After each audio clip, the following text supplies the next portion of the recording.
Introduction asterisk. This is an era marked by the decline of tradition and the rise of ambition. Amidst the swirling tides of fate, who occupies the throne and who stirs the winds of change?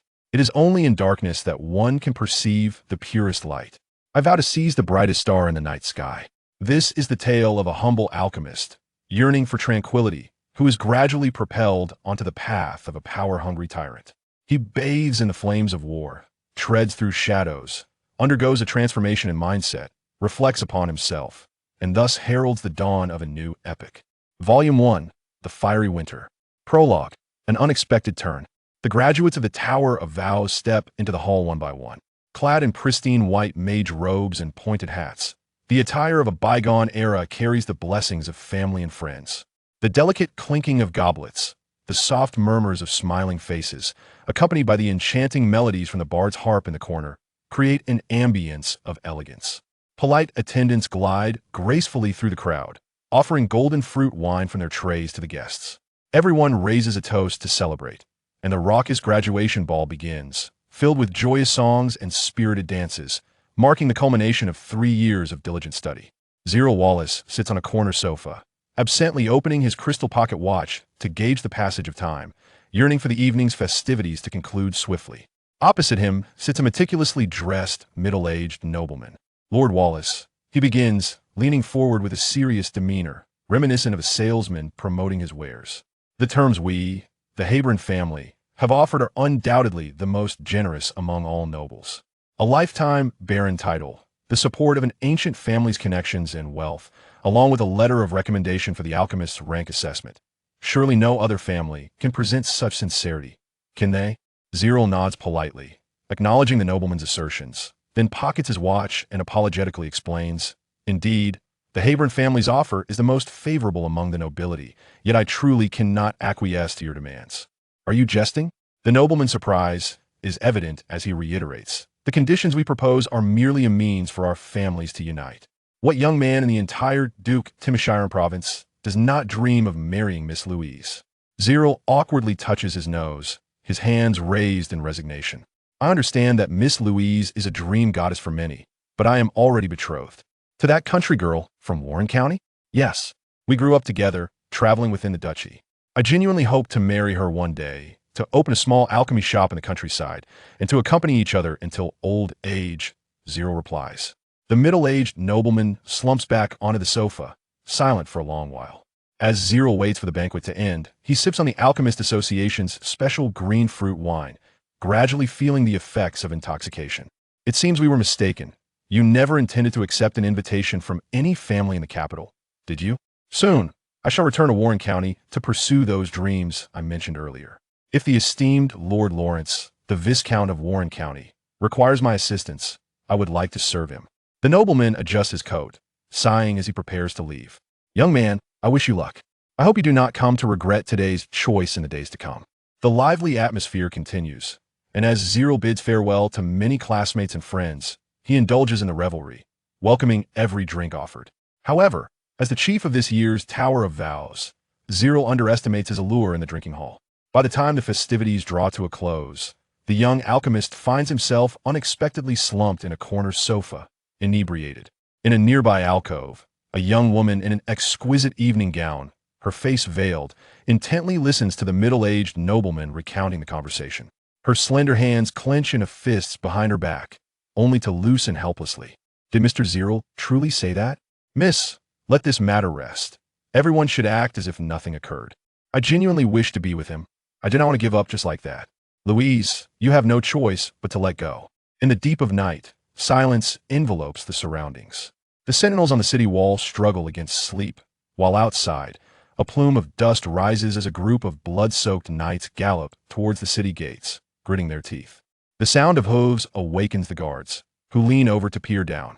The lead knight raises a trembling right hand, clutching a blood-stained urgent message from the garrison. The drawbridge before the gates slowly descends. Suddenly, the knight's steed foams at the mouth and collapses. The guards, horrified, rush to assist. The knight commander, with great effort, raises his head. "Do not mind me. Urgent military report. Quickly, to the Duke's castle." The guards, heeding the command, waste no time in taking the letter from the knight's hand and hurrying towards the grand structure at the heart of the city. A faint smile crosses the knight commander's lips as his head droops, breathing his last breath. Shortly thereafter, the great bronze bell in the city center tolls, its solemn chime resonating through the night, awakening countless souls from slumber. Dawn. The resounding toll reaches the banquet hall, leaving all present in stunned silence. The bard's harp leans awkwardly to the side, the beautiful melody abruptly ceasing. The once vibrant atmosphere gradually settles into a hush. Those still coherent lose their smiles, as a heavy tension envelopes the hall and spreads throughout the city. The war bell, tolled whenever the Solomon Empire faces foreign invasion, a bell for the fallen. Dawn. The city ignites with light as citizens, previously asleep, awaken one by one, panic, anger, and sorrow swirling through the streets. They fervently seek to understand why the war bell has sounded. Disregarding the night, the citizens surge into the streets, heading towards the municipal hall, their suppressed emotions simmering within, growing heavier with each resounding toll. Dawn. In the banquet hall, Zerel stirs awake amidst the commotion, glancing at the time before unsteadily exiting the hall. Words like war, invasion, and heavy casualties echo in his ears as he steps outside the academy, the cold wind sobering him somewhat. The streets are crowded with citizens holding oil lamps, all hurriedly making their way to the municipal hall. Zerel quickly halts a farmer, inquiring what has happened. Initially reluctant to respond, the farmer hesitates until he recognizes Zerel's distinctive robes in the lamplight, then cautiously replies, "The war bell has tolled, Master Mage. The Mulan have bypassed the border defenses and launched a surprise attack on Worton County." Worton County? Which Worton County? Zerel instinctively asks, still reeling from the effects of alcohol. Master Mage, which Worton County could it be? The one belonging to Lord Lawrence, the Viscount, near the southern border. At this, Zerel's eyes widen in disbelief, as if a bucket of icy water has been poured over him, his hands trembling uncontrollably. Crack! His crystal pocket watch slips from his grasp, shattering upon the ground. What is this? How could it be Worton County? It holds no strategic value whatsoever. The farmer cast a pained glance at Zerel and replied, "The drums of war have sounded. The Duke shall soon address the populace at the entrance of the town hall. My lord, you must go and hear him for yourself." The entrance of the town hall? Zerel confirmed, his expression grim, prompting the farmer to nod in fear. Zerel stepped aside to allow the farmer to pass, his mind a tumult of anxiety and dread, driven by a desperate need to ascertain the truth of the farmer's words. He grasped the cumbersome hem of his robe and hurried through the throngs toward the nearby town hall. The rain-soaked streets were slick, and Zerel stumbled several times, his palms scraping against the rough stones, blood streaming forth. Yet, he felt naught as he rose repeatedly, pressing onward. The town hall lay adjacent to the academy. A mere 2 intersections led him to the bustling city square, now filled with citizens brandishing torches and oil lamps. Straining with all his might to push through the crowd, Zerel found that the platform had already been erected before the square, where knights wielding spears maintained order. Desiring to advance closer, Zerel felt his new leather boots deform under the weight of the jostling crowd, their movements shoving him about, rendering him powerless amidst the throng. Zerel, a knight, stationed upon his steed to oversee the crowd, recognized the disheveled figure in the robe and swiftly parted the sea of people to reach him. The burly knight in armor easily cleared a path, rescuing the beleaguered Zerel from the chaotic mass. "Wallace, have you heard? Our homeland has been invaded by an enemy nation," the knight, now with tears brimming in his eyes, exclaimed. Zerel recognized him as well. They were both commoners from Worton County, having once frolicked together in the fields as children. "Andy, trust me, it will be all right. Worton County will endure." Zerel attempted to comfort him, though his voice faltered. Andy shook his head vehemently, tears streaming down his face. "No, you don't understand. The Mulan have conspired with the kingdom of Mister. It is the dark sorcerers of Mister who have ambushed us." The dark sorcerers remained an indelible nightmare in the hearts of the people of Solomon. Even a millennium prior, when the great Emperor Grandsham led Solomon's warriors to defeat them, the haunting echoes of that blood-soaked history lingered. In the annals of the past, every region that fell to those dark sorcerers had inevitably transformed into a hellscape. Those are tales of old. The kingdom of Mister now cowers north of the Fury River, clinging to life. "Andy, we defeated them 1,000 years ago. We can do so again," Zerel proclaimed loudly, also seeking to bolster his own resolve. The Duke's procession gradually came to a halt before the town hall. Despite his graying hair, the Duke retained an air of majesty that quelled the citizens' unrest, and Zerel felt a flicker of hope kindle within him. "War is imminent," declared Orlando to Michelin. The Duke, his expression grave. The murmurs below stilled, the populace caught between fear and anger, awaiting his words in silence. The Southern Moulin Duchy and the Kingdom of Mister have clandestinely forged a war pact. Their armies ambushed Worton County this very morning. According to reports from scouts, Worton County has become a paradise of the dead. A massive plague has swept through the region. Cavern spiders, gargoyles, abominations, banshees, ghouls, every conceivable undead creature may now roam that land. The banks of the Agate River are stained with the blood of the fallen. The walls of Worton are piled high with corpses. The garrison's attempts to break through have failed repeatedly, and just hours ago, they were completely annihilated. Lord Lawrence has perished in service to his country. Zerel's mouth fell open, gasping for breath like a fish stranded upon the shore, his lungs struggling for air. The citizens of Worton were slaughtered without warning, with hardly any survivors. "This is my fault, for our forces failed to detect the enemy's assault in time. I'm sorry." Zerel summoned his extraordinary mental fortitude, cultivated through meditation, in an effort to regain composure, but it bore little fruit. Waves of hatred and fury battered his rationality, threatening to erupt. Frantic thoughts cascaded through his mind, resentment consuming his thoughts, filling his consciousness. Worton County has fallen entirely. We shall seal off the area until the undead are eradicated. While a lamentable course of action, under the scourge of plague and the undead, Worton County's fate could only be that of a desolate city. Full-scale quarantine was the most prudent response. Orlando sighed inwardly, uttering another apology. "Zerel, that is our home, our family, our land." Andy removed his helm, biting his lip in an attempt to appear strong, yet tears streamed down his cheeks uncontrollably. Zerel remained silent, appearing somewhat numbed, his vacant gaze fixed ahead. He envisioned his fiancée, Sherlock, smiling and waving goodbye. He imagined the ancestral home, left by his parents engulfed in flames, collapsing into ashes. He envisioned the wheat fields of his childhood withering into charred remnants, skeletal forms rising from the ground, silently howling at the sky. "I want to go home." Zerel's murmurs, a soft whisper, shattered hearts like glass. Amidst the crowd's furious shouts, the scene before him shattered like a mirror, revealing only the harsh reality. Thousands below roared war cries, transforming sorrow into a blazing fire of vengeance. The citizens, lacking time for grief, sought to wash away their hatred with blood.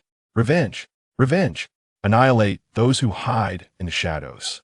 The farmers' eyes blazed red as they brandished their torches. "We shall declare war. We shall retaliate." The knights tasked with maintaining order turned to their duke, each warrior feeling a fire ignite within, as if ready to burst forth from their chests. With hands raised to quell the clamor, the cries subsided abruptly. Orlando drew his knightly sword and proclaimed, "From this moment forth, the Temishulin Duchy shall issue a call to arms. My brothers and sisters, my people, unsheathe your swords, sharpen your spears. War has come." Chapter 1. The Dream of the Ancient Castle. In the darkness before dawn, Zerel trudged back to his residence within the tower of Oath's Academy, his limbs heavy with numbness. The Duke had spent the entire night preparing for war, and the streets were alive with the clamor of restless citizens. It was destined to be a sleepless night for the entire city. The table was strewn with packed belongings from his recent return home. A yellowed oil painting in the corner depicted the golden wheat fields of his homeland, two children frolicking in playful pursuit, the boy in the painting unmistakably resembling a younger Zerel. Zerel collapsed upon the small bed in his chamber, curling into a ball, his hollow gaze fixed upon the round moon outside the window. His pillow had been soaked time and again with tears, yet they could not alleviate the sorrow within. As his tears dried, fatigue surged like a tide, forcibly pulling him into slumber. Before him lay a dense gray fog, and guided by instinct, Zerel pressed onward through the haze, his expression still a mask of numbness. His boots struck the smooth surface beneath, and the fog, akin to startled creatures, recoiled in every direction, revealing a dilapidated ancient manor before him. The marble sculpture at the center of the estate was already overrun with moss, and even the bottom of the fountain was caked in dust. The edges of the marble carvings were shattered, and the lawn lay in a state of withered decay, exuding an indescribable sense of desolation throughout the manor. Zieler suddenly realized that he was ensnared in a dream. He shook his head vigorously in an attempt to awaken, but alas, it yielded no effect. Resigned to the futility of this endeavor, he lifted his gaze to survey the estate. Everything appeared strikingly real. His vision was clear, and his consciousness adhered to logic, as if he were not dreaming at all. "Why does this place feel so familiar?" Zieler murmured, stepping around the fountain and ascending the stone steps before the castle. Yet, the dream remained eerily silent. The rusted castle gate creaked open, as if someone had anticipated his arrival. "My most esteemed guest, welcome to the ancient fortress," echoed an elegant female voice from the corridor beyond the door, flanked by walls adorned with enormous mirrors. Some mirrors were cracked, while others bore stains and vines. Sunlight filtered through the fractured dome, illuminating the floor and revealing dust particles swirling in the air. A gentle breeze wafted in from outside, conjuring whirlwinds that seemed to sweep away the traces of time. And in the next moment, time itself appeared to flow backward. Dust scattered, vines reseeded, moss peeled away, and all that was broken began to restore itself. The once faded became vibrant anew. When all returned to silence, a pristine estate, an ancient castle unfolded before Zieler's eyes. At the end of the corridor stood a young girl in a flowing black gown, her ruby-studded heels clicking softly as she approached, her radiant smile captivating him. "Dear guest, how may Lilith serve you?" Lilith possessed cascading black curls and lips as red as freshly drawn blood. Her demeanor was graceful and gentle, akin to a beautiful black swan gliding across an icy lake. Leaning against the iron door, she regarded Zieler with a calm gaze. "Why do I feel such a profound familiarity with this dream?" "Do you know why?" Zieler inquired, his tone laced with confusion. "We forged a covenant when you were but an infant," she replied. "I am unaware of what you speak. I merely sense a hint of familiarity," Zieler murmured. Lilith shrugged her shoulders in exasperation. "Indeed, you seem to have forgotten," which puts Lilith in a rather awkward position. "If this castle has accompanied me since birth, why have you not appeared in the past 21 years, only to seek me out now?" Zieler questioned, unable to suppress his curiosity. Lilith shook her right index finger and gracefully stepped before him, gently placing her hands on his shoulders, her eyes locked onto his with intensity. "For the past 21 years, you have been a passive observer, devoid of ambition, content merely to hold the title of chief apprentice at a modest academy. To be frank, this has disappointed us. You do not need the castle, nor does it need you. This matter is not contingent upon me, but upon you. Do you understand?" A flicker of sadness crossed Zieler's eyes as he began to reflect upon his past. Whether it was strength, wealth, or power, even if he had possessed any of these before, he now felt an overwhelming sense of impotence. His thoughts drifted to his homeland, and he involuntarily took a step back. At that moment, Worton County was ravaged by war. He then thought of his childhood betrothed, Charlotte Garcia, who might no longer exist in this world. "You find yourself at a crossroads. This is a moment of choice," Lilith interjected, breaking his reverie. "But what can I possibly do?" Zieler asked bitterly. Lilith's eyes seemed to peer into his very soul. "The sea breeze will not always align with your course, and flowers do not bloom solely for your admiration. For millennia, the castle has forged pacts with countless beings, providing successors with the world's most opulent laboratories, the most comprehensive libraries, the finest training grounds, and unparalleled time for study, all in the hope that one day, someone will unlock the chains of truth. We have accumulated and despaired within every great era.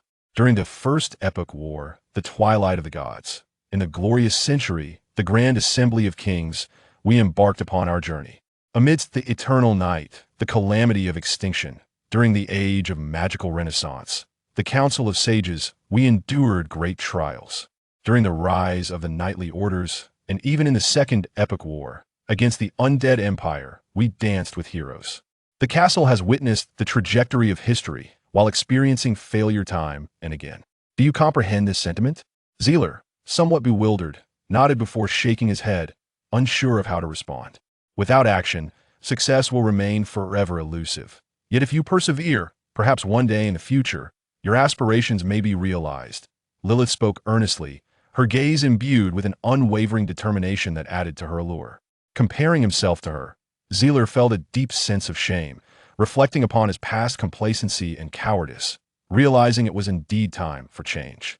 With this thought in mind, he raised his chin and declared, "I must return to my homeland, for the sake of vengeance or a glimmer of hope. Though I know not what the outcome will be, I have never desired anything as fervently as I do now. Zerel finally resolved to act. Lilith smiled and embraced him, a gesture of approval and encouragement. I can offer you a modicum of assistance, but whether you gain the castle's acknowledgement will ultimately depend on your subsequent choices. With that, Lilith retrieved an ancient tome from her spatial ring. During the First Epic War, the alchemist Bellman pioneered a combat-oriented school of alchemy known as Origin Armament, she explained. Zerel felt perplexed, unsure of Lilith's intent, yet he listened intently. Lilith's fingers delicately traced the patterns of the book, and she sighed softly. However, this form of alchemy is not without its flaws. It lacks a core theory to support the entire magical system. Nonetheless, this is the only combat-oriented alchemical school I am aware of. May it bring you fortune. As she spoke, she handed the tome to Zerel. Zerel's face was a mask of confusion. But what am I to do? Even if I were to start learning a new magical system now, time would be insufficient. Lilith smiled and explained, thus, I will lend you this knowledge temporarily. However, let it be clear that this knowledge does not constitute your own ability, so the instances you may borrow it are limited. Each individual's threshold differs, but it generally will not exceed 3 times, with each instance lasting no more than 10 minutes. If you wish to truly acquire this power, it will require your own diligent effort to accumulate. There are no shortcuts. Thank you. This is already more than enough. Zerel nodded earnestly in reply. Lilith smiled and waved her hand. Well then, I wish you good fortune, the preordained successor of the new era, Zerel Wallace. May we have the chance to meet again. Lilith's words faded into silence. A dense fog surged forth like a river breaking its dam, engulfing Zerel before he even had the chance to wave goodbye. The mist swept him out of the door, carrying him further away until Lilith and her ancient castle vanished completely, leaving only a chaotic expanse of white in his vision. His once clear thoughts gradually became murky and sluggish, ultimately returning to the sensation typical of dreams. Suddenly, Zerel awoke with a start, drenched in cold sweat. He glanced down at his hands, wiping the perspiration from his forehead. This was Zerel's single dormitory room in the academy, with his neatly packed belongings resting on the chair beside his bed, cloak, weapons, and all his possessions intact. Bright sunlight streamed through the window, while the white curtains fluttered gently against his cheek in the breeze. Outside, young apprentices had already begun their morning exercises in the square, and an atmosphere of tension pervaded the academy, with discussions swirling about the impending war. A resolute determination began to gleam in Zerel's eyes. He must return to his homeland without a moment's delay. After freshening up, Zerel picked up his prepared luggage and stepped out of the white building where he had lived for 3 years. With a firm click, he secured the wooden lock and hung the key on a hook under the eaves. Farewell, Tower of Vows. Chapter 2. The Moment of Choice. Once golden wheat fields had withered, the earth exuding a foul stench, and a gray mist spread through the air. Beneath the dim sunlight, an old horse paced nervously by the river, seemingly gripped by a profound fear of its surroundings. Dusty and weary, Zerel sat by a campfire, gnawing on tough, dried beef, which he paired with hard bread and boiled water, barely managing to swallow. With his mouth full of unchewable food, he gulped down the water without savoring its taste, content merely to fill his belly. Scattered at his feet were remnants of skeletons, some still twitching desperately on the ground. This was the 3rd day since Zerel had departed from the Tower of Vows, and after 3 relentless days of travel, the peculiar castle had yet to reappear. Zerel had now entered the war zone of Worton County, where scattered undead creatures roamed the wilderness. His once familiar homeland had been reduced to ruins, and he forced himself to suppress any wandering thoughts, for only by maintaining vigilance could he stay alert to his surroundings.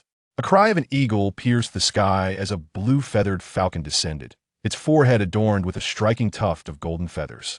Zerel raised his wrist skillfully to catch it. "Halifis, we have a long journey ahead," he said, offering the falcon some beef before sending it aloft once more to scout the area. The falcon soared, its cries guiding him onward. Carrying a rusted square iron box emblazoned with the worn insignia of the Alchemist Association, Zerel's leather armor was stained with dark purple blood, emanating a wretched stench. Yet he paid no heed to these concerns, his mind consumed with thoughts of how to uncover clues about his fiancée. Cautiously, he made his way forward, avoiding any stray undead he encountered. As dusk approached, under Halifis' guidance, he ventured deeper into the war zone, nearing the battlefield's edge, where danger loomed ever closer. The warhorse, fatigued and panting, forced Zerel to pause, allowing his old companion a moment of respite. Haliphis, engaged in aerial reconnaissance, executed a graceful maneuver, descending to draw a complex signal in the air.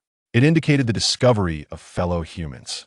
Zerel's expression shifted instantly, responding with a gesture that inquired whether there were survivors. He trusted Haliphis to discern their identities. The falcon altered its flight path, drawing a large cross in the sky. Zerel gritted his teeth. Duke Orlando had declared a complete lockdown of Worton County. At this moment, if there were any humans present, they could only be soldiers of the garrison, as no ordinary traveler would dare traverse the war zone now. With determination, Zerel turned his horse around, urging it to flee despite its mournful gaze. He could not afford to be captured or expelled by the garrison soldiers. Yet, fate took a turn. Just as Zerel prepared to escape, a group of scouts suddenly emerged from a side path, intercepting him with ghostly silence. The moment they revealed themselves, they raised their bows, aiming at his horse. "Stay right there. We are not your enemies," shouted a seasoned scout, though the arrow already pointed menacingly at Zerel's mount. Zerel instinctively reached for the iron box behind him, watching the soldiers approach with wary eyes. He could not comprehend how these scouts had evaded Haliphis' watch, but it was evident that they had no intention of letting him go. "This individual is well equipped. He certainly does not resemble a survivor," the scouts muttered among themselves. "He appears to be an outsider, a wandering ranger." The middle-aged scout leader scrutinized Zerel closely, warning his companions in a hushed tone. In today's Worton County, there can be no ordinary traveler journeying alone. "Everyone, stay alert." The scout team spread out, encircling him, weapons drawn, while the horses neighed in agitation. The scout leader commanded from atop his steed, "Tell me your name, identity, and your purpose for entering the battlefield." Seeing that Zerel remained unyielding, he quickly added, "You have no other options.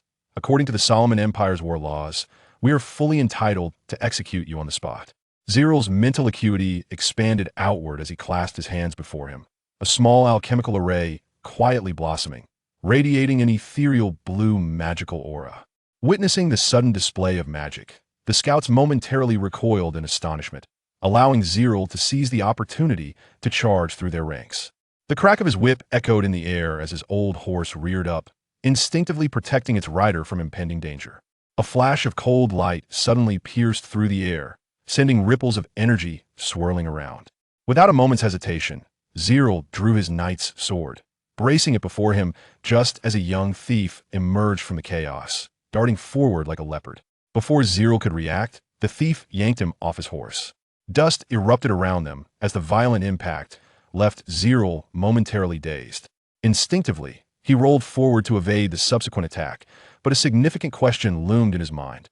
Who are these scouts?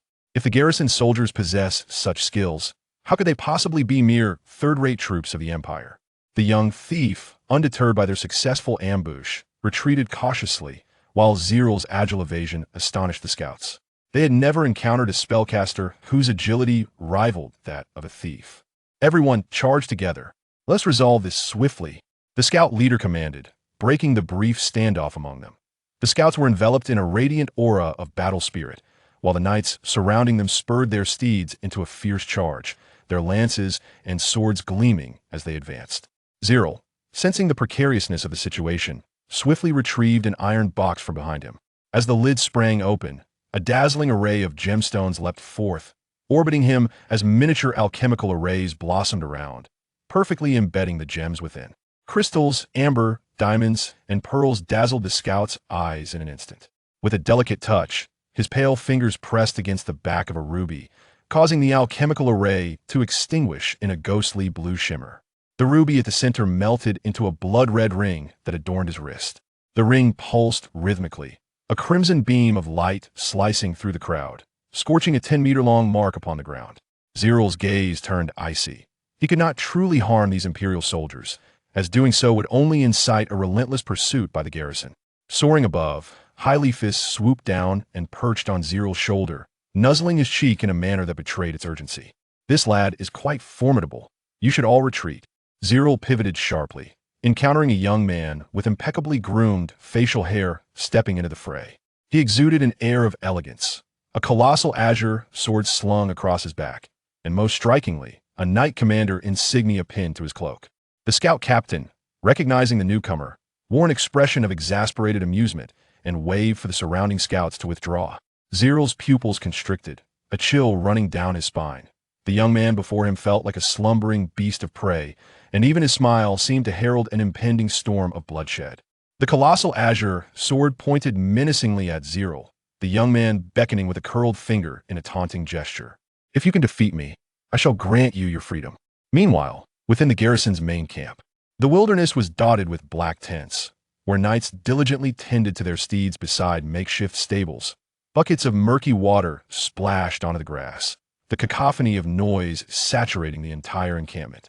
In the camp's forefront lay a basin shrouded in gray mist, from which the majestic outline of Worton City could be discerned, the epicenter of this conflict. General Hammer of the Underworld Davis sat cross-legged atop a cliff at the camp's edge, surveying the land while gnawing on tender lamb chops and downing the Empire's finest spirits, seemingly unfazed by the unfolding battle. A squad of elite knights stood vigilant, accustomed to their superiors' wild and unrestrained demeanor.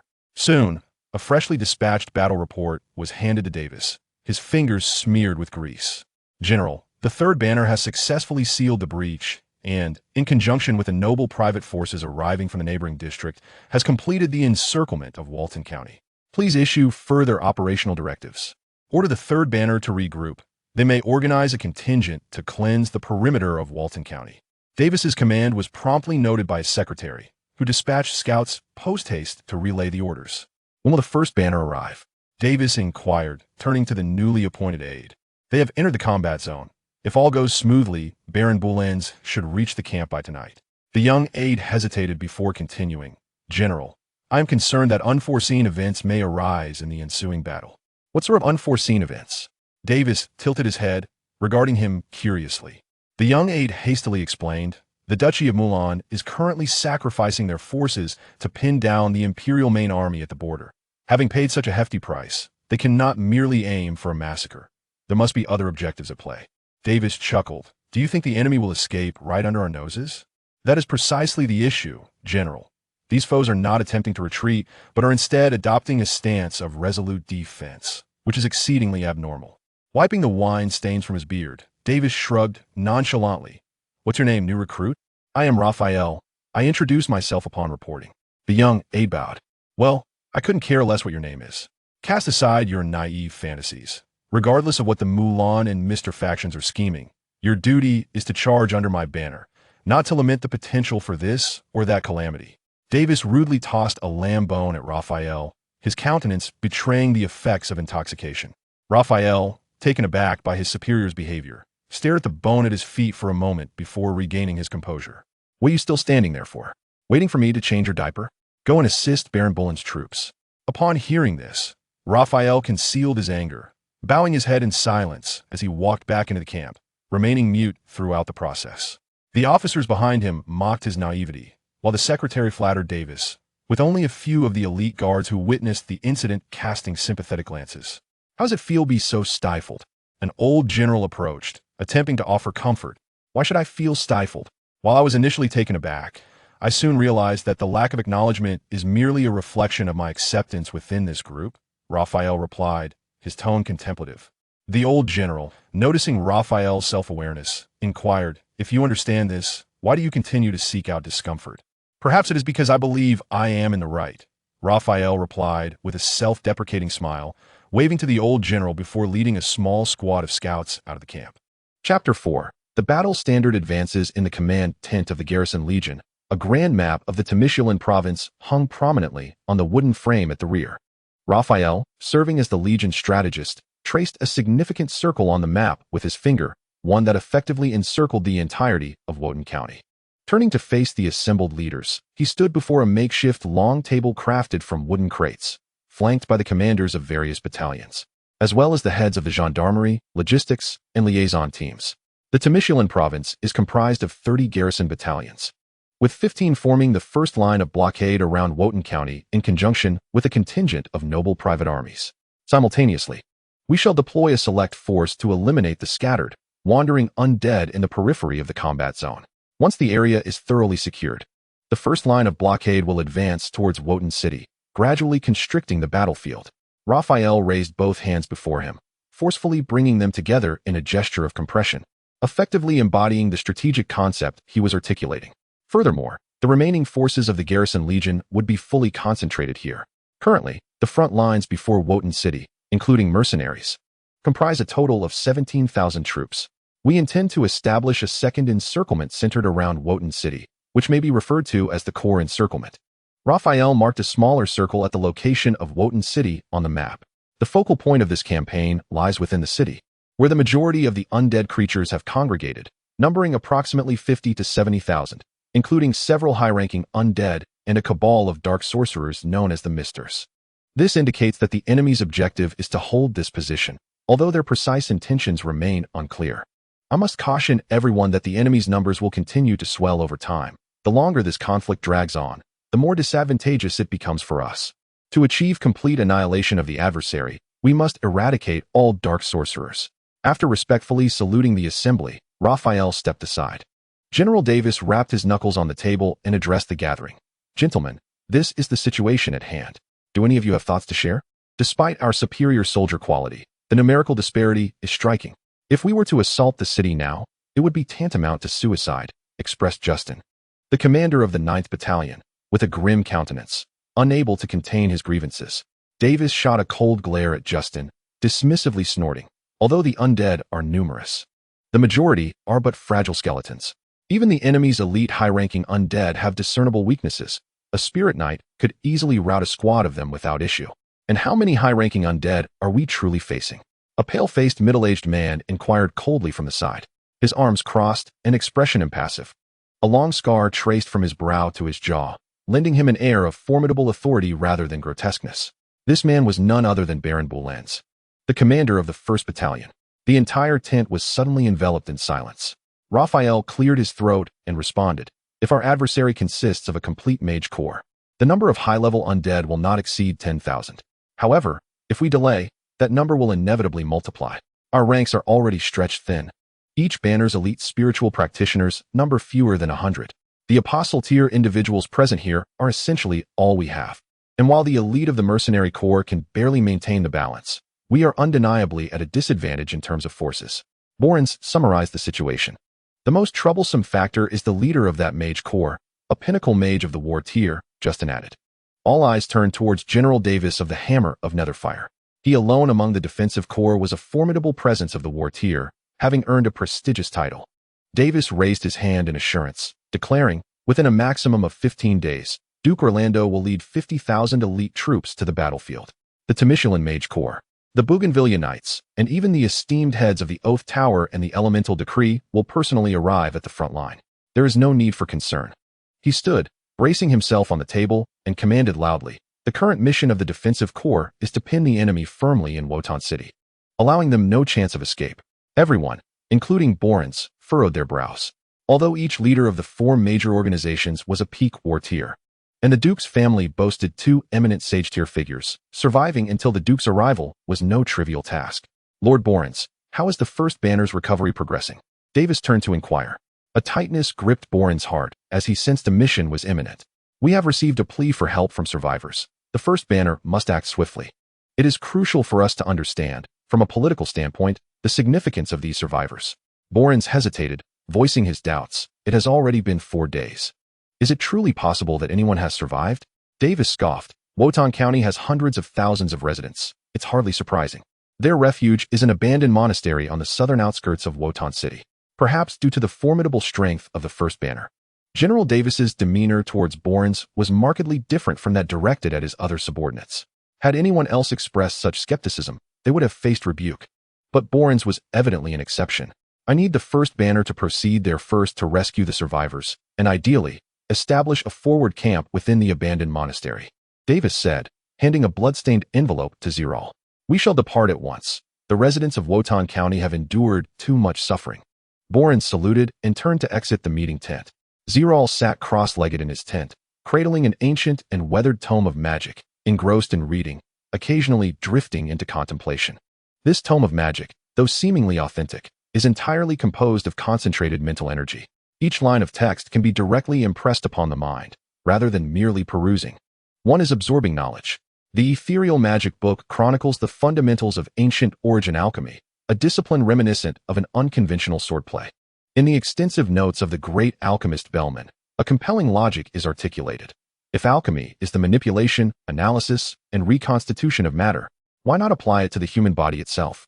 The human form is but a combination of elements such as iodine, zinc, selenium, copper, molybdenum, chromium, cobalt, carbon, and iron, indicating that living beings are also subjects of alchemical influence. Inspired by this notion, Bellman's Origin Alchemy profoundly examined the composition and history of human evolution, ultimately developing a magical system centered around human alchemy. Through alchemy, the skeletal structure, muscles, blood, nerves, cells, and even the most primal instincts contained within the body could be refined to their utmost potential. However, Lilith once remarked that this alchemy is not without its flaws. Its shortcomings are as evident as its strengths. In its nascent stages, Origin Alchemy indeed stood apart, showcasing bizarre human transformations and an array of potential developments, capable of transforming a frail spellcaster into a merciless machine of war. Yet, reality did not unfold as Bellman had envisioned. In its later stages, Origin Alchemy gradually strayed from the true essence of alchemy, leading to a decline in the discipline's standing. Its most advanced spells merely relied on ancestral bloodlines to transform into monstrous beasts, impressive in appearance, yet hollow in substance. Many alchemists ultimately lost themselves in their primal instincts, devolving into true beasts and leaving a trail of unimaginable tragedies in their wake. If Zerel truly wishes to continue exploring Origin Alchemy, he must entirely dismantle the theoretical framework of this discipline and forge a path unique to himself, guiding his evolution. Yet, he finds himself utterly at a loss. Suddenly, the tent flap was thrown open, and sunlight streamed in as the imposing figure of Alphas squeezed through. Zerel, pack up your belongings. The flag team is about to depart. Alphas bellowed as he approached. Zerel instinctively raised his hand to shield his eyes from the blinding light, struggling to open them fully. Alphas, curious, leaned closer to the magic book and remarked, "What are you reading?" It appears blank, not a single word. The unexpected intrusion startled Zerel, who feared that the ancient magic secrets might be exposed. However, the magic book, constructed of mental energy, was legible only to him. To an outsider, it would appear as an inscrutable tome. With a sigh of relief, Zerel looked up and awkwardly fabricated a lie. "It's a personal alchemical journal that I've encrypted with mental energy. You spellcasters always enjoy putting on an air of mystery," Alphas retorted. At that moment, Altiston exhibited signs of impatience and urged, "Hurry up and pack your things. I have some extraordinary news to share." Reluctantly, Zella closed his eyes and withdrew his outwardly projected mental energy, causing the ancient tome of magic to dissipate into thin air. He then rose to begin organizing his military pack, inquiring amidst his flurry of activity, "What good news? Have you been promoted?" "I am already the Knight Commander of the Scout Brigade. Climbing higher to become the officer of the flag team is no easy feat, but do not digress. The good news pertains to the mission we have been assigned." "What kind of mission could possibly excite you so?" Zella asked, perplexed, as he stuffed a blanket into his pack. "It is you who should be excited," Altiston retorted, lowering his voice to convey the seriousness of the matter. "Our task may very well lead us to clues about your betrothed." Zella's pack fell to the ground in his astonishment, and he exclaimed, "Clarify your words. What exactly is this mission?" Altiston swiftly produced a map and began to explain. "There exists a forsaken monastery in the southern outskirts, a place you should be familiar with. A portion of the survivors from Worton County are currently holding their ground there. Our mission is to rescue them and establish a forward operating base." "I know of this monastery. It lies at the heart of the Kavera Gorge," Zella said, excitement coursing through him as he held the map, his fingers trembling slightly. Altiston waved his hand before Zella's eyes, reminding him, "This is not the time for celebration. Quickly gather your belongings, and we shall depart. I will ensure that the Zephyr squad from yesterday accompanies you. I have everything ready. Let us set off at once." Zella picked up his pack, grasped his knight's sword, and dashed out of the tent, with Altiston hastily following, remembering to grab Zella's forgotten water flask. Simultaneously, the assembly horn of the first flag team sounded, and the elite knights surged forth from their tents, initiating a well-coordinated operation across the entire camp. Chapter 6. Tactical Confrontation. Zella flicked off the foul-smelling, dark purple blood from his sword before retrieving his bow and arrows once more. Though his ranger profession did not belong to the Spirit Awakening tier, he possessed a distinctive combat style. Each arrow he loosed found its mark with deadly precision, piercing the enemy's nape. Every swing of his sword delivered a fatal blow from the enemy's blind spots, never missing its target. Each charge he executed seamlessly infiltrated the gaps in the enemy's formation, tearing apart their ranks. This was a talent he was born with, a gift akin to a spectral perspective. Nothing occurring on this battlefield escaped his keen gaze. Every detail was etched into his mind. The earlier statement made by the scout captain held a kernel of truth. The enemy commander was astute. In the brief moment Zela made his tactical adjustments. The opposing forces swiftly altered their deployment of the zombie knights as well. As Zela had articulated, taking down enemies one by one not only leveraged the advantage of individual prowess, but also capitalized on numerical superiority.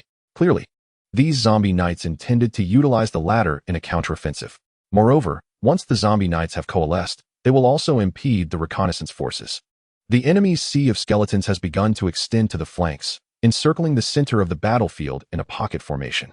Should there be a moment of negligence, the human scouts could swiftly be overwhelmed by the advancing skeleton horde under the control of the zombie knights. Zerel cast a reluctant glance at the reassembling ranks of zombie knights and resolutely opted to retreat.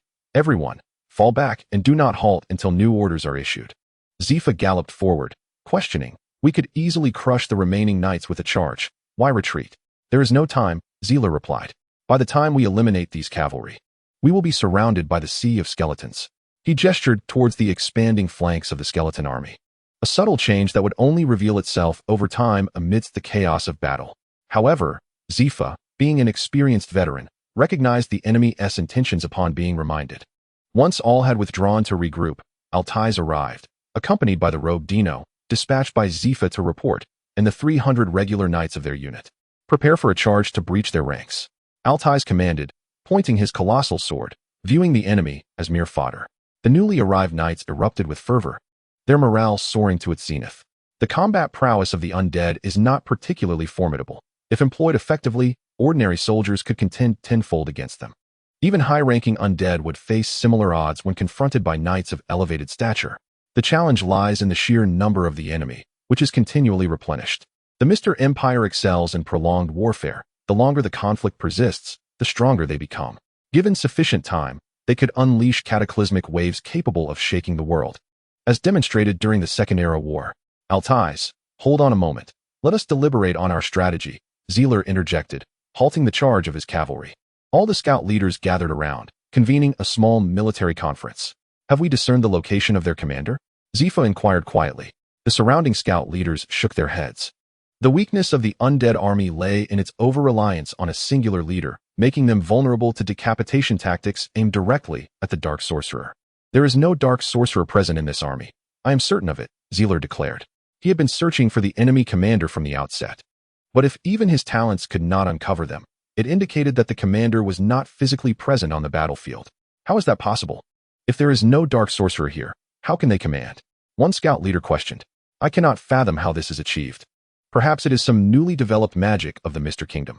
However, I can assure you that the Dark Sorcerer is not among us.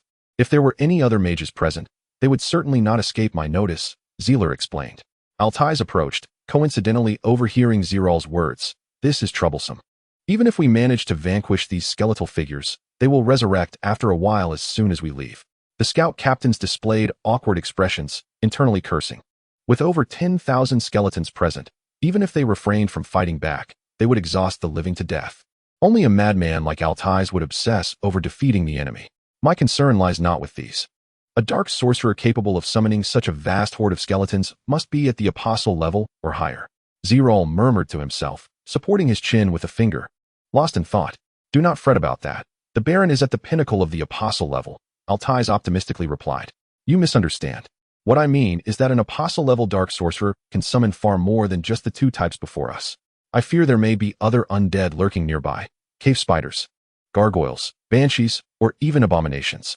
Moreover, considering his absence here, Zerel's expression suddenly shifted, contemplating a disturbing possibility. His demeanor grew serious. If his conjecture were correct, the enemy had likely ambushed high-tier undead on the opposite side of the battlefield. They might first use the skeleton army to draw the majority of the first banner's attention, disrupting their marching rhythm and formations, and then employ a portion of elite high-tier undead to ambush the weaker flank of the banner, targeting Baron Boulens. This could be seen as a tactic specifically designed to exploit the dispersed search formations of the first banner, for had they marched in a normal column, they would not have been split into two separate battlefields. At most, they would have faced a pincer attack by the enemy, but it would not have created such a dire situation for Baron Bullen's personally. Zerel articulated his suspicions, and Altai's complexion turned pale instantly. While the surrounding captains exhibited feelings of anger and despair, they were utterly unable to withdraw for reinforcements, as any retreat would allow the skeletal army to surge forth and crush them. The Baron still had 700 troops consolidating the defense on the Western Front. The situation should not be that dire yet. Altai replied coldly. Moreover, to think that a mere handful of high-tier undead could shatter us is pure folly. First, we must prevent our unit from being flanked by the enemy, eliminate the current foe, and then return to aid as swiftly as possible. Zerel suggested. How can we possibly deal with this sea of skeletons? Zephyr inquired. Nothing is impossible. Prepare for a decapitation tactic, Zerel retorted with a cold smile. This battle would indeed transform into a grand struggle for decapitation, merely a matter of who could pluck the fruit first. It was now Altai who was perplexed. Did you not assert that there would surely be no commander among the skeletons? I spoke of the absence of a commander, yet I did not imply the non-existence of a command system. The opposing side must possess at least an understanding of the battlefield dynamics to execute a deployment, as well as a means to issue commands. Whether from the heavens or the depths below, there will always be a point of communication which can be discerned. Enough of this. Cavalry, mount your steeds, and accompany me to breach their ranks with a resounding battle cry, summoning countless soldiers to respond in unison. Zealot. The reconnaissance unit is at your disposal. It is up to you to uncover the enemy's command methods. Zealot nodded, retrieving a metallic box from behind him. As he opened the lid, a multitude of gems floated into the air, glimmering with dazzling brilliance. Except for the Zephyr squad. The others were astonished to discover that a mage was concealed within their ranks. During the deliberation of strategies, the internal unit had been steadily retreating, resulting in a stalemate on the battlefield. With Hyliphus absent, Zealot had no means to scout the situation of their team several kilometers away, leaving him to wager that all his assumptions were correct. Time was of the essence. To be succinct, our unit is likely to face an assault from advanced undead forces. Our objective is to swiftly identify the anomalies presented by these skeletons. The strategy remains unchanged. Professionals will follow my lead, while others will disperse to engage in guerrilla tactics, willingly allowing the enemy to encircle us if necessary. Willingly allow ourselves to be encircled? Captain Zephyr echoed, a look of trepidation crossing his face, for they were mere scouts, not heavily armored knights. Indeed, pay close attention to any areas the enemy may be staunchly defending. There lies the potential key to victory in this battle. Zealot refrained from elaborating further, for time was running short. Relying on his identity as a spellcaster and his previous performance, Zealot momentarily secured command of the reconnaissance unit without challenge. However, the directive to allow themselves to be encircled stirred unease in the hearts of some scout leaders. I am ready. Knights, follow me. Scouts heed Zealot's orders. Althai shouted, firmly fastening his helmet. The call to charge echoed forth, and the three knightly orders surged forth like a steel war chariot, roaring into the sea of skeletons. Though a mere 300 amidst a tide of over 10,000 skeletons appeared insignificant, their fearless momentum was equally formidable. Chapter 7. The final revelation behind the scenes. Amidst the swirling dust, bones lay scattered. All who obstructed the advance were trampled to dust by hooves. Zealot, wielding a black onyx longbow, galloped around the skeletal army. Light arrows erupted through the ranks of skeletons, each volley consisting of 12 slender arrows, each capable of extinguishing the soul's flame within a skeleton's eye. The professionals following in his wake were captivated, pondering the terrifying prowess of an alchemist. One could only imagine the effects if a specialist elemental mage were to join them. Everyone exchanged their weapons, preparing for the charge. Zealot stowed away the black onyx longbow and raised 2 emerald blades. The verdant long knives shimmered with a glow akin to fireflies, their blades as thin as a cicada's wing, unleashing a fearsome cutting power as the horses surged forward. Zealor advanced with unwavering determination, wielding his long blade as he cleaved through the bodies of the skeletal foes with remarkable speed and minimal resistance. When confronted by the thrust of a bone spear, the emerald blade deftly intercepted it, severing the weapon with ease. Thus, Zealor led a small contingent of elite warriors, creating a minor vortex amidst the sea of skeletons. Meanwhile, Altai's frontal assault also progressed smoothly. The remaining 100 or so zombie knights attempted to obstruct their advance, but were swiftly overwhelmed. After all, the knights of their company were heavily armored cavalry, equipped to the teeth, whose sheer force in a head-on charge far surpassed that of Zealer's light cavalry. "Have you noticed anything unusual?" Zealer called out to his followers behind him. "No," Captain Zephyr replied hastily, beads of cold sweat adorning his brow as he relied solely on his knightly sword to fend off all attacks, leaving him no time to survey the surroundings. "We must retreat." Zealer gritted his teeth and commanded a withdrawal. The squad adjusted their course, carving an arc through the skeletal horde before emerging from it. "Assess the casualties. We shall attempt again from a different location," Zealer shouted, slowing his steed and switching to the black onyx longbow for ranged assaults. However, the scouts, despite their valor, were not the heavily armored knights of their company, and ultimately, 2 of their leaders sustained minor injuries. Although they appeared fine, prolonged exposure amidst the undead could easily lead to infection, complicating any future treatment. Zealer recognized that this course of action was unsustainable. The elite scouts were limited in number, and losing even one would be a significant blow. Anxiety gnawed at him as he observed Altai's charge faltering. If they continued to drag this out, their advance might well be stifled by the relentless tide of skeletons pressing forward. The flames of battle raged on, one side spilling blood while the other scattered bones. The qualitative disparity in individual combat prowess was evident, yet the quantitative gap loomed even larger. For the defensive legion, unless they dismantled the enemy's command structure, even if they managed to break through, the losses would be catastrophic, not to mention the challenges of any subsequent reinforcements. The first flag team, along with the scouts, numbered just over 1,000. If hundreds were to fall in one fell swoop, recovery would be arduous. Moreover, should this battlefield turn against them, pressure would mount on the other front as well. Just as the black onyx longbow in Zealer's hands shattered into shards of light, a cavalry unit surged towards the battlefield's periphery. From a distance, it was evident that there were no fewer than 300 riders, without a doubt. Reinforcements from their own ranks. "This is dire." Zealer bit his lip, his complexion paling. Reinforcements should not have arrived at this juncture. If Baron Boulin's main force consisted of 700 defenders, there might still be hope for the tide of battle. However, if only 300 or 400 were present, their company would be perilously exposed, especially considering the enemy's assembly of elite high-tier undead.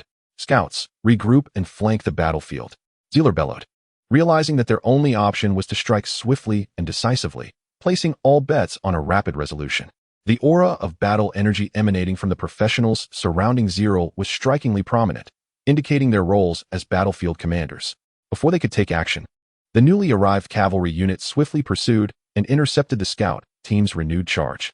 Who was in command here? A young, handsome knight approached on horseback, surveying Zerel and his companions with an air of arrogance.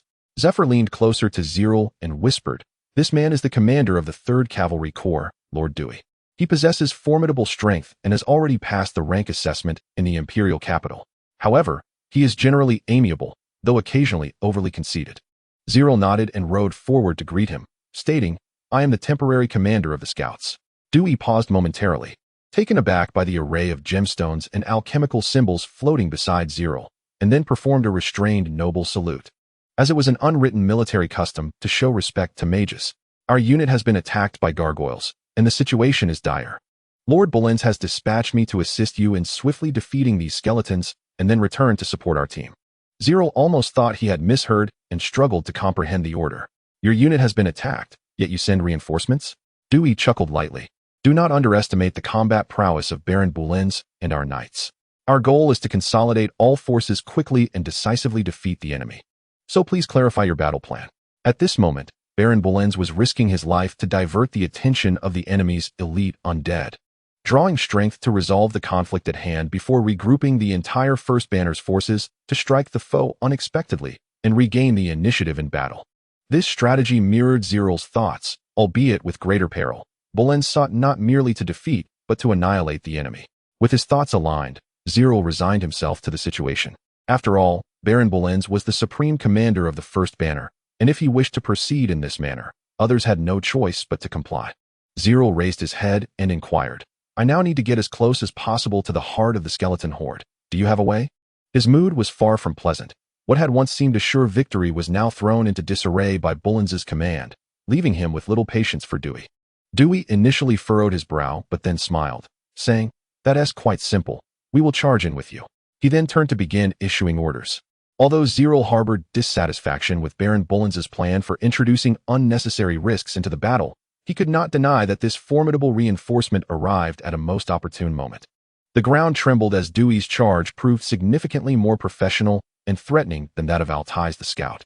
Instead of a straightforward advance, he divided the 300 cavalrymen into 3 parallel wedge formations, with the flanks gradually converging towards the center unit after breaching the enemy lines, ultimately merging in the heart of the fray. This strategy widened his cavalry's reach, ensuring a greater rotation of forces, while also shortening their advance for a quicker breakout. Along the way, the enemies caught in the converging gaps would be ruthlessly torn apart. This seemingly straightforward approach demands a higher level of skill from the cavalry commander. However, the disadvantage lies in the greater resistance encountered during the charge, as well as the increased number of enemies faced. This method of assault fully embodies Dewey's character.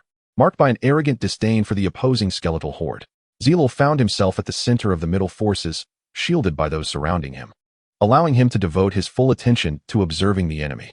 His innate perception expanded once more. The closer he drew to the center, the greater the resistance became, solidifying his resolve to concentrate his focus there. In Zerel's hand lay a hidden ruby.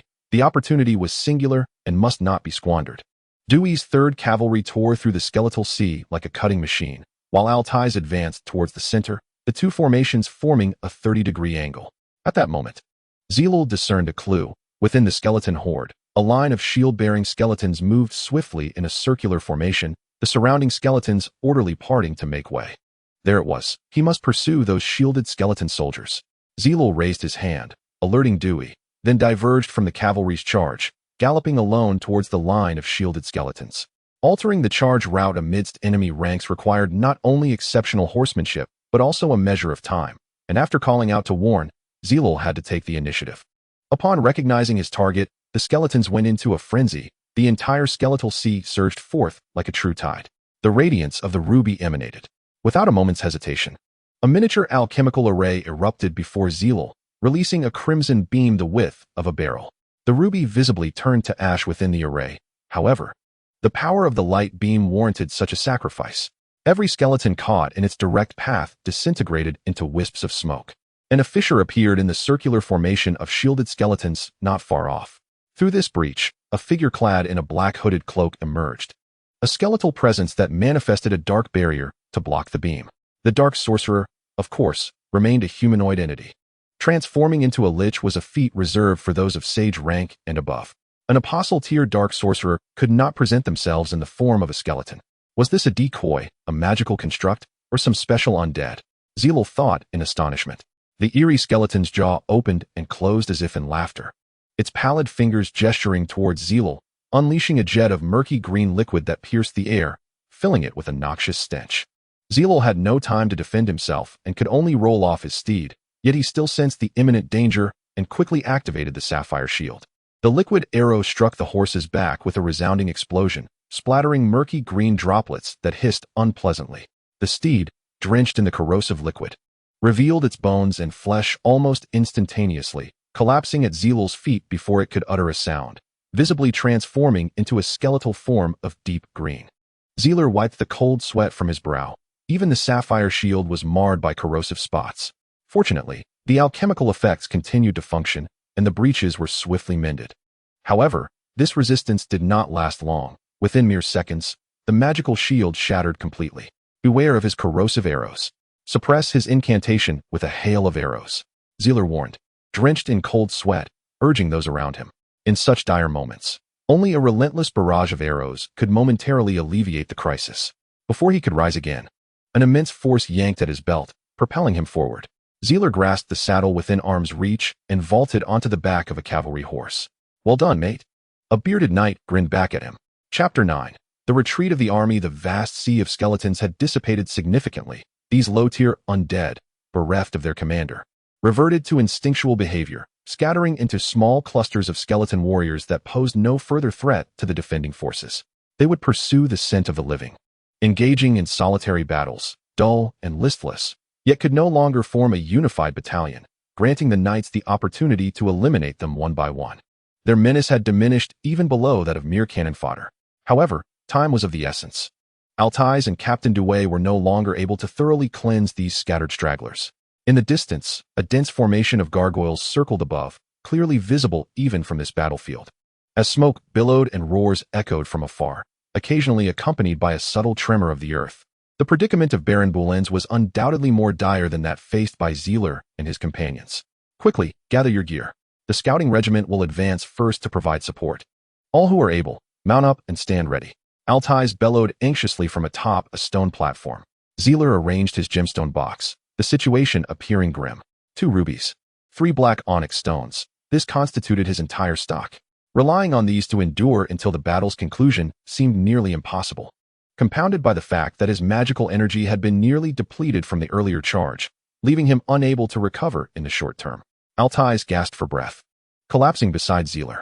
I can't go on. The expenditure has been too great. My hands are weary from cleaving these skeletal frames. I need a moment's respite. He reclined on the stone, his chest heaving heavily. We must hurry, Zerel urged, pocketing the last few gemstones and carelessly discarding the iron box. Altais stretched lazily, a grin breaking across his face. I never expected you had such capabilities. We've truly struck gold this time. The scouting regiment had already departed. They had not directly engaged in the charge, thus their combat expenditure was minimal.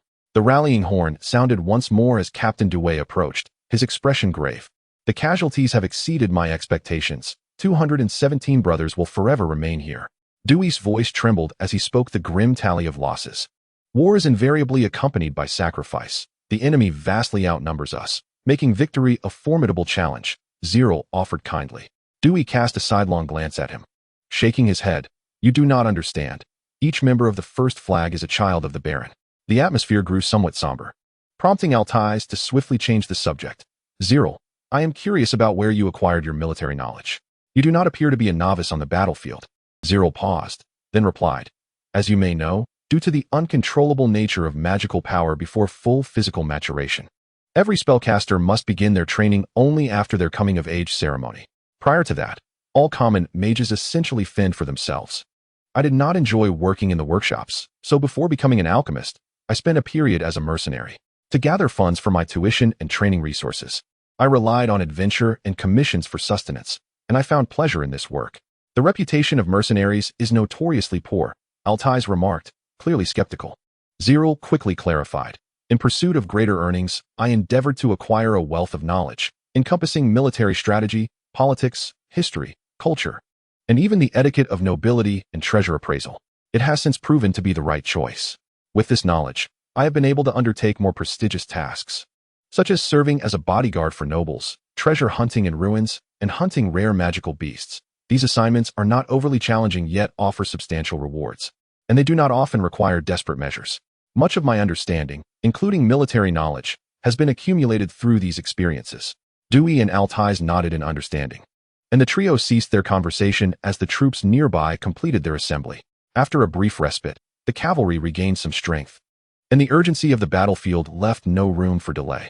Altais hastily announced their departure, and the cavalry formation promptly sprang into action. Several kilometers away in the woods, the elite cavalry and high-ranking undead were locked in a stalemate. Baron Bowers chose not to command his soldiers to form a defensive matrix. Instead, he opted for a dispersed maneuver to buy time. The thick foliage obstructed the relentless aerial assaults of the gargoyles, allowing the human cavalry to engage in tactical retreats, employing a flexible guerrilla strategy. However, the undead commander was no fool. Numerous cave spiders were weaving webs around the periphery of the woods, while a squad of over 300 zombie knights trailed closely behind Baron Bowers, intent on pursuing him. Beneath the towering shrubs, a simple camp was crowded with elites among the high-ranking undead. Yet, a dark sorcerer, adorned with a skull mask, lay on the ground, wailing in despair, his pale fingers trembling as they cradled a half-skull etched with crimson patterns. My magical apparatus, my brilliant invention. The dark sorcerer roared to the heavens, the surging magical energy rendering the surrounding air palpably thick. The high-ranking undead dared not approach, forming a silent, watchful circle around him. A graceful and enchanting succubus cautiously approached, softly suggesting, Master Abassar, continuing this battle yields no results. Please command a retreat. The dark sorcerer, seething with rage, leapt and struck the succubus down with a backhanded slap, exclaiming, How dare you teach me the art of warfare? The other high-ranking undead fell silent, none daring to plead on her behalf. Even in retreat, they were determined to impart an unforgettable lesson. The dark sorcerer, appearing almost deranged, was surrounded by flickering crimson runes as the earth trembled beneath him, and the sinister cries of cavern spiders echoed through the woods. Countless cavern spiders emerged from the depths, gnawing through tree roots and uprooting the soil, causing entire groves to collapse swiftly towards the center. Commands emanated from the dark sorcerer Abassar, swiftly disseminating through the undead army. In an instant, the entire force mobilized. Gargoyles advanced into the woods, zombie knights retreated from the battlefield, and the succubi provided cover for the aggressively advancing cavern spiders. Just then, a vulnerability in Abassar's defenses revealed itself. Instinctively, he glanced up at the treetops behind him, where sunlight streamed through the leaves, momentarily blinding the sorcerer accustomed to darkness. In the haze, he perceived a shadow lunging toward him. Corrosive arrow. Abassar instinctively cast his most practiced spell at the shadow. The genuine apostle-tier mage's strike vastly superior to the earlier counterfeit skeleton's attempts. The arrow, shimmering with a ghostly green hue, solidified and detonated, causing the surrounding trees to wither and decay instantaneously. Uncertain of the shadow's identity, Abassar felt the lingering threat and quickly summoned a dark shield to protect himself, rolling to the side to evade. With a sharp crack, the shield shattered, and a pitch-black sword sliced past his face, splintering a corner of his bone mask. Had he not evaded in time, he would surely have been impaled. Aware that the most perilous strike had been dodged, he hastily summoned nearby undead for assistance. The disaster knights, mutated from the zombie knights, quickly surrounded him. However, the assailant had already vanished without a trace. Bolins, it must be Bolins. He has not been ensnared by the zombie knight squad. Find him. He must be hiding nearby. Abassar commanded coldly, his frustration boiling over. The succubi exchanged glances, lamenting in a chorus of inaudible waves, as if an invisible tempest swept through the air. The grass beneath, the leaves around, and even the dust in the air trembled at the high frequency, nearly causing the surrounding undead to collapse. After a prolonged moment, as the succubi exhausted their magic, they reported, "Master, no abnormalities detected." The leader of the disaster knights knelt on one knee, his face filled with shame. "Damn it, are you all worthless? How astonishing it is that a living being could conceal itself right under one's nose." Abathar's expression was grim, harboring resentment. Yet reason dictated that it was time for him to depart. The Knight of Calamity had no words to offer, and the surrounding high-ranking undead leaders cautiously shielded themselves nearby. After a tirade of invectives, Abathar finally regained his composure. "Retreat, the entire army. Baron Boulens, this is merely the beginning." Chapter 10. Post-battle preparations. The soldiers emerged from the nightmarish thicket, dragging their weary bodies. They busied themselves with erecting camps, clearing the battlefield, and establishing sentry posts. Yet elation was absent from their faces, despite the victory. Hurry and attend to the wounded. Every second's delay increases their risk of infection. Alphys kicked over the corpse of a cave spider at his feet, extracting his knightly sword from the creature's compound eye, green blood oozing forth, which he disregarded as he loudly directed his fellow soldiers. Zerel emerged from a nearby white tent, his hands stained with the blood of the injured. The soldiers around him regarded him with deep respect, a stark contrast to his previous treatment. "Hey, is this the alchemist you all were speaking of?" A young knight whispered to his companion, his eyes filled with curiosity and a hint of skepticism. "Wasn't it said that alchemists have little impact on the front lines?" Another knight tapped his helmet with disdain, retorting, "He led us to victory through intellect and knowledge. Not everyone, like you, relies solely on brute strength. Our battalion is sorely lacking a commander who can oversee the entire battlefield. How wonderful it would be if this esteemed mage could officially join our garrison. But he is a mage. Why would he deign to join our humble garrison? It would be wise to refrain from such remarks lest we provoke discontent." "I was merely voicing a thought," the young knight replied with an awkward smile, his demeanor tinged with disappointment. Zerel passed by the two knights on duty, offering them a friendly smile, but he paid their discourse no mind. As he walked past the sentry, he strolled over to a nearby brook, rinsing off the grime in the flowing water, then found a stone to sit upon, remaining silent for a while. The piercing cry of an eagle drew the soldiers' gazes skyward, as Haliphis swooped down and settled firmly on Zerel's shoulder, appearing equally fatigued. Beside Zerel sat a middle-aged knight, clad merely in leather armor, a prominent scar marking his cheek. He held a dark knight's sword, gently cleaning it in the river, the blade resembling stone more than metal. Haliphis seemed somewhat intimidated by this knight, fixating on him intently. The middle-aged knight appeared slightly irritable, returning a fierce glare and deliberately making a grotesque face, which startled Haliphis, causing the bird to flutter up to the top of the white tent. The middle-aged knight scrutinized Zerel once more, inquiring, "Are you the free mercenary introduced by Altais? It seems the soldiers have begun to accept you. If there are no other mercenaries around here, then it must be me. Additionally, you may call me Zerel. It is my honor to gain the approval of all." The knight smiled and nodded, sheathing his black stone sword. "The first flag team has never recruited mercenaries. You are the first." Zerel, feeling somewhat bashful, nodded in response. "I truly did not anticipate this situation."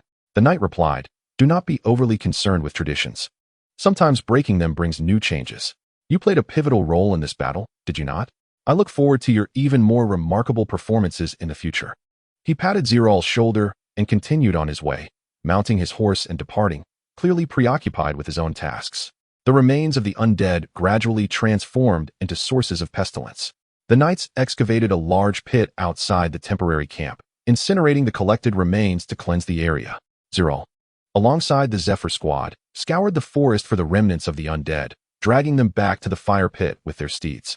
This labor persisted until dusk, and as the light began to fade, the scouts finally returned to the camp. Zerel had gathered numerous branches and fragments of armor from the woods. Upon returning to the camp, he retrieved a compact, assemblable alchemical platform from his backpack. At the center of the camp, around the bonfire, a crowd of soldiers gathered to witness the spectacle. After all, magical experiments are often shrouded in secrecy, and for many, it was their first encounter with a genuine alchemical apparatus. This rudimentary alchemical platform was supported by a small pillar featuring a square tabletop. The most striking mechanical blade was affixed to one side of the tabletop's cantilever, while the center displayed low-level, commonly used alchemical arrays inscribed in mithril, including decomposition, levitation, and reconstruction arrays. Zerel carefully placed the last 2 rubies into the grooves of the mechanical blade, infusing the platform with magical energy. It had been said that alchemy was the most wondrous of magics, for it contained boundless possibilities. The branches and fragments of armor were scattered into elemental powder by the red light of the decomposition array. Zerel meticulously collected the powder and cast it into the reconstruction array, employing his mental prowess to connect and design the necessary specifications. Under the influence of the levitation array, the elemental powder began to swirl and gradually coalesce, forming arrows amid blue electric sparks. Yet, the task was not complete. Zerel infused the mechanical blade with more magical energy, and a fine red laser emanated from its tip. With the mechanical blade in hand, he etched intricate patterns onto the arrow shafts, the runes shimmering as they were stamped into the wood. Nearby, the scout rogue Dino leaned against the alchemical platform, reaching for a completed arrow to examine it closely. After inspecting it, he sighed in disappointment, muttering, "This is no different from a regular arrow." Zerel reclaimed the arrow and gently tossed it to the ground, where the tip struck the stone surface and effortlessly penetrated it, leaving only a small portion of the fletching visible above ground, causing a collective gasp among the onlookers. A sigh of inhalation emerged from the crowd as all eyes turned towards the arrow embedded in the heart of the stone, rendered silent by its presence. This was an alchemical arrow, treated with enchantments, upon which I had inscribed sharp runes, connecting runes of the mind, and sylph runes. The knowledge involved was derived from the unique runic wisdom of the Messiah civilization, the Solomon civilization, and the ancient Elven civilization. One must not underestimate the technical sophistication encapsulated within. Zealot explained to the onlookers, asserting his superiority as the chief alchemist of the Tower of Oaths, claiming to excel among his peers in the realm of alchemy. Though Dinner could not grasp the intricacies of the technical jargon, he recognized the potential for survival embedded in such a weapon. He hurriedly produced his dagger and longsword, pleading, "Zealot, considering we are now part of the same team, could you also enchant my weapons? With alchemical arms, what fear do we have of the undead legions?" The knights around, unfamiliar with Zealot and hesitant to speak, cast envious glances at Dinner, wishing they could devour him whole. Zealot chuckled awkwardly. "What you refer to as widely usable alchemical gear is not the same as runic equipment. It is merely ordinary weaponry crafted by alchemists who amalgamate numerous rare materials, which is entirely distinct from runic gear." Dinner scratched his head, exasperated, and shrugged with a nervous chuckle. "I don't quite understand. What does that mean? Alchemy is classified as magic, rather than dwarven forging or goblin mechanics, because the alchemical array can only be wielded by the alchemists themselves. This is akin to the principle of fireball spells within elemental magic. Each spellcaster possesses their own inherent mental laws, akin to innate magical power, resembling an agreement between humanity and nature. Alchemy follows suit. You may perceive runic equipment as a long-lasting fireball spell, yet its essence remains that of magic. The crowd erupted into chatter. Those who understood began elucidating to their fellow soldiers. Zealot meticulously examined the final arrows, having crafted only 9 alchemical arrows from a plethora of materials, consuming a significant amount of magical energy in the process. However, the notion that alchemists lack combat prowess holds some truth. Runic gear still possesses numerous drawbacks. Many alchemists, despite wielding formidable weapons, lack the skill to utilize them effectively, often falling victim to other practitioners, even those armed with mere wooden sticks, resulting in grievous injuries. Most crucially, runic equipment lacks the versatility and adaptability of other professions, leaving them vulnerable to exploitation. For other practitioners, they pose little threat. Zealot found a quiver and carefully stored the 9 alchemical arrows. Suddenly, the surrounding clamor subsided, the chatter giving way to silence. And some soldiers could be seen trembling faintly amidst the crowd.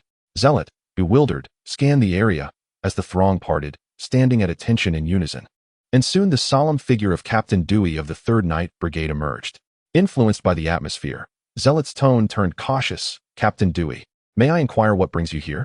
I come to convey the invitation from Commander Boulens. The Baron wishes for you to attend our internal strategy meeting as an observer. Dewey executed a textbook salute. If there are no objections, please proceed to the main tent immediately, as I have others to notify. Chapter 11. The pre-war conference. The main tent was surrounded by patrolling sentries, exuding an air of vigilance. As Zerel lifted the tent flap, he unexpectedly encountered Altais, who was hastily returning on horseback, and the two entered the main tent together. How about reconsidering and formally joining the garrison? Altais teased as he leaned in. Up until now, Altais had not relinquished his efforts to recruit Zerel, and this inclination became even more pronounced after the battle commenced. However, Zerel continued to graciously decline the offer. I may depart from the ranks at any moment, and once the war concludes, you cannot expect me to return to the city to maintain order or security. Even if Zerel were amenable to such a role, the venerable headmaster Alpas of the Oath Tower would likely summon him back to the academy. The chief mage of the faction had ventured to inspect the city gates, which seemed a source of embarrassment for the entire Solomon Alchemist Association. Thus, Zerel could not casually acquiesce to Altais' recruitment. Do you harbor disdain for our first banner? Altais inquired earnestly, narrowing his eyes. Zerel offered an awkward smile. Disdain is perhaps too strong a word. It simply does not align with my vocation. I assure you, the first banner is not as simple as you perceive, Altais replied in a hushed, conspiratorial tone. As long as the Baron is willing, there are plenty of main forces eager to incorporate us. At that moment, the tent's entrance was once again parted, revealing an elderly knight whose hair had begun to gray. Upon sighting the figure, Altais promptly pulled Zerel aside and bowed respectfully, his face beaming with reverence. The old knight chuckled wryly, raising a hand to gesture toward Altais. You are my equal now, young man. No need for such formalities each time. Altais scratched his head and chuckled sheepishly, though his respectful demeanor remained unchanged. Zerel, allow me to introduce you, Altais continued with rare seriousness. This is His Excellency Lord Jorlin, the commander of the 2nd Night Brigade. Previously, during discussions with ordinary soldiers, Zerel had learned that the first banner was primarily composed of 3 garrison night brigades and a reconnaissance unit, with each brigade comprising 300 men and the reconnaissance unit consisting of 100. The commander of the 1st Night Brigade was none other than Baron Boulens himself, with Altais serving as the deputy commander. The commander of the 2nd Night Brigade, Lord Jorlin, had held the esteemed position of Knight Commander in the Royal Capital's Guard Regiment before his retirement, having once been regarded as the elite among the elite in his youth. From the perspective of an ordinary soldier, this old knight undoubtedly epitomized the pinnacle of a military career. Upon hearing Altais' introduction, Zerel quickly followed suit and bowed, feeling a sense of restraint in the presence of such an esteemed soldier, despite his own status as an alchemist. As time progressed, the main tent gradually filled with individuals, including the vice-captains of various knightly orders, medical officers, quartermasters, and liaison officers, all of whom gathered in attendance. The last to enter the main tent was Commander Dewey, who was responsible for notifying everyone. Accompanying Commander Dewey was the middle-aged knight encountered earlier by the creek, prompting Zeler to cast several inquisitive glances in his direction and to inquire about the knight's identity from Altais. Raising an eyebrow, Altais grinned and replied, "He is Baron Boulens, the garrison officer of the 1st Flag Team." With this revelation, a look of realization dawned on Zeler's face. With all present, Boulens promptly declared, "Let us commence." Everyone took their seats in order, and as Zeler was merely invited to observe the meeting, he naturally settled at the farthest end of the table. The recent operation had resulted in the sacrifice of 319 warriors, with 27 severely injured, a loss nearing half their number. Although they ultimately succeeded in repelling the ambush of the undead army, the cost was equally staggering. Now, we face a challenging decision: to either continue our mission to the abandoned monastery or to abandon it and return to camp for recuperation. I wish to hear your thoughts. A silence enveloped the meeting room. The total number of undead forces in the war zone was merely 70,000. Yet the enemies that ambushed the first flag team had already claimed 1/7 of that total. Logically, it was quite an achievement to retreat unscathed, and advancing further might expose them to an even larger ambush. Is it not true that the enemy's increasingly aggressive attacks indicate that supporting the survivors is indeed the right course of action? Altais analyzed. Bulens nodded thoughtfully at the map, but refrained from speaking. It is also possible that the enemy is using the survivors as bait to lure us into their trap. The old knight, Jorin, remarked with a smile. Our movements have been compromised. Even if the enemy was previously unaware, they will certainly take action now. And their commander is quite shrewd. Bulens respectfully inquired of Jorin, so? You mean to say that our rescue operation may not only fail to alleviate the survivors' plight, but could potentially place them in greater danger? The old knight's smile faltered slightly as he solemnly nodded in agreement. Dewey, who had been resting his chin on his hands and remained silent, suddenly lifted his head and declared, "Then we have no choice. This is the consequence of our actions. We must save these survivors at all costs." Bulens tapped the table, as if weighing his thoughts, before turning his gaze to Zerel, who sat at the end of the table. "Mercenary, what is your opinion?" Zerel, taken aback, pointed to himself in surprise. Bulens calmly nodded in affirmation. "Do not mind it. This is merely an informal meeting for everyone to express their views." Upon hearing this, Zerel felt a twinge of embarrassment as he articulated, "In the event of engaging in battle on the plains, we could entirely circumvent the opponent's might, gradually depleting their strength. Eventually, the high-ranking undead would perish, and the sea of skeletons would inevitably be annihilated. However, if we choose to entrench ourselves in one location, I do not believe we stand a chance of victory." The old knight, Tyrant, instinctively nodded in agreement, casting an appreciative glance at Zerel as he added, "We are deficient in weaponry, lacking manpower, and sorely short on supplies. Once knights dismount to engage in combat, they become vulnerable. This has nothing to do with the warrior's quality, but rather our deficiency in effective lethality." The conference room once again fell into silence. This time the stillness felt exceptionally prolonged. Bulens clapped his hands on the table, casting a cheerful gaze around the room before turning to a corpulent officer seated at the lower end. "It is time to unveil your impressive wares. We have a bona fide alchemist in our midst," Bulens commanded, smiling at the rotund quartermaster. The quartermaster of the first flag, named Woots, was a plump young man clad in slightly ill-fitting armor that appeared somewhat comical. He perpetually wore an endearing smile, and Zerel found him amusing from the outset. With an air of mystery, the plump Woots retrieved a list from his pocket, prompting Zerel's curiosity to lean in for a closer look. The document detailed an array of alchemical equipment, including crossbows, elemental bombs, and incendiary traps, along with a modest quantity of small energy cannons. The abundance and variety were nothing short of luxurious. Observing the astonished and elated expressions of those present, Woots proudly patted his chest and explained, "Half of these provisions are sponsored by my family. General Davis procured a batch of alchemical gear from the Tower of Oaths, most of which has been allocated to us. Now I feel reassured. With these alchemical supplies, even if the undead launch an all-out assault, we have little to fear," Altais exclaimed with excitement.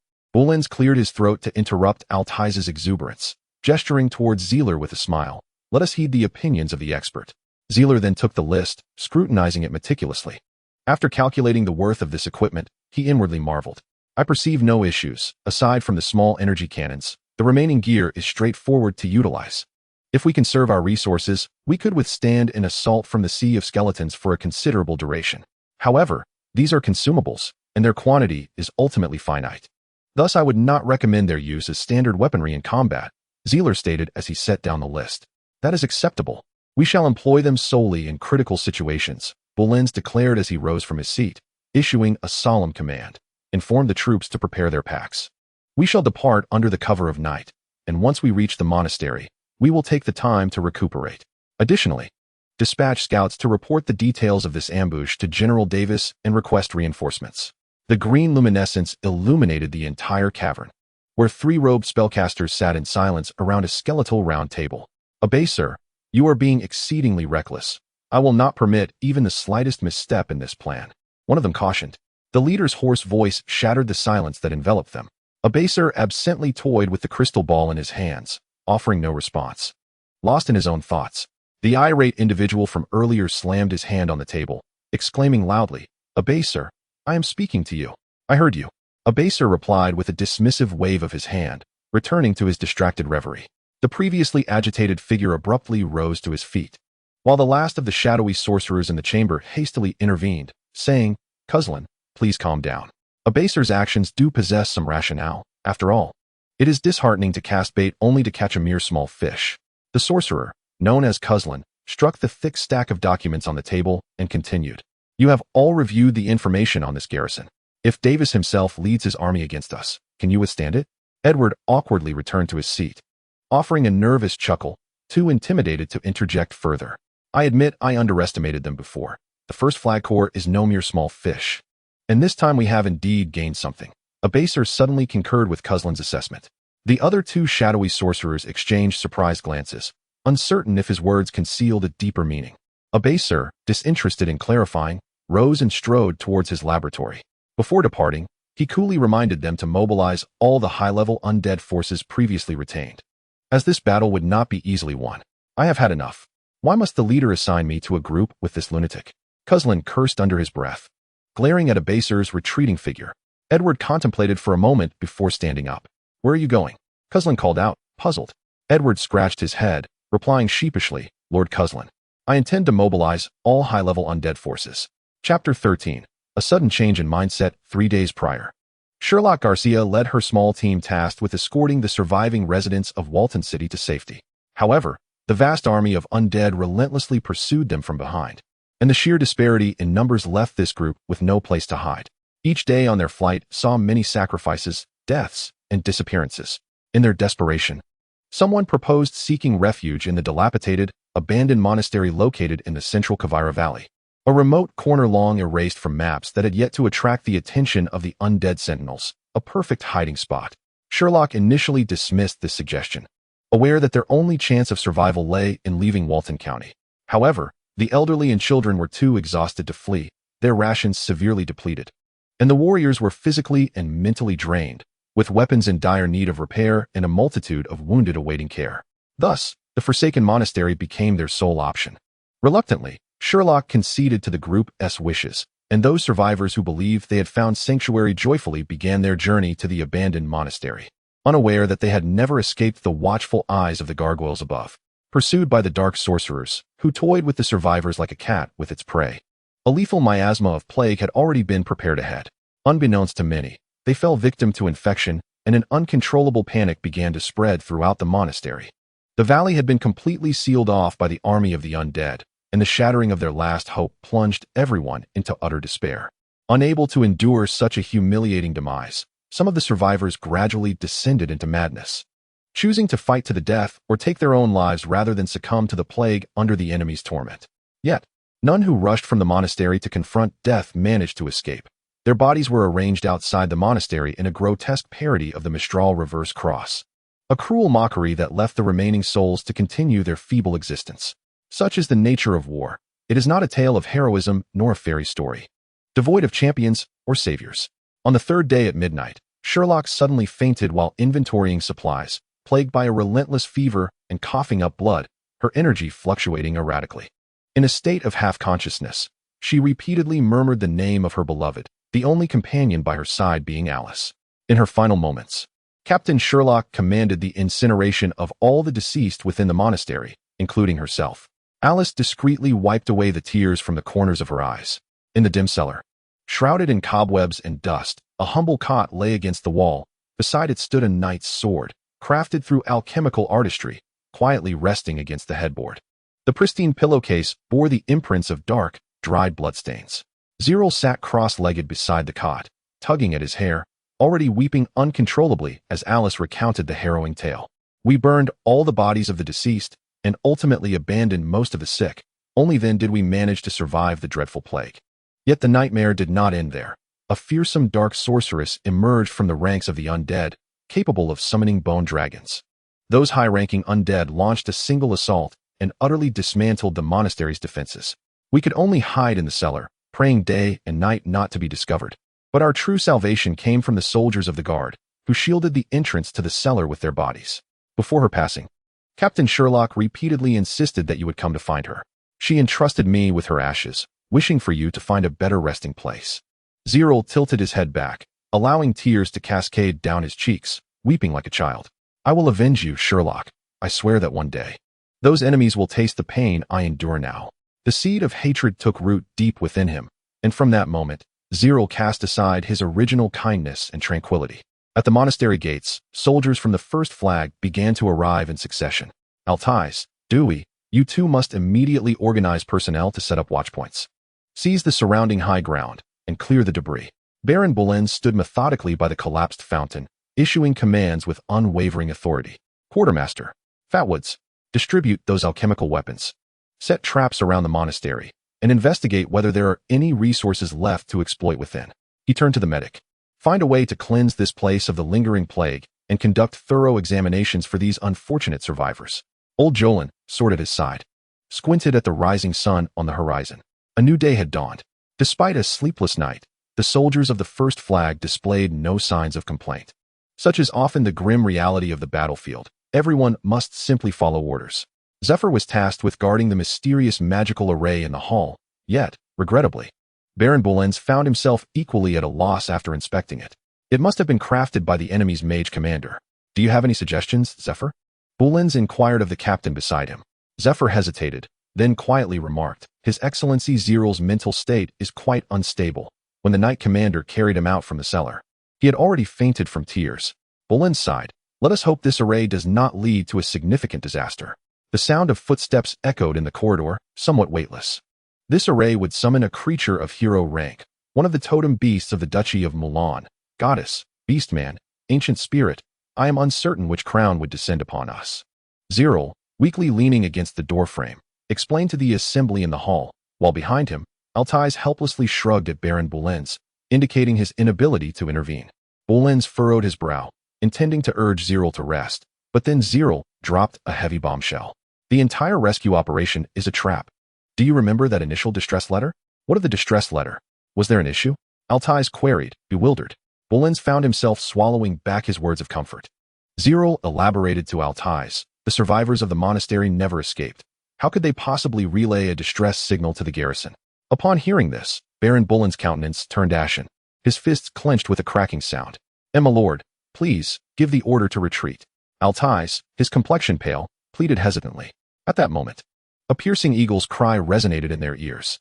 Zerel calmly glanced outside at the anxious circling of Halifis, then turned back to the group with an indifferent explanation. Even if we wish to retreat now, it depends on the whims of the undead legion. Halifis has detected a large number of undead advancing towards the monastery. Zerel's gaze was filled with calmness and indifference, as if he had transformed into an entirely different person. I will gather the troops at once. Altais, upon hearing there was no way to retreat, became steadier. He sought Baron Boleyn's approval before promptly heading for the door. Altais. Boleyn called to halt him, shaking his head with a strained voice. Let the soldiers rest a while longer. They are already quite fatigued. Boleyn is undoubtedly a seasoned commander, well aware that if his soldiers are utterly exhausted, their combat effectiveness in the upcoming battle would be a mere illusion. Meanwhile, the stern-faced Lord Xiaolin quickly entered the hall, and no one dared to obstruct this illustrious veteran. My Lord Baron, my soldiers have spotted numerous gargoyles conducting aerial reconnaissance during their patrol nearby. It is likely that an army of the undead is advancing towards us. At this moment, the last flicker of hope in everyone's hearts was irrevocably extinguished. My dear Xiaolin, I should not have pulled you back from the Empire's retirement home. I sincerely apologize for this. Boleyn expressed with a face full of regret, bowing deeply. However, to his surprise, Lord Xiaolin paused for a moment before bursting into laughter. It seems you all have come to know. With that laughter, Lord Xiaolin appeared to shed decades, saluting Boleyn without uttering a word, for none was needed. Do we not possess numerous elemental bombs? Perhaps we could destroy this magical array, Zerel suggested, casting a glance around at the expressions of those present, his demeanor reminiscent of a sage who has seen through the veil of life and death. If we are to die, we might as well send the entire monastery to the heavens before our demise. A chill of dread surged through everyone's hearts, for this was a plan of mutual destruction. Altais turned his gaze towards Boleyn, uncertain whether to heed Zerel's counsel. Bolins hesitated momentarily, but ultimately resigned himself to the suggestion, go fetch Fat Wutz and have him bring all the elemental bombs. After issuing the command, he turned and cast a deep look at Zerel. Zerel shrugged, a cold smile returning to his face. We may need to discuss matters, Zerel, Bolins said, furrowing his brow with a grave expression. Can I refuse? Zerel replied lightly.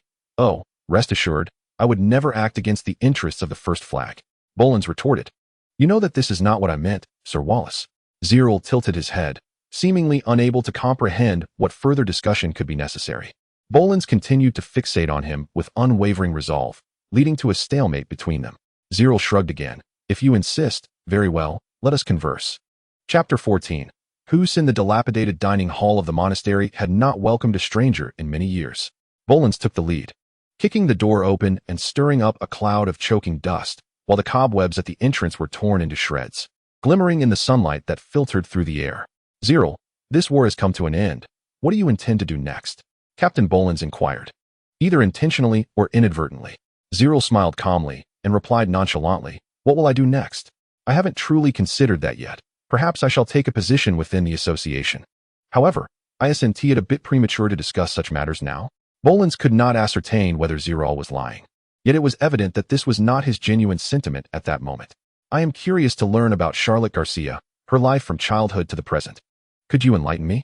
Upon hearing this, Zerel's expression darkened, and with a cold gaze fixated on Baron Bolins, he replied, there is nothing worth discussing regarding her.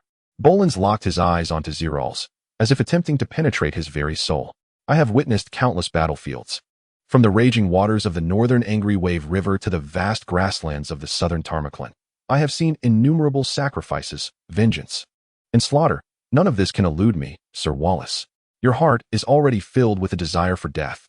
A cold smile graced Zerel's lips as he assumed an air of indifference. This is war, not a child's playground. Bolins spoke gravely, regardless of your intentions. Whether it be revenge or venting your frustrations, do not lose yourself. And do not jest with your own life. At this, a flicker of anger finally surfaced in Zerel's eyes. Revenge? Venting? Who do you believe I should blame? The Milan people? The Mysterians? Myself? Or perhaps the entire world? I genuinely wish to eradicate those dark sorcerers and seek retribution against the Duchy of Mulan and the Kingdom of Mister. But I do not require such excuses to fuel my will to live. You are correct about one thing, Baron Bolins. This is indeed a war. Zerel calmed his emotions, recognizing that further argument would only squander their precious time. The desolate dining hall fell into silence, as both men required space for solitary contemplation. Zerel, what do you truly wish to accomplish? The commander inquired. If I had not chosen to step onto the battlefield, I might never learn the tribulations my fiancée has endured in these final days. In just over a week, perhaps an unfamiliar soldier will knock on my dormitory door, gazing at me with pity, and then present me with a letter of condolence. Or perhaps it will merely be a letter confirming her disappearance. I would then frantically search for her, clinging to a thread of false hope until despair consumes me. But now, at least, I still have the chance to do something for her. Zerel rose from the table and saluted Bolins solemnly. Commander, if I survive this war, I may reconsider the meaning of life. But for now, I wish to carry on the unfinished tasks of Sherlock and then seek vengeance. The dining hall remained dim, with only the entrance bathed in sunlight. Bolins watched Zerel's silhouette as he approached the illuminated doorway, momentarily lost in thought. Every day, wars erupt in this world, and countless lives are lost to calamity. You are not an exception. My mother and wife fell at the hands of the cavalry on the Tarmaclan grasslands, declared Baron Bolins. Zerel halted, gazing intently into Bolins' eyes, and earnestly asked, what did you do at that time? Baron Bolins offered a wry smile and shook his head, choosing not to respond to the query. Yet his expression spoke volumes. The valiant commander, renowned for his exploits, ultimately found himself without a satisfactory resolution. Please, survive, Zerel Wallace. The sacrifices here have been ample. Zerel chuckled softly, not taking the Baron's words too seriously, and turned to exit, his blood-stained sleeves swaying rhythmically with his steps, evoking an indescribable sentiment. His silhouette melded into the sunlight, leaving behind merely a shadow. Eventually, that shadow too faded away at the threshold. Enemy attack. The army of the undead draws near. The clarion call of assembly resonated in every ear, and the soldiers of the first banner instinctively understood their duty. They raised their blades and readied their spears. A fervent rush echoed around them. There were no shouts or cries. Baron Bolins had conveyed everything they needed to know. and all were acutely aware that a sanguinary battle awaited them.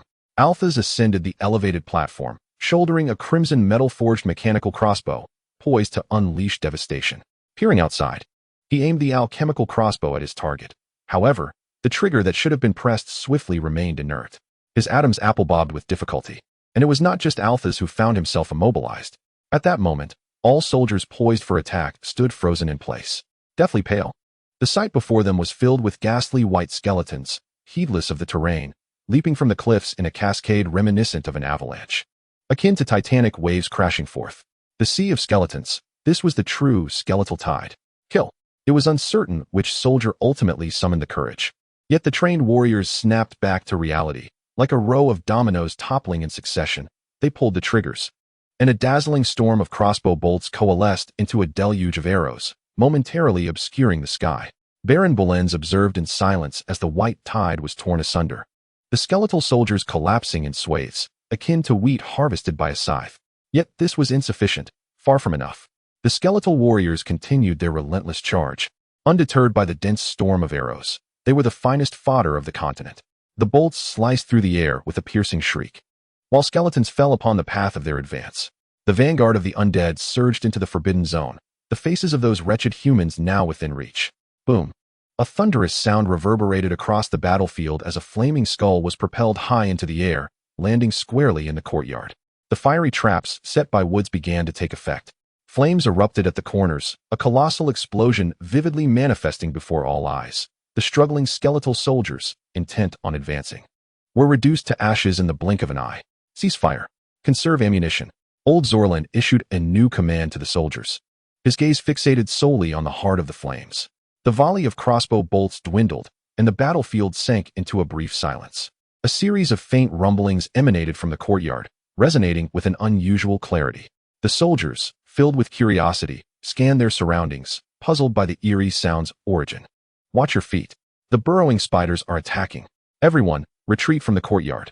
Commander Dewey shouted anxiously, his eyes bloodshot with urgency. One young knight, caught off guard, hesitated. And as he turned to look at his companions, they were frantically shouting at him. Realizing the impending danger, the knight drew his sword, only to be met by a pair of rancid, sharp fangs. Blood splattered as the burrowing spider thrashed its head, the knight's screams echoing in the air. Commander Dewey's eyes widened in fury. He seized a spear from a nearby guard and, after a few quick strides, hurled it forward. A surge of blue energy coursed around him, and for a brief moment, the world seemed to dim. The spear tore through the spider's abdomen, continuing on to pierce another burrowing spider's mandibles, finally embedding itself firmly in the stone wall.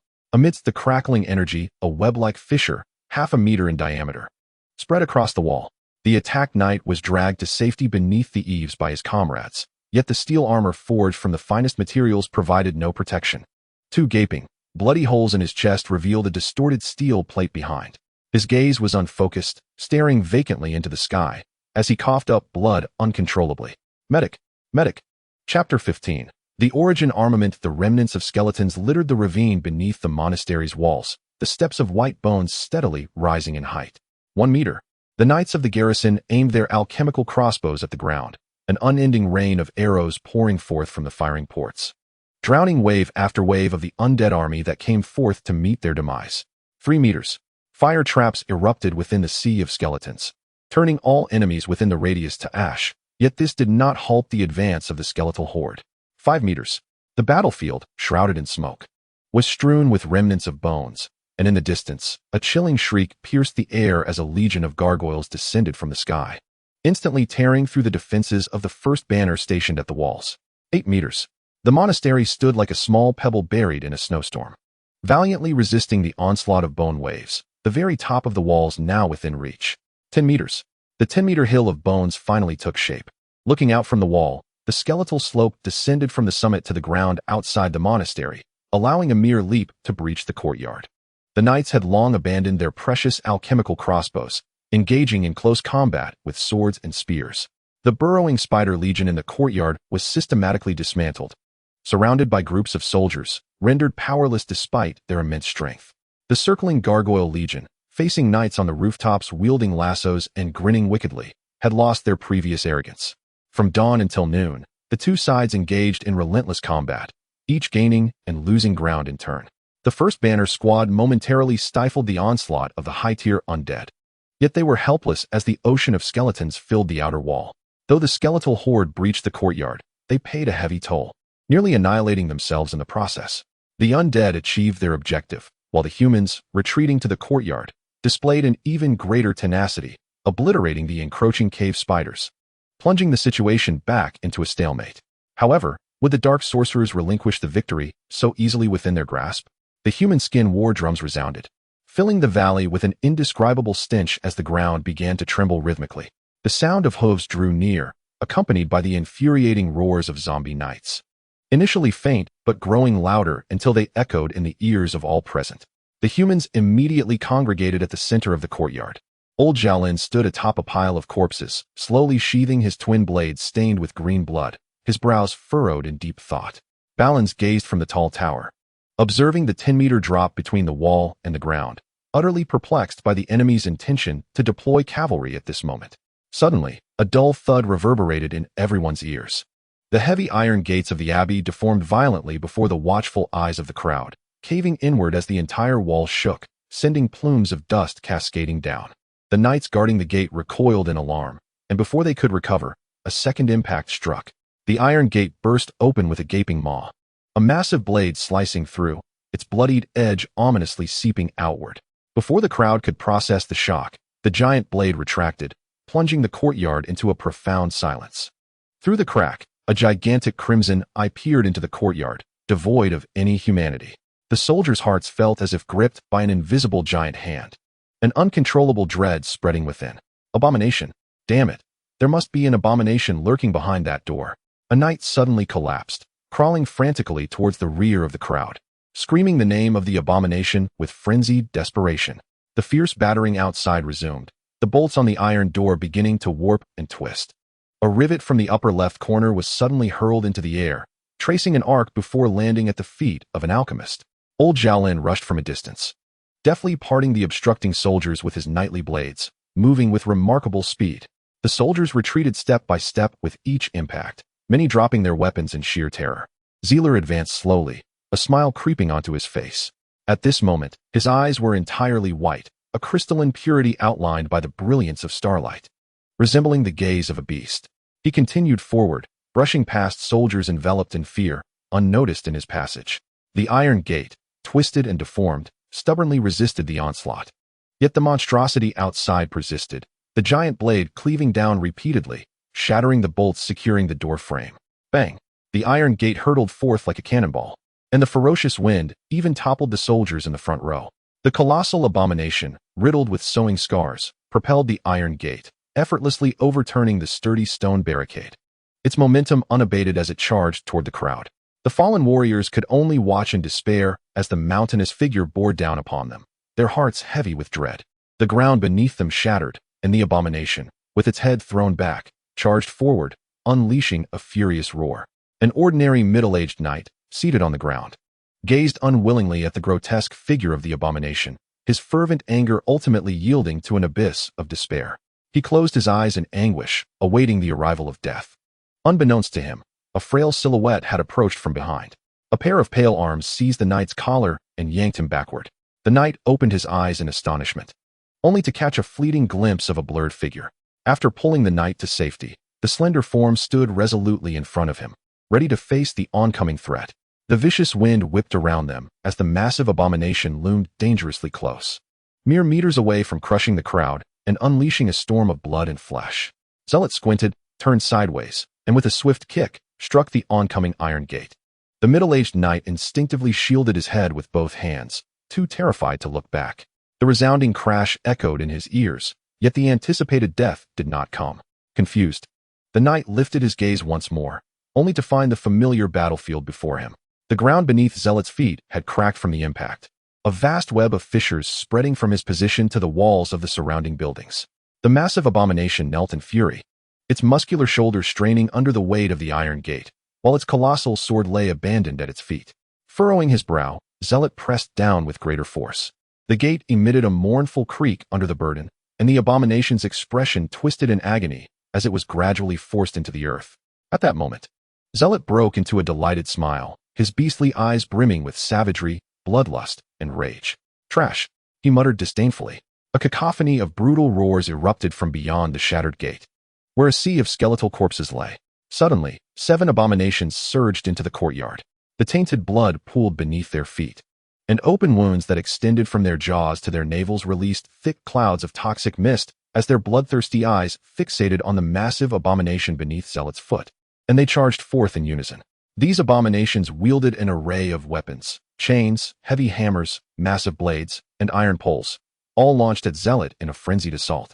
Swiftly retreating with the rescued middle-aged knight in tow, Zealot evaded the incoming attacks with the agility of a feline, as if possessing a panoramic view of the battlefield. However, as Zealot retreated, there were those who remained unperturbed. The veteran warrior, Old Jolin, a retired member of the Empire's elite legion, deftly emerged from Zealot's side. With his dual blades shimmering, he gracefully leaped onto the edge of a massive sword, plunging into the fray.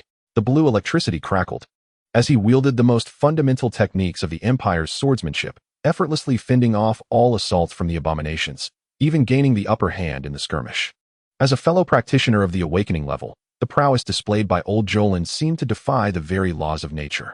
Zealot suddenly felt a sense of provocation, an emotion that surfaced inexplicably, bordering on the absurd. He carelessly tossed a middle-aged knight into the throng, a primal rage instinctively driving him towards the brink of madness. With his hands clasped before him, barely touching, he released a surge of magical energy that manifested behind him as a bizarre hexagonal alchemical array.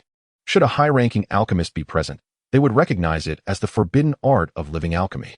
Obsidian runes poured forth from Zealot's beastly eyes, spreading across his body, etching dark floral patterns upon his pallid skin, suffused with an ancient aura. Knowledge borrowed from Lilith surged instinctively into Zealot's mind, allowing him to masterfully harness the immense power contained within the burdensome origins of beast and titan alchemy. The ability to synchronize and layer spells was a sophisticated technique of high-level sorcery that Zealot had yet to command. However, with Lilith's assistance, its execution brought him no joy. His calm and rationality were eroding, giving rise to a burgeoning desire for slaughter, a domineering arrogance brewing in his gaze. Survival, prey, slaughter, Zealot murmured to himself, head bowed, trembling slightly like a nightmarish whisper, biting his pale lips. With a soft sigh, he finally relaxed. A cruel grin crept across his face, revealing a sinister smile. Chapter 16. The first glimpse of ferocity. The abominations were colossal, their movements sluggish. This flaw was particularly pronounced when 7 of them crowded together, impeding one another. Each swing of Old Jolin's twin swords cleaved away large chunks of their decaying flesh, delivering devastating blows. The ordinary techniques of the Empire's swordsmanship transformed in his hands into a lethal meat grinder, perpetually enacting an art form known as slaughter. Zealot, grinning maliciously, approached slowly, the dark patterns on his body exuding an almost savage aura. The first abomination to charge into the courtyard shook its head and staggered forward, its blood-red eyes fixated on the advancing Zealot, filled with trepidation, hesitating to attack. It held aloft a warped iron door, cowering behind it. Amusingly, the front of the iron door bore a distinct footprint, and combined with the abomination's cautious posture, it presented a rather comical sight. The effects of the Origin Alchemy Titan's heart significantly test the knowledge of the caster. If this magic were wielded by an illiterate individual, it would not only yield no results, but could potentially lead to their own demise. The singular effect of the Titan's heart enables the caster to attain complete control over their own body. Through mental perception, one can grasp every minute detail from individual cells and nerve endings to the various trace elements within, as well as larger components such as organs, the flow of blood, and every muscle and bone. The extent of control achievable depends on the caster's level of understanding. If Zerel were to invoke this alchemy himself, he could at best halt bleeding from a wound or accelerate his heartbeat. Yet he stands before the enigmatic Lilith and the vast reservoir of knowledge within the ancient castle. Bending down, he picked up the rusted, grotesque blade discarded by the abomination, swiftly adjusting to the optimal stance for delivering a powerful strike. In the next moment, a thunderous sound erupted, causing nearby soldiers to instinctively cover their ears. The abomination let out a fierce roar, bracing itself against the iron door. The blade met the door with inevitable force, creating a dazzling shower of sparks that flew in all directions, accompanied by a grating sound that lasted but a moment. Zerel withdrew, and the dark red scorch marks on the blade gradually faded.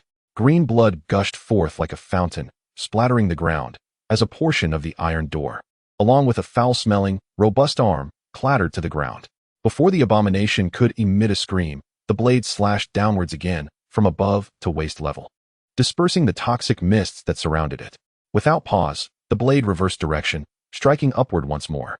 The 2-meter-long, mottled sword ensured that Zerel could reach his target even from a distance. The abomination's rotund belly was cleaved in two, and without the time to witness the revolting contents spilling forth, Zerel pivoted and delivered another strike. This time, his aim was the creature's thick neck. Its bulbous head flew into the air, its face contorted in agony. For this monster, death might indeed be a form of salvation. Zerel's series of attacks unfolded with the precision of a well-calibrated machine, leaving no opportunity for the foe to escape. His speed, while not extraordinary, consistently disrupted the abomination's response, as though he anticipated its every move. The fleeting gaps and vulnerabilities were apparent, even without the need for keen eyesight. These were not abilities lent to him by Lilith. They were innate talents he possessed. The blade, now coated in the green blood of the undead, was cast aside after a few glances. Such a cumbersome weapon was not to his liking.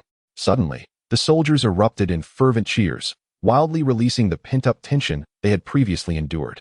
The individuals within the first flag who have had contact with Zerel are predominantly practitioners of the Enlightenment tier and above, including Dino, Captain Zephyr, Althys, and Dewey, as well as the even more formidable Elder Zolan and Bulans. However, the majority of soldiers in the Defensive Legion are merely ordinary knights with a rudimentary understanding of combat techniques, and they have ample reasons to vocally vent their previously held fears over the fallen abominations. Amidst the cheers of the crowd, Zerel's gaze remained fixed on the unfolding battle across the field, a voice within him urging him to unleash his primal instincts and indulge in rampant slaughter. Elder Zolan swung his sword once more, slightly out of breath, as the nearest abomination raised its war hammer to strike. With a casual flick of his wrist, Zolan deflected the heavy blow aside. The soldiers who worried for his safety collectively exhaled in relief. However, following this defense, Zolan's expression suddenly shifted. He clutched his chest in agony, coughing violently, retreating to evade the onslaught of attacks, and stumbled, collapsing to the ground. An iron pillar, thick as a human head, seized the opportunity to come crashing down, whipping up a fierce gust of wind. Zolan remained oblivious to the imminent danger before him, his body curling in pain. A trickle of blood seeping from the corner of his mouth. Though Zolan fell not far from his original position, he was unfortunately obstructed by several abominations, rendering Zerel unable to reach him in time. With no other option, Zerel plunged headlong into the throng of abominations. A spiked warhammer descended upon his chest.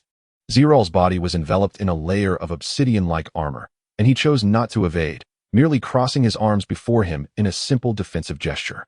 Bang!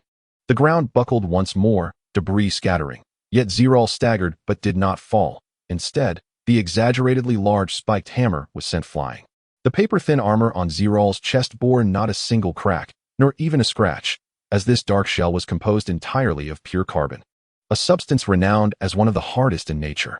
It is well known that carbon is a vital component of the human body, constituting 18% of an adult's mass. Zerel adeptly utilized this fact, temporarily extracting a portion of the carbon within his body to form a protective shell, thus warding off this assault. This was indeed one of the advanced applications of the heart of the Titan. However, despite the absence of external damage, the tremendous force of the warhammer was still endured by Zerel, resulting in fractured bones in his arms, and more critically, substantial internal injuries. With no time to assess his wounds, Zerel leaped forward, exiting the fray to immediately rush towards the fallen Elder Zolan. As the iron pillar descended, it stirred up a cloud of dust, the earth shaking violently, followed by the furious roars of the abominations. Zerel dragged Zolan from the billowing dust, their appearance a picture of utter disarray. "My lord Zolan, can you hold on?" Zeler hastily rose to assess the condition of old Zhaolin, gesturing for the nearby soldiers to assist. In truth, there was no need for his beckoning. The soldiers had already drawn their swords and surged forward the moment old Zhaolin collapsed, some even engaging fiercely with the abominations. "Old wounds, do not concern yourself with me." Old Zhaolin curled on the ground, cold sweat streaming down his anguished face. Yet he gritted his teeth and pushed Zeler's hand away. "Quickly go assist. The soldiers cannot withstand those abominations." Zeler glanced back, and in mere moments, the initial squad engaged in battle had suffered substantial losses. Despite the apparent insignificance of the abominations before old Zhaolin, they wreaked havoc upon the ordinary soldiers, sweeping through them with ease. Moreover, the undead's nature rendered most attacks from the soldiers utterly ineffective, living up to their reputation as butchers of the battlefield. Zerel spat out a mouthful of congealed blood. Under the control of the heart of Titan, his internal injuries were no longer severe. He extended his hands as the carbon shell gradually receded, and his nails began to grow wildly by half an inch. An abomination wielding a spiked hammer abandoned the surrounding soldiers and charged violently at Zerel, spinning in place as if summoning a tempest. Zerel crouched like a beast, aiming for an opening, and leaped with great force, soaring 3 to 4 meters into the air. The hammer swept beneath him, and the abomination, unable to halt its momentum, awkwardly spun again, exposing its back to Zerel. Zerel seemed to have anticipated this, for old Xiaolin had previously severed a substantial portion of the abomination's right leg tendon. If it could maintain its balance under such conditions, it would indeed be a monster. He landed squarely on the abomination's back, his hands gripping its grotesque head, his legs pressing down on its shoulders, every muscle in his body coiling with power. Die! With a powerful extension of his waist, Zerel jerked upward, the immense tearing force concentrated on the abomination's neck, the sound of muscles ripping clear in his ears. Moments later, the cervical vertebrae snapped, blood vessels burst, and yet another round. Grotesque head was completely severed from its body. This time, it was a bare-handed decapitation of the abomination. Accompanied by the stench of decay, green blood drenched Zerel, who stood atop the headless corpse, surveying the battlefield. As the massive body crashed to the ground, Zerel used it as a stepping stone, descending with an indifferent expression, turning to seek his next quarry. Chapter 17. Altais leaned against the wall, panting heavily. His azure greatsword propped on the ground, barely supporting his faltering form. The narrow alley lay in disarray. With knights clad in the armor of the Guard Legion sprawled in pools of blood, battle flags torn asunder, and corpses strewn about. Yet, the most bizarre aspect was the absence of any undead presence, on the street, rooftops, and at intersections. Soldiers in the same Guard Legion attire subtly encircled Altais at the center. Knight Commander, act quickly. Kill me, he implored, desperation lacing his voice. Why? Why has this happened? Anyone, please, come stop me. Please, Altais, grant us deliverance. The soldiers cried out in anguish, tears streaming down their faces, yet they advanced upon Altais, their knightly swords stained with the blood of their comrades. They were powerless to govern their own bodies, their actions wholly unmoored from their will. They wielded their blades mercilessly against their fellow warriors, weeping as they plunged their weapons into the hearts of their brethren. Altais pressed his hand to his chest, where blood seeped through, his visage weary yet resolute as he shook his head. My friends, this is not your fault. I understand. Hold on, persevere, and there remains hope. With a sudden leap, Altais swung his great sword to deflect a charging spear, pivoting to block a blade aimed at his back. A sharp whistle pierced the air, prompting him to drop and roll aside, narrowly evading a stealthy arrow. Yet he refrained from counterattacking. These were his subordinates, and he could not bring himself to harm them. However, repeated defensive maneuvers would inevitably lead to oversights, and soon Altais bore several new wounds. At the end of the alley, a captivating girl approached, her form flickering like a mirage, with elongated pointed ears and clad in tattered animal hide, her bare feet gliding effortlessly above the ground. A succubus, a spectral being skilled in manipulating minds and casting enchantments.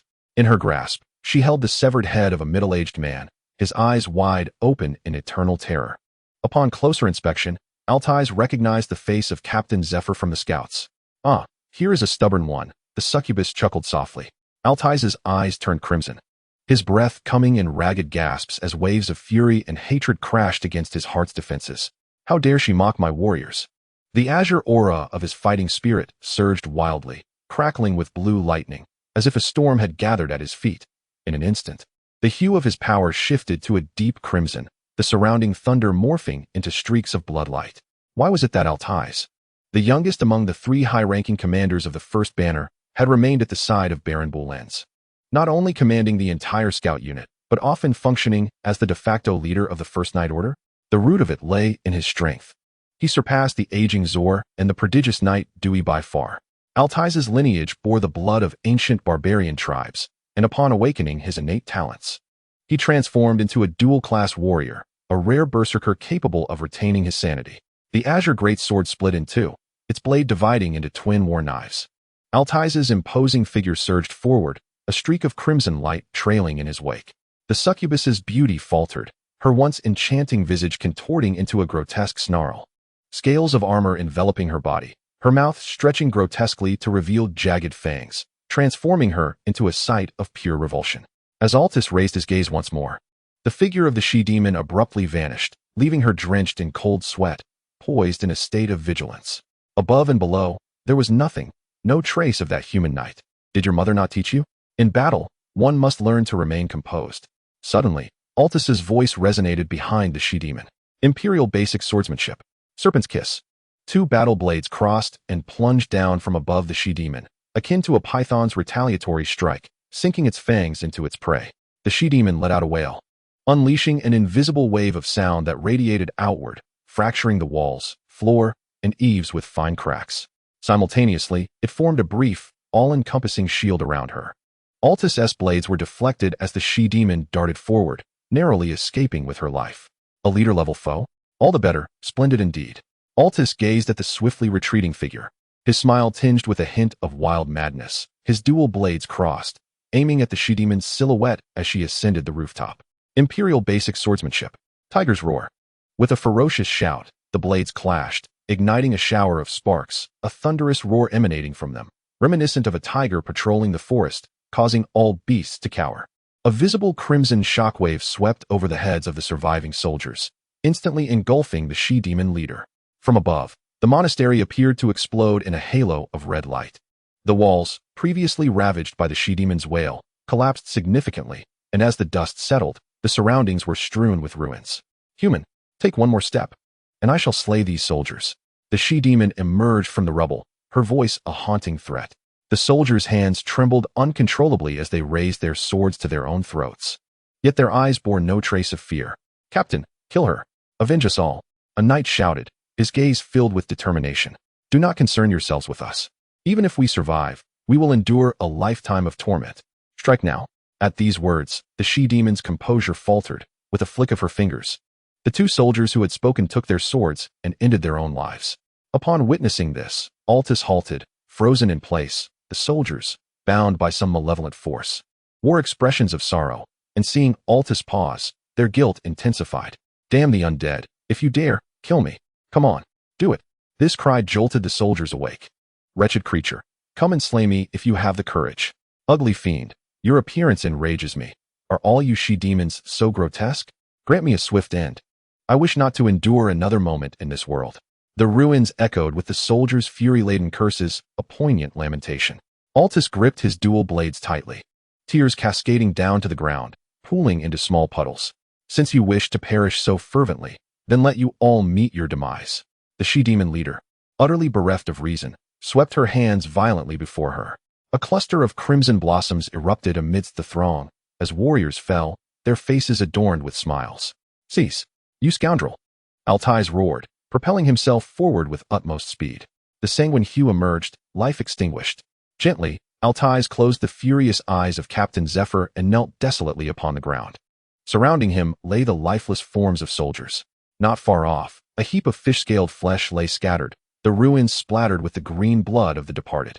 My lord, I am still unable to grow accustomed to the cycle of life and death, Altais murmured to himself. A bitter smile gracing his lips as he hoisted his colossal sword anew. This battle was far from over. A thunderous roar emanated from the direction of the monastery's gates, followed by violent tremors of the earth. What in the world is that?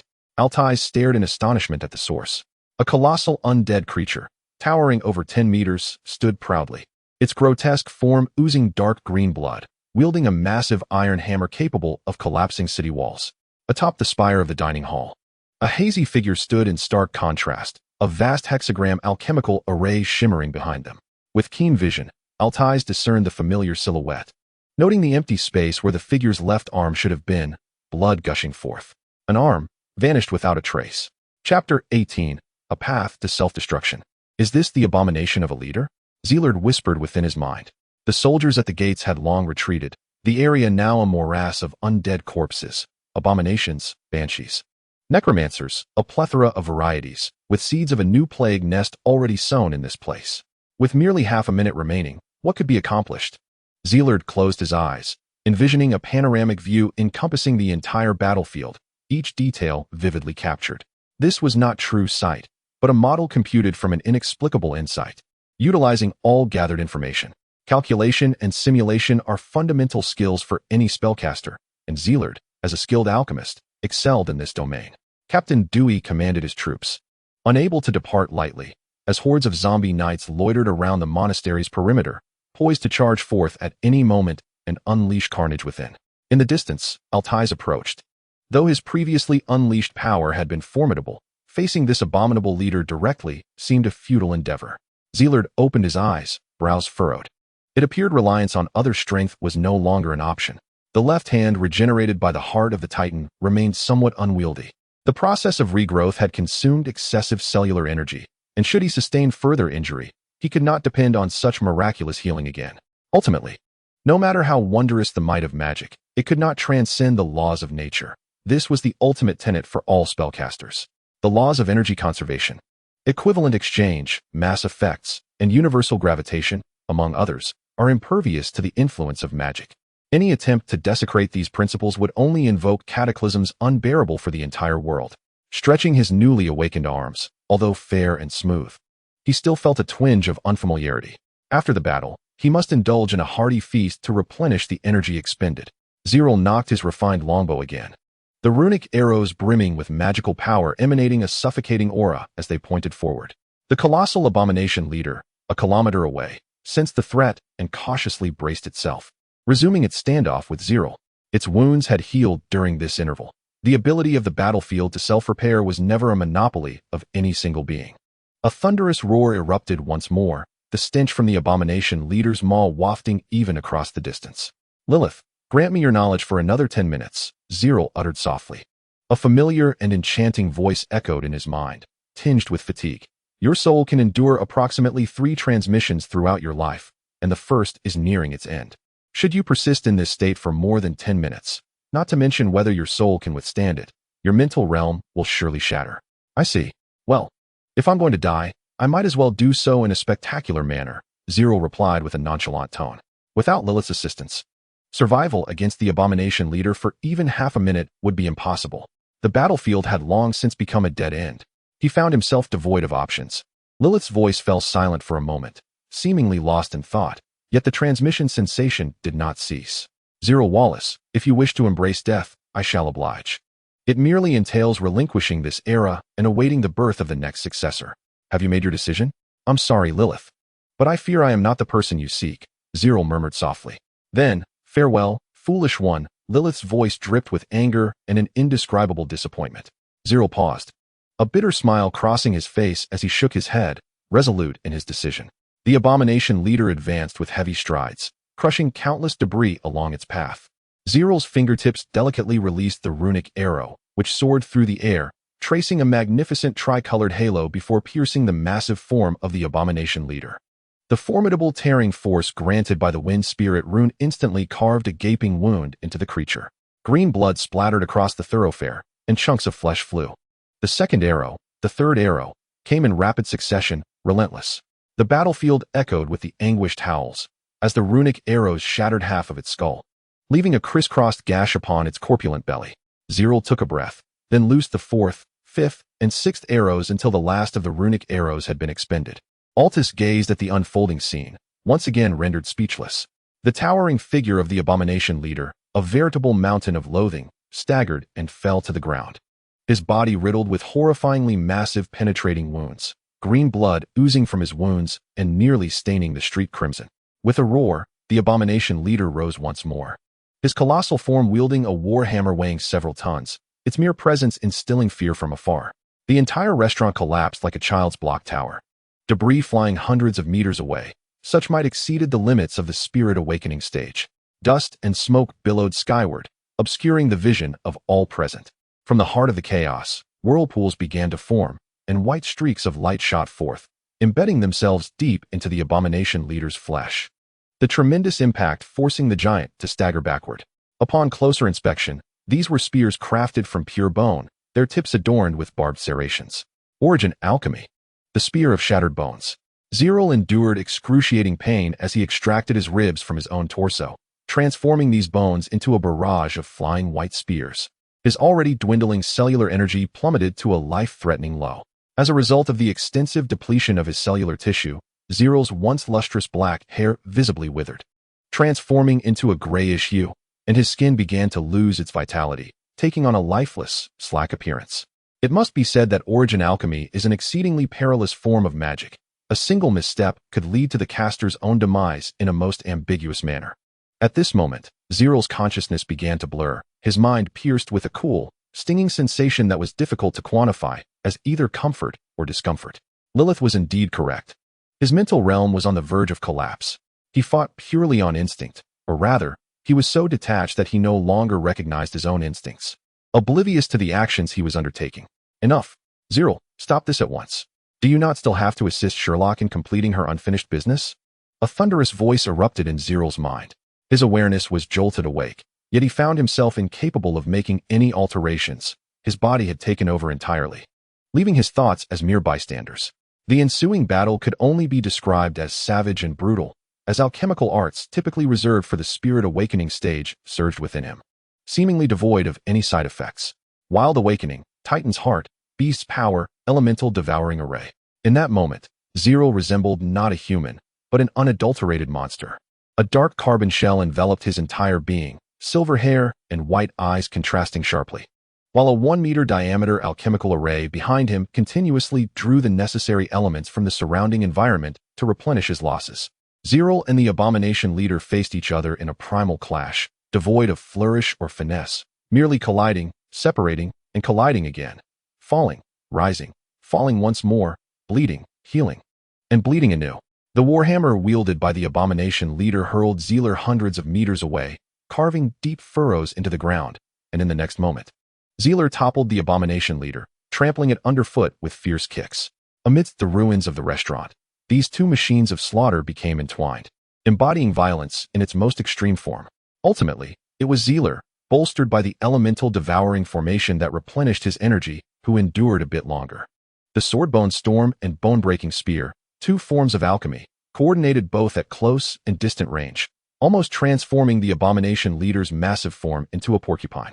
In yet another brutal clash, Zerel's whip-like kick shattered the warhammer, sending its head crashing into the opponent's chest, causing the colossal body to roll and slide for several dozen meters before coming to a slow halt.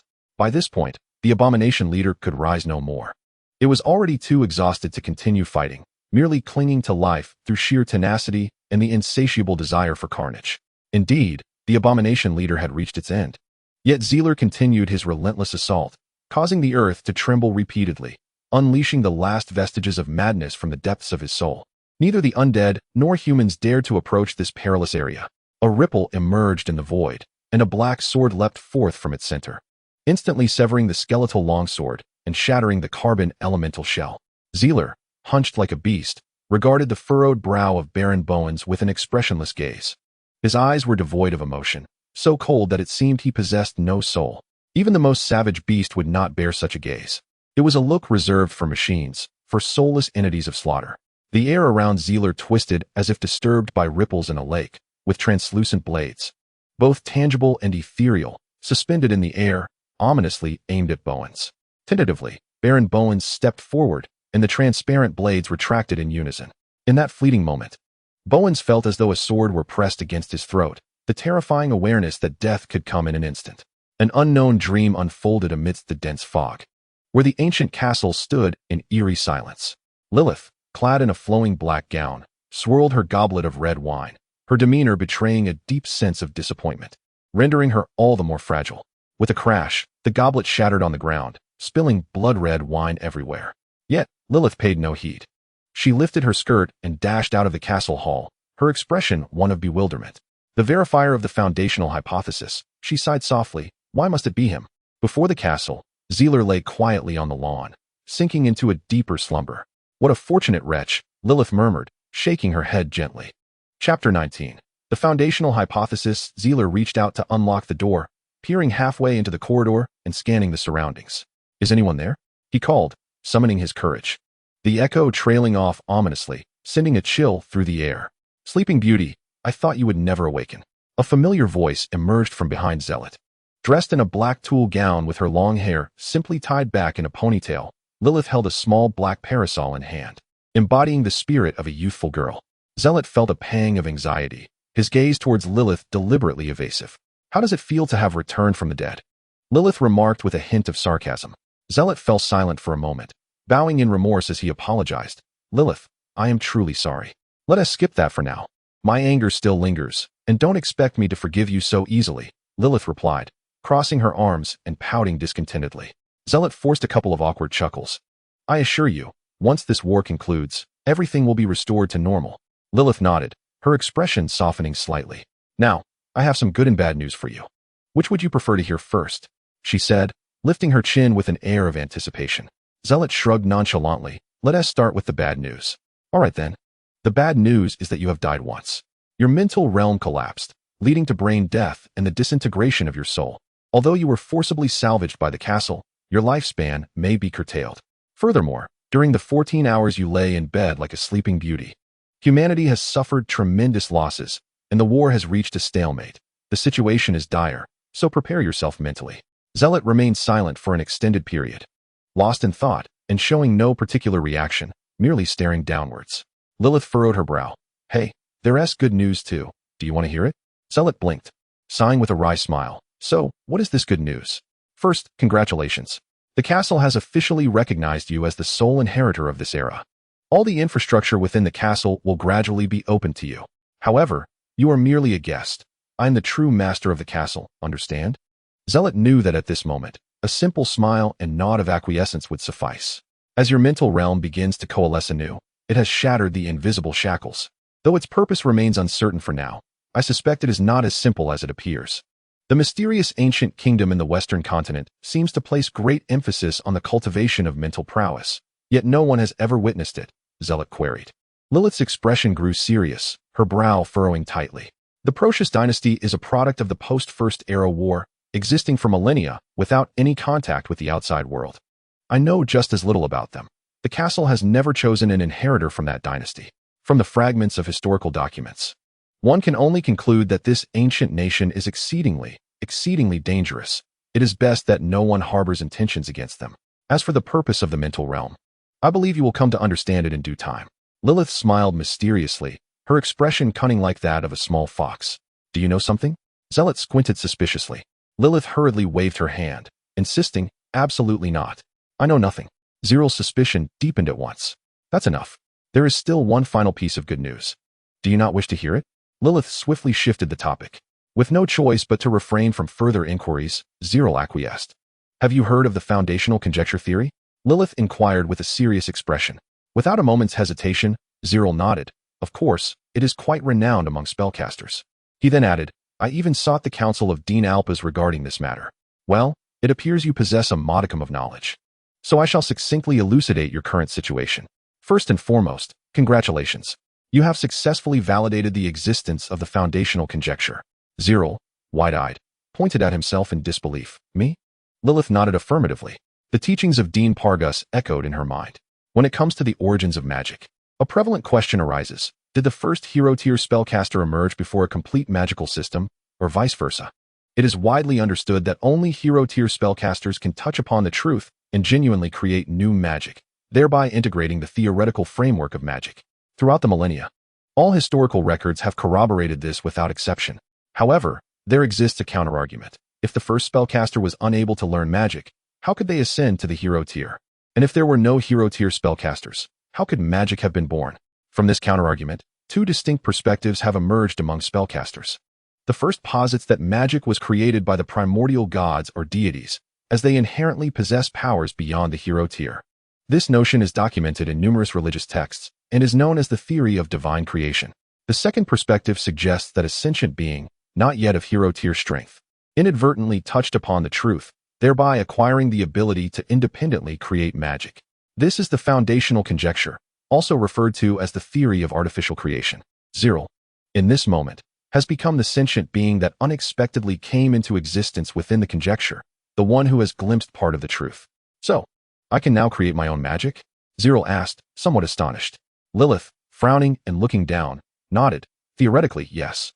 However, even most hero-tier spellcasters would not dare claim they can definitively create a theoretically sound magical system to establish a new school of thought. Bellman's origin armament serves as a prime example. Zerel felt a pang of disappointment. It seemed he had merely proven the possibility of the theory of artificial creation. which held little value. The truth is exceedingly elusive. I suggest you attempt to refine the origin alchemy. You might stumble upon unexpected discoveries, Lilith advised. Right now, I simply wish to return to reality as swiftly as possible. Everything else can wait for another time. In light of this, I shall escort you back. For from this day forth, you shall grace the castle each evening. However, you must promise me to refrain from engaging in such perilous antics.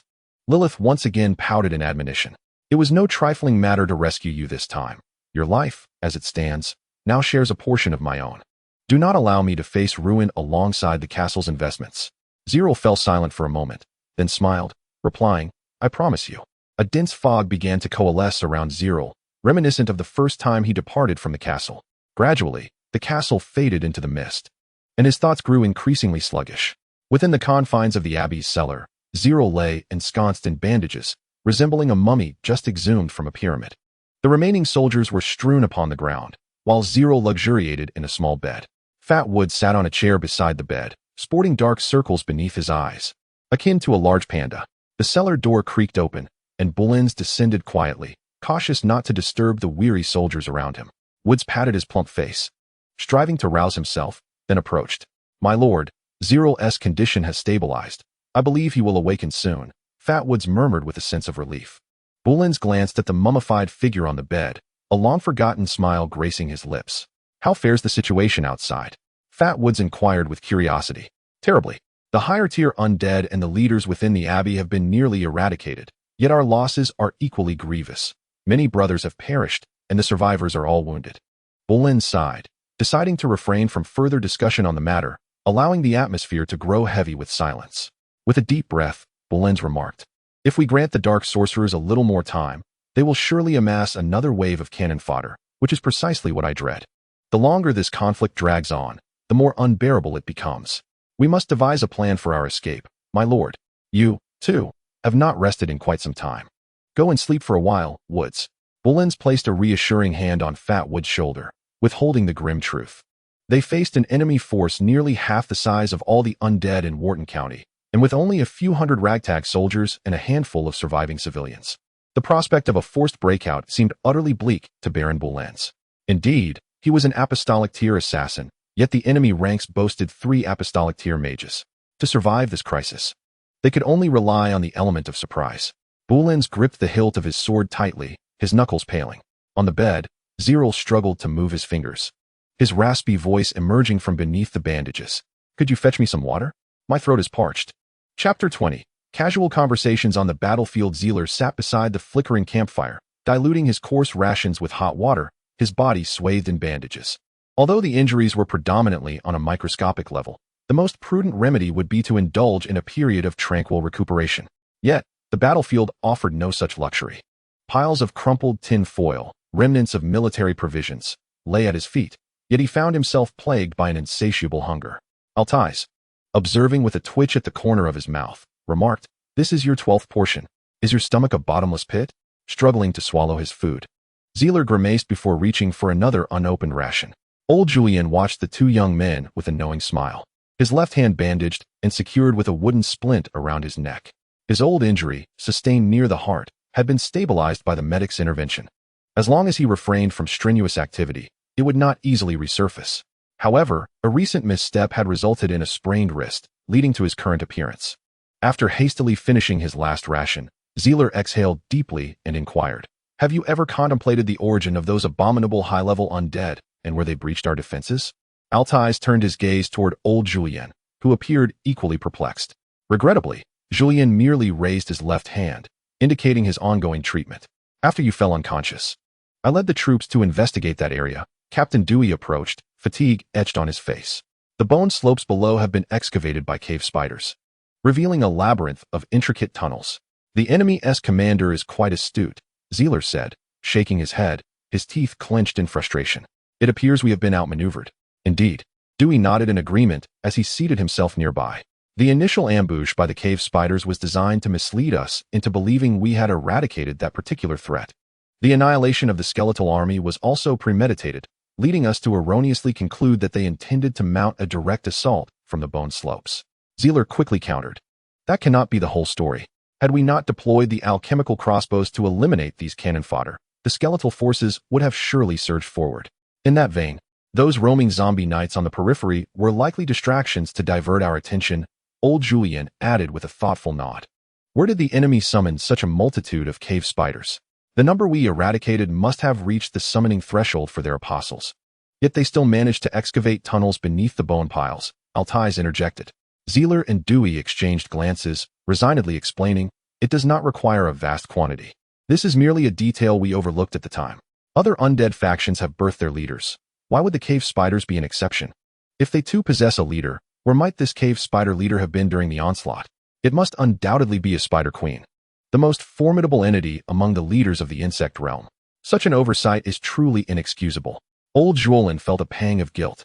He had combat experience in the Angry Wave River and was familiar with the structure of the undead army, yet he failed to alert everyone in a timely manner.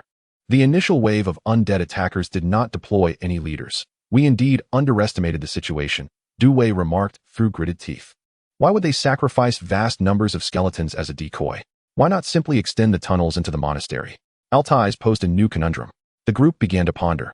And the more they thought, the more they sensed something amiss. Has anyone considered why the undead would go to such lengths to lure us here? Zerel inquired. It must be related to the magic circle within the hall. Old Julian, drawing on his extensive experience, quickly discerned the crux of the matter. If there were anything peculiar about the monastery, it could only be the magic circle in the hall.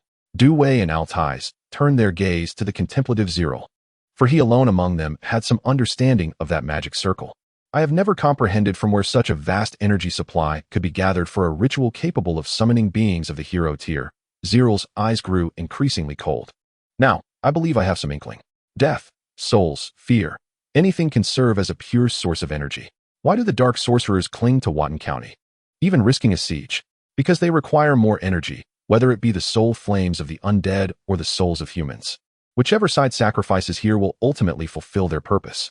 They are exploiting this war to offer sacrifices to the totem of the Mulan people, thus from the very beginning. They intended to sacrifice the summoned undead to facilitate the collection of their soul flames. The bonfire blazed brightly, yet an involuntary chill swept over those present. Even if we ultimately win this war, it will be meaningless. Strategically, we have already lost, Dewey stated gravely. Altais initially wore a serious expression but soon broke into laughter. The arrival of beings of the hero tier is indeed a disaster. But to think that would be sufficient to obliterate our Solomon is rather fanciful. The other three regarded Altais as if he were a fool, leaving him feeling somewhat embarrassed. Have I misspoken?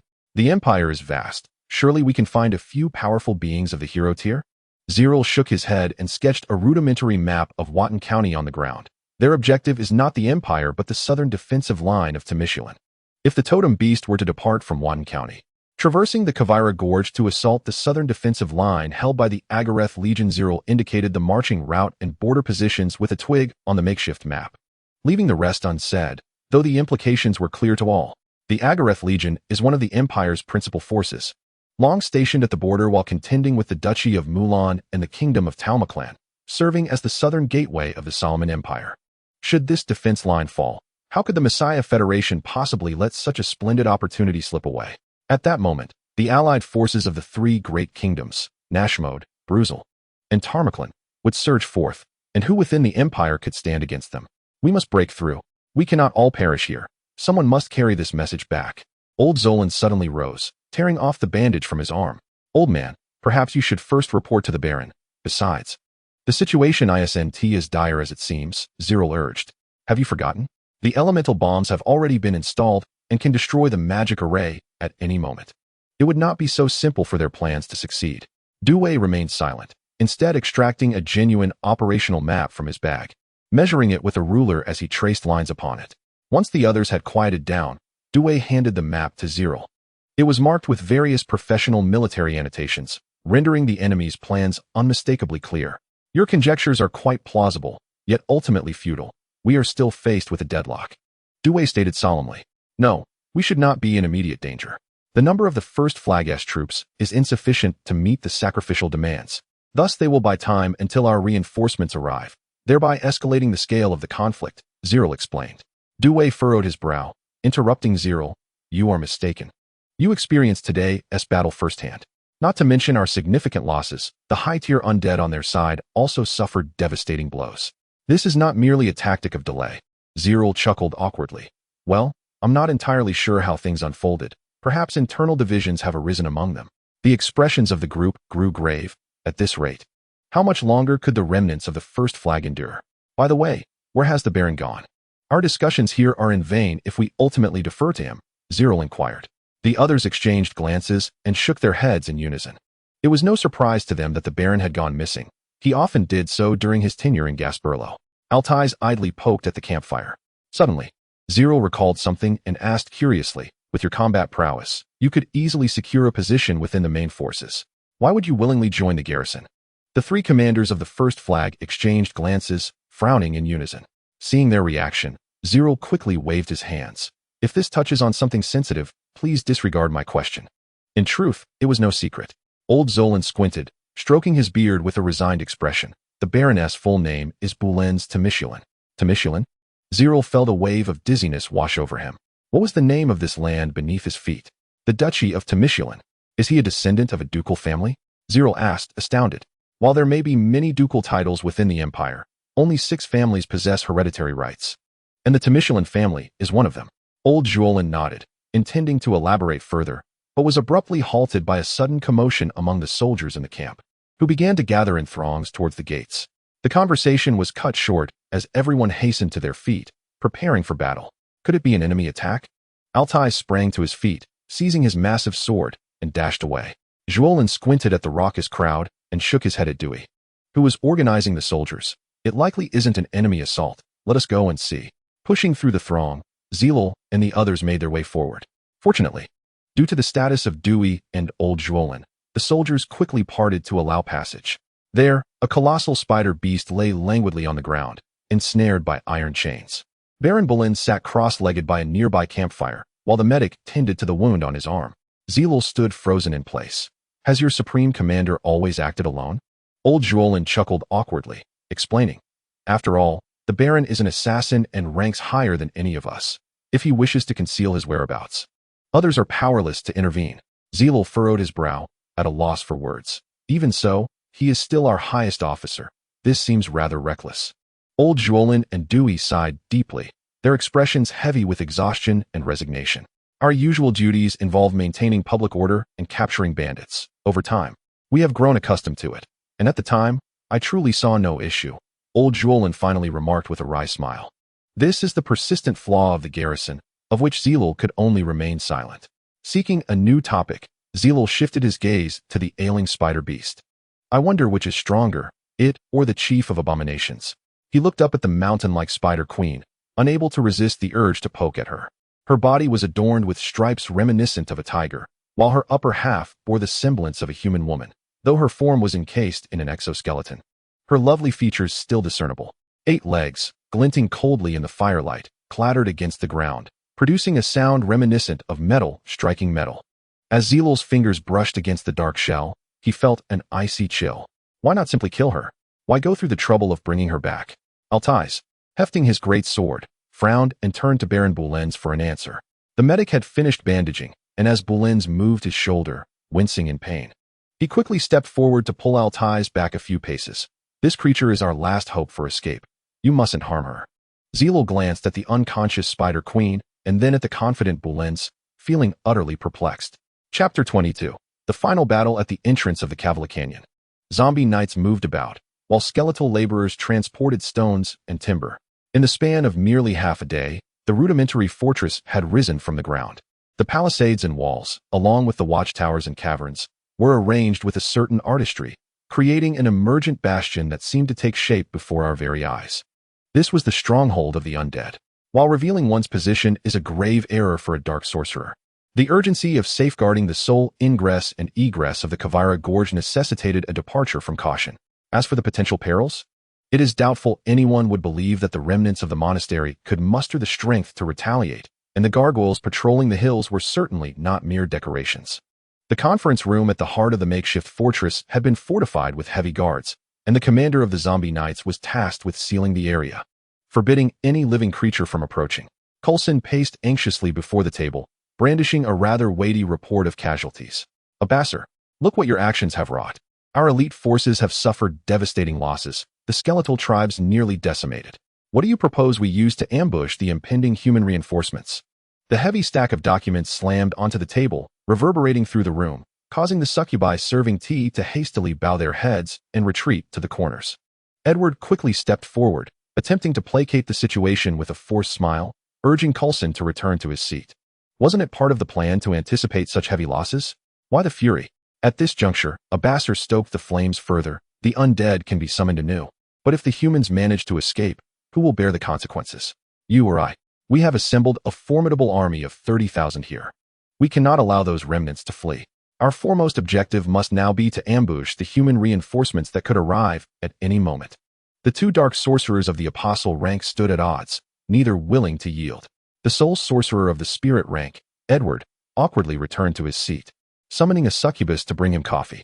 He had grown weary of mediating this dispute and chose instead to feign ignorance, letting them argue to their heart's content.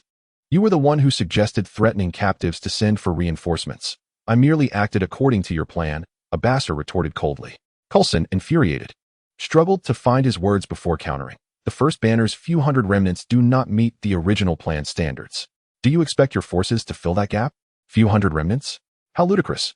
Had it not been for my prior ambush yielding results, you would have sacrificed even more of your subordinates. Abasser's tone softened slightly as he continued. You have witnessed the combat prowess of the first banner. Should it not warrant our attention? Coulson, humiliated and enraged, slammed his hand on the table. What good is it to discuss this now? There are scarcely any leaders of the undead left. He gestured to the casualty report on the table, pressing further. If the human reinforcements were to attack right now, what do you suggest we do? What to do? At this moment of contention, we would be better served summoning more subordinates. Abasser abruptly pushed back his chair and strode toward the exit of the conference room. Abasser, stop right there. Coulson, consumed by uncontrollable fury, struck the conference table with his fiery palm, causing it to splinter in two, leaving the meeting room in utter disarray. Abasser coldly turned around, his magical energy surging, creating an atmosphere thick with tension. Both of you, silence. Edward suddenly rose, his eyes aflame with intensity as he pointed at the two. Coulson and Abasser stood astounded, while the trembling succubi nearby gazed at Edward in shock. Despite being comrades, the hierarchy was evident. Both Coulson and Abasser were formidable apostles, one a military overseer, the other a direct apprentice of the leader. Their quarrel was one thing. But how dare a mere spirit-awakening mage summon them to silence? Ignoring the astonished gazes around him, Edward carefully closed his eyes to listen intently to the surrounding sounds. Cold sweat trickling down his brow. Have you heard any noise? Edward croaked, his throat dry. Abasser flicked his fingers, casting a broad reconnaissance spell, his face turning ashen. Are the gargoyles utterly useless? How could they let human scouts approach so closely without detection? Was it possible that human reinforcements had arrived? Quickly, assemble the troops for a retreat through the tunnels. Coulson recalled the bloody lessons from countless predecessors, dark sorcerers, and immediately contemplated escape. Abasser rushed forward, shoving Coulson forcefully, leaving the onlooking succubi in disbelief. What nonsense are you shouting? 3 dark sorcerers frightened by mere human scouts, and you expect to explain this to the leader? Abasser berated, his formerly gaunt face now contorted with rage. After chastising Coulson, Abasser rolled up his sleeves and charged out, seemingly ready to confront the situation personally. Edward cast a glance at Coulson, saying nothing but sighing deeply, while Coulson, feeling the weight of shame, quickly lowered his head. The leader of the zombie knights entered, his face clouded with confusion, and bowed. My lord, the Spider Queen has urgent matters to report. You lot are useless. Human scouts are practically upon us, and you remain oblivious. What purpose do you serve? Finally finding an outlet for his frustration, Coulson disregarded the report entirely. Now, send word to all clans to prepare for battle. Should there be a next time, I shall annihilate your entire race. The leader of the zombie knights, filled with guilt over his failure, dared not speak further and hastily complied with the command. Wait, Edward interjected, addressing the zombie knight leader with curiosity. Did you just say the Spider Queen has something to report? Was she not ordered to remain on the battlefield? My lord Edward, the Spider Queen claims she has just escaped from the human forces at the monastery, and she has urgent matters to discuss with you. What did you say? Coulson seethed, his teeth grinding in fury. Bring her to me at once. The zombie knight leader hesitated, a look of distress on his face. How could he possibly bring in the Spider Queen with her immense size? Although Lord Coulson is the esteemed apprentice of the leader of the Mage Guild, his wisdom pales in comparison to that of Lord Abasser. Deep within the lair of the undead, The corpulent Woods cautiously retrieved an alchemical device adorned with a button from his pocket, glancing nervously at Baron Boulens. The Baron shot him a disapproving glance and snapped. "Hurry up. What are you waiting for, you fat fool? If I press this, my lord, there will be no turning back." Woods lamented, his face a mask of concern. Althys rolled his eyes beside him, snatching the alchemical device from Woods' grasp. Woods immediately lunged to reclaim it, exclaiming, "Return it to me. Zerel entrusted me with this responsibility." With a single hand, Althys pushed Woods' large face aside, his expression rife with impatience. "If you keep dawdling, we'll miss our chance," he declared, raising the alchemical device high above his head and swiftly pressing the red button at its center. Woods' face fell in dismay as he glared at Althys, disregarding Baron Boulens' admonitions as he prepared to charge at him. "Enough. Here, take it back, but remember to keep an eye on our mounts. We'll need them to escape." Althys tossed the device into Woods' hands without a glance at his reddening visage. "Brothers, we have no retreat left. Our success hinges upon this moment. Charge with me," Althys bellowed, bending his legs and leaping onto the ground. All the Spirit Knight riders followed Althys' lead, surging toward the gaping hole above, coalescing into an indomitable tide of steel. The crestfallen Woods clambered up to the surface, yet he gazed longingly toward the horizon behind him. In the inky darkness of the night, a solitary point of light suddenly ignited deep within the Kavira Gorge. At first, it seemed unremarkable, but soon the ground of the stronghold began to tremble, a deafening roar erupting from the source of the light. The mountains shook and the earth quaked. Flames roared, engulfing the monastery in an instant, blinding light dispelling the darkness of the night, while billowing smoke ascended toward the heavens, gradually forming a magnificent mushroom cloud. Woods danced with excitement, his limbs flailing in exhilaration. However, the architect of the great explosion had no time to relish his masterpiece. Before Zerel, a dark sorcerer known as a Baser stepped forth from the shadows. His countenance twisted in a grimace. The undead howled for blood in the night. Chapter 23. The uncrossable divide. The sudden counterattack by the first flag team far exceeded the expectations of the dark sorcerers.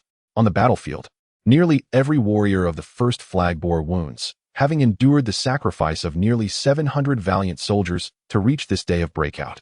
Of course, the plight of the undead was hardly better. The thick stack of casualty reports in Cuzlin's hands was not merely for show, though the undead forces also suffered grievously. The recent battle had decimated their elite ranks, and the strategy of the Skeleton Sea had met with catastrophic failure. Now, even within the stronghold, their defensive capabilities were dismally feeble.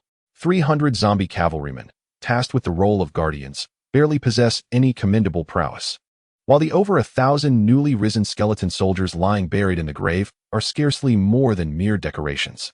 The remaining few banshees, spiders, and abominations fail to wield any decisive influence. At this moment, the most organized faction of the Undead Legion happens to be the dispersed gargoyle groups. Although they too participated in the previous feudal battle, the First Flag Squad's glaring lack of effective aerial defense has permitted the gargoyles to remain relatively intact. Regrettably, even if the Dark Sorcerers were to urgently summon the Gargoyle Legion now, it would already be too late. Had they leveraged the undead soldiers' brutal reproductive capabilities to prolong the conflict for another 2 or 3 days, the outcome of the entire campaign might very well have shifted. Yet, the Undead Legion currently finds itself ensnared in an awkward limbo, having just exhausted its old strength while new vigor has yet to emerge, which is precisely the source of contention between the two Dark Sorcerers. In summary, within the present battle, it is not only the First Flag Squad that fights with their backs against the wall. Mister's undead army similarly faces an identical moment of desperation. This is no mere coincidence, but rather the result of Baron Boulens' strategic orchestration. Although both sides appear to be in similar predicaments, the undead army retains the high-end combat prowess of 2 apostolic-level powerhouses, which inevitably suggests that one of these dark sorcerers will unleash a veritable tempest of bloodshed. On the human side, someone must be willing to risk their life to temporarily obstruct this final straw that could break the camel's back. And, unfortunately, it is Zealer who has drawn this fateful role. Before the Dark Sorcerer's encampment, fierce flames roared, and the crackling of charred echoed as it splintered. The flaming sentry tower leaned precariously against the stone fortress beside it. The fire swiftly spread, igniting everything in its vicinity. This battlefield, appearing so rudimentary and harsh, would not impede the unfolding events. The two individuals facing each other at the heart of the flames understood the profound implications of their fateful encounter, both recognizing the identity of the other. "How did you Solomonites infiltrate here?" A Basser seethed, trembling with fury, his surging magical energy enveloping him like a colossal heart, rhythmically pulsating and dispelling the encroaching flames. "That question ought to be directed at your lady spider," Zerel retorted with a mocking tone. "Since the Second Era War a millennium ago, the kingdom of Mr. has suffered more than once due to the simple-mindedness of its undead subordinates. A flaw that remains an insurmountable vulnerability. It matters not. Annihilating you here will yield the same result," Oathspire declared. "I've heard that dark sorcerers often choose to flee when the tides of battle turn against them." Zerel coldly countered. "You'd be better off contemplating your own predicament than engaging in idle chatter with me." Oathspire's gaze instantly turned frigid, his voice rasping with a hint of mockery. "I have never been idle." The ashes of the burning flames were swept up by the wind, transforming into indistinct silhouettes. These ash assassins concealed themselves amidst the surrounding inferno, compelling one to instinctively overlook their presence. By the time Oathspire's voice rang out, they had already formed a lethal encirclement. This predicament was entirely the result of Zerel's negligence. Otherwise, these assassins would not have evaded his prodigious insight. Ultimately, it stemmed from Zerel's insufficient experience in combat against mages. Although he had lost the initiative, Zerel had previously been stalling for time. Lacking Lilith's assistance, he was incapable of executing instantaneous or conjured spells, as such advanced techniques required ample preparation time. A gentle breeze swept through, dispersing the dust beneath his feet, and upon the ground, the dark alchemical array began to shimmer with an eerie glow. The only source of power available to Zerel was the primal alchemy, the strength of the beasts. "Eliminate him," Oathspire commanded with a cold smirk. The light and shadow before Zerel became a blur. The movements of the ash assassins resembled teleportation, as they simultaneously appeared before him, behind him, above, and on either side, instantly forming a deadly encirclement with no blind spots. The only opening lay below. Zerel ducked to evade an overhead strike, then lunged forward. Empowered by the strength of the beasts, his burst of speed was equally formidable. The ash assassin charging at him had yet to conclude its initial attack when Zerel collided with it, sending the figure hurtling away. Before it could touch the ground, its form dissipated into a wisp of mist. Oathspire paused momentarily, his black cloak swirling into tattered shreds. Perhaps even he had not anticipated this turn of events. Observing that the enemy had concealed their form through magic, Zerel was compelled to halt his advance. Oathspire was no fool. He would not await Zerel's approach to devise an escape. Atop the collapsed watchtower, the black cloak reformed, and Oathspire's figure once again materialized before Zerel. Zerel took a moment to assess his speed and refrained from immediate pursuit. However, this hesitation inadvertently saved his life. The ashes that had previously dissipated suddenly surged into the air, transforming into weighted blades of smoke. Several dark shadows darted rapidly above the watchtower, and in an instant, debris flew as half of the structure crumbled. Had Zerel acted impulsively, he would surely have met a dire fate. Yet, in this moment, he did not feel relief for having narrowly escaped. Instead, he fell into contemplation, reflecting on his initial encounter with Dino, the stealth of Baron Boulen's. In the ambush of these ash assassins, it became evident that the omniscient perspective he had so proudly possessed bore a fatal flaw. He was incapable of perceiving that which was invisible within his line of sight. He needed to remain calm. As long as something existed in this world, it would leave traces, and assassins were no exception. Zerel held his breath, fully immersed in the subtle stirrings of the world around him. The shattered remnants of the watchtower cascaded down. The swirling smoke rose with the currents of air. The sound of gravel cracking amidst the flames echoed. Oathspire's cold smirk lingered, and the glint of a blade slicing through the air reflected a chilling light. The sword glided, and a soft, ethereal hum emanated from within the scabbard, a long sword adorned with intricate alchemical patterns, once wielded by Sherlock Garcia, and the most triumphant creation of Zerel's academic journey at the academy. Clang! The blades clashed midair. The ashen assassins were devoid of thought. They were mere puppets in Oathspire's grasp. Even when their presence was unveiled, they would not retreat simply due to a failed attack.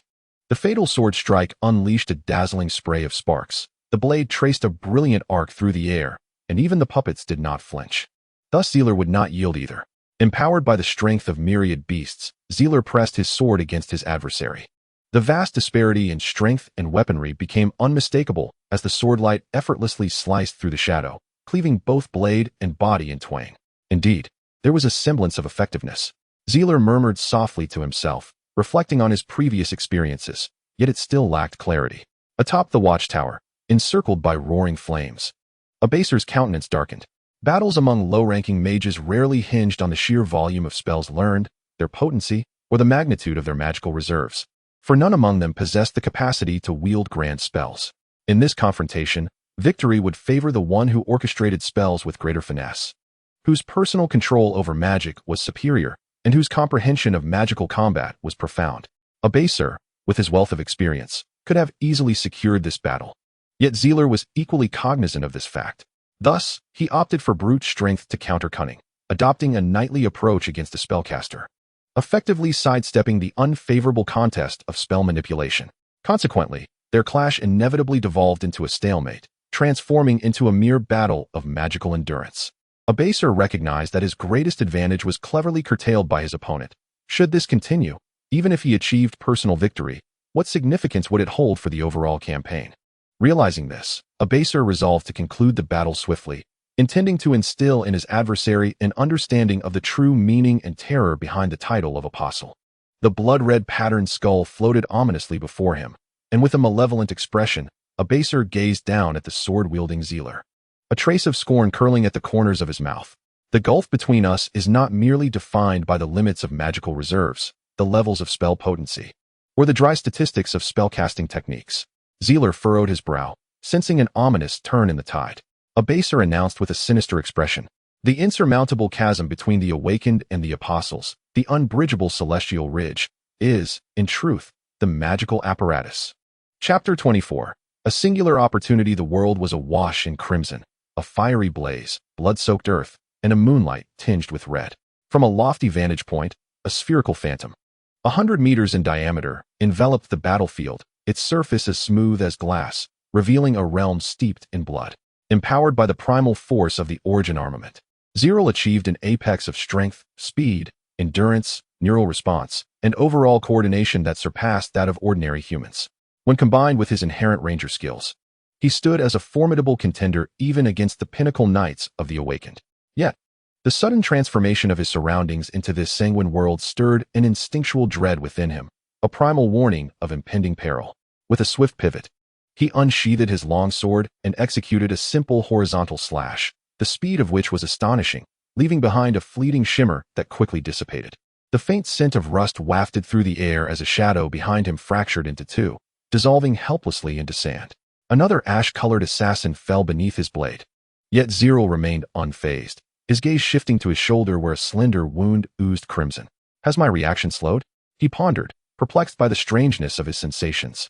Oathspire remained atop the ruins of the watchtower, expressionless as he murmured in an intricate dialect of Mistral, words indecipherable to Zerel, yet unmistakably the incantation of a new spell. The ground trembled, fissures tearing the earth as countless blood-red skulls sprang forth from the cracks like living creatures, a sight that would surely repulse anyone afflicted with trypophobia. Zerel hastily retreated, warily observing the advancing crimson skulls that coalesced around the remnants of the watchtower, blanketing the ground there. Oathspire, surrounded by the sanguine skulls, bore a grotesque expression, more a reflection of madness than of triumph. "Bloody Mary, let us perform a hellish trio together," he proclaimed, clutching his magical apparatus in a state of morbid ecstasy, seemingly oblivious to Zerel's presence. The scarlet world pulsed rhythmically with light, the tang of rust more pronounced than before. A piano's accompaniment resonated in the air, soothing yet laden with an undercurrent of oppression. Zerel swore he could hear the melody, though no piano existed on this battlefield. The music emanated from Oathspire's magical device, Bloody Mary, the skull adorned with crimson patterns now exuding an air of graceful composure. This melody appeared to be a lamentation for the entire world. Zerel felt his heart begin to beat in synchrony with the music, its rhythm gradually aligning with the piano's cadence, rising and falling, sometimes fervent, at other times languid. The wound on his shoulder throbbed with a dull ache, accompanied by a fleeting coolness. The heart's uncontrollable rhythm began to steer the circulation of blood throughout his body. The once serene piano melody abruptly transformed into a cacophony of sharp, piercing sounds, akin to demons howling in hell, and the wails of the damned at the executioner's block. The searing pain in his heart drained him of all strength in an instant. The alchemical sword ultimately fell from his grasp, clattering to the ground in a show of impotence. Is this the essence of a magical artifact? Trembling hands slowly supported his body, the agony twisting the expression on Zerel's face into a grimace. Struggling to gaze towards the watchtower, he observed the blood-red skulls emerging from the depths as if on a pilgrimage, reverently bowing at the feet of Oathspire. Zerel scrutinized intently as the sanguine skulls disintegrated one by one, leaving only a pure sphere of crimson energy that Abasser's artifact, Bloody Mary, devoured whole. This was nothing short of a sacrificial ritual. Amidst the shrill noise, a pastoral melody unexpectedly intertwined with the dissonance, creating a surreal harmony. Yet, this sudden shift failed to evoke any sense of beauty within Zerel. The jarring duet triggered spasms across his muscles. A torment so extreme that it stirred a longing for death. Drops of blood seeped from his skin, and in an instant, Zerel was transformed into a figure drenched in crimson, collapsing to the ground in shivers. He understood that the conclusion of the trio would herald his demise. His consciousness gradually blurred with the passage of time, and the pain, instead of intensifying, dulled into a state of numbness. If given another chance, would you still come to Worton County? If given another chance, would you still choose to stand alone against the footsteps of the apostles? If given another chance, would you continue to embrace mediocrity? The grand, sweeping melody finally joined the piano piece, as if the demon king had conquered the world and embarked on a triumphant return. Zerel struggled to sit up, his body stained with blood, nearly unrecognizable in its original hue, yet his gaze shone with unprecedented clarity. It was an unknown conviction that now compelled this man, who should have been in despair, to rise once more. Grant me another opportunity. I shall sow the seeds of ambition within myself, and I will no longer endure a fate of being slaughtered. As if fate itself had truly heard Zerel's resolve. The earth trembled, and the sound of galloping hooves echoed through the valley. Brilliant magical auras unfurled above the undead stronghold, as earth, water, wind, and fire elemental magics took turns intercepting from the outpost. A pillar of purple flame, reminiscent of divine wrath, plummeted from the starry sky, taking the form of a warhammer wielded by a deity. The scarlet barrier shattered instantly. Within a 100-meter radius, all manner of undead, be they fodder, elite warriors, or leaders, were reduced to ashes in the tempestuous sea of purple flames. At the valley's end, 1,000 riders charged forth with a deafening roar. The magical device, Bloody Mary, shattered at the forehead, with cracks extending downward, turning all it touched into dust. Davis, hammer of the nether fire. Could it truly be reinforcements from the Solomon Empire? Abyssal eye sockets overflowed with blood, though he remained oblivious, his vacant gaze fixed upon the sky, his countenance ashen. The hoofbeats of the garrison knights drew ever closer, and the scattered remnants of the undead, having barely survived the onslaught of elemental magic and the full force of war, proved utterly ineffective as a hindrance. As the final victory appeared imminent, Zerel collapsed into a pool of blood. Strangely, despite his grievous wounds and near-death state, his mind remained remarkably lucid. Scenes from his life flashed before him like a carousel of memories.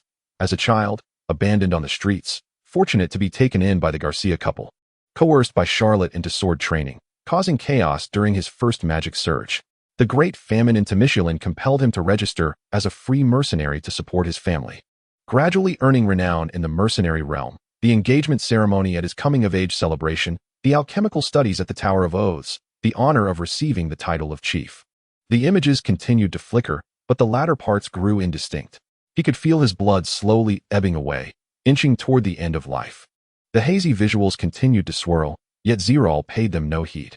At that moment, a vivid image leapt into view, only to swiftly vanish. The protagonist was once again Zerel himself, appearing far more mature than now. It was a study adorned with royal embellishments, sunlight streaming through the floor-to-ceiling windows onto the polished floor. Zerel bowed his head, reviewing a mountain of documents. A dragon crystal medal representing his status as a duke of the empire pinned to his chest, with no one else in sight. Though this vision was fleeting, it was indelibly etched in Zerel's mind. Perhaps it was merely a trivial illusion born of his injuries, or perhaps a remarkable experience at the brink of death. Yet, it was this tiny anomaly that sowed the seeds of a wholly different future in this world. Meanwhile, the shattered magical device had left Abyssal staggering towards Zerel, dagger in hand, his expression twisted with rage. His mental realm, ravaged by the onslaught of war, rendered him unable to cast spells for the time being. Yet this only fueled his unwillingness. He swore to take action, such as eliminating the dying foe before him. Chapter 26. Hospital visit 3 days later. A simple encampment was established deep within the Kavira Gorge. The once hallowed monastery, weathered by time and trials, had been reduced to ruins in the fiery onslaught of elemental bombs. The primary mission of the First Flag was to rescue survivors and establish a forward base here. The first half of this mission had, by sheer luck, succeeded. With a total of 47 survivors, including Alice, managing to escape from the magical depths. The survivors, now under the escort of the 9th Flag Team, have embarked on their journey towards the capital, anticipating the Duke's most generous care and the cheers of the entire empire. However, they are not without the interference of politicians and nobles, as the empire is in dire need of public support to present concrete evidence of the collusion between the Mulan people and the continental adversary, the Kingdom of Mr. This will undoubtedly require the testimony of the survivors from Worton County. Although it may entail some complications, they are fortunate in comparison. As for the latter part of their mission, it cannot be deemed a complete failure. The execution of the task has shifted from the original 1st Flag Team to the 2nd and 7th Legion, along with a contingent of Earth Element scholars from the Elemental Directive. The original outpost has been upgraded to a proper encampment with substantial assistance from numerous elemental mages. Consequently, the remaining soldiers of the 1st Flag Team are fortunate to enjoy a clean and comfortable environment for recuperation. The morning sun outside signifies the dawn of a new beginning, its warm rays whispering tales of infinite possibilities for the future. Zerel reclined quietly against his pillow, cradling a worn ceramic urn containing the ashes of his fiancée, tilting his head with a smile as he gazed at the sunlight streaming through the window. Having journeyed from the capital and fought through countless battles, he felt there was little left to demand of himself. Like the morning sun outside, he too must rally his spirits to embrace the new day. The wooden door of the infirmary was gently pushed open, and a cart filled with potions squeezed into the room. "Zerel, you are finally awake." The melodious voice of a young girl resonated in the ward. "The physician said you lost a significant amount of blood and need to rest for a while. Dean Miranda mentioned that as soon as you awaken, she will send you back to the capital for recuperation, so please do not worry about the subsequent treatment." The girl maneuvered the cart to the corner of the wall and cautiously closed the door behind her. She casually removed the veil from her face, revealing a visage of exquisite beauty to Zerel, a flawless complexion, delicate lips and teeth, and a charmingly shaped nose, devoid of any hint of artifice or vanity. This was not the first time Zerel had beheld Miss Louise's appearance. She was neither the endearing, rosy-cheeked girl nor the enchanting, mesmerizing beauty. Instead, she exuded a serene coolness, yet without the frigid finality of ice. Soft, but not seductive, beautiful, yet not gaudy, she resembled a captivating figure from autumn waters, stirring the heart without inciting any thoughts of desecration. Louise Habelan possessed not only rare beauty, but also stood as the cherished jewel of the Habelan family, the top scholar of the Elemental Directive, wielding peak strength at the spirit awakening stage. Zerel soon regained his composure, though a look of confusion flickered in his gaze as he observed Louise. Her complexion appeared unnaturally pale, and her steps seemed somewhat unsteady, a condition that should not befall her. Pouring the potion into a bowl and thoughtfully preparing a cup of warm water, Louise initially failed to notice the change in Zerel's expression. Until she turned to lift the potion, she only then sensed something amiss, and in a state of fluster, she retrieved her veil and donned it anew. "Your complexion appears somewhat pallid. Have you sustained an injury?" Zeler's voice wafted in from behind. Louise immediately shook her head in denial. No. The turmoil of battle was swiftly quelled, and I encountered no hindrances. How could I have been injured? Perhaps it was merely the anxiety of my first foray into the battlefield." Zeler, with a resigned shake of his head, recognized that Louise was not being entirely truthful, yet he wisely refrained from further probing. Their interactions bore an undeniable air of awkwardness, a blend of familiarity and estrangement. Initially, they belonged to different factions, both holding the title of chief. Thus their encounters were infrequent, and their acquaintance could hardly be deemed intimate. They were merely acquaintances with a cordial rapport. However, the Highbolan family seemingly harbored aspirations to nurture a remarkable alchemist, or perhaps had ulterior motives. As graduation approached, the Marquis unexpectedly hinted at the prospect of a matrimonial alliance. At that time, graduates from the Oath Tower were sought after by various nobles, and the chiefs were no exception. Zeler assumed this was merely a casual jest, a light-hearted trial. To his surprise, the Highbolan family did not intend to relent. Their members fervently propagated this notion, even in public forums, maintaining a unified tone. Reluctantly, Zeler opted to decline their overtures in a more formal manner. Thus, their subsequent meetings were marked by a palpable distance, though both parties feigned nonchalance. It was evident to any observer that they were deliberately evading the shadow of past events. Zeler quietly finished the potion, turning his gaze back to the window. Lost in contemplation, Louise chose not to depart, but instead seated herself beside him, maintaining her company. The atmosphere in the room was laden with an unsettling tension. Clutching her garment tightly, Louise mustered her courage to offer reassurance. Please do not dwell too sorrowfully on Miss Sherlock's matter. I am not grieving over it, truly. Matters of life and death are beyond our foresight, Zerel replied, shaking his head as he tightened his grasp on the ceramic jar. Louise dared not press further and hastily shifted the topic. What are your plans moving forward? If you wish to partake in the rank assessment, the Highbolen family could provide you with a letter of recommendation, which would alleviate many unnecessary troubles. Zerel turned back, his expression one of surprise as he pondered her motivation for such assistance. While a letter of recommendation was not of paramount importance, acquiring one was certainly not as simple as Louise implied. Otherwise, the Highbolen family would not have included it as an enticing condition for recruitment. For nobles, a letter of recommendation may not be of great consequence, but for a commoner, it could prove quite challenging. I assure you, it is not my intention to recruit you. Please do not misconstrue my intentions. I have never suggested that I intend to leave this place, Louise interjected, her voice barely above a whisper as she lightly covered her face with her veil, exclaiming, "The issue is, Director Miranda has already given her orders. As long as I formally join the first flag of the Guard Corps, Director Miranda cannot force me to leave, can she? However, Director Miranda is currently the commanding officer here. This war is far from over, is it not?" Zerel retorted. Louise, in dejection, lowered her head and ceased to speak, her thoughts a mystery in that moment. The sound of unfamiliar footsteps echoed in the corridor, gradually growing louder until they halted at the door of the room. "Please come in," Zerel called out, raising his voice. The wooden door swung open once more, and the weary figure of Officer Raphael entered, clutching a stack of documents. Upon seeing Louise, he momentarily froze, then swiftly stepped inside, hurriedly locking the door behind him. Zerel instantly realized he must have misunderstood something. "There is nothing between Louise and me that cannot be seen by others," Zerel awkwardly clarified. Raphael glanced at Zerel on the hospital bed, then at Louise, who was frowning and glaring at him, his expression filled with disbelief. "Sir, did you require my assistance?" Zerel quickly diverted the conversation to avoid further awkwardness. "I apologize. I hope I did not disturb you." Raphael bowed in apology before explaining his purpose.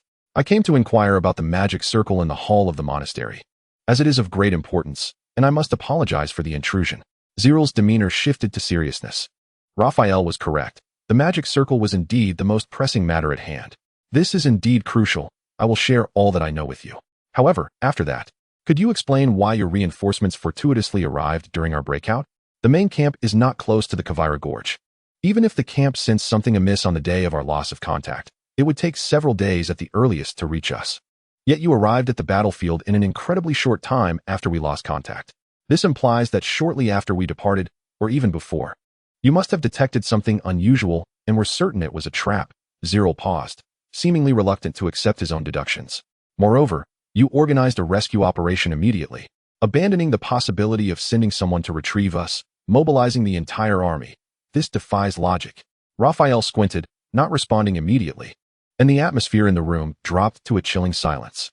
"It seems you have already grasped the truth," Raphael said, helplessly raising his hands. Zerel suddenly rose from the bed, pointing at Raphael with a cold voice.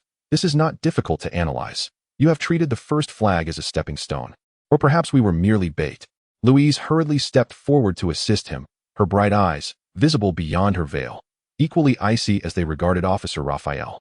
Raphael sighed deeply in response to the questioning, then smiled and said, "Well, I misunderstood you once, and now you have misunderstood me. Shall we consider it even?" Zerel paused momentarily, puzzled by Raphael's reaction. "I can elucidate the entire sequence of events." Raphael gestured towards the bed, shrugging his shoulders. "But you must first return to your sickbed." Chapter 27. Unveiling the mystery. The entire affair begins with that letter of distress.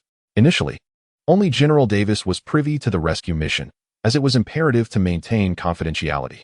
Revealing the precise location of the survivors could incite dire consequences. Thus, the stringent control over information was entirely justifiable. However, General Davis's discretion was exceedingly meticulous. Not only were the officers of each battalion unaware, but even the secretaries, the chief logistics officer, and Raphael, the advisor, were given no inkling of the matter. Given General Davis's fiery temperament, upon learning of the survivors, he would have immediately contemplated how to effect their rescue. He would never have entertained the notion that it could be a trap. In his mind, this situation was akin to rescuing hostages and striking against kidnappers. After all, as merely the commander of the garrison, Davis had but a rudimentary grasp of warfare. Had the information remained concealed, the 1st Battalion might have had no choice but to engage in a desperate struggle, by which point they would have no one left to recover their fallen. Fortunately, fate intervened. The fervent warriors of the Elemental Edict could not wait for the sluggish assembly of the Duke's main forces and arrived at the war zone ahead of them. Most fortuitously, a figure of significant stature capable of persuading General Davis finally appeared, Dean Miranda, with the scepter of command handed over. General Davis was compelled to convene a meeting to brief Dean Miranda on the current state of affairs, including the whereabouts of the 1st Battalion and the tasks at hand. Raphael, serving as an aide, was fortunate enough to be present as a listener. After the briefing concluded, this young advisor found it curious that General Davis spoke extensively of the letter of distress, yet failed to mention the solitary messenger who had delivered it. After questioning the guards in the camp, which seemed trivial at the time, an unexpected occurrence transpired. The gravely injured messenger had vanished without a trace. Upon receiving this news, Raphael immediately deduced the truth behind the letter of distress. He hurried to report to General Davis, only to be met with a torrent of invective. Furious, Raphael clenched his teeth. He could tolerate previous insults from Davis, remaining composed and indifferent. However, in light of such a significant oversight, it was utterly absurd for Davis to resort to bureaucratic hierarchies. Unable to endure any longer, Raphael erupted in a fervent rebuke directed at Davis. This act not only provoked the ire of the military hierarchy, but also constituted a severe breach of military protocol. At a critical juncture, Miranda finally noticed some details in this farce and promptly interrogated Raphael overnight. Raphael meticulously analyzed the enemy's actions from beginning to end, positing that the distress signal might be a trap, a conjecture strikingly similar to Zerel's initial battlefield assessment. It was at this moment that everyone began to grasp the gravity of the situation. Miranda decisively summoned the soldiers for a long-distance rescue mission. However, due to Davis's concealment of information, the optimal moment for deployment was tragically missed, leaving a significant distance between the two forces. This delay ultimately became a matter of life and death, resulting in the majority of casualties among the 1st Banner Troop. Zerel was unable to come to terms with this, firmly believing that the remaining warriors of the 1st Banner Troop felt the same anguish. The tragic event had transpired, and words were futile. Raphael sighed, his heart heavy with sorrow. Indeed, words were of no use, for there was still much time ahead. As for Davis, he would face the consequences of his actions. Zerel gazed intently at Raphael, closing his eyes and inquiring, "What do you wish to learn from me? The more certainties we can ascertain, the better, as this will dictate our strategy moving forward. Please divulge all that you know." Raphael quickly gathered his composure, rose to fetch paper and pen, and, with a grave expression, addressed Zerel. "The magical seal within the monastery likely belongs to a branch of a large ritualistic magic array, primarily aimed at collecting souls for sacrifice. I surmise that such arrays still exist in abundance within the Worton County war zone." With his head bowed, Raphael took notes swiftly, his pen gliding over the page as Zerel's words concluded, completing a succinct categorization of the information. "I have heard from the soldiers of the 1st Banner Troop that you once predicted the ultimate effect of this grand magical ceremony. Could you elaborate on the specifics?" Zerel responded, "This is no longer a mere prediction. I am certain that the entity the enemy is summoning is undoubtedly one of the 3 totemic beasts revered by the Mulan, a descendant of the celestial beast." Louise gasped softly. These 3 totemic beasts were slain long ago during the Second Era War. Zerel furrowed his brow in agreement, precisely because the totems are deceased. The Mulan have resorted to an alliance with the continental adversary, the Mystrians. Raphael, with his head lowered, recorded this statement, coldly articulating, "From nobles to common soldiers. The Mulan have gone mad in their quest to resurrect their ancestral totems. The entire principality is engulfed in this madness." Zerel nodded in profound agreement. Suddenly, Raphael raised his head and asked, "Based on the intelligence we currently possess, the enemy's leader is likely a dark sorcerer at the pinnacle of the war stage, correct?" Zerel readily confirmed with a nod. "What are you thinking? Please, speak plainly." Raphael inquired, "Is it possible for a mere war stage sorcerer to summon a necromantic entity with the power of a hero? Or do you know of any historical precedents where this has succeeded?" He cast a questioning glance towards the 2 distinguished scholars of the Mage Academy. Hoping for an answer to this pressing inquiry, Zerel bit his lip and cast a glance at Louise, who simultaneously turned to face him. Their eyes met in midair, and Louise, with a complex expression, managed to utter a response through clenched teeth. "Forbidden spells." Zerel nodded solemnly, stating, "Aside from forbidden spells, I cannot conceive of any other possibilities." Louise, slightly flustered, lowered her head, her fingers entwined behind her back. Noticing that Raphael remained oblivious, she hurriedly explained. Every school of spellcasters possesses certain magical inheritances capable of transcending rank limitations and even distorting the laws of nature. We collectively refer to these as forbidden spells. Some of these spells are akin to miracles, defying tradition, with consequences beyond imagination. Indeed, some were originally crafted as experimental artifacts to shatter their own theoretical frameworks. Louise's expression reflected her disdain. As someone steeped in traditional magical ideologies, she was clearly reluctant to continue discussing this term. Zerel placed a reassuring hand on Louise's shoulder and took the opportunity to elaborate to Raphael.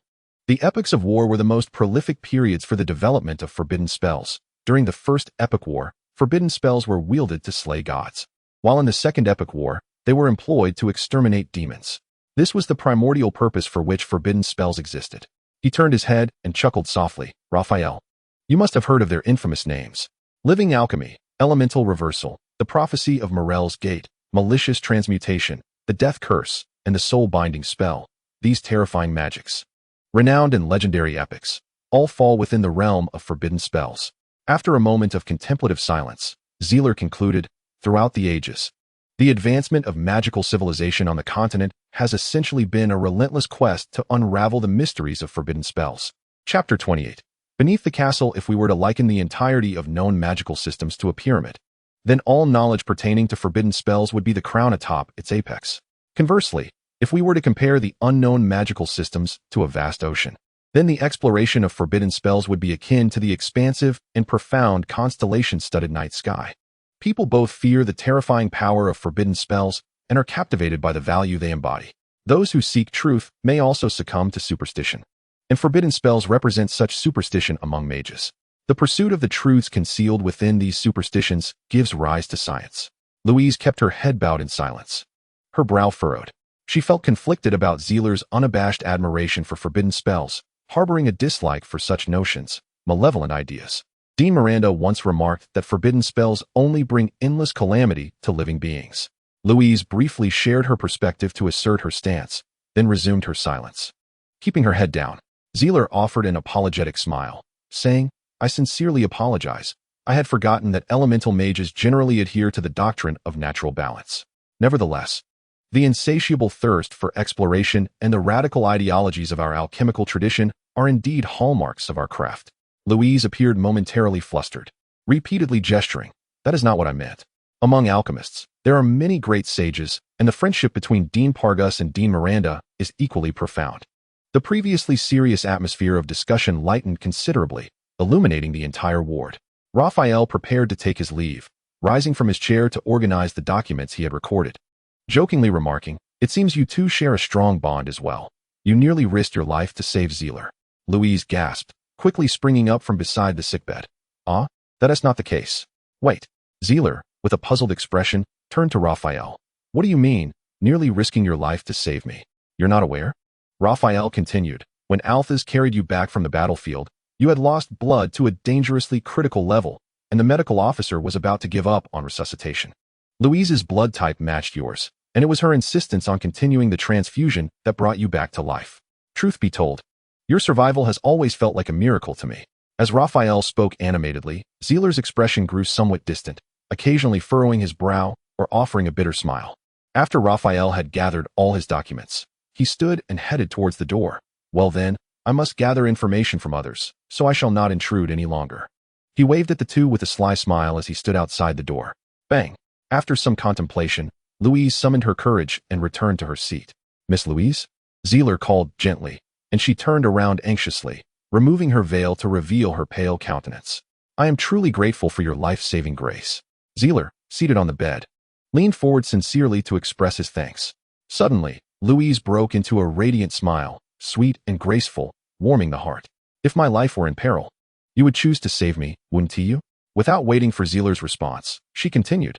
If Sherlock had been present at that time, she would have chosen to do the same. Zerel shook his head with a wry smile, uncertain how to reply, and opted instead to evade. Louise, I feel somewhat fatigued. May I rest for a while? A fleeting shadow of disappointment flickered in Louise's eyes. She regained her composure, nodded with a smile, and then hurriedly pushed the small cart away. As she turned, crystalline tears fell softly to the ground. The ward fell into profound silence. After a lengthy pause, a sigh escaped into the stillness. The majestic castle still stood resolutely at the heart of the mist, unchanged since time immemorial. Zerel ascended the steps and forcefully pushed open the grand door. In her neutral tailcoat, Lilith appeared particularly elegant. That lad Raphael was indeed correct. Your survival is, without a doubt, a miracle. Shall we change the subject? Zerel said wearily. As you wish. Lilith bowed with a smile and led the way into the castle, saying, This is your inaugural visit to the ancient fortress as an heir. Allow me to gradually introduce you to all that resides here. With a gesture of her white-gloved hand toward the end of the corridor, she continued, First, we shall visit the Hall of Inheritance. Please follow me. Zerel walked closely behind, his composure disrupted by thoughts of Louise. I believe Miss Louise has been quite kind to you, Lilith suddenly inquired. You are being exceedingly rude, Lilith, Zerel replied coldly, genuine anger seeping into his tone. Unfazed, Lilith shook her head. If you were to reach my age, you would comprehend that love, hate, life, and death are merely subjective perceptions. Objectively speaking, they are no different from the necessities of sustenance. Enough. I did not come here to endure the lectures of an old relic. You should be the one to silence yourself. Zerel retorted vehemently. Lilith countered fiercely. Do you wish to languish in the past forever? Retreating into dreams at the first sign of turmoil? Zerel fell silent, momentarily at a loss for words. Lilith continued. On the surface, one may appear detached and magnanimous, yet internally, they remain haunted by their memories. Zerel remained unresponsive, his expression growing increasingly somber. Lilith arched an eyebrow and stepped closer, her voice cool and commanding. Follow me. The two hastened through the grand, ancient hall, and before Zerel could fully absorb his surroundings, Lilith pushed open a side entrance adorned with an ornate archway. What lay before Zerel was a straight staircase descending into an abyss of darkness, surrounded by an empty void, devoid of handrails or an endpoint. The staircase extended downward, with Lilith leading the way without offering any explanation. Her countenance had darkened, as if she were reluctant to enter this place. Bright white light flickered through the darkness, resembling a comet streaking overhead, only to suddenly reverse and swirl around them like a playful child. Zerel focused intently, realizing the source of the luminous radiance was an unassuming crystal orb, within which shadowy images danced. The smooth surface bore a hastily inscribed name, though Zerel could not discern the writing. That is Alferino, Lilith suddenly declared. Startled, Zerel turned to her, but this time Lilith paid him no heed, her gaze fixed intently on the glowing crystal orb. He was the first heir of the castle. You should have encountered his name in your textbooks at the academy. Zerel's eyes widened in disbelief as he regarded the crystal orb. Alferino. The name resonated with legendary significance among rangers. He was depicted as the greatest elven king of antiquity, the first mortal to dare challenge the gods, a guiding force, collaborator, and foundation of the seven gods of the new era, and the very spark that ignited the war of the First Age. In the annals of history, he is known as the King of Nature. He liberated all the elves enslaved by the gods, and was the foremost advocate of the path to natural equilibrium. Within that crystal orb, could it possibly house the soul of Alferino? Zealot inquired with a hint of trepidation. Not at all, Zealot sighed in relief. His heart eased considerably. Lilith, with a resigned sigh, elucidated to Zealot, that is my own memory, the entirety of my past experiences with Alferino. Memory? Before Lilith could elaborate further, one by one, crystal orbs emerged from the darkness, radiating a brilliant luminescence, akin to a multitude of stars illuminating the vast sky, each one slicing through the firmament. Chapter 29. The sealed path. Is all of this truly your memory? Zealot gazed into the boundless sea of stars, a shiver coursing through him. Lilith nodded, gesturing towards the celestial expanse. Since the dawn of the first era tens of millennia ago, until just before your birth, the ancient castle has welcomed 97 inheritors. Among them, 21 ascended to the heroic tier, 13 reached the sage tier, 44 lingered in the warlord tier, 2 halted at the apostle tier, and 17 remained forever ensnared in the initial awakening tier. A multitude of questions surged within Zealot's mind. Why were there fewer sages than heroes? What accounted for the inadequacy of those 17 in the awakening tier? And why had nearly half perpetually lingered in the warlord tier without advancement? Yet he understood that now was not the moment for inquiries. Each of them, like you, entered into a covenant with the castle at the moment of their birth. I have witnessed their journeys through the innocence of childhood, the turmoil of youth, the steadiness of maturity, the twilight of old age, and ultimately, the helplessness of their march towards death. I spent over a century with the vast majority of them, accompanying them in dreams, learning, training, growing, and researching alongside them. When they eventually passed, I, like you, could not bear the departure of those who felt like kin. Their steps remained unceasing until they reached a staircase leading to a garden suspended in midair. Above the garden, the 97 crystal orbs floated serenely, each narrating a tale of forgotten history. Thus, you sealed all the memories of the inheritors here? Zealot asked in a solemn tone. Lilith trembled slightly, bitterly nodding as she advanced deeper into the garden. Whenever an inheritor fades away, I come here to preserve their memories. As long as the world remains unshattered, I shall persist in my pursuit of truth. I cannot afford to pause, nor can I be shackled by memories. So, if one day I were to perish, would it be the same for me? Zealot's words trailed off as he shook his head, refraining from pressing further. If you were to fall one day, everything between you and the castle would likewise be sealed here, and the castle would seek the next inheritor. Lilith finished the unspoken words for him. I brought you here not to enable you to immediately forget those sorrowful matters, but rather to convey that I am acutely aware of the anguish within your heart, perhaps even more so than you are yourself. However, you cannot choose to remain in silence. Everyone faces death. Have you ever felt fear alone in the night regarding your ultimate fate? Lilith smiled serenely, saying, Do not think that death is something grand. Everyone ultimately meets it, be it sooner or later, and it is inescapable. The living and the deceased are not separate, for we all shall eventually become the departed. Zerel fell silent for a moment, lowering his head in defeat. I need some time. Lilith gazed deeply at Zerel, saying nothing further, and continued onward. She understood that this was something time could not erase. Have you heard the saying about the sky above the heroic tier? Lilith inquired as she stepped into the flower thicket. Zerel, in a despondent tone, replied, Isn't the sky above the heroic tier the truth tier? Lilith scoffed, retorting, The truth tier? Pray tell, what do you believe truth to be? How many have reached the heroic tier over the millennia? I can tell you precisely, 19,437. Yet, have you ever heard of anyone who ultimately attained the truth tier? The truth is far too elusive. Between the heroic tier and the truth tier lies an unimaginable chasm. Have you ever pondered why, during the First Era War, the 7 new gods were able to combat true deities, even the God King, in their heroic forms? Lilith posed a question. Zerel furrowed his brow. He knew only that this was how history recorded it, and he was certain that none of the 7 new gods ultimately reached the conceptual level of the truth tier. For they were not truly of the heroic tier, but rather another legendary concept above it. Lilith casually parted the flowers before her, revealing an expanse where a stone platform stood resolutely at the center of the floral sea, timeless and eternal. Upon the platform floated 7 resplendent crystal orbs, black, white, red, purple, blue, gold, and gray, each radiating its own brilliance. In comparison, the previously recorded crystal orb of Alfarino appeared dull and lifeless. Throughout the eons, the existence of the ancient castle has not been without merit. Among its inheritors, there have been legends that rivaled deities, their names, perhaps familiar to you since childhood, or entirely unknown, some now considered taboo, others existing solely in whispers.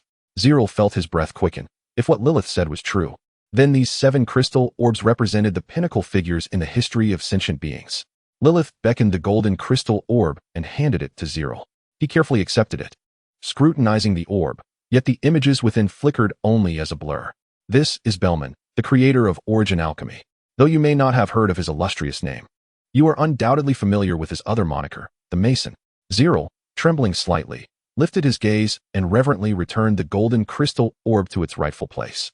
The orb ascended slowly into the sky, radiating a gentle glow. On this continent, 3 colossal organizations of spellcasters exist: the Continental Magic Association, the Alchemist Association, and the Cadilla Holy See. Among them, the rise of the Alchemist Association is nothing short of epic. Alchemists were once scornfully ostracized by the Magic Association, deemed heretical and nearly facing extinction, enduring unimaginable hardships. One fateful day, the Mason called for all alchemists to unite once more. They established a clandestine organization, shrouded in secrecy, aiding one another in the shadows, and continuously developing alchemical products that shone brilliantly in that era, step by step paving their path to rebirth. During the First Era War, alchemical weapons altered the course of the divine conflict, and when the war concluded, civilian alchemical products once again transformed human life. As a new era dawned, the alchemists did not forget the humiliation they had suffered. They firmly denied being part of the mages and sought to establish their own foundation, independent of the Magic Association.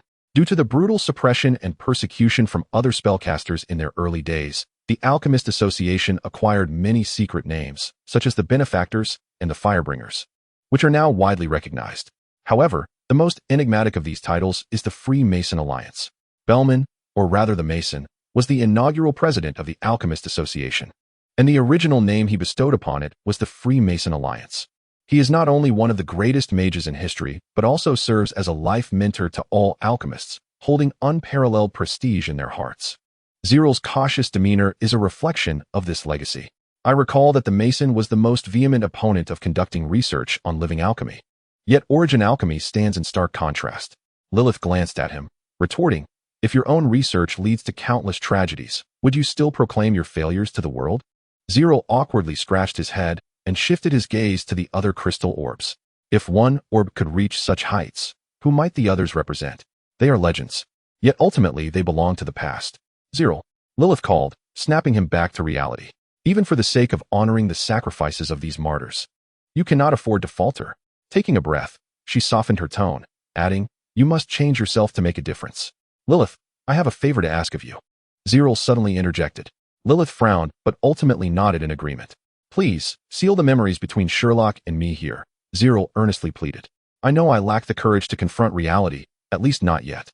Tears streamed down the corners of Zerel's eyes as he continued. "I have no other means to alleviate my heartache, nor can I find the strength to revive myself. There is still so much for me to accomplish. I have faced death on the battlefield and have gained profound insights. Let this decision be regarded as my first step forward. I implore you, Lilith, please encase my memories here. When the day comes that I feel capable of confronting reality, I shall reclaim them." Zerel's final request echoed in the air. Chapter 30. The veteran of the battlefield. The encampment in Kavira Gorge had begun to take shape. Apart from the charred remains of the monastery, no trace of the battlefield remained. The conflict in Worton County seemed to have fallen into a peculiar equilibrium, akin to the eerie calm before a storm. In this battle, the undead army had suffered significant losses, retreating entirely into the confines of Worton City, showing no further movement. Seizing the opportunity, the garrison launched swift offensives, effectively clearing away the scattered undead beyond the city. Within the encampment at Kavira Gorge, banners fluttered daily as various factions engaged in combat. Zerel reclined on a stone bench outside the infirmary, perusing a wordless grimoire, a manifestation of mental energy. His wounds had gradually healed, though he remained somewhat frail. During his convalescence, he had not been idle.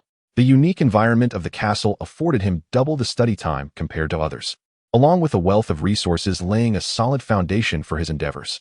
The top-tier alchemical laboratory and combat training grounds allowed him to immerse himself in practical experience, leading to rapid growth in his skills. Comprehensive assessments enabled him to gather insights into every detail of his being. Within the Grand Castle Library, he could access any knowledge he desired, whether ancient secrets or lost magics. Nothing that had once graced the continent escaped the castle's collection. The notes, reflections, and annotations of the 97 martyrs opened his eyes to new horizons, captivating him utterly. Even during the daylight hours, he remained diligent in studying the research materials left by the esteemed Mason.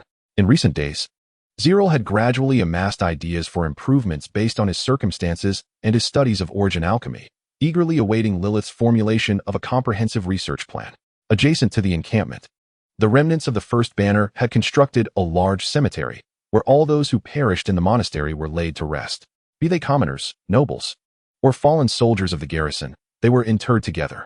The vast majority of the graves served merely as memorials, as the bodies had long since been cremated. Sherlock lay here as well, her gravestone erected by Zerel's own hands. The memories of my fiancée have largely become hazy, as if all recollections associated with emotions have vanished into thin air, leaving behind only a series of indistinct life experiences. The logical connections within my mind have become fragmented. I vaguely recall pleading with Lilith to seal away this portion of my memories, and I remember the reason behind it. This sensation is truly peculiar. Although I am acutely aware of the significance of those memories, I dare not revisit them. In recent days, I have pondered many questions, reflecting on my past, present, and future. As long as the war in Worton County persists, I shall remain here. I have formally joined the First Flag of the Defense Corps, and Dean Miranda, in her helplessness, has reluctantly abandoned her plan to send me back to the capital. After all, Dean Pargus will soon arrive in the war zone, and he will have to explain matters himself. Lately, Raphael has frequently sought me out to discuss the magic array. This young advisor, once sidelined from the decision-making circles of the Defense Corps, now finds himself fortunate, having proven his mettle by daring to challenge superiors at critical moments, correcting errors, and averting the demise of the First Flag. He has gained the trust of Dean Miranda, successfully shedding his previous role as a receptionist. However, concerning the magic array that may very well determine the outcome of the war, Raphael has been at a loss for several days. What forbidden spell did the Mistrans employ to establish this ritual magic? Where exactly is the main array situated? What is the status of the guards? And when will it be fully activated? Will the final effect align with my speculations? These remain a complete enigma. Miss Louise continues to visit me daily at the appointed hour, and I no longer deliberately avoid her. As time passes, our relationship gradually returns to its original state. At this moment, Louise arrives punctually, noticing me engrossed in a book. She quietly hides behind a stone bench, careful not to disturb me. Miss Louise, I suddenly inquire. Is it true, according to elemental mages, that all things are composed of the 4 fundamental elements? Louise looks up, contemplates for a moment, and softly replies. This question indeed elicits differing viewpoints among the various schools of elemental mages. For instance, our elemental decree does not concern itself with the specific elements that constitute the world. As long as we can command them, it falls within the realm of elemental magic. However, the traditional 4 elements remain the most easily perceived and currently dominate the mainstream. I nod in understanding. If I recall correctly, you are proficient in both water and fire elemental magic, are you not? Louise blushes slightly and responds in a hushed tone. Indeed, I excel in water and fire elemental magic, but I have also been researching some variants of the 4 elements recently. I believe this will be my primary focus in the future. Variants of the 4 elements? I express my confusion, having never encountered this notion before. Louise hastily retrieved a finely crafted notebook from her pocket and presented it to Zerel. This is my spell book. I can lend it to you, if you're interested. The spell book is the very foundation of a mage's existence, akin to a wealthy man's private ledger or a noble's insignia. Its value is immeasurable, deserving of utmost confidentiality. Zerel immediately rose to decline the offer, feeling unworthy of such trust. Louise, realizing her actions were somewhat irrational, lowered her gaze. Caught in a dilemma of whether to reclaim the notebook or to let it go, utterly flustered. Fortunately, at that moment, Baron Bolins and several of his officers arrived to visit Zerel, and the boisterous Altais called out to Zerel, redirecting the focus. Miss Louise, I appreciate your kindness. If I have any further questions about elemental magic, I shall ask you in person. Zerel seized the opportunity to break the awkwardness, prompting Louise to reclaim her spellbook. Zerel then turned towards Bolins and the others, his expression tinged with confusion. Notably, Old Zorlin was not dressed in military attire. Old Zorlin has returned to his hometown to enjoy retirement. We came to celebrate with you, Bolins explained with a nod. But the war is not over. Why retire so suddenly? Zerel regretted his words as soon as they left his mouth, realizing that returning home safely from the battlefield was indeed a monumental blessing. The mood among them grew somber until Old Zorlin spoke up. I can no longer endure the struggles of war. Had you not saved my life on the battlefield last time, I might have ended up in a monastery. Altais forced a smile, saying, Old man, you speak the truth. At your age, you should have long returned to enjoy your twilight years. Old Zorlin pointed a finger at Altais, managing a wry smile and a shake of his head. Bolins leaned closer to Zerel and explained, I consulted the medic. Old Zorlin's old injuries have resurfaced and have not healed properly. Without systematic long-term treatment, he may suffer serious consequences. Meanwhile, Captain Dewey had moist eyes. Though he typically spoke little and maintained a stern demeanor, he was, in fact, the most sentimental among them. Ahem, since everyone is here, I have a few words to share, Old Zorlin announced with a light cough. Altais, you have nearly mastered the dual swords of the Royal Guard. This is a compilation of my swordsmanship insights from the years. Consider it a farewell gift. Old Zorlin pulled a small booklet from his pack and handed it to Altais. He then turned to Dewey. You have participated in the rank assessment and understand the vastness of this world. The road ahead is long, and you must contemplate your future. I have connections within the Royal Guard. If you wish, I can introduce you. Altais and Dewey, akin to Old Zorlin's own kin, could not help but shed tears. Old Zorlin immediately adopted a serious demeanor. What are you crying for? You are soldiers. Having braved the treacherous mountains and blood-stained seas, must one still engage in such pretense? After a stern lesson, Altais and Dewey promptly wiped away their tears, though their eyes remained red-rimmed. Old Xiaolin approached Zealer with a sense of deep reflection, retrieving a set of books from his backpack. Zealer, your tactical acumen is unparalleled among all I have encountered in my lifetime. You possess the innate talent to become a renowned general. I hope these foundational military texts prove beneficial to you, old Xiaolin earnestly imparted, gently patting his shoulder. Zerel opened his mouth, momentarily at a loss for words, yet resolutely committed old Xiaolin's words to memory. The final individual to speak was Baron Bulens. Your Excellency Xiaolin, I am truly grateful for your assistance, he sighed, stepping forward. No, old Xiaolin interrupted, responding, I should be the one expressing gratitude. Thank you for granting me the opportunity to return to the battlefield, Commander. Chapter 31. The curtain rises in the outskirts of Worton City. The undead gathered in the hills across the river, where the low mounds provided an excellent hiding place for their forces. The tunnels excavated by the cave spiders were sufficient to construct a formidable web. The beachhead opposite the sewage ditch became the first contested point of the impending decisive battle. Both the undead and humans exhibited a certain restlessness in anticipation of the looming conflict.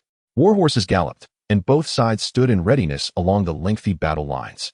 The main force of Duke Orlando finally arrived at the battlefield yesterday at noon, with nearly 80,000 legions assembling at the city's foot. Among them were numerous noble private armies, often less disciplined than the garrison legions, along with mercenary groups lacking cohesion. However, there were also many elite units of remarkable prowess. Setting aside the rest for the moment, let us focus on the Timmy Shulin family's private army, the Jacaranda Knights. Comprised of 15,000 members. The entire force consisted of spirit-empowered professionals, long revered as the shield of Timmy Shulin, their fame renowned across nations. The arrival of such formidable reinforcements not only greatly bolstered the morale of the human forces, but also utterly transformed the dynamics of the battlefield, alleviating the previously dire disadvantages faced by the garrison legions. For the first flag team, the arrival of the Duke's army brought another advantage. Several fully formed reserve battalions accompanied them. Thus, the manpower lost by the first flag team could be swiftly replenished. The new soldiers drawn from the reserves quickly restored the original structure, allowing the first flag team to finally cease their role as mere spectators. Zerel left the infirmary and rejoined his comrades, embarking once more on the journey ahead, though most of these new recruits had never seen battle. As they were originally prepared for the main legions, their military skills and competencies were still quite solid. Following old Xiaolin's departure, Zerel was officially promoted to the commander of the 2nd Knights of the 1st Flag Team, assuming the position formerly held by old Xiaolin and becoming a true officer. Standing upon the rocks, Zerel gazed across the waterway at the beachhead, where the dense sea of skeletons issued a menacing howl toward humanity, smoke and dust swirling ominously. Enveloping the scene, gargoyles, abominations, harpies, and cave spiders. None of these old acquaintances are absent. The silhouettes of the leader-class undead stand tall atop the hill, resembling sovereigns. Engaging in true military warfare feels entirely distinct from the solitary missions of the first banner. The spectacle of tens of thousands moving as one can unsettle even the most valiant of hearts. Zerel turned, first nodding to the seasoned veterans of the 2nd Knight Order, then began to scrutinize the newly joined subordinates. Some appeared pale and trembled, while others were eager and brimming with excitement, yet they all shared a common trait. Youth. Perhaps they had just completed their coming-of-age rites, or perhaps not at all. Most hailed from humble backgrounds, and among them were a few young dreamers with aspirations of knighthood. They may not have anticipated that their first assembly would so vividly confront the undead legion, facing such a grand scale of battle. Welcome to the first banner, Zerel proclaimed with a smile. Some of you are already itching to begin, while others wish they could retreat home to their dolls for comfort. Zerel paused. However, I offer you a piece of advice. Remain calm. Only through composure can you return alive. His expression grew serious.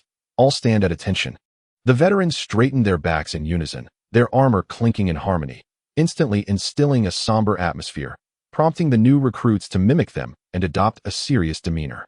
For some inexplicable reason, this simple act brought a sense of tranquility to the mind, nurturing a feeling of camaraderie and honor within. Our mission is to cross the sewage channel after the Mage Corps unleashes a widespread magical bombardment. We shall eliminate the remaining undead. The task of establishing a foothold will be handled by mercenary bands. Our objective is to advance relentlessly until no undead remain in sight. Dino, Zerel commanded. You are responsible for leading these new recruits to form squads. Should you discover hidden caves at the foot of the hill, use elemental bombs to seal them completely. The assassin Dino, hastily promoted from the scout corps to deputy, accepted the order with enthusiasm. Michaelin, the veterans know what to do. Your task is to provide those high-ranking undead with a complimentary return ticket to the underworld. Michaelin chuckled at this remark. I cannot guarantee they will return intact. Zerel nodded in satisfaction and issued his final command to all. Form up and check your armor, swords, spears, and mounts. I do not wish for anyone to perish due to negligence. Michaelin, having been promoted by the seasoned leader Trollin, now assists Zerel in commanding the remaining veterans of the Second Night Order. Compared to the old commander's steady and meticulous demeanor, Michaelin felt he could better adapt to the new leader's witty confidence and decisive, flexible style. The sky above is tumultuous, shrouded in dark clouds. As the air currents begin to ascend, spreading an indescribable heat across the land. Within the gray, ominous clouds, clusters of red formations flicker to life, and a deafening roar reverberates from the horizon, engulfing the entire battlefield. Whirlwinds churn within the clouds, reminiscent of a colossal whale siphoning water, with the thunderous sounds drawing ever closer, suddenly breaking through the cloud cover as fierce flames cascade from the heavens. Meteors streak across the sky in the blink of an eye, crashing down upon the legions of the undead, unleashing torrents of fire accompanied by shockwaves that scatter fragments of bone and remains in all directions.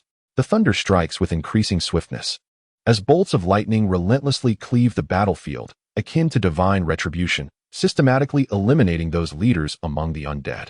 Beneath the onslaught of thunder and flame, the remains of the undead are obliterated. It appears the mage order can no longer contain their eagerness. Zerel turns with a jest, then adopts a serious tone. Everyone, the assault has commenced. Prepare for the attack. First banner team, charge. Michaelin bellows, as both new recruits and seasoned veterans draw their swords, pointing them toward the sky.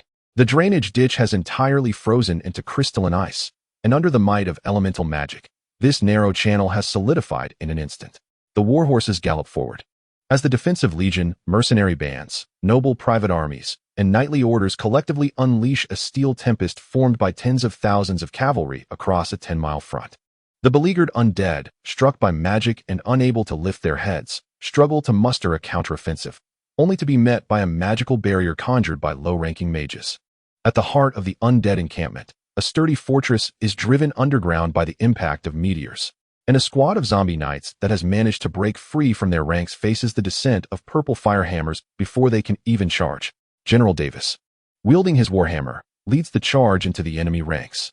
The term warrior class aptly describes those who possess the strength to alter the tides of battle single-handedly, earning them the right to a distinguished title.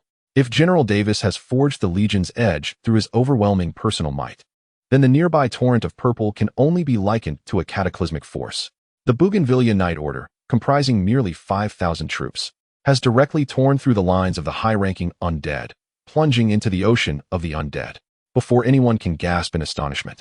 This unit erupts at the heart of the enemy formation.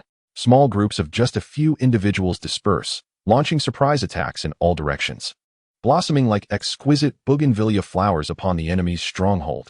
The unstoppable mobility of their offensive swiftly segments the enemy's center into a series of confined combat zones. The bougainvillea continues to bloom, mercilessly devouring those high-ranking undead ensnared within. When formidable individual strength is coupled with exquisite tactical coordination, the result unfolds before all as an artistic slaughter. The valiant warriors who have upheld the glory of the Solomon Empire for 6 millennia once again demonstrated their invincible might to their sworn enemies. Chapter 32. A grave oversight in contrast to the desperate bloodbath in the Kavira Canyon, Zerel now found himself at ease, as if he were in his own garden. As a combatant, Zerel was acutely aware of his inadequacies. He possessed only 2 meager forms of alchemy, the power of beasts and the heart of titans, that he could wield effectively, rendering him no different from an ordinary soldier in other regards. However, as a commander, his extraordinary insight into the broader battlefield proved to be invaluable. At this moment, Zerel was positioned far behind the charge of the 2nd Night Brigade, meticulously observing every exploitable weakness in the enemy's formation, directing his subordinates to dissect the enemy lines with the precision of a finely honed scalpel. He guided the enemy's defensive focus to shift, deceived them into committing errors in command, and then swiftly commanded his elite veterans to breach the weak points in the defense. Penetrating deep into enemy territory to fragment the battlefield, he delivered a decisive blow at the critical command center, before returning to encircle the enemy alongside the new recruits. The 2nd Flag team on this battlefield was akin to an unstoppable blade, swiftly distancing themselves from other units, drawing the attention of numerous formidable foes. To the 3 o'clock position, beneath the hills lay a concealed spider lair. Zerel continued to follow the charging troops and commanded without looking back, "Dino, send a few men to demolish it." The new recruits responsible for setting the elemental explosives glanced hesitantly towards that direction, seeing only a dense thicket at the foot of the hill, momentarily unsure of how to proceed. "Why are you standing there? Did you not hear the order? Wells' team will handle the demolition of the lair. The rest of you, stay alert." Dino emerged from the shadows, urging his recruits to act swiftly. Wells' team circled around the back of the hill, parting the underbrush, only to discover something unusual. "Here, there's an entrance hidden beneath the thicket. Be cautious. There are still living cave spiders inside." The menacing maw of a cave spider suddenly emerged from the lair, lunging at the nearest recruit. With a flash of dark energy, Dino seized the elemental bomb from the recruit's hands, forcefully stuffing it into the spider's gaping mouth, then using his spear to push it back into the lair. "Duck!" In a swift movement, Dino tackled the recruit, who had nearly been bitten. Boom! The small hill sank into the ground, collapsing as a torrent of rubble and dust buried Dino in an instant. The surrounding recruits quickly scrambled to unearth the two men. "Next time, remember not to be so reckless." Dino stood up, brushing the dust from his clothes, offering an encouraging smile to the guilt-ridden recruit. Zerel urged his horse forward, while mercenaries behind him began to establish a rudimentary position on the riverbank. The bombardment from the mage corps had long ceased, though sporadic bolts of lightning still struck down, dispatching the remaining leader class undead. The cavalry's charge had gradually slowed, surrounded by the remains of the fallen and numerous craters scattered across the terrain. A green signal flare illuminated the right flank of the 2nd Night Brigade, indicating the location of Baron Boulens. He commanded everyone to assemble at the flare's landing point, to conserve their strength and remain vigilant. Zeler, addressing McKellen, led a few spirit guardians ahead. Within a mere quarter of an hour, the Hibiscus Night Brigade had eradicated a significant portion of the undead in the area and was preparing to pursue deeper, dispatching the undead with lethal precision. However, their defensive forces lagged far behind, requiring a moment to regroup and recover before they could advance once more. Surrounding Baron Boulens were the bodies of 2 Banshee leaders, and directly opposite him was a black-robed sorcerer bound tightly. Upon witnessing this scene, Zeler realized that Baron Boulens had struck a considerable fortune by capturing an enemy commander, an event largely dictated by chance amidst the chaos of battle. What splendid luck! This would certainly enhance our standing before the Hibiscus Night Brigade. Zeler marveled and urged his steed forward. Baron Boulens furrowed his brow, fixating intently on the captured dark sorcerer. Throughout the battle, Altais had remained by Boulens' side, his expression equally grim, yet he acknowledged Zeler's arrival. "Our intelligence appears to be flawed," Altais succinctly explained to Zeler. "The command of this battle is likely not in the hands of a dark sorcerer's mage group. The Black Knights and the Prairie Cavalry of the Mulan have appeared in Wotan City." Zeler pondered this for a moment and inquired, "Could this be a deceptive ploy to mislead us?" Shaking his head, Altais gestured toward the tortured dark sorcerer, stating, "If he is capable of lying after enduring such torment, then I would concede this defeat." Zeler focused his gaze, only then noticing the sorcerer's condition, rendered almost unrecognizable, drenched in blood, an image too gruesome to depict. Nearby, a post was laden with various dismembered organs, all harvested from the captive. "Baron Boulens," Zeler began, "do you not find this battle rather peculiar?" Zeler turned, suppressing his discomfort, looking at Boulens with a face full of confusion. "Is it truly warranted to mobilize the entirety of Temishulan's forces against merely a dark sorcerer's mage group?" Boulens' expression shifted uneasily as he replied, "The strength of these undead is not particularly formidable, as long as their numbers aren't excessively overwhelming. The Hibiscus Night Brigade could easily dispatch them alone. Even the defensive forces possess the capability to engage." Altais nodded in agreement, affirming, "Given the current state of affairs, even an army of 100,000 undead would hardly pose a challenge to our elite Night Brigade. Let us first address the immediate issues at hand," suggested Zeler. "It is not surprising that the Mulan people would become involved. However, after the Second Era War, did not the Black Knight and the Dark Sorcerer become sworn enemies? They were originally part of the same family, and perhaps reconciliation is not entirely out of the question. How could we possibly ascertain the affairs in the Mr. Kingdom?" Altais pursed his lips, exhibiting a demeanor of indifference. "Regardless, scouts must be dispatched to infiltrate the city for reconnaissance. If the Black Knight Legion has also made an appearance here, the army of the undead could become quite formidable." Ultimately, Bowens concluded, "It is said that the Black Knight possesses the ability to significantly augment the undead populace, though one cannot ascertain the truth of such claims." Altais lamented, feeling somewhat disheartened. Zeler did not partake in their ensuing dialogue, instead remaining lost in thought, murmuring to himself. Observing this, Altais gave him a gentle nudge, startling him from his reverie. Zerel abruptly regained his focus. Bowen's Baron is indeed correct. If the Black Knight appears, the army of the undead will not be easily divided. Altais repeated Bowen's words, his expression one of confusion. Not that phrase. I meant that there is no need to amass such military strength to confront the present undead forces. Zerel's gaze darkened as he implored, Altais, please temporarily assume command of the Second Night Order. I must return to the main camp. Bowens looked on in surprise, offering neither support nor opposition, for he understood that Zerel would inevitably elucidate his reasoning. The high-ranking individuals participating in this war must have ulterior motives. I must return to uncover the truth of this matter, Zerel stated gravely. Is it truly that significant? Bowens inquired, frowning. It is of utmost importance, as it may pertain to the very origins and eventual outcome of this war. Zerel, visibly anxious, paced back and forth before finally exasperatedly gesturing. I do not seek to investigate these matters out of sheer curiosity. Have you not pondered this question thoroughly? If there exists a forbidden incantation capable of transcending ranks to enable a war mage to summon an heroic tier undead, what could possibly be the cost of such a spell? What conditions must be met for its activation? Altais scratched his head, somewhat bewildered. Did you not previously assert that the enemy's magic circle is designed to collect wandering souls on the battlefield? Zerel, frustrated, waved his hand dismissively, explaining. We have focused all our attention on the magic circle, neglecting many crucial details. Now, let me pose another question.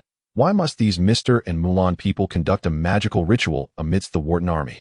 Why provoke the Empire's ire and sow the seeds of war across the land? Altais and Bowens exchanged perplexed glances, unable to provide an answer to this query. A nation yearning for annihilation, combined with another intent on resurrecting ancestral totems. Who can fathom the thoughts of these two madmen? Zerel appeared somewhat frantic, his speech accelerating, and his thoughts becoming increasingly lucid. There must have been a grave oversight in my previous analysis with Raphael. To sacrifice such a vast number of souls, they could easily conceal themselves elsewhere, taking their time to study and prepare, for souls are not a scarce resource for dark sorcerers. Yet, why must they come to Worton County? A military map was unfurled on the ground, and Zerel redrew the strategic analyses previously outlined by Dewey. Launching a surprise attack on the main army's border defenses from behind their lines, leaving them caught between two fronts, might be one possible rationale.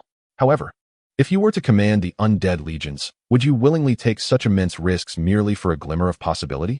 There must be another reason compelling them to act thus, and surely this reason is known to Duke Orlando, perhaps even to Dean Palgus and Dean Miranda, as well as the leaders of the Azalea Knights. What could have prompted so many formidable beings to converge here? What drives the Mistrans and Mulans to invade this place? Bowen's gaze darkened. Having grown up in a noble environment, he easily associated this with many treacherous affairs. So, is it only our garrison that remains in the dark? Bowens ground his teeth. Zerel understood his thoughts and could only shake his head helplessly. My lord, while I may not be familiar with other commanders, I can assure you that my mentor, Dean Palgus, would have no interest in such sordid matters. The reason I dared to return alone for investigation is that I trust Dean Palgus's character, and I implore you to trust me this time as well. Bowens, taking a deep breath, sighed in resignation. I have little faith in Orlando. Chapter 35. The rebirth of the goddess. The entire Worton County seemed to sink slightly. A crimson pillar of light piercing the clouds, stirring winds from all directions. The solemn and sacred voice of a woman resonated in the hearts of everyone, echoing in their ears and minds. I, who command the night sky. An ethereal sound from ancient times enveloped the land of Worton County, as day transformed into night. I, who lead the stars. The vast expanse of Worton County split apart, tearing through the Carla Gorge, extending into the depths of the Worton Forest, crossing cities, traversing fields of grain, until the very edge of the world.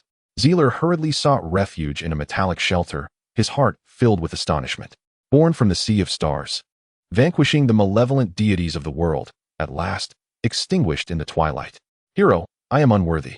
The woman's voice, imbued with an unspeakable melancholy, resonated with a sense of sorrow, her soft sighs seemingly allowing others to share in her sentiment. The starry river above Worton County gradually converged, transforming into a magnificent constellation, unparalleled in beauty. Gradually, the stars in the night sky coalesced into a mysterious figure. In a delicate dance beneath the starlit sky, the ethereal veil swayed gently, concealing a figure crowned like an eagle, whose wings unfurled slowly, revealing the silhouette of a woman, both divine and demonic. Were a million souls awakened merely to summon me? The shadow beneath the celestial dome whispered softly, "This is a desecration of my being." With a graceful flick of her hand, she gestured towards the earth. Countless stars cascaded from the heavens, joyfully plummeting and dissipating upon touching the ground. Among them, one star pierced the night sky, arriving before Zerel. The starlight illuminated the form of a young girl, who smiled gently, causing 2 streams of tears to cascade from Zerel's eyes. He yearned to embrace the radiant light, yet the diminutive star eluded him with deftness. Approaching Zerel, the girl formed from starlight whispered a farewell into his ear, bestowing a soft kiss upon his forehead. And in an instant, she transformed into a cascade of shimmering fragments. After absorbing the girl's parting words, Zerel stood in silence for a long while, before smiling and brushing away the traces of his tears. "She has departed. You have come to understand, have you not?" Pargus remarked with a smile. "Old headmaster, what is the meaning of all this?" Zerel inquired, casting his gaze towards the horizon, deliberately bypassing the topic. Pargus shook his head, chuckling softly, and continued to gaze at the figure beneath the stars.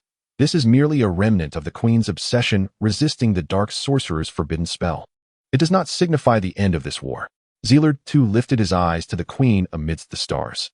During the Second Era War, the Dark Chancellor, Dianos, witnessing the imminent collapse of the Mistral Empire, once harnessed the power of the ancient soul-seizing ritual to seize the remains of the death god.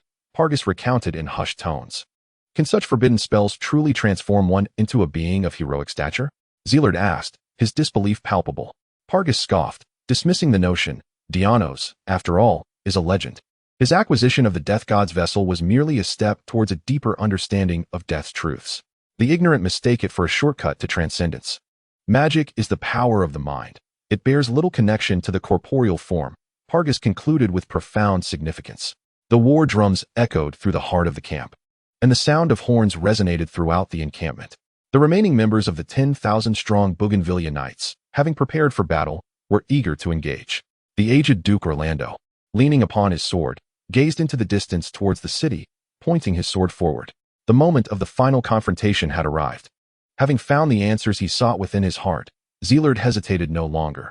He bid farewell to the old headmaster Pargus and mounted his steed, setting forth once more.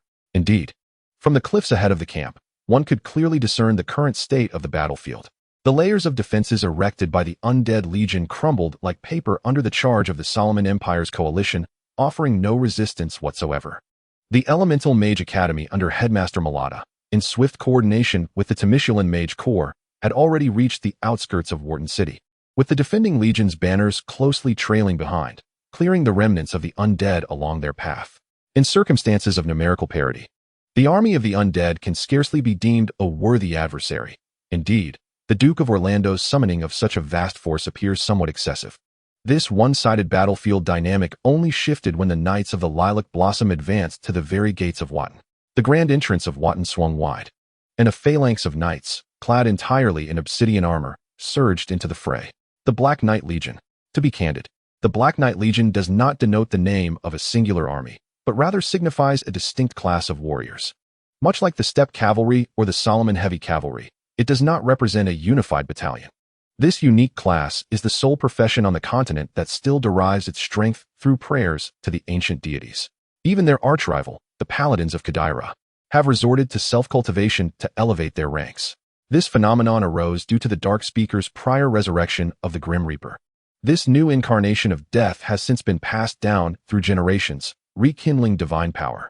The Black Knights are endowed with numerous wide-ranging talents and divine abilities that, to some extent, can induce mutations within the undead, exponentially enhancing their combat prowess. Consequently, the offensive of the 5,000 vanguards of the Lilac Blossom Knights was abruptly curtailed, resulting in a stalemate before the gates of Worton. On another front of the battlefield, the defending legion and the Mage Corps encountered their own difficulties. Though the silhouette of Worton loomed just beyond their advance, the short distance became increasingly arduous. At some unknown point, they found themselves ensnared in a formidable encirclement by the Mulan Steppe Cavalry. They moved with the swiftness of the wind, launching volleys from afar, and after striking, retreated swiftly, only to harass incessantly from a distance, akin to a pack of wolves hunting their prey. They would strike again and again until the quarry was utterly exhausted, then pounce for a decisive blow. To this day, General Davis remains oblivious to the total number of troops dispatched by the Duchy of Milan. The moment of final confrontation has arrived. The starry sky has restored to its previous daylight, and the figure of the celestial queen dissipated in the sunlight. Only the vast fissures crisscrossing the entirety of Worton County remain unchanged, a testament that the preceding events were no mere illusion. Zerel did not venture forth alone amidst the chaos of the battlefield. Even with a few professionals at his side, it would be a perilous endeavor. Seizing the opportunity while the main force of the Lilac Blossom Knights was mobilizing, Zerel capitalized on the reputation of Director Palgus to accompany this elite cavalry. The sound of iron hooves thundered as they galloped forth. The crimson beam enveloping Worton began to contract, while the frostbone dragon roared, its spiraling form in the sky evoking involuntary tremors among the gathered. Meanwhile, the beleaguered First Flag finally issued orders to regroup. The construction of defensive fortifications was imperative, as the Milan cavalry's swift tactics severely disrupted the advance of the defending legion. Against the undead, they might have been able to shatter their ranks with ease. But facing the elusive Milan warriors, all felt a profound sense of helplessness. Balance. Why do you command your troops to halt? Advance. Continue forward. General Davis, wielding his war hammer, charged forward, allowing his pent-up frustrations to be unleashed upon Baron Boulens. Altais approached, his eyes filled with disdain as he glared at Davis. Although none spoke of it outright, the soldiers harbored resentment towards Davis for his earlier obstinacy that had jeopardized their chances in battle. The veterans of the First Flag were far from pleased with their superior, who had nearly led them to ruin. Not everyone could simply brush off such transgressions. They had kept their grievances bottled up, but the pressures of war now compelled them to vent their emotions. The veterans' feelings resembled a pile of dry kindling, easily ignited with the slightest spark. In the 36th chapter, The Mutiny on the Battlefield, we witnessed the zenith of warfare and the wrath of the Hellfire Hammer, Davis. This renowned general, once a source of pride for the province of Temishulin, now found himself forced to acknowledge his ignorance of military operations following the revelations surrounding the Kavila Gorge battle. A capable lawman, Davis had maintained order in Temishulin for 2 decades, turning the province into a forbidden realm within the underworld. A valiant warrior, he had triumphed on the battlefield, leading the charge and shattering enemy lines to secure victory. However, the soldiers of the garrison gradually recognized that he was not an adept battlefield commander. His harsh and tyrannical demeanor, coupled with antiquated beliefs and bureaucratic rigidity, rendered him ill-suited for the chaos of war. The tragedy at Kavila Gorge unfolded before all, inciting even the previously uninvolved Zerel to erupt in anger towards Raphael, hinting at the sentiments harbored by the First Flag and other soldiers in the garrison. This was no coincidence. It was a reckoning long overdue for General Davis. Even without the Kavila Gorge incident, another battle would eventually reveal his shortcomings, leading to a gradual erosion of trust and culminating in a storm that would cast him into oblivion. At this moment, the tempest began to gather. Altais drove his spear into the ground, blocking General Davis's path, as the veterans of the First Flag set aside their tasks and encircled him.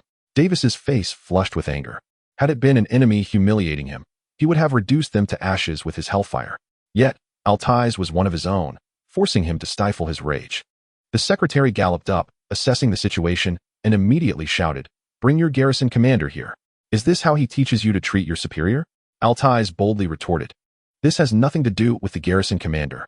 From behind the crowd, Dewey signaled to his subordinates, and several burly knights, smirking, stepped forward to drag the incessantly squawking secretary down from his steed. General Davis was taken aback by the sudden mutiny. He brandished his warhammer, pointing it menacingly at Altais. "Arrogant fool, do you truly believe these few can subdue me?" Altais tilted his head and spat on the ground, then coldly retorted, "Davis, you are unworthy to command the First Flag team. Begone." Over 200 veteran soldiers followed suit, raising their arms in a deafening roar, their curses echoing across the battlefield, instilling fear in the surrounding new recruits.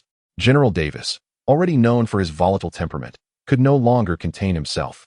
He spun his warhammer, igniting it with violet flames, unleashing a shockwave of blue energy that sent the nearby veterans sprawling. As the hammer descended, the air seemed to thicken.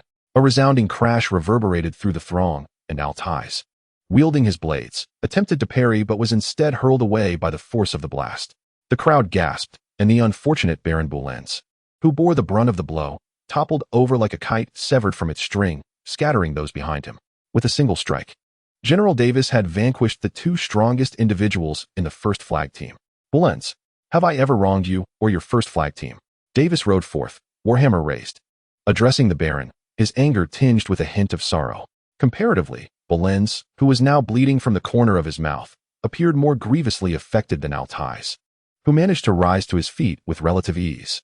Perhaps you should reflect on your own misdeeds, Altais shouted, brandishing his twin blades as he charged forward. Stand down, Altais. Bolenz interjected sharply, placing himself in front. The once frenzied veterans, poised to attack, halted in unison. My lord, Altais could not restrain his outburst. A resounding slap echoed as Bolenz struck Altais across the face, leaving all veterans momentarily stunned. It felt as if the blow had struck at the very heart of each of them. The Muranians may attack at any moment. Return to your duties at once, Bolenz commanded, casting a fierce glance around.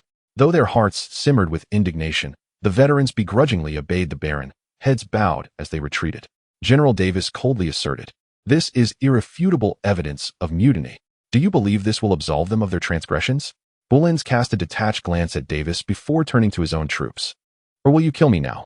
If not, begone." Bolenz, Davis snarled, gritting his teeth, veins bulging on his forehead. Altais similarly glared at Davis, icy contempt in his voice. "You owe the first flag team a debt. Remember this, old man." The hooves of the warhorses thundered against the earth as the garrison's rear stirred up a cloud of dust. The purple banner billowed in the wind. Adorned with the emblem of the Temisulan family, the soaring eagle flag leading the way, Balins halted in astonishment, his gaze wandering towards the formation of the Begonia Knights. The foremost knight, an aged warrior, rode without a helmet. His black marten cloak concealed his gilded armor, while an obsidian medal emblazoned upon his chest proclaimed his status as a duke of the Solomon Empire. He was Orlando Temisulan, the southern region's azure dragon and the governor of Temisulan province. As the Begonia Knights charged forward, they eventually slowed their advance, and Duke Orlando, accompanied by a select few retainers, stepped into the newly constructed defensive perimeter of the first flag unit. Nearly 10,000 Begonia Knights could not all follow suit, and were compelled to establish a camp on the outskirts of the fortifications. General Davis hastily saluted, prompting all within the flag unit to cease their labors. Only Baron Balins remained unmoved, furrowing his brow as he regarded Duke Orlando. Zerel was also among the ranks. Dismounting and walking alongside Duke Orlando. "General Davis, why does the garrison linger here without making progress?" Duke Orlando inquired, his brow furrowed, a subtle authority resonating within his otherwise unremarkable tone. Davis found himself at a loss for words, momentarily speechless. "We have been harried by the cavalry of the Duchy of Mulan and are constructing defensive works here," Baron Balins interjected coldly. Duke Orlando's gaze shifted to Balins, whose features bore a striking resemblance to his own, and his expression softened momentarily, allowing the gravity of the conflict to momentarily recede. "Balins, it has been nearly 3 years since we last met, has it not? You need not be so disingenuous," Balins retorted with a continued air of indifference. Zerel exchanged glances between Duke Orlando and Baron Balins, speculating that the relationship between these uncle and nephew was far from harmonious. However, it was neither the time nor place to inquire further. Duke Orlando sighed and beckoned a sturdy middle-aged knight from behind him. He leaned closer to the armored knight, whispering instructions. "Deploy 5,000 men to continue the march in support. Command the remainder to flush out the Mulan vermin hiding here." The middle-aged knight accepted the orders and departed, each step causing the ground to tremble slightly, an oppressive scent of blood emanating from him, which even a seasoned warrior like General Davis regarded with reverence. Duke Orlando surveyed the dense footprints and the dust disturbed by the gusts of air, his pupils narrowing in realization. "Davis, has there been a battle here?" Baron Balin's complexion paled slightly, yet he maintained his composure, fixing a steadfast gaze upon Davis. "You need not look further. It was I who clashed with this old fool." Altais suddenly stepped forward, positioning himself before the assembly. Chapter 38. The troops at the gates. The area beneath Worton City was littered with the remains of undead creatures. The Begonia Knights were attempting to withdraw from the battlefield, having encountered an adversary more formidable than any they had previously faced. It seems as though the once easily vanquished army of the undead has transformed into a mere figment of a seemingly beautiful dream. The fragile skeletons, now clad in formidable armor, and the enchanting sirens, having unfurled their bat-like wings, have rendered the grotesque abominations, engulfed in eerie blue flames, invincible. Even the gargoyles have mastered the art of spewing corrosive acid. Furthermore, the previously unseen legions of the undead now unveil themselves before the onlookers, the elusive scarecrows reaping lives. Mummies rising from ancient tombs, swift and brutal half-wolves, and the one-eyed mutant ogres. All of this unfolds as if one has been transported to a legendary hell. The Black Knights tread upon radiant halos, shrouded in dark mist, while a magnificent figure stands stoically atop the city gates, casting a calm gaze upon the battlefield. The cursed Sword Aglarit, the contemporary patriarch of the Dark Clan Mykavi. The ancient might of the Mist Empire is now resurrected in his hands, and only the undead army commanded by the Black Knight can rightfully be termed the Legion of Misfortune. The Hibiscus Knights gradually retreated to the periphery of the battlefield, helplessly witnessing the display of power from this expeditionary force of the Netherworld. The combat style of the Mist Undead Army is a classic that has been tested by the annals of history. Their overwhelming numbers, coupled with a disciplined formation and cunning tactics, leave no opportunity for the Hibiscus Knights to exploit. A colossal cave spider, exhaling flames, erupted from the earth amidst the throng, while armored zombie cavalry swiftly encircled from both flanks, nearly completing their encirclement in unison. The quick-witted Hibiscus Knights, relying on their individual prowess, managed to break through, narrowly escaping annihilation. However, the Legion of Misfortune did not relent.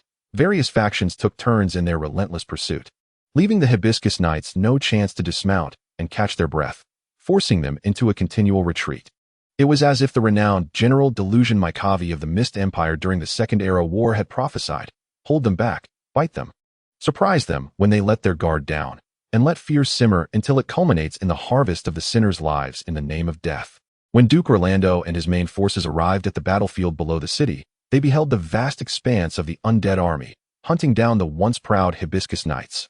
Dean Miranda reacted immediately, unleashing a torrent of elemental magic that swept across the field. A dazzling radiance coalesced into a barrier above the battlefield, separating humanity from the undead. All forces, charge, Duke Orlando commanded, pointing his longsword forward, as the newly arrived reinforcements swiftly rallied from all directions, intertwining completely. At that moment, all contemplation became superfluous. Only the instinct for slaughter remained. Zeler drew his sword, eager to advance, but was halted by Balance, who grasped his wrist firmly. Balance offered his black sword, issuing a resolute command. Zeler, you shall take command of this battle. However, you are indeed the defender. There is no but. You are well aware that I am not adept at commanding battles. Balance thrust the black sword directly into his hands. Zerel clenched his teeth, sensing that Balance was not quite himself at this moment, yet he could not fathom the reason behind it. Old Zolan had previously declared that you could become a renowned general. Now, prove it to everyone, Zerel. Balance jested, his form becoming a blur before him, ultimately vanishing as he activated his stealth.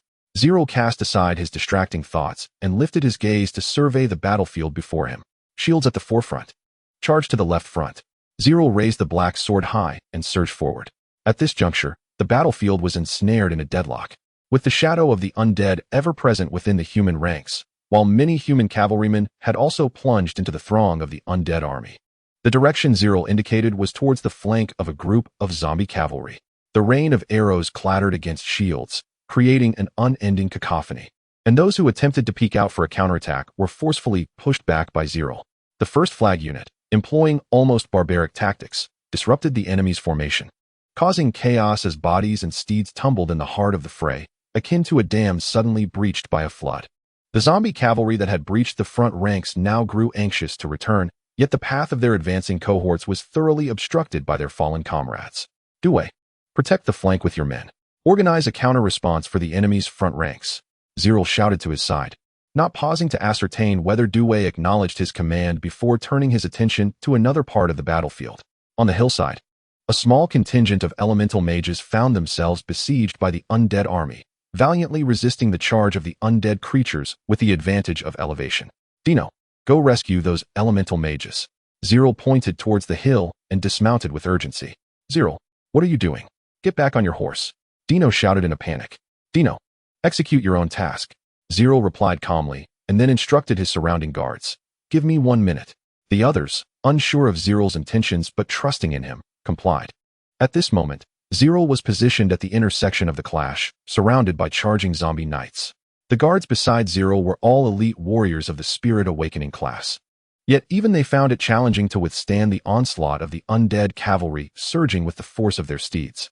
Zerel, now oblivious to the circumstances around him, bent down and began to sketch on the ground, drawing a large alchemical circle with a diameter of 3 meters. Half a minute slipped away in an instant. and as the blade scraped against the ground, it drew the final line. Meanwhile, on the hillside, the elemental mages, with Dino's assistance, had begun their retreat and were hastening towards Zerel. Zeler clasped his hands before him, a surge of magical energy illuminating the alchemical array beneath his feet. Brilliant beams of light erupted from the lines of the array, casting a dazzling radiance. "First Brigade, retreat to the sides and let those zombies through," Zeler bellowed, a command that rendered those around him momentarily stunned. At that moment, Dino arrived with the rescued elemental mages, and the ground at the center of the alchemical array began to warp like a lake's surface as a colossal stone sphere emerged from the earth. Its outer shell peeled away, revealing glimmers of metallic hues within. "Damn, is that a magic cannon?" Dino exclaimed in astonishment. "It has not been enhanced by runes. Yet I have maximized the quality of the materials," Zeler briefly explained, casting his gaze toward the elemental mages. "Who among you excels in fire elemental magic?" The attire of the rescued elemental mages indicated they were members of the Temisulan Mage Corps, and after exchanging hesitant glances, 3 stepped forward. Zeler nodded. "Listen closely. I lack the time to inscribe the elemental conversion array. This magic cannon can only forcibly imbue fire elemental magic into it, akin to the most primitive of experiments. It is like a lip balm. I cannot ascertain whether it will detonate beside us or explode after firing. I cannot even guarantee its functionality. Now, who among you is willing to gamble your fate?"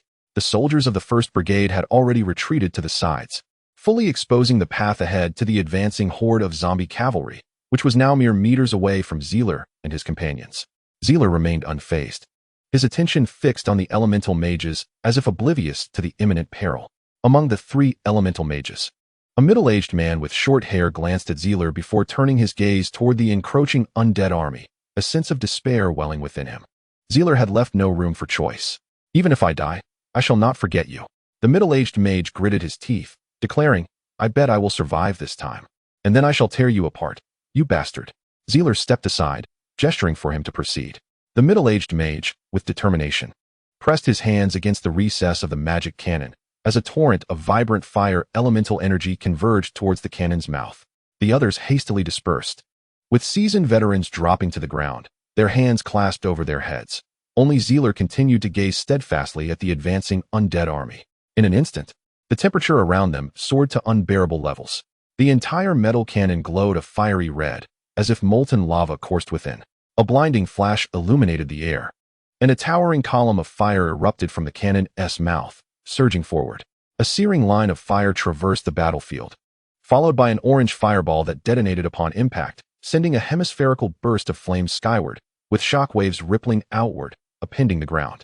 At the epicenter of the fiery explosion, surrounded by a cadre of loathsome sentinels, a dark knight was instantaneously engulfed by the roaring flames, leaving no time for a cry of despair before he was reduced to mere ashes. The air was thick with the rich aroma of charred flesh, and the ground ahead had transformed into a charred wasteland. A couple of stragglers darted past the battlements, rushing towards Zeler. The black blades sliced through the air, and the skeletal steed collapsed, disintegrating into fragments, as fragile as ever. The middle-aged mage staggered backward, his right hand similarly scorched, blood seeping from within. "You madman. Fraud. You have concealed a coercive energy convergence array within this contraption." This array was not designed for the caster's own use. It was employed solely by alchemists when seeking to extract recalcitrant free elements from matter. In blunt terms, it was a magic specifically crafted for non-living entities. No sooner had the mage's furious outburst faded than he curled up in agony, his eyes rolling back, and before anyone could react, he fainted entirely. The remaining elemental mages cautiously avoided Zeler's gaze, their expressions betraying an endless fear, even suppressing the anger that would typically arise. "Do not worry. He has merely overexerted his magical energy," Zeler casually reassured, yet his words only caused the elemental mages to retreat in dread. Disregarding them, Zeler turned to the somewhat dazed Dino, commanding, "Relay the order. The 1st flag unit shall advance." Chapter 39. One's own strength. Once the undead army lost the Dark Knight's divine magic enhancement, they were immediately reverted to their original state. The 1st flag unit swiftly became the most rapid advancing force, penetrating the front lines under Zeler's command before the other Dark Knights could react. The remaining elemental mages contributed as well, unleashing a variety of elemental spells that cleared the path for the 1st flag unit, ensuring an unimpeded advance. At this moment, the only obstacle before them was the formidable walls of Wotan City, with no further barriers ahead. After a moment of jubilant cheers, they awaited the next command. Continuing forward would necessitate a full assault on the city. However, the first flag unit found themselves isolated and in a precarious position, putting the commander's strategic vision to the test. Vanguard, maneuver, and withdraw from the battlefield. Zerel issued an order that defied conventional logic. Though the soldiers remained perplexed, the success of previous commands had gradually earned Zerel a measure of respect, prompting the first flag unit to move swiftly. The warhorses traced an arc in the enemy's rear, inciting the undead army's suspicion, leading them to believe Zerel intended to flank them. Yet, the first flag unit merely executed a few token volleys, refraining from genuinely re-entering the conflict zone. Although this cavalry appeared to pose minimal threat, they were conspicuously prominent on the battlefield, akin to a ticking time bomb navigating the rear of the undead forces, perpetually distracting the Dark Knights from focusing on their adversaries. Before there was time to halt the oncoming undead army of Zerel, the soldiers swiftly redirected their weapons and surged forward. Rear squad to the front. Remain vigilant for potential ambushes by subterranean spiders ahead. Under this peculiar command, the soldiers pivoted and charged toward another sector of the battlefield. The first flag squad seemed to taunt the patience of the undead commander, flailing like a jester in the enemy's rear. A substantial number of undead forces relentlessly pursued them, reminiscent of the initial scene faced by the Order of the Bougainvillea Knights. The ground ahead of their charge began to collapse, as fire-spewing subterranean spiders, enhanced by the Black Knights, blocked their path.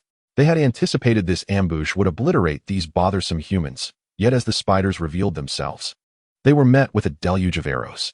Green blood bloomed, and the erratically spewing flames from the spiders barely grazed the first flag squad. "Throw your spears," shouted Captain Dewey.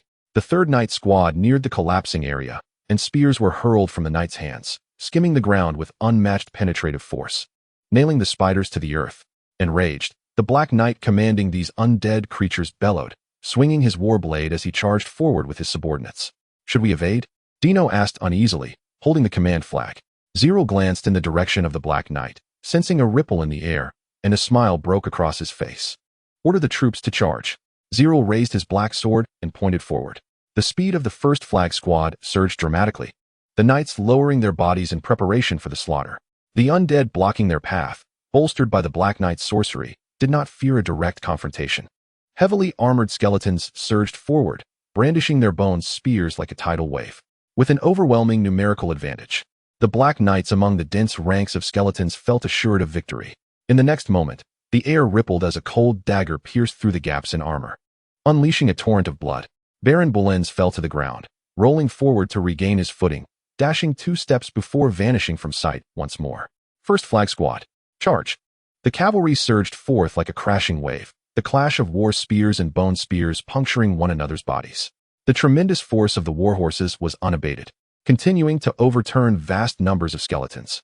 The soul fires in the undead's hollow eyes flickered in dread, and their heavy armor unexpectedly crumbled to black sand, cascading down their bones. The once indomitable bone spears shattered against the human's armor without contest. The first flag squad cut through the sea of skeletons like a tiger among sheep, swiftly cleaving a path. The enraged cries of the pursuing Black Knights were futile. They could only watch as the human soldiers trampled over the remnants of the undead. It is unclear when the chaos within the rear ranks of the undead army began to manifest. The few undead units tasked with pursuing the first banner squad inadvertently disrupted the formations of their fellow undead as they moved. Although the divided forces were quickly replenished by the overwhelming numbers of the undead, the once tight and compact ranks had now become disordered and loose. Zerel's repeated forays were not in vain. Under his relentless harassment, a significant portion of the undead army diverted their attention, fearing an attack from behind.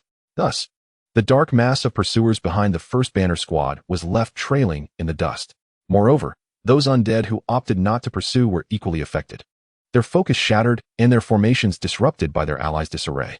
Zerel single-handedly influenced the tide of battle in a manner that was evident to all present.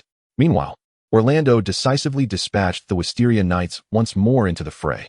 These professionals, previously brimming with pent-up frustration, charged into the battlefield with fervor. The already beleaguered undead army, already in disarray from the first banner squad's maneuvers, stood no chance against this onslaught. Even with the Black Knights providing support from behind, they could not withstand the thunderous assault that resembled a tidal wave. Consequently, the scales of war had begun to tip. The Wisteria Knights blossomed within the ranks of the undead, creating a spectacle of death. Strategies such as division, encirclement, and strangulation transformed into a breathtaking display of fluid artistry in the hands of these adept warriors. Duke Orlando clenched his fist tightly, casting his gaze towards the Black Knight commander upon the city walls. At that moment, Yggdrasil remained utterly motionless, resembling an ancient statue. General Davis hefted his warhammer and rode forth onto the battlefield. The blue-purple aura coalesced into bolts of lightning that gathered upon the hammer, igniting into roaring flames. The clouds above began to gather ominously, forming a colossal vortex like a funnel, slowly converging upon the city of Worton with each step taken by General Davis. The visage of the infernal Hammer Davis bore an expression of solemnity. Yggdrasil lifted his gaze to the heavens, unsheathing the sword at his waist. It was a gray knight's sword, entwined in gray mist, with the faces of wailing souls faintly reflected upon its blade. The entire city of Worton began to tremble slightly, as if something buried beneath was awakened by this sword. Do you think you have triumphed? Yggdrasil's hoarse voice resonated across the battlefield. How laughable. The cursed sword pointed ominously towards Duke Orlando, and at that moment, the shadows of the entire city seemed to come alive, slowly rising. They transformed into the figure of a giant, emanating a foreboding gray mist. The shadows twisted and morphed, ultimately shaping into an armored knight. One hand resting against the city's exterior, its colossal form looming. The shadow sword in the giant's grasp, stretching hundreds of meters long, swept toward the low hills beyond the city. Zerel observed a swirling cloud of dust expanding outward, yet his pupils suddenly constricted.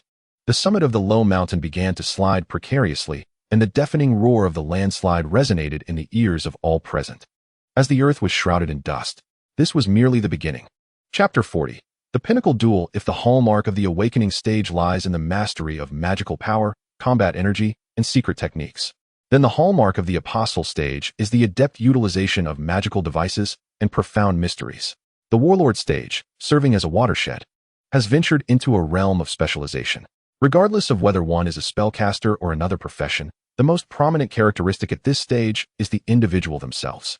Every powerful figure in the warlord stage possesses their distinctive methods, unique spell forms, and an unmistakable personal style, rendering them irreplicable. It can be said that each warrior of this stage is one of a kind. In the ensuing confrontation, the outcome of strength and weakness can only be determined through the separation of life and death.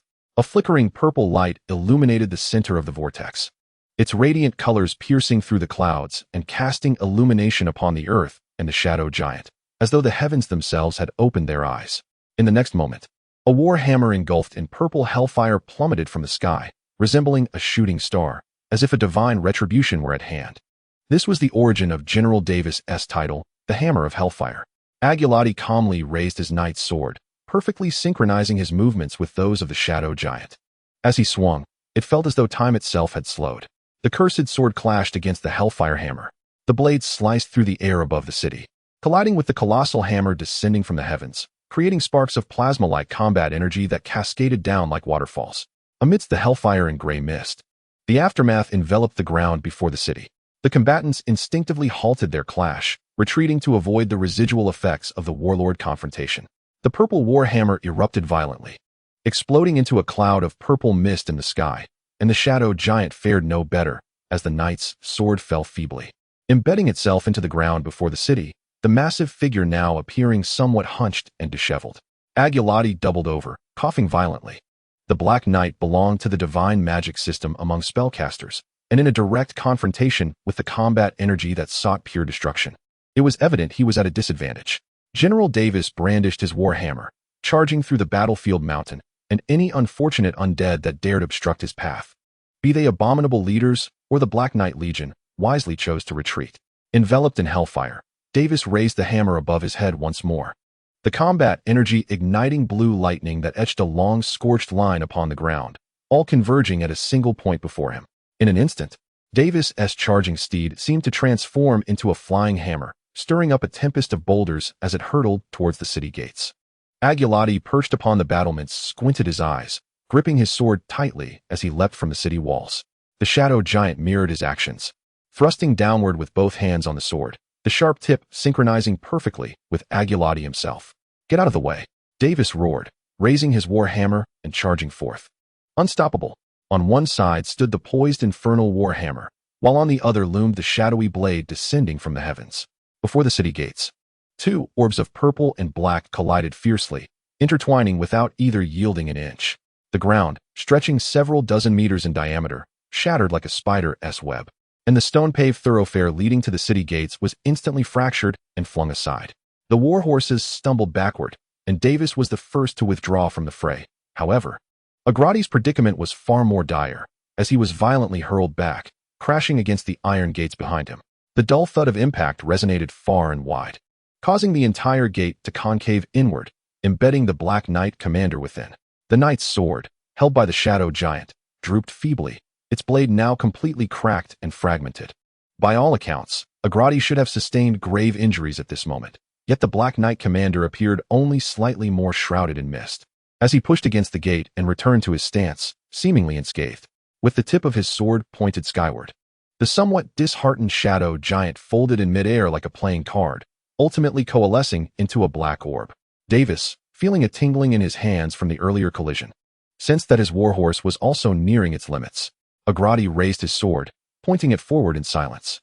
Once more, the sword's edge met the warhammer, while the shadow orb above occasionally unleashed razor-thin strips, sharp as paper, effortlessly carving through the ground and leaving deep gashes before retracting like a whip. Davis found himself distracted by these sporadic assaults, rendering the situation in a stalemate. The searing effect of the infernal flames on souls gradually diminished over time, even losing some of its color. On the opposite side of the battlefield, Zerel led the first flag team in a breakout maneuver, moving along the periphery after a series of fierce skirmishes, providing the soldiers a much-needed respite. On the front lines, the Jacaranda Knights were virtually unstoppable, over 10,000 strong, transforming into a relentless killing machine amidst the enemy ranks, mercilessly decimating the undead forces. Were it not for the emotionless nature of the undead, humanity's forces would have likely claimed victory long ago. Zerel was no longer concerned about the outcome of the battle, even if Davis were to falter. Numerous war-grade entities remained on their side. Dean Miranda, Commander Jacaranda, and even Duke Orlando himself possessed peak capabilities in warfare. New orders from Duke Orlando. Dinner reminded nearby. Zerel lifted his gaze to see the sun-emblazoned banner of the Temisulan family fluttering atop a hill at the far rear of the battlefield, now being raised by a knight against the wind. Prepare the entire team for a siege. Doubts filled Zerel's mind. How could the predominantly cavalry forces of humanity breach the heavily fortified walls of Worton City? On the hillside where Duke Orlando stood, a throng of heads surged as alchemical machinery was pushed forward by soldiers, with rounded cannons and triangular support frames, their surfaces covered in a myriad of runes. It was indeed the magical artillery previously employed by Zealot, but now these were the authentic ones. Originally stationed atop the fortifications of the capital, these formidable defensive weapons had now been transported to the front lines of battle.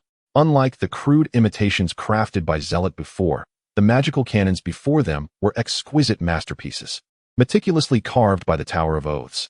They not only boasted intricate internal mechanisms, but were also adorned with countless, unyielding magical arrays. Was Duke Orlando intending to dismantle the city? Dinner exclaimed in astonishment, casting a glance at Zealot. With a helpless shake of his head, Zealot remained silent.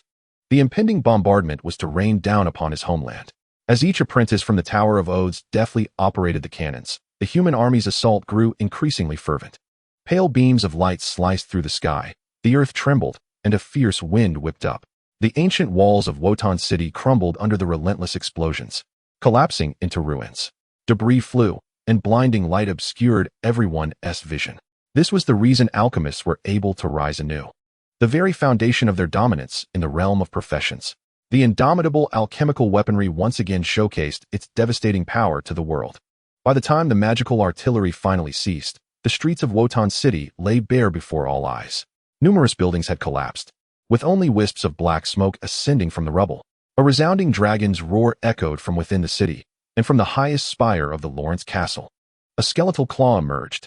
The enormous dragon had ascended to the pinnacle of the spire, its bones exposed to the air as sunlight streamed down from the clouds, casting a shimmering glow upon the icy surface. The skeletal dragon hovered high above, surveying the battlefield as if a slumbering king had been roused from a dream. Its massive skeletal wings unfurled slowly, gradually shading the sky above the onlookers, bringing with it a biting chill and the descent of frost. The Lord of the Undead. The Bone Dragon. Chapter 41, The Winter Storm. As a Lord-level undead creature, the Bone Dragon was a formidable entity that could rival the pinnacle of warfare. At times, its impact on the battlefield could surpass that of ordinary war-grade beings. With the flapping of its wings, gusts of wind surged forth, and waves of cold emanated from the heart of the city. A layer of frost began to spread over the ruins of the outer walls. The noticeable drop in temperature enveloping everyone in a bone-chilling cold, as if they had been instantly transported to a winter wasteland. Dinner instinctively wrapped his arms around his elbows. Shivering. The rumors were true. A bone dragon had indeed appeared within Worton City. Dewey gazed sternly at the colossal figure atop the central tower of the city. Nothing and no one could halt our march towards victory. Zealot brushed off the snowflakes that had settled upon him, his resolute words somewhat alleviating the soldiers' fears. At this moment, even should a true dragon descend, we shall proceed to slay the dragon. Zealer commanded his soldiers with a resonant voice, advance. At that moment, Duke Orlando sounded the horn of attack. The battle had reached a critical juncture where the outcome hinged on the strength and number of hidden cards each side possessed. Now that the adversary had revealed their hand, it was time for us to respond. The commander of the Hibiscus Knights led a contingent of elite guards. Their objective aimed squarely at the audacious and formidable Bone Dragon. Perhaps some had already forgotten the name of this knight, but the people of Solomon would never forget the bloodied spear he wielded and the sturdy shield he carried. Blood bloomed for Francisco, a once superb warrior who stood just a step away from the ranks of the sages. This decisive battle, determining the fate of Worton County, had entered its final phase, where only one victor could emerge. Who would claim this honor? The obscure, ancient tongue of dragons resonated through the chilling winds, akin to a serpent's hiss or an eagle's cry. It was unclear when it began, but the ground was already encrusted with frost, and sporadic snowflakes drifted down from the heavens. The wind grew increasingly violent, causing the edges of their garments to flutter fiercely. The Bone Dragon roared skyward, its sound waves visibly expanding and reverberating outward. Zealer covered his ears in shock, his eyes wide with horror. The winter storm. That dragon seeks to completely alter the climate of this region. He had discerned the nature of the dragon's magic, but it was too late. The moisture in the air swiftly crystallized into snowflakes, the entire phenomenon unfolding before their eyes, the breathtaking beauty of nature's creation leaving them momentarily breathless. Yet, as the hurricane surged, this splendid spectacle transformed instantaneously into a tempest of death, the blizzard descending without a trace of warning. All that could be seen was a wide expanse of swirling snow, the battlefield's dynamics completely vanishing from sight. Even Zealer's exceptional vision was significantly impaired. A profound sense of humility arose within him in the face of this natural wonder. As the soldiers began to panic, the snowstorm rendered forward movement exceedingly arduous. Pay attention to your comrades around you. Keep a close watch on one another. We must not become separated in this blizzard. Zealer urgently issued targeted commands. Dinner fell from his steed, his complexion slightly ashen. The assassin, dressed only in a thin garment for ease of movement, lacked the robust armor that others wore to shield against the elements. Quickly, Zealer wrapped his cloak around Dinner, and once again, his eyes turned a pure white. The heart of the Titan effectively regulated his physical condition, a boon in such treacherous circumstances.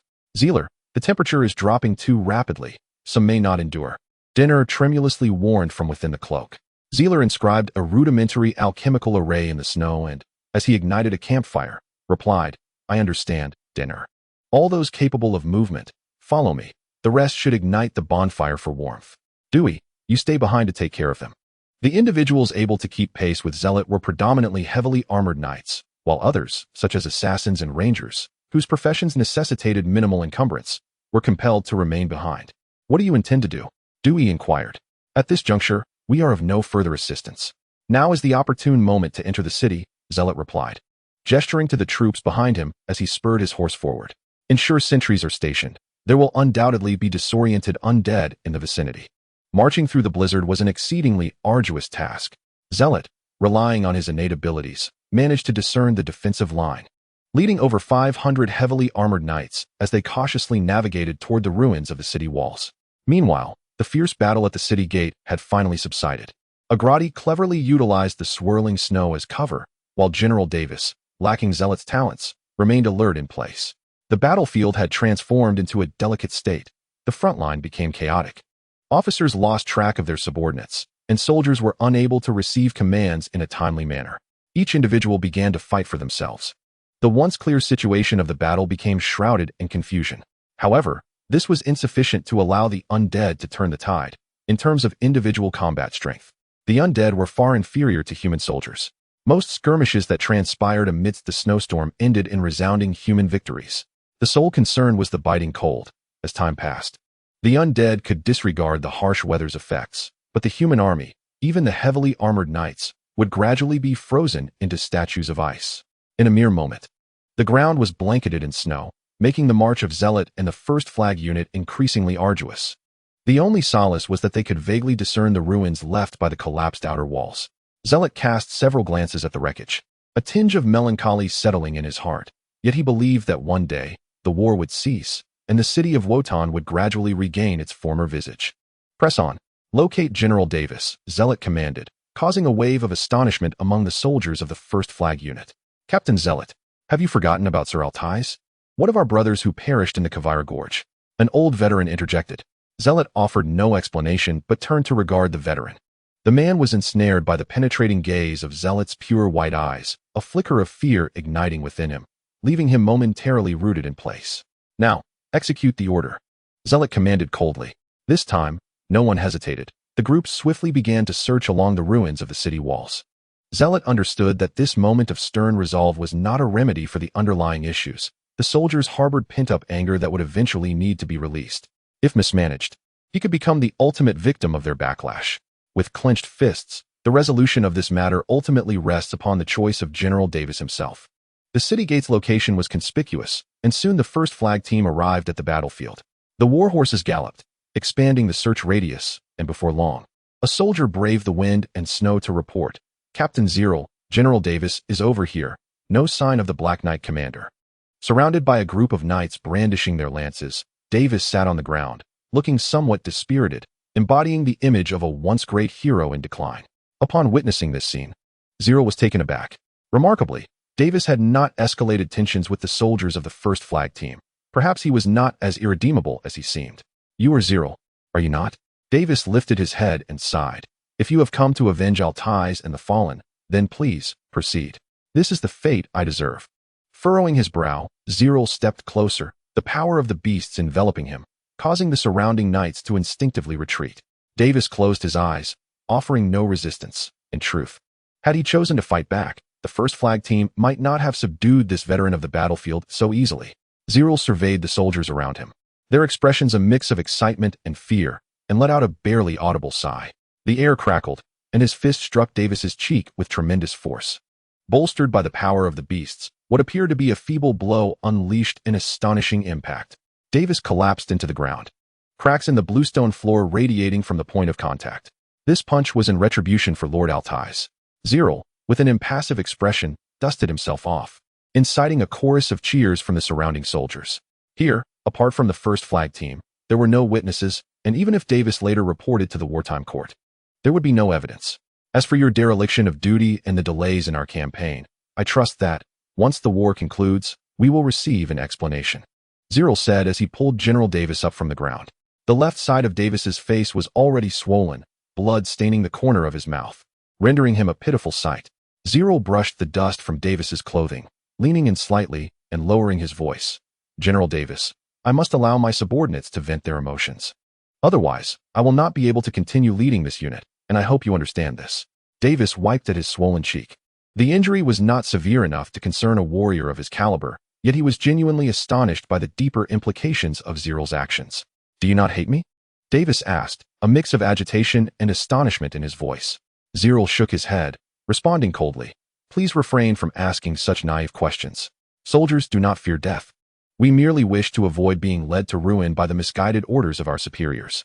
And is your conduct thus far truly worthy of forgiveness? If you possess any semblance of conscience, perhaps you should strive to make a meaningful contribution to our victory, such as assisting Captain Francisco in identifying a route forward.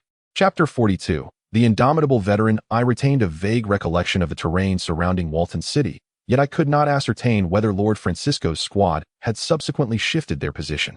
Zeler turned to the others, offering a brief explanation before his gaze fell upon the prepared General Davis. I shall designate the direction. You will dispel the blizzard, correct? Zeler reiterated. Davis solemnly nodded, only to furrow his brow and inquire, are you not concerned about inadvertently harming our allies? Zeler, turning away without directly addressing Davis's concern. Etched a well-known universal summoning magic circle beneath his feet, which served as the answer to the query. As mana flowed into the circle, a radiant silver luminescence surged from its center, coalescing in the air, and the long-absent Hyliphus spread its wings before the assembled company. The blue-feathered crowned eagle, accustomed to the frigid depths of the Watcher's forest, faced no challenge from the raging blizzard. The falcon affectionately nudged its head against Zeler's palm, then fluttered its wings to alight upon his shoulder. "Everyone, remain vigilant," Zeler commanded. Gently tossing the falcon into the air, Hyliphus soared into the tempest, akin to a fish returning to the sea, reveling in its freedom. Meanwhile, Zeler closed his eyes, concentrating to transfer his vision to Hyliphus. Observing the blizzard through the eagle's eyes rendered the scene as though merely veiled by a gossamer shroud. The battlefield once again unfolded before him, revealing clusters of undead creatures congregating in the nearby clearing. Pointing toward various positions, Zeler announced, at 12 o'clock, approximately 1,500 meters ahead, a portion of the main force of the undead is gathering. Davis glanced at him, skepticism flickering in his eyes as he raised his warhammer. Once again, violet infernal flames swirled and ascended, as vortices of the ethereal fire manifested in the sky. The astonishing heat accompanying the infernal flames swiftly dispelled the ice and snow in the air, creating a vacuum amidst the blizzard, even without Hyliphus. Zeler could now clearly discern the densely packed ranks of the undead army below. The Black Knights gazed upward at the sky, now suffused with a purple-red hue from the infernal fires, and panic spread among their ranks, leaving them only time to gasp in alarm. The sudden assault from Davis shattered their fleeting hopes of rallying for a counterattack. Massive warhammers plummeted from the heavens, and even those knights standing beside Zeler could glimpse the brilliant purple light piercing through the blizzard's veil. It resembled a spectacular meteor shower from above. The blizzard appeared to have been rent asunder, forming a vast gaping void. The bombardment of infernal fire endured for a full half-minute, with General Davis slightly swaying yet resolutely holding his ground. Breathing heavily, he muttered, "What is our next target?" The recent assault proved exceptionally impactful. The violet glow emanating from the infernal flames could be perceived over considerable distances even amidst the blizzard. Should our forces in the vicinity notice this, they would undoubtedly converge in that direction. Zerel opened his eyes, smiling as he offered this explanation. He alone was aware of the outcome of this attack. Most of the skeletons, crowded together, suffered near catastrophic damage. The purple sea of flames continued to burn their soul fires. Though such an assault may not pose a significant threat to the necromantic leaders and dark knights, nor could it be deemed perilous for the higher-tier undead. However, as Zerel elucidated, the blinding radiance of the infernal flames successfully attracted the wandering members of the Purple Blossom Knights, who were now encircling the battlefield, a true apocalypse for the undead army. The soaring temperatures of the sea of infernal fire temporarily dispelled part of the blizzard enveloping the battlefield as Zerel continued to observe. He spotted Captain Francisco at the 12 o'clock position, unleashing an infernal hammer every 300 meters to illuminate the path for them amidst the storm. Davis, breathing heavily, struggled to lift his hammer once more. At a distance of 1,200 meters, the infernal hammer fell again, toppling a throng of zombie knights rushing to the aid. Staggering, Davis pointed the hammer skyward again, a violet vortex materializing above the battlefield. At 900 meters, a swarm of spiders, just emerging from their burrow, was engulfed by the tempest of infernal flames. Captain Francisco had already taken note of their situation. "Onward," Zerel reported, turning once more to close his eyes. At 600 meters, only a desolate patch remained, where a few lost skeletons wandered in confusion before the infernal fire descended, albeit with significantly diminished potency. At 300 meters, the final marker awaited. Zerel, having seen no change after a moment, hastily opened his eyes to look back. General Davis's complexion had turned an alarming pale. He struggled to support himself with the hammer's handle. "Wait, grant me a moment to recover my fighting spirit." The cavalry of the first banner stood solemnly around him, even those previously filled with fiery rage now silent, casting concerned glances at the stooped figure of General Davis. The sight of this indomitable veteran standing resolutely against the blizzard would forever be etched in the hearts of these 500 horsemen. Unbeknownst to them, the winds before the ruins had intensified, with whirlwinds rising from the ground in succession. A colossal shadow loomed overhead. "Insects!" A hoarse yet ethereal voice resonated from the sky. "You have already lost this war." The ground shook violently as a massive shadow descended upon the ruins of the outer wall. "Down. Everyone down," Zerel shouted. rushing forward to bring General Davis to the ground. A howl echoed through the air. The breath of the dragon, mixed with shards of ice, swept over Zeler's head, instantly encasing his back in a thick layer of crystalline frost. The wind and snow before the city gate were abruptly dispelled by an even more ferocious gust. As sunlight streamed through the cracks in the clouds, some soldiers, caught unawares, stood frozen in place, their bodies adorned with icicles, transformed into ice sculptures. The massive form of the bone dragon was fully revealed to all. Atop the dragon's head stood a solitary figure, adorned with an eagle's crown and feathered wings, clutching the stars. It was the visage of the ancient calamity beast, the queen of disasters, previously encountered. The soldiers of the first banner team crawled up from beneath the ice, their faces etched with despair as they gazed upon their foe. Zeler crouched low, gasping for breath. Raising his gaze, he beheld the queen standing atop the dragon's head. Her wings now a dark hue, hands drenched in blood, her vast mental power radiating an overwhelming aura of darkness and malevolence.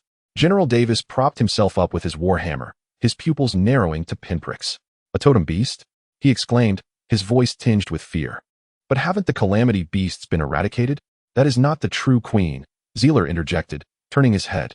"Let us not dwell on that. We must leave this place swiftly." He subtly gestured for the remaining knights to retreat. "Do not move." General Davis grasped Zeler's sleeve tightly. "She has been watching us all along. I can feel it." Chapter 44. To Michelin in the clash between the realms of war, victory means life, while defeat spells death.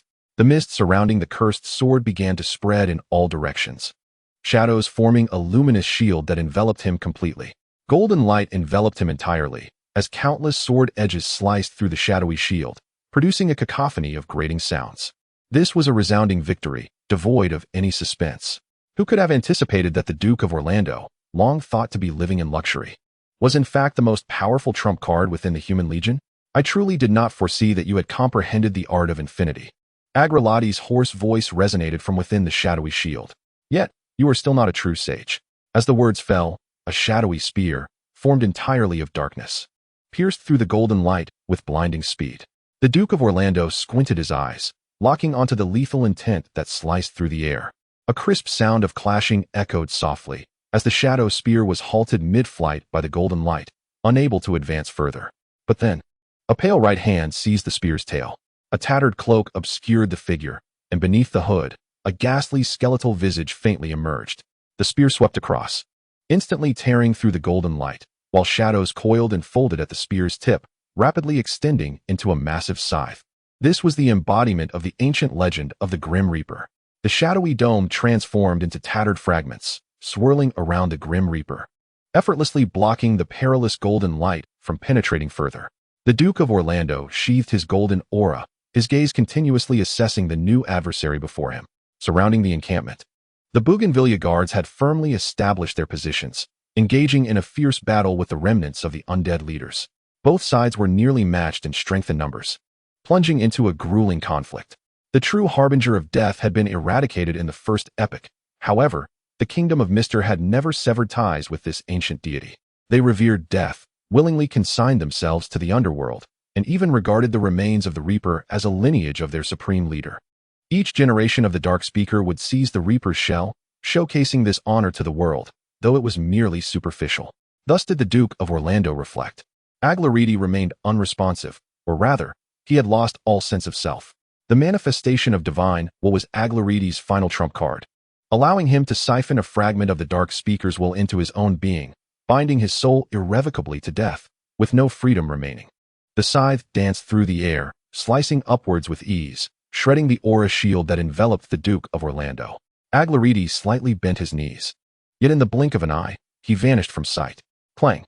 The Duke of Orlando raised his sword defensively, effortlessly parrying the lethal strike. Though Aglariti's speed was commendable, his intentions were all too predictable. The Duke felt a flicker of disdain within, ready to counterattack. Suddenly, a shadow flickered past him. A skeletal hand wrapped in black cloth lunged for the Duke's throat, an exceedingly strange sensation enveloping his mind, causing his evasive action to falter. The bony claws effortlessly carved a crimson line upon his skin. The two figures briefly brushed against one another, and the Duke instinctively reached for his neck. A cold sweat breaking out across his body, he could not fathom how that hand had appeared before him. In that moment, it felt as though time itself had halted. The Reaper's arm becoming a blurred apparition, extending towards him as if a phantom limb had materialized out of thin air.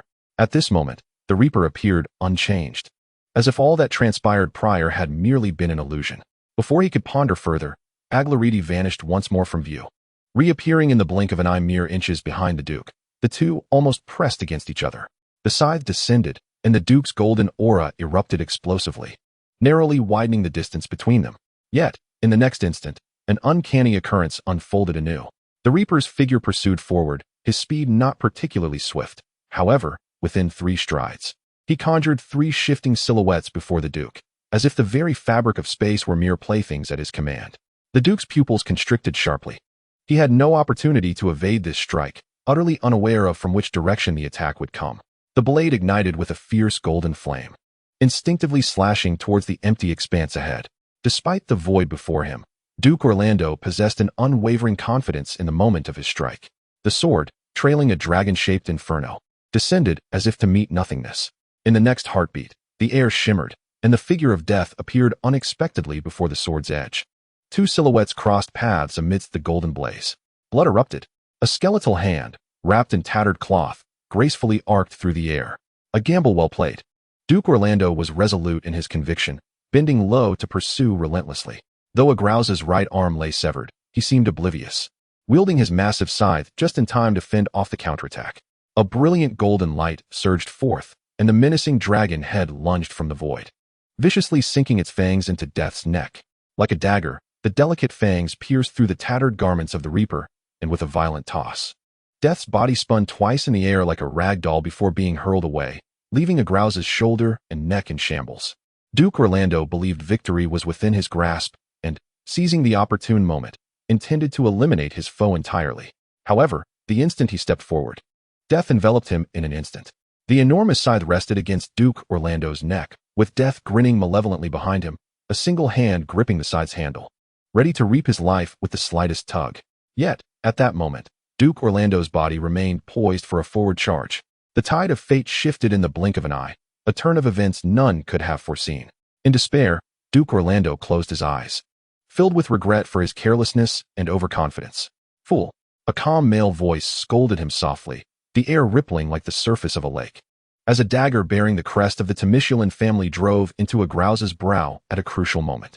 The scythe halted, its blade mere inches from Duke Orlando's throat. A hand casually rested on his shoulder.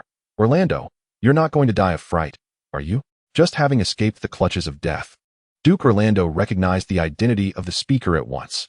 He managed a wry smile as he gently nudged the scythe aside with his sword. At that moment, the other end of the scythe was firmly grasped by Baron Boulens. To successfully assassinate a peak warrior with the strength of an apostle is a remarkable feat, Boulens. Duke Orlando glanced at the lifeless Agrauza on the ground, confirming his complete demise. Baron Boulens knelt to withdraw the dagger. An assassin's every action is aimed at delivering the final, fatal blow. This is why I chose this profession. I lay in wait by the city gates when the blizzard descended, and as Agrauza fled during his duel with General Davis, I pursued him through the underground. Duke Orlando understood that this was not the time for explanations, as the battle had not yet concluded. The Orchid Knights in the guard camp were equally precarious. The golden aura once again converged, surging towards the other half of the battlefield like a relentless tide. Bowers hesitated, choosing not to engage. For direct confrontation was not the forte of an assassin. I have long sought an opportunity to clarify matters regarding your father. Orlando suddenly turned, his expression resolute. Indeed, I took his life myself, for the transgressions he committed were unforgivable. I have been investigating the truth. Bowers displayed no hint of surprise. I am aware of all you speak. I saved your life merely to obtain a promise from you. As for the affairs between our families, we shall discuss them at a later time. Duke Orlando furrowed his brow. Do you wish to plead for the knight named Alpheus? No. I implore you to officially summon Alpheus to become the guardian knight of our family, to join the Order of the Wisteria. Bowers added coldly. I refer to the true Wisteria, not the mere reserves present here. Upon hearing this, Orlando could not help but burst into laughter. To join the true Wisteria? That remains contingent upon whether he possesses the requisite qualifications. Chapter 45. Ecstasy and Despair in the Ruins of the City Gate. The colossal form of the bone dragon loomed atop the bluish stone, its skeletal frame adorned with sharp icicles, restoring the flesh it once lacked. The hunting and combat methods of dragons were not wholly identical. While hunting, They typically employed a diving attack akin to that of birds of prey, swiftly capturing their sustenance. However, it would be perilously misguided to assume they would become clumsy upon land. In true combat, dragons would descend to the ground, employing agile and lethal fangs and claws to slay their adversaries, tearing them apart with the ferocity of tigers and leopards, resembling bears and wolves. Regarded as one of the most perilous creatures, dragons possess unparalleled advantages in every aspect. It is exceedingly difficult to discern their weaknesses, and even their shortcomings are challenging to identify. The ground before the ruins was littered with sharp icicles, and the hardened stone slabs lay scattered like shattered tofu. General Davis concealed himself behind a massive debris barricade, grateful for his prior quick reflexes, though remaining hidden was not a sustainable strategy. The bone dragon surveyed the ruins, its claws crushing fragments of the defensive wall, its head swaying slowly with the caution of a seasoned hunter meticulously seeking its prey. Oris spread her obsidian wings. Hovering above the clouds, a colossal magical array, 100 meters in diameter, subtly manifesting amidst the mist behind her. As magical energy flowed into it, it gradually illuminated. Oris brought her hands together before her, palms facing, as a radiant star spun and shimmered at the center of her hands. General Davis peered skyward, his heart a tumult of emotions, loathing his own impotence. The situation had not unfolded as he initially envisioned. It felt rather humiliating. For in a state of nearly depleted aura, he lacked the confidence to delay the bone dragon until reinforcements arrived. Yet, the formidable dark sorcerer Alice, far superior to the skeletal dragon, completely disregarded his presence. This disdain rendered Davis's pride, cultivated over the years, utterly worthless in an instant. Bolans, Altas, Zealer, soldiers of the First Banner and the defending legion. Behold, your general is by no means a feeble wretch. A shadow darted swiftly from the ruins, prompting the skeletal dragon to abruptly turn its head, fixating intently on that desolate spot. Frosty breath began to gather ominously within its draconic maw. The menacing head poised in vigilant anticipation, yet it remained utterly silent, akin to a serpent poised to strike, betraying no hint of its intent. Fool, I am here. A warhammer, infused with the essence of netherfire, shot forth from the side, as General Davis shouted to seize the dragon's attention, immediately launching himself into a frenzied sprint. The skeletal dragon swiftly retracted its neck, nimbly evading the hammer-esque descent, casting an indignant glare at Davis, who scurried about like a frantic mole. Ice winds coalesced within its mouth, a surge of azure light intensifying. With a roar, a column of azure frost, accompanied by a dragon's bellow, swiftly enveloped the area, freezing the very earth as if the air itself were solidifying. General Davis, employing every ounce of his strength, felt his substantial girth jiggling as he ran, drawing the dragon's attention with his very life. The warhammer traced an arc through the air, swirling with violet netherfire, as it circled back from the dragoness rear. This was a technique of throwing an axe, now employed upon a warhammer weighing several hundred pounds. Boom! The colossal dragon's head lunged forward, the ground illuminated in a violet glow from the netherfire. In midair, a burst of purple flames erupted, resembling a grand firework display. The massive form of the skeletal dragon staggered a few steps forward, yet this action did not wholly dissipate the hammer-esque force. With a resounding crack, the dragon collapsed forward, raising a cloud of dust. The warhammer was propelled backward by the recoil, landing 100 meters away. Davis recognized this as a singular opportunity and hastened toward the place where the dragon had fallen. Shaking its head, the dragon crawled on its limbs, its pallid bones still ablaze with the infernal flames capable of scorching souls, clear fractures crisscrossing its cranium. Davis's complexion paled slightly as he leaped high from the ruins, his form enveloped in violet flames, crashing down upon the dragon's wounded head with great force. The earth trembled violently, stones were hurled into the air, and violet flames soared skyward, a shockwave of dust emanating from the epicenter of the explosion. We did it. We truly did it. The air was filled with jubilant cheers, expressing an uncontrollable exhilaration. Perish! The netherfire erupted once more, as the massive head of the skeletal dragon sank progressively into the ground with each successive assault.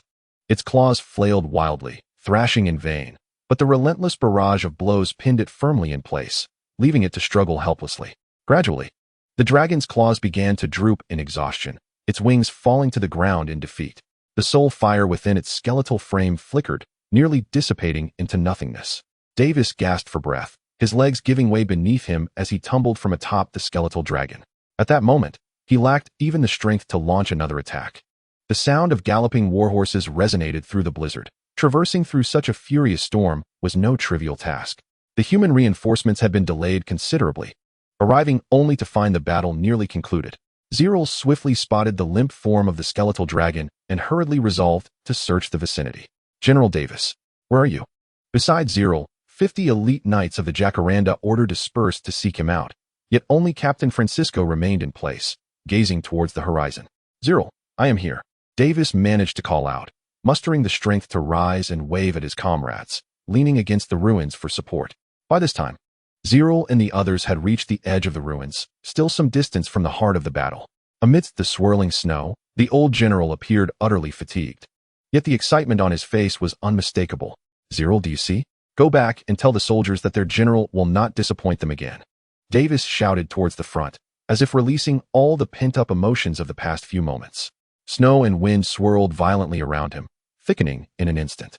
Zerel, racing forward, was struck with shock as a dark alchemical array unfurled behind him.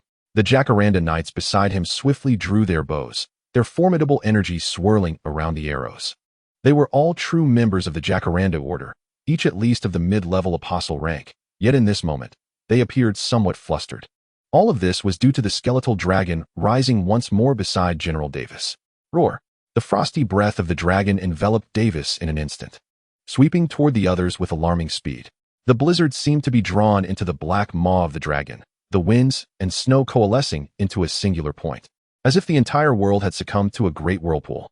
Within the blue vortex, everything transformed into crystalline ice, even the massive stones upon the ruins shattered, becoming mere ice dust. In the face of the dragon's breath, Zerel was the first to confront it. Yet, he did not flinch, he merely stared, dazed. As the radiant blue light surged toward him, a formidable figure suddenly shielded him, a colossal shield emblazoned with the Jacaranda crest crashing to the ground. Layers of violet energy walls accumulated before the shield. At the critical moment, Captain Francisco positioned himself in front of Zerel, holding the shield aloft. The purple energy walls collided fiercely with the dazzling blue beam, unleashing a brilliant explosion of light between the dragon's breath and the knight's energy. However, the energy walls began to shatter. 1 layer, 2 layers, 3 layers. Simultaneously, the dragon's breath was drawing to a close, until the final shockwave struck against the shield. The reverberations hurled General Francisco and his companion Zerel into the distance. Zerel, having already activated the Heart of Titan, landed heavily upon the ruins, sustaining several wounds that would heal in an instant.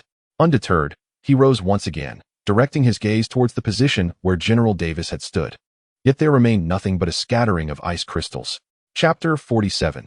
The dawn of victory from the precipice overlooking the encampment of the human legions. The battlefield unfolded like a vision of the apocalypse.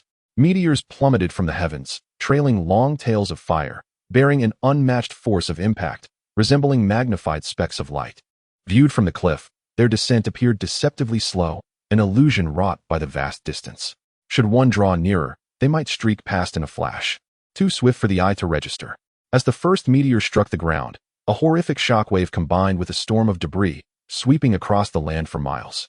The scene of mountains crumbling and earth rending truly encapsulated the essence of despair. In that moment of collision, blinding light illuminated the entire world, fire and smoke intertwining to form towering columns of light. As the dazzling brilliance gradually subsided, all that remained of the light and dust coalesced into an inferno of unbounded flames. At that moment, thousands of meteoric bodies rained down, carving smoky trails across the sky. Perched upon the cliff, Pargus bore a face etched with gravity and urgency. Beside him stood a massive crossbow, fully drawn, its quarrels inscribed with intricate runes, shimmering in a spectrum of colors. Energy gems transformed into ashes amidst flashes of light, their power absorbed by the colossal bow, converting it into kinetic energy. This was an alchemical replica of the legendary god-slaying crossbow, a magical artifact highly esteemed by Dean Pargus. Its sole purpose was the annihilation of souls, one of the most effective methods against liches known to man. Everything was prepared. All that remained was the decisive strike. Yet Dean Pargus continued to wait, anticipating the singular opportunity for assured victory. The halo of the night sky above expanded relentlessly, and the star in Aulus's grasp swelled gradually. This fireball, the size of a watermelon, boasted an internal temperature exceeding 1,000 degrees, yet this was far from its limit. At this moment, it was impossible to describe Aulus's exact state in terms of rank. Her physical form was of the heroic tier, granting her the essence to cast spells with abandon. While her soul resided within the war tier, many powerful innate magical abilities, wielded effortlessly by true goddesses, required lengthy preparation under her command.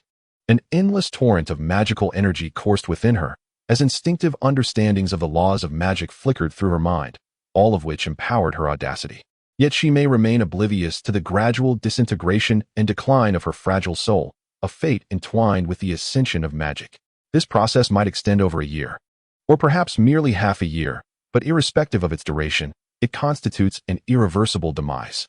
Her lifebox will serve no purpose, and her blinded eyes will remain unaware of the sinister machinations lurking behind it all. Her destiny is irrevocably sealed, devoid of any possibility for redemption. No one will tolerate the continued existence of this architect of misfortune, not for a single day, nor a fleeting second. Zerel will not permit it. Francisco will not acquiesce.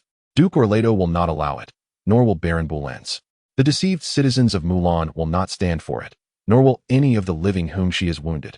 Sherlock will not allow it. Captain Zephyr will not permit it. General Davis will not condone it. The souls of the deceased residents of Worton County, who were sacrificed, will not accept it, and neither will the spirits that were discarded as mere tools. Thus, she must be urged to meet her demise.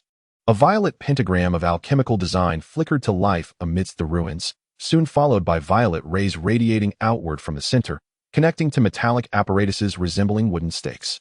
A torrent of purple electricity coalesced within the debris, gradually forming a tempestuous sea of lightning. The magnetic particles within the area underwent bizarre mutations, escalating geometrically in value.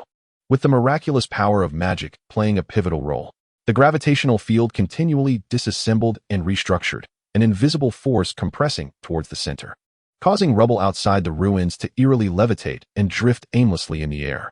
Within the ruins, all debris and timber were gradually flattened by an unseen hand, transforming the once jagged and chaotic wreckage into a surface as smooth as glass, with molecular gaps imperceptibly compressed.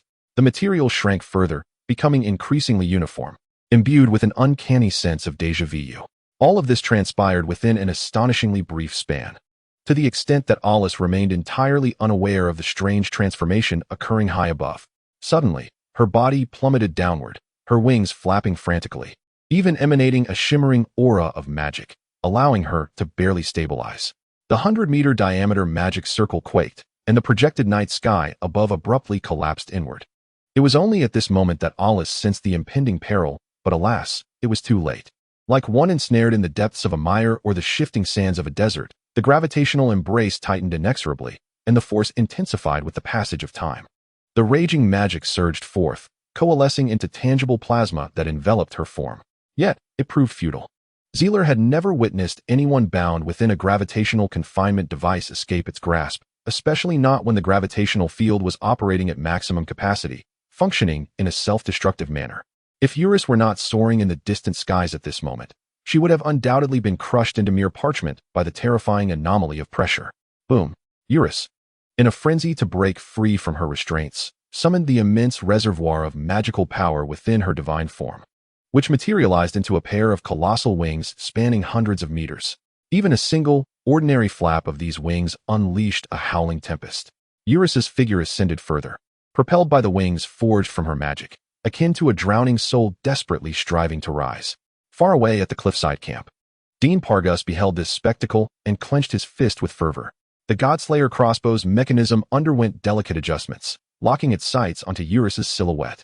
Just a half step away from the rank of sage, the Grand Alchemist Pargus poured all his magical energy into his cherished magical artifact, causing an acceleration alchemical array with a diameter of 10 meters to suddenly unfold in the air before the cliff. Soon after, a second acceleration alchemical array blossomed, this time measuring 20 meters across. The third, fourth, fifth, sixth, and seventh, 7 layers of acceleration alchemical arrays stacked upon one another to create a breathtakingly magnificent tableau. The multicolored bolts, accompanied by the frenzied cheers of the soldiers stationed in the camp, were released with fervor, transforming into a radiant cascade of colors as they traversed through the alchemical arrays. From the tip of the Godslayer crossbow, a resplendent, straight rainbow shot forth, piercing the sky in the blink of an eye. An indescribable shock resonated within the hearts of all witnesses. Eurus gazed in disbelief at the minuscule puncture wound in her chest, akin to a pinprick, and cast her final glance towards the starry sky above. The wings composed of magic shattered with a thunderous crash, scattering ethereal blue fragments through the air, reminiscent of drifting feathers. The celestial bodies in her grasp swiftly collapsed towards the center, exhausting themselves into a smooth, dark pebble. The projection of the starry sky erupted in a cataclysmic explosion, dispersing the clouds for miles around and revealing a clear blue expanse. Meteorites burst in the air, their brilliance extinguished, and only the soft thud of massive stones hitting the ground remained, raising naught but a swirl of dust and sand. All of this transpired in a singular moment. A canvas aptly named Victory. Chapter 49, The Queen's Doubt. Lawrence Castle. The warhorse galloped swiftly to the entrance, where the guards of the Wisteria Knights confirmed their identity before opening the grand gates of the estate. Zerel stepped inside, greeted by a wave of nostalgic familiarity, a charming little fountain, meticulously arranged garden lawns, all infused with the artistic essence of the Nashmod kingdom.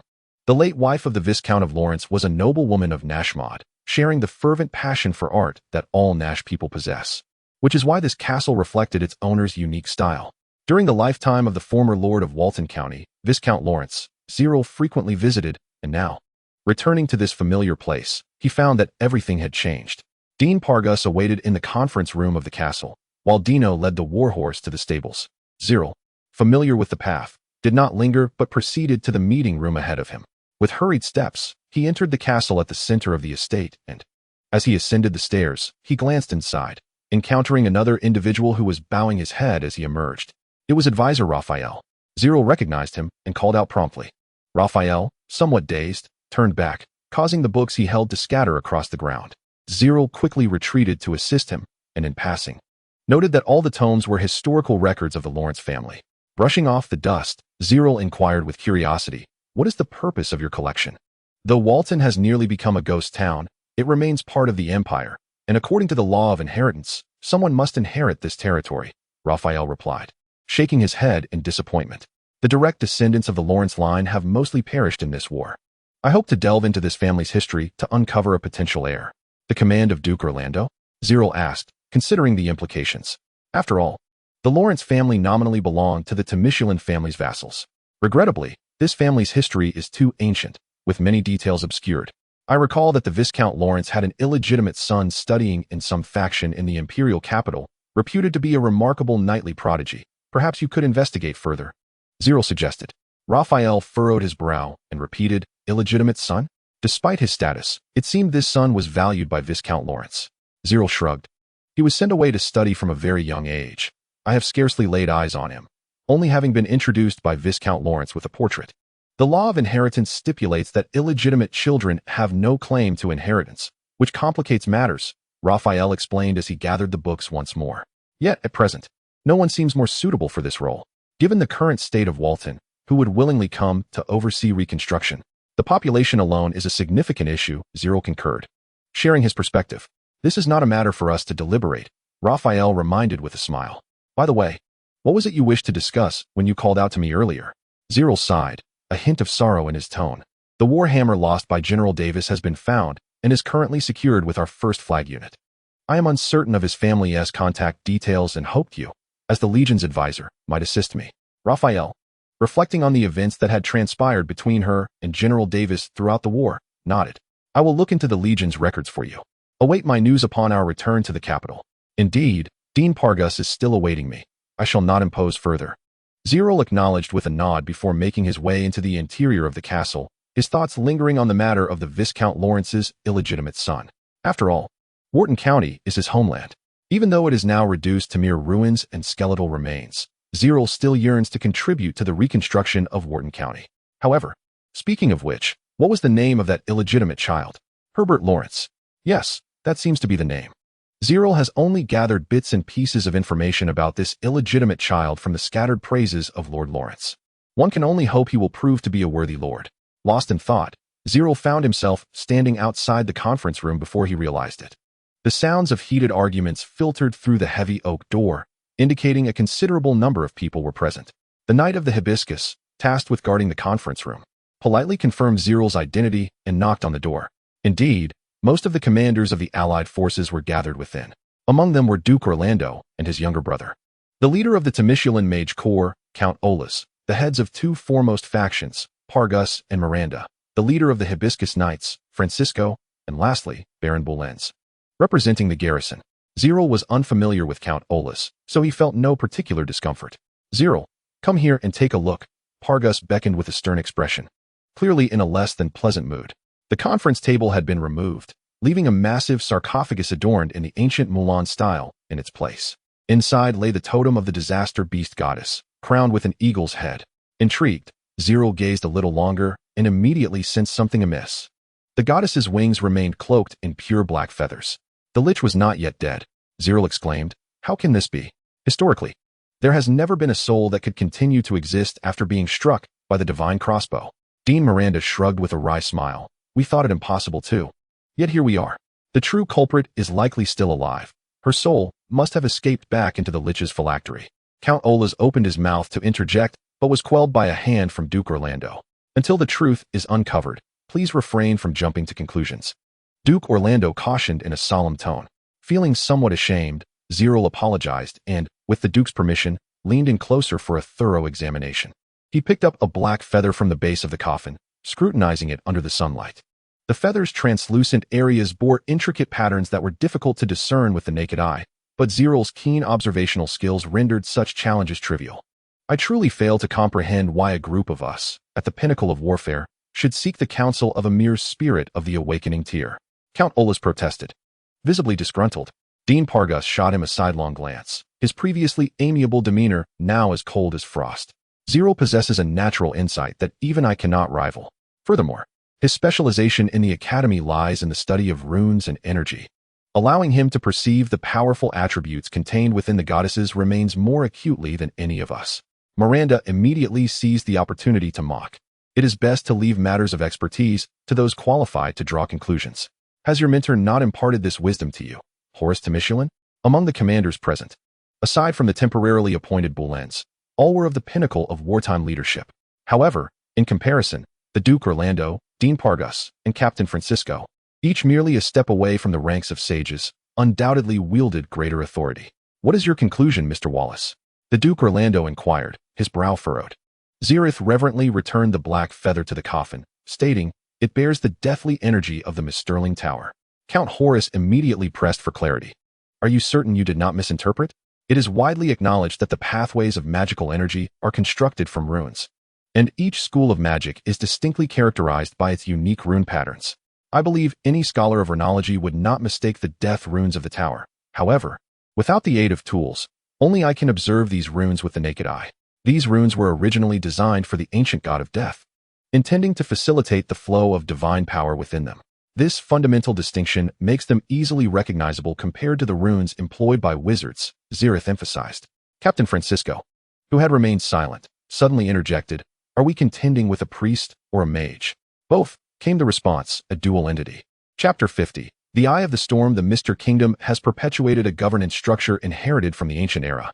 In simple terms, it is a theocracy where religious and political powers are equally esteemed, existing in mutual dependence. The ultimate institutions representing these two supreme authorities of the Mr. Kingdom are notably traditional and rigid in their magical governance. The most renowned is the nominal ruler, the Dark Council, whose majority comprises high-ranking dark sorcerers or spokespersons for influential nobles. The other institution representing the theocracy is the so-called Spirit Tower, also referred to as the cult of the god of death. The lineage of this tower traces back to the Age of the Gods, over 10,000 years ago, where it initially appeared as a vassal, servant, or earthly representative of the god of death in various epic legends.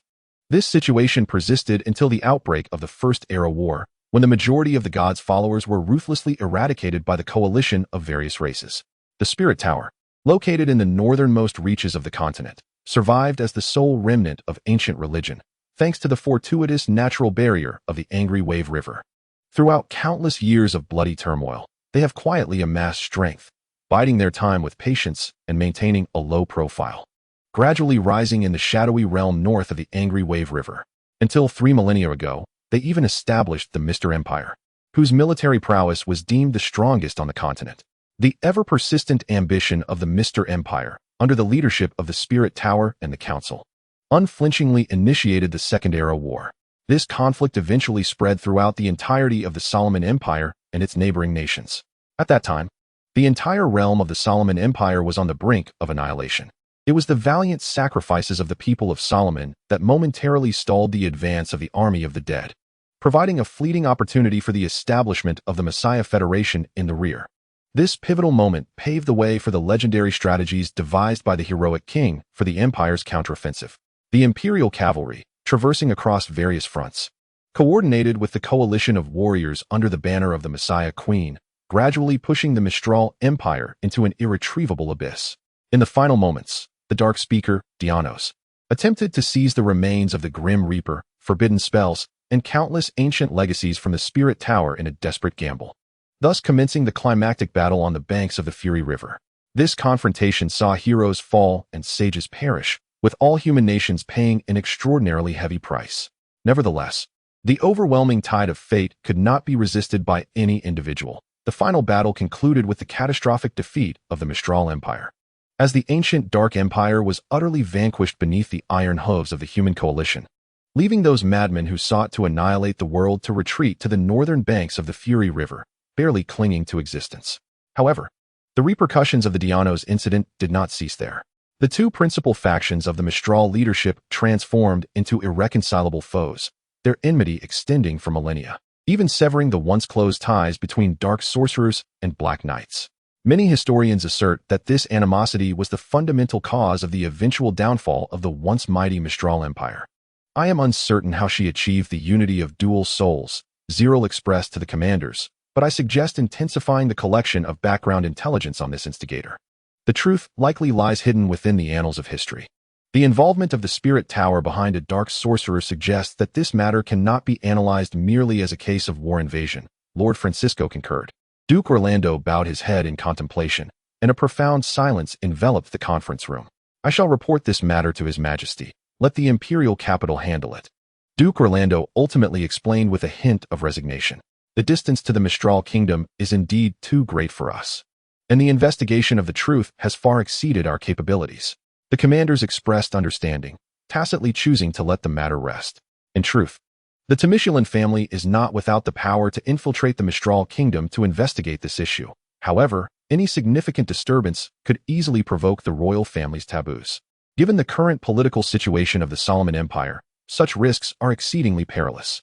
Regardless of the present state of the Merlins, we must hold the utmost respect for the Queen, who once stood against the deities in the first epic war on behalf of all living beings.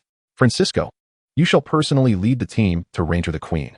Dean Pargus, I kindly ask you to reinforce the tomb's barriers, ensuring that this sovereign is no longer disturbed. Duke Orlando led the assembly in a profound bow of apology toward the Queen's coffin, after which the meeting adjourned and the attendees began to disperse. Zerel followed closely behind Dean Pargus as they exited the conference room. In the legend, a formidable being capable of commanding the starry skies was, after death, subjected to such desecration. Pargus shook his head with a sigh, his expression laden with profound sorrow. Old Dean, do you not find the disaster beasts to be peculiar creatures? Zerel inquired suddenly, his gaze cast downward. Pargus instinctively nodded. Indeed, the legendary rulers of the extinguished magical beasts were incomprehensible entities. Though they belonged to the realm of magical beasts, they possessed humanoid forms. Despite lacking any inherited knowledge system, they could wield certain magics that eluded human understanding through innate talent. Do you recall the research topic I once mentioned to you? Pargus smiled. Zerel lifted his head in confusion. He certainly remembered, yet he wondered how this topic had come to light. I once penned an article entitled On the Evolution of Magical Beasts and the Possibility of Biological Reproduction. Following analysis, the association has officially decided to establish a dedicated laboratory for its study, Pargus revealed in a hushed tone. However, I have no expertise in that area. Zerel scratched his head, perplexed. Originally, it was of no concern to you, Pargus replied, pursing his lips. Who could have anticipated that you would inherit the legacy of living alchemy from His Majesty the Mason? With just a hint from Pargus, Zerel's eyes sparkled with excitement. Old Dean, are you suggesting that primordial alchemy could potentially give rise to a new magical system? Zerel asked eagerly. I did not assert that. But my experimental research indeed aligns with the principles of primordial alchemy. Perhaps a spark of innovation could ignite between the two, Pargus explained while waving his hands dismissively. Let us proceed with caution. This laboratory will also include collaboration from several other organizations.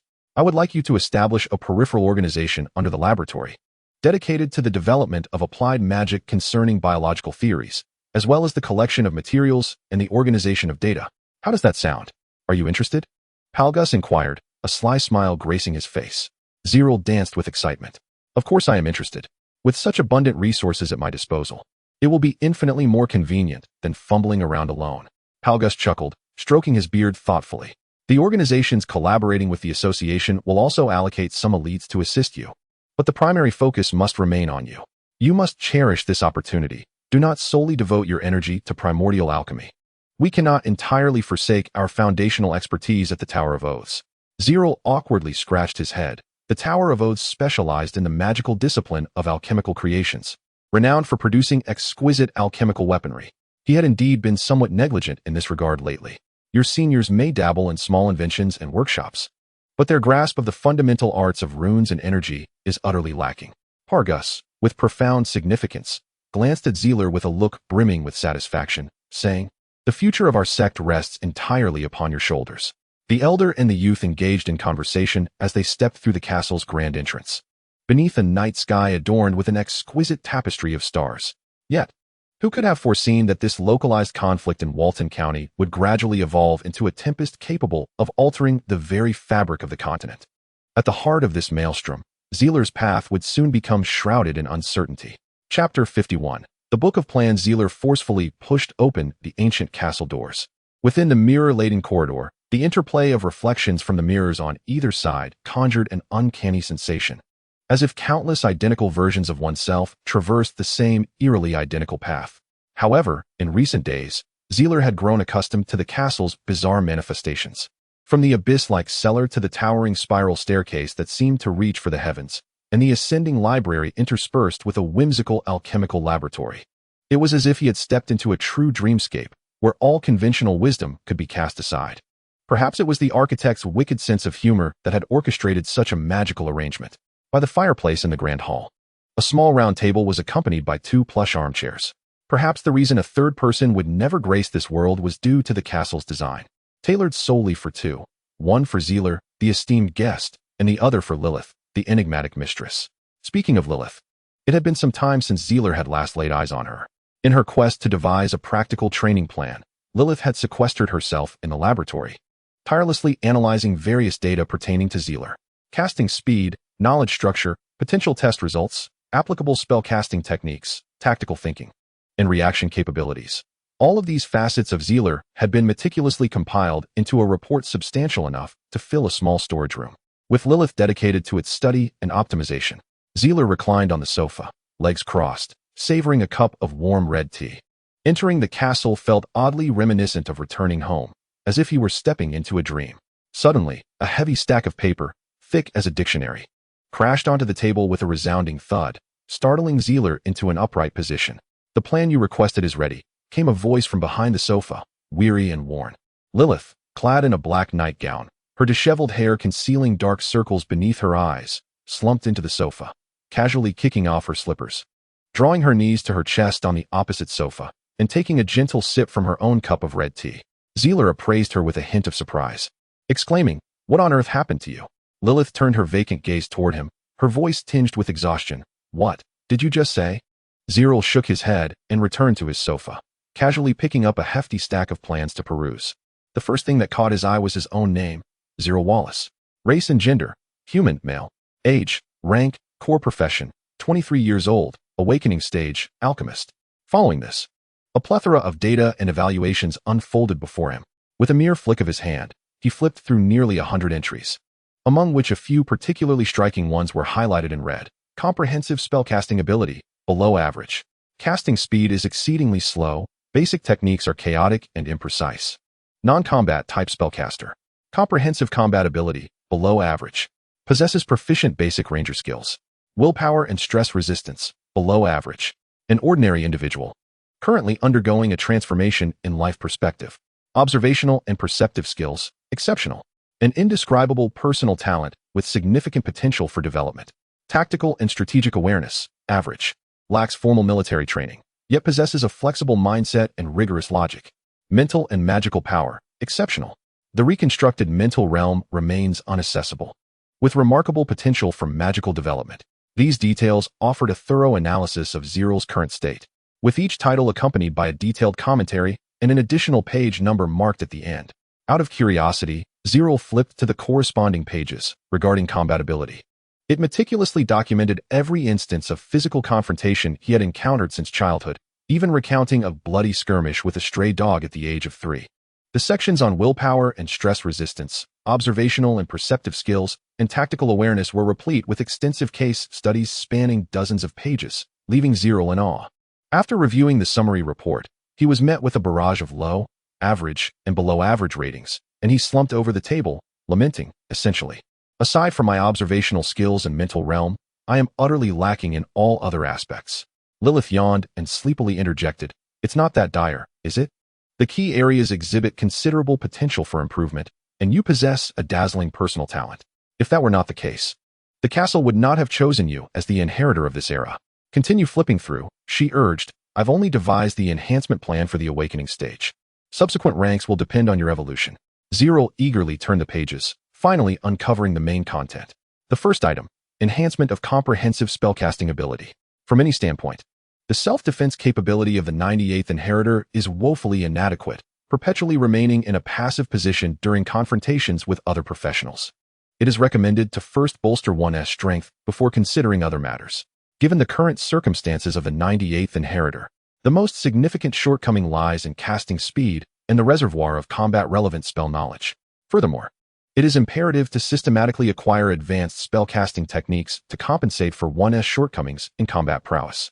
Ultimately, one must enhance various aspects of spellcasting capabilities, including casting range, spell potency, practical understanding of spells, and strategies for combat spellcasting. The content spans several pages, teeming with invaluable insights.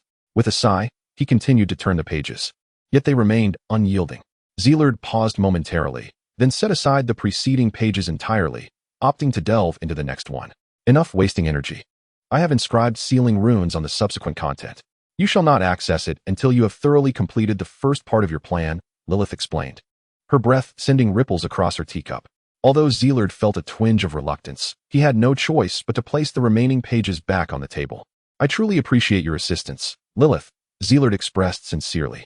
Lilith casually waved her hand as she placed her cup of black tea back on the round table. "Do not rejoice too prematurely. Given your current level, establishing a solid foundation to ascend to the apostle tier will likely require an additional 3 years of intense study. Moreover, this is merely my duty. There is no need for gratitude. If you were to perish, I would simply forget you entirely."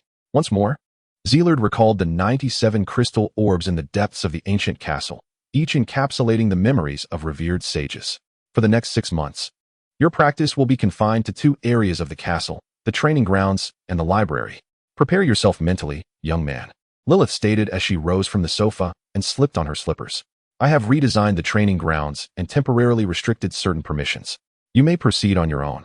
I will not accompany you," she added, stifling a yawn and rubbing her eyes as she grasped the banister and ascended the stairs back to her chamber.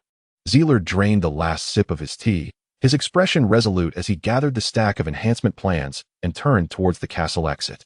Navigating through a garden reminiscent of a labyrinth, he soon beheld a spiral staircase leading towards the heavens.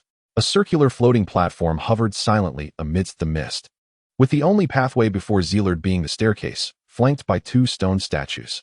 One depicted a golden-armored behemoth, while the other portrayed an imposing wingless dragon. Approaching respectfully, Zerel bowed before the 2 guardians, who served not only as instructors, but also as healers and overseers of the entire training ground. As if infused with life, the statues of these Dominion-level beings slowly opened their eyes. First task, inscribe the basic alchemical pentagram 1,000 times. Intoned the golden behemoth in a rumbling voice. Requirement, complete within 1 hour. The wingless dragon stated indifferently. Zerel's face drained of color, nearly losing his footing and tumbling off the platform in shock. What kind of jest is this? Chapter 52. The inability to decide. The afternoon sun had begun its descent, casting elongated shadows as Zerel's unfocused gaze lingered upon the top of his tent. Despite what should have been an overwhelming fatigue, his mind felt inexplicably rejuvenated upon waking. However, the training that night became a veritable nightmare for him. The alchemist's persistent struggle with the sluggishness of spellcasting was a long-standing issue. The only expedient solution lay in meticulously etching the required alchemical array models within his mental sea, allowing for instantaneous manifestation when needed. This approach, while efficient, was exceedingly taxing on one's mental faculties. Moreover, the mental sea could not indefinitely store alchemical arrays. During intense combat, the lack of adaptability could lead to the awkward predicament of losing combat efficacy due to the depletion of the array models, even in circumstances of abundant magical energy. The issue of casting speed remained insurmountable even in the realm of primordial alchemy. When initially designed, the esteemed master mason circumvented this flaw by crafting many of the primary alchemical techniques as self-enhancing types. Techniques, such as the Heart of the Titan, required merely activation to sustain continuous magical consumption. In the grand tapestry of magical history, direct offensive and defensive alchemical techniques were lamentably scarce, with most ultimately rendered obsolete by the passage of time. Zerel was not seeking to excuse his inability to meet training standards. Rather, the benchmarks set in this training ground were exceedingly lofty. At his current pace, he inscribed a basic pentagram alchemical array every 10 seconds, amounting to 6 per minute, or 360 in an hour. Yet, he was not a machine. There remained substantial variability in this output. Furthermore, even if he managed to inscribe 360 arrays within an hour, he was still nearly 3 times away from the ultimate goal of 1,000 arrays, unless he could inscribe an array within 2 or 3 seconds. Elevating his casting speed to that of a typical spellcaster, this task was utterly unattainable. Zerel was not one to shy away from challenges. The realm of alchemical experimentation was fraught with failure, and the unwavering pursuit of solutions was the most fundamental professional quality of any alchemist. He contemplated optimizing the routes and methods of his inscriptions. If one hand proved insufficient, he could employ both hands simultaneously, each completing a portion of the alchemical array. Countless solutions emerged in his mind as he rose to wash and prepare himself. It was already past 2 in the afternoon, and fortunately, following the arduous battle the previous day, the troops were utterly exhausted, and Duke Orlando did not pursue any reprimands for this lapse in diligence. After many days of warfare, they were finally able to partake in a proper meal provided by the kitchens of Lawrence Castle, and life seemed to return to a semblance of tranquility. However, for those who had endured the ravages of war, readjusting to a life of comfort and ease required a significant period of acclimatization. This applied to Zerel as well as to the soldiers of the entire garrison. They gathered, assigned tasks, and set forth, each reluctant to allow themselves a moment of idleness, for that would elicit a disquieting sense of emptiness. As Zerel mechanically chewed on the delightful fare, his mind remained preoccupied with thoughts of his training regimen at the castle. A messenger from the 1st Flag Battalion cast a fleeting glance in the direction of the mess hall before hastening towards Zealot, bowing respectfully and presenting him with a wax-sealed letter. Could it be yet another mission? Zealot momentarily set aside his knife and fork, perplexed, as he accepted the envelope and returned the messenger's salute. His fingers pinched the envelope, which seemed to contain but a thin sheet of paper. Neatly inscribed on the front was a line that read, "To His Excellency, Zerel Wallace, Commander of the 2nd Cavalry of the 1st Flag Battalion." The reverse bore the emblem of the garrison, a sword and shield intertwined. Balancing a piece of white bread between his teeth, he carelessly pried open the wax seal with his nail and opened the envelope. Indeed, there lay only a single, thin page. The heading was written in meticulous Solomon script, "Notice of Early Retirement from the Garrison." The subsequent text read, "Your Excellency Zerel Wallace, congratulations. Due to your exemplary performance on the battlefield and your remarkable contributions to victory, the garrison has decided to award you a first-class contribution medal and grant you an early discharge from active service. You are a valuable asset to the Empire, and we hope you will make even greater contributions in your rightful domain. The garrison extends its gratitude for your immense assistance during the Battle of Worton County. Respectfully yours, Acting General of the Garrison, Officer Bulens Timishellen of the 1st Flag Battalion."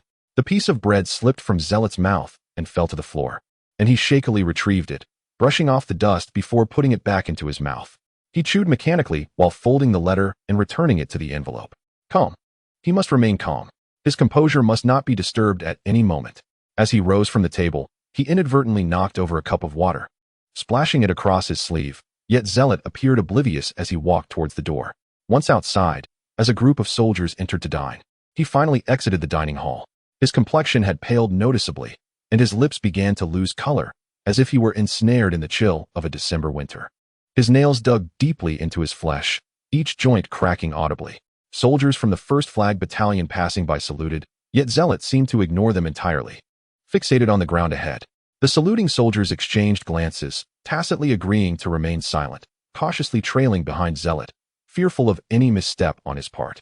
In the clearing before the meeting tent of the 1st Flag Battalion, Wood was directing his men to tally boxes of supplies for the medical officer.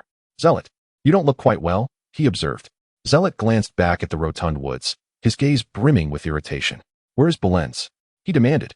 Woods instinctively took a step back, swallowing hard, and gestured towards the tent's interior.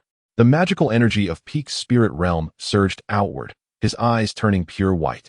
As the alchemical formations of the Titan's heart and the beast's power burst forth behind him, with the ferocity of a beast spotting its prey, a sudden burst of force propelled forth from the tent, as a knee struck the ground with resounding impact in an unoccupied space. The collision of knee and arm sent dust swirling into the air, and Bowers found himself somewhat flustered as he emerged from his stealth. This being the first time his presence had been discerned. "My powers of observation are also maturing," Zerel remarked coldly. Baron Bowers rubbed his wrist and halted the advancing guards. "Why the urgency? Would it not be simpler to tidy up and depart with the individuals from the Tower of Oaths?" Zerel shook the envelope in his hand defiantly. "I demand an explanation." The soldiers of the 1st Flag Unit erupted into a chorus of confusion, casting bewildered glances at Baron Bowers. Even his loyal guards appeared perplexed. "Bowers," the Baron sighed, "do you not understand the essence of the garrison? Their role is to maintain order, apprehend fugitives, recover lost possessions of the nobility, ensure festivities run smoothly, guard the city gates, and collect taxes. An alchemist has no place here, as you cannot truly harness your talents in this environment. You will inevitably depart. It is a necessity." Zerel fell silent for a moment, stubbornly retorting, "That is my own affair." Baron Bowers gestured for the stout Woods to disperse the soldiers. Stepping forward to respond, "Lingering here serves no purpose. If you cannot make the decision for yourself, I will assist you in making it. Depart now. A long journey awaits you." Chapter 53. Agorist baggage was packed into a backpack as Zerel shed his military garb in favor of his own attire. Clad in a black mage's cloak, with the alchemical longsword left by Sherlock hanging at his waist, his once dark hair now bore the starkness of white, a testament to the overuse of primal alchemy. The alchemist's emblem nestled at his collar, glimmering with a mix of stone and metal hues. Louise held the reins of 2 warhorses outside the tent, her lips poised to speak, yet silence prevailed.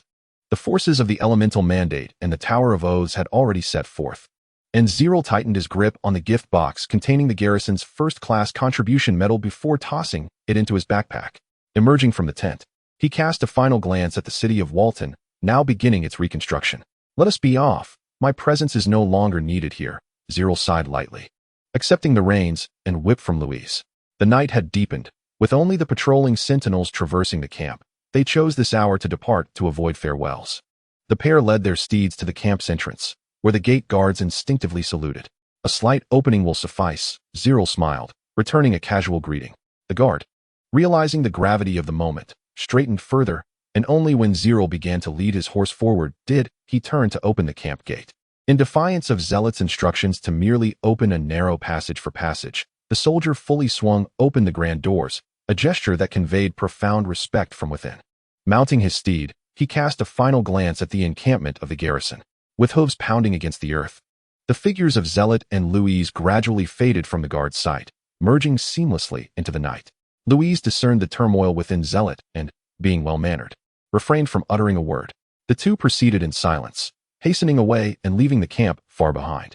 Meanwhile, at the southernmost tip of Temishulin province, within the command center of the Empire's second main army, the Agorist Legion, a significant military conference was underway, one that would alter the course of history.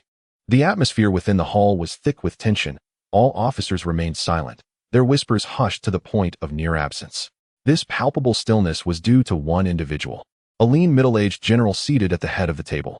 General Constantine Fox, commander of the Agorist Legion, slammed a crimson-sealed envelope onto the conference table, the royal crest emblazoned upon it. "I feel utterly humiliated, deeply ashamed." General Constantine seethed, his gaze piercing through the assembly of officers below him. "Do you comprehend how the gluttonous sycophants in the imperial capital are discussing this matter at their dining tables? The greatest disgrace the Solomon Empire has faced in a century. National humiliation." The officers bowed their heads in shame, unable to meet their leader's eyes. With a sudden thump upon the table, Constantine bellowed, "Lift your heads." The officers complied, yet none dared utter a single word. He extracted a document from the envelope. Pointing to the columns of statistics detailed within, "Each of you bears the blood of the innocent." The Battle of Worton County? He scoffed. This was no mere battle. Our men have suffered a massacre. Preliminary reports indicated that of the 390,000 inhabitants of Worton County, fewer than 50,000 fled to neighboring towns before the outbreak of war. Due to your negligence, 340,000 souls perished unjustly. The document in Constantine's hand bore a stark figure at its bottom, printed in crimson.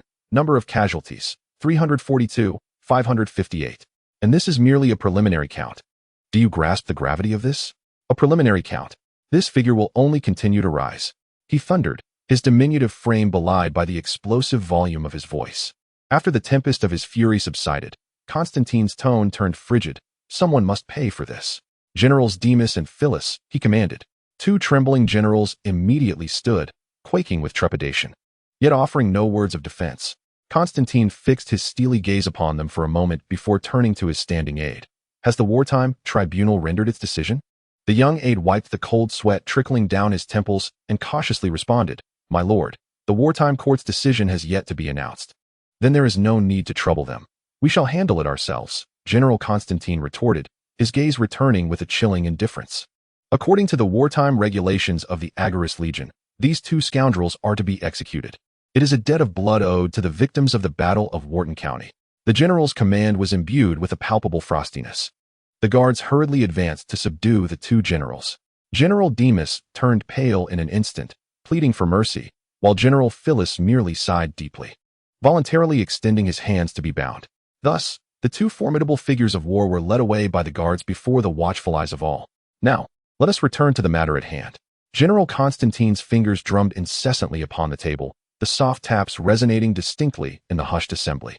The 5th Legion, Malbaris, and the 9th Legion, Baimon, are stationed in the eastern war zone. The 10th Legion, Pau, and the 15th Legion, Elioj, are deployed in the western war zone. These 4 legions have officially set forth, rapidly advancing toward our southern war zone under the cover of night.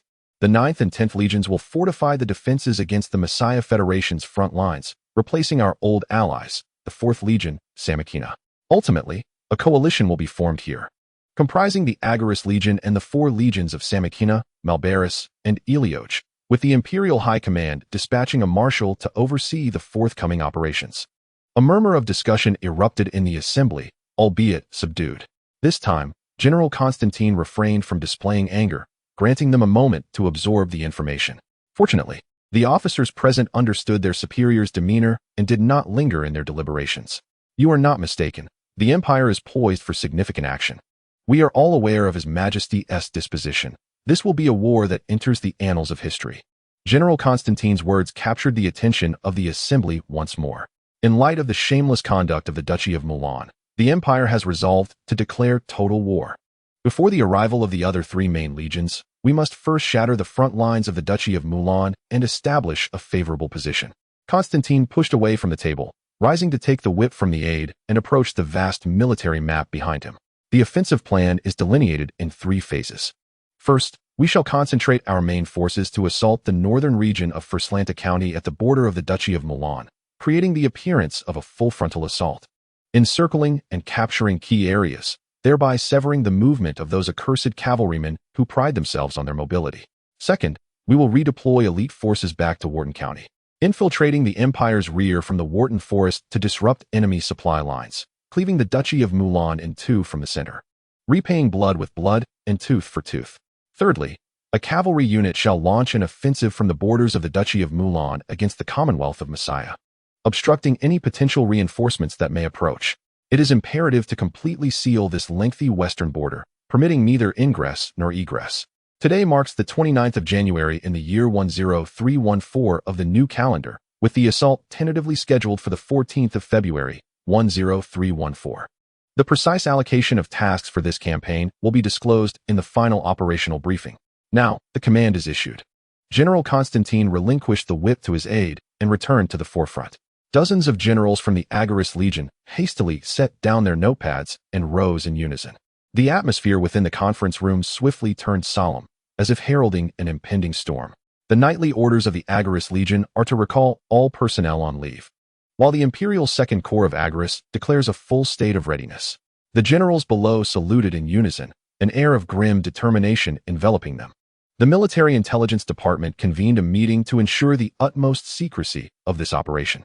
A smile graced General Constantine's face as he clapped his hands, proclaiming, "I sincerely hope the people of Mulan will come to adore this bloody Valentine's Day." Chapter 54. The Alchemical Society on the 2nd of February, 10314 of the new calendar. In the capital of the Duchy of Temishulin, Gasperu, within the 5th conference room of the Alchemist Association, attendants busily prepared for an important joint meeting to be held here. The 5th conference room is situated at the pinnacle of the tower, with ample sunlight streaming through the windows, casting a warm glow over the marble table. The spacing between each chair was meticulously measured with a ruler to ensure flawless precision.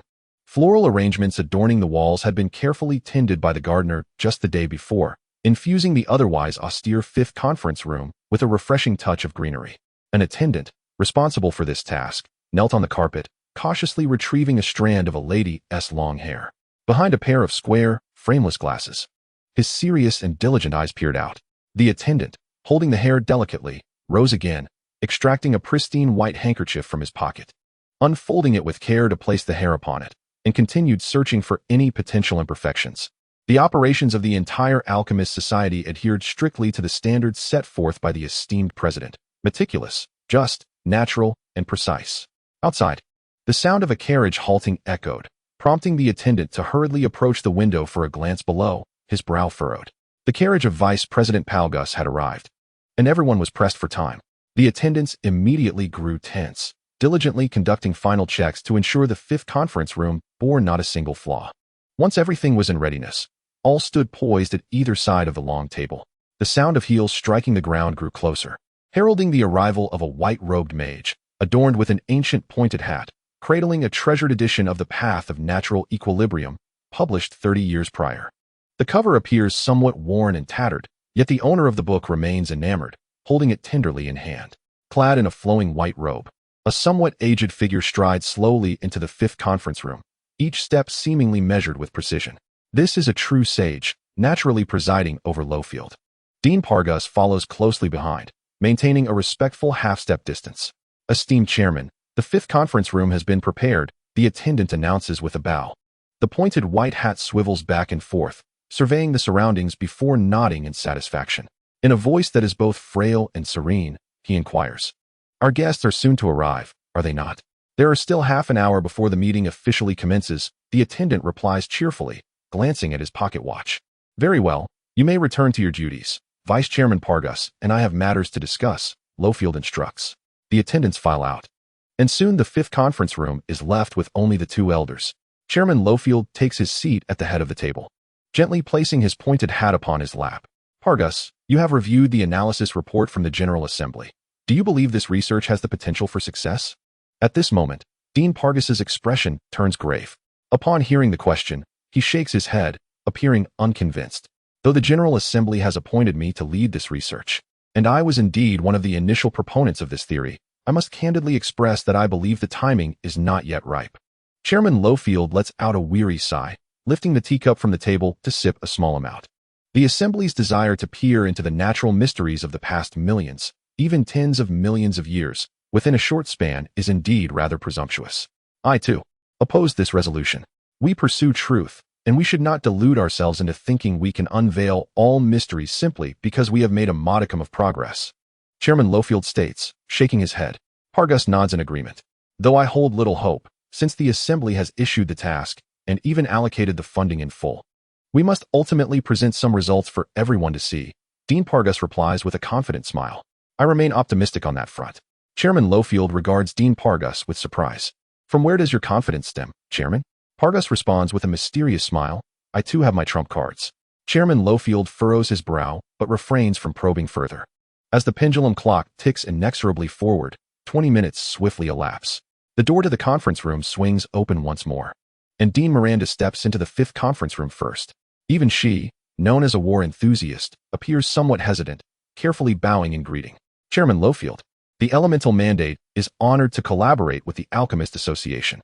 It turns out to be a little troublemaker. There is no need for such formality." President Lowfield's wrinkled visage broke into a smile as he casually waved his hand. The revelation of her childhood nickname left Dean Miranda, now over 50, feeling somewhat embarrassed. She drew out a chair from beneath Dean Pargas's seat and sat down, deftly changing the subject. Are there other organizations participating in this research? Dean Pargas retrieved the prepared documents from the attendant and began to elucidate. This time, our Alchemist Association has invited 3 organizations to collaborate on this research: the Timishlan family, the Agorist Legion, and your Elemental Covenant. The Agorist Legion? Is the Southern War Zone Governor's office also to be involved? Dean Miranda inquired, her voice rising in surprise. The governor is only interested in the projects of the General Assembly. Our research may not meet the necessary qualifications. When discussing such military dignitaries, it was left to President Lowfield to provide clarification. This endeavor is at the behest of the Black Ram himself, who has always maintained a profound interest in magical beasts. Dean Miranda compared the 4 major organizations: the Alchemist Association, undoubtedly a formidable entity and one of the titans of the Solomon Empire, needed no further elaboration.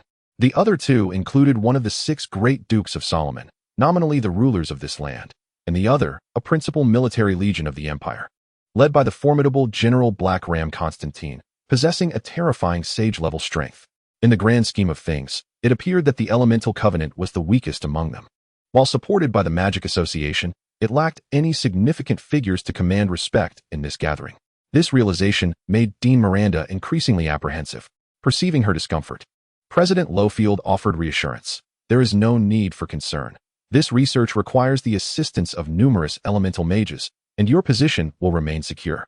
Hearing his comforting words, Dean Miranda finally quelled the unease that had briefly stirred within her. Shortly thereafter, Count Olas, the representative of the Timishlan family, arrived. As the leader of the Timishlan Mage Guild, he typically handled matters related to spellcasters. Meanwhile, Duke Orlando was still occupied in Worton County overseeing reconstruction and the eradication of lingering undead, leaving him unable to attend. Now we await the representative of the Agorist Legion. Let us wait a moment, Dean Pargas suggested, glancing at the clock. Given that the Agorist Legion seems to be preparing for battle, I doubt they will participate. Count Olas speculated, lowering his gaze in contemplation.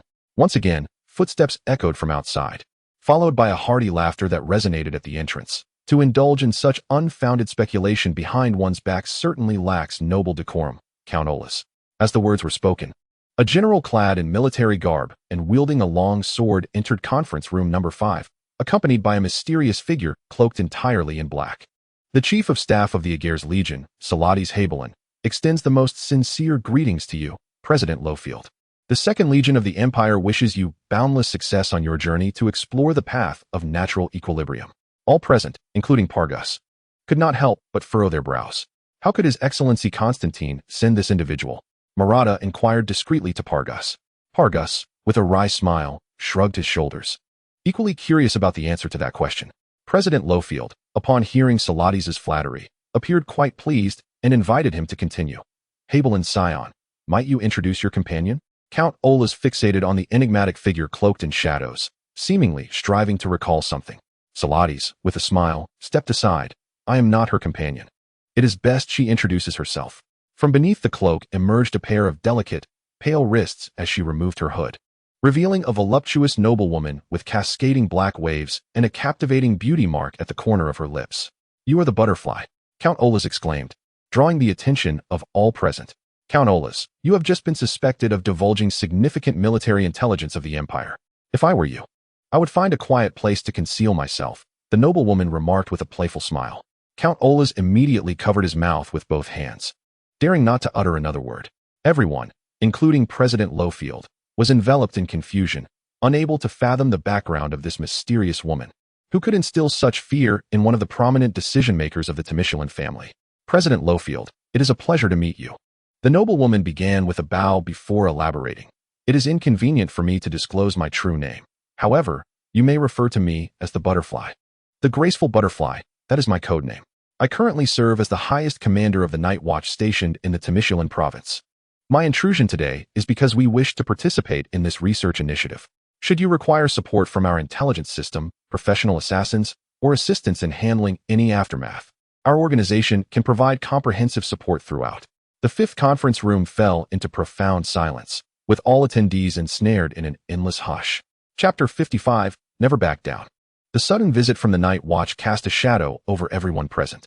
Observing the continued silence, Pargus mustered the courage to inquire of the Lady Butterfly. Our research initiative seems to require no assistance from the Empire's intelligence agency, does it? At last, the stalemate was broken, and everyone's gaze returned to the enigmatic woman known as Butterfly. This project, in every conceivable manner, appears unrelated to the Night Watch, Count Ola stated, his expression somewhat stiff.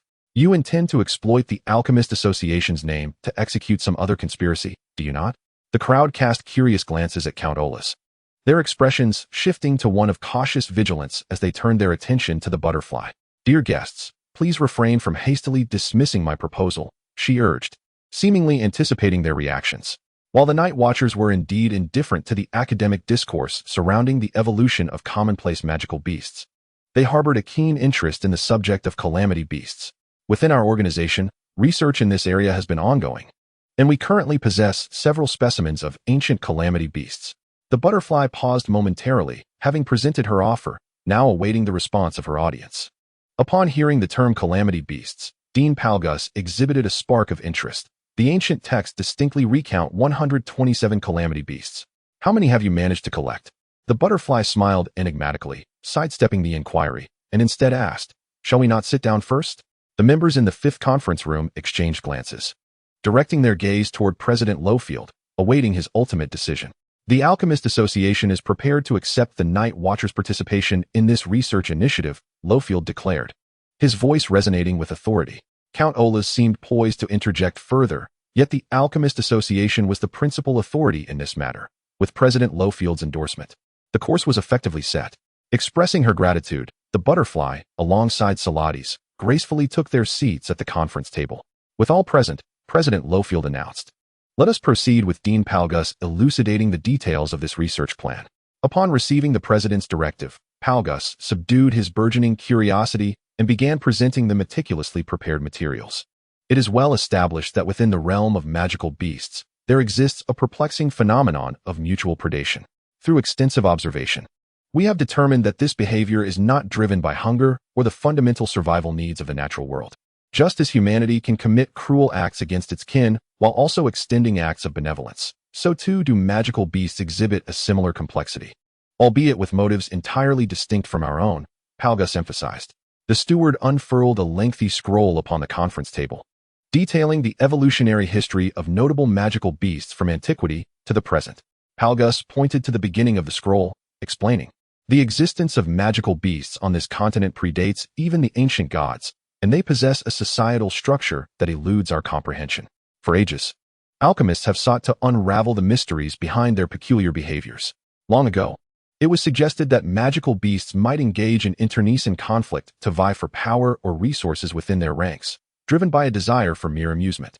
Seemingly reflective, Palgus paused in his narration. The audience remained patient, allowing him the time to gather his thoughts. I beg your pardon, I momentarily lost my train of thought. Palgus continued, stating that the debate surrounding this issue has long been a frequent occurrence among alchemists until we proposed a novel hypothesis. This internal strife may well stem from a deep-seated desire for evolution inherent in living beings.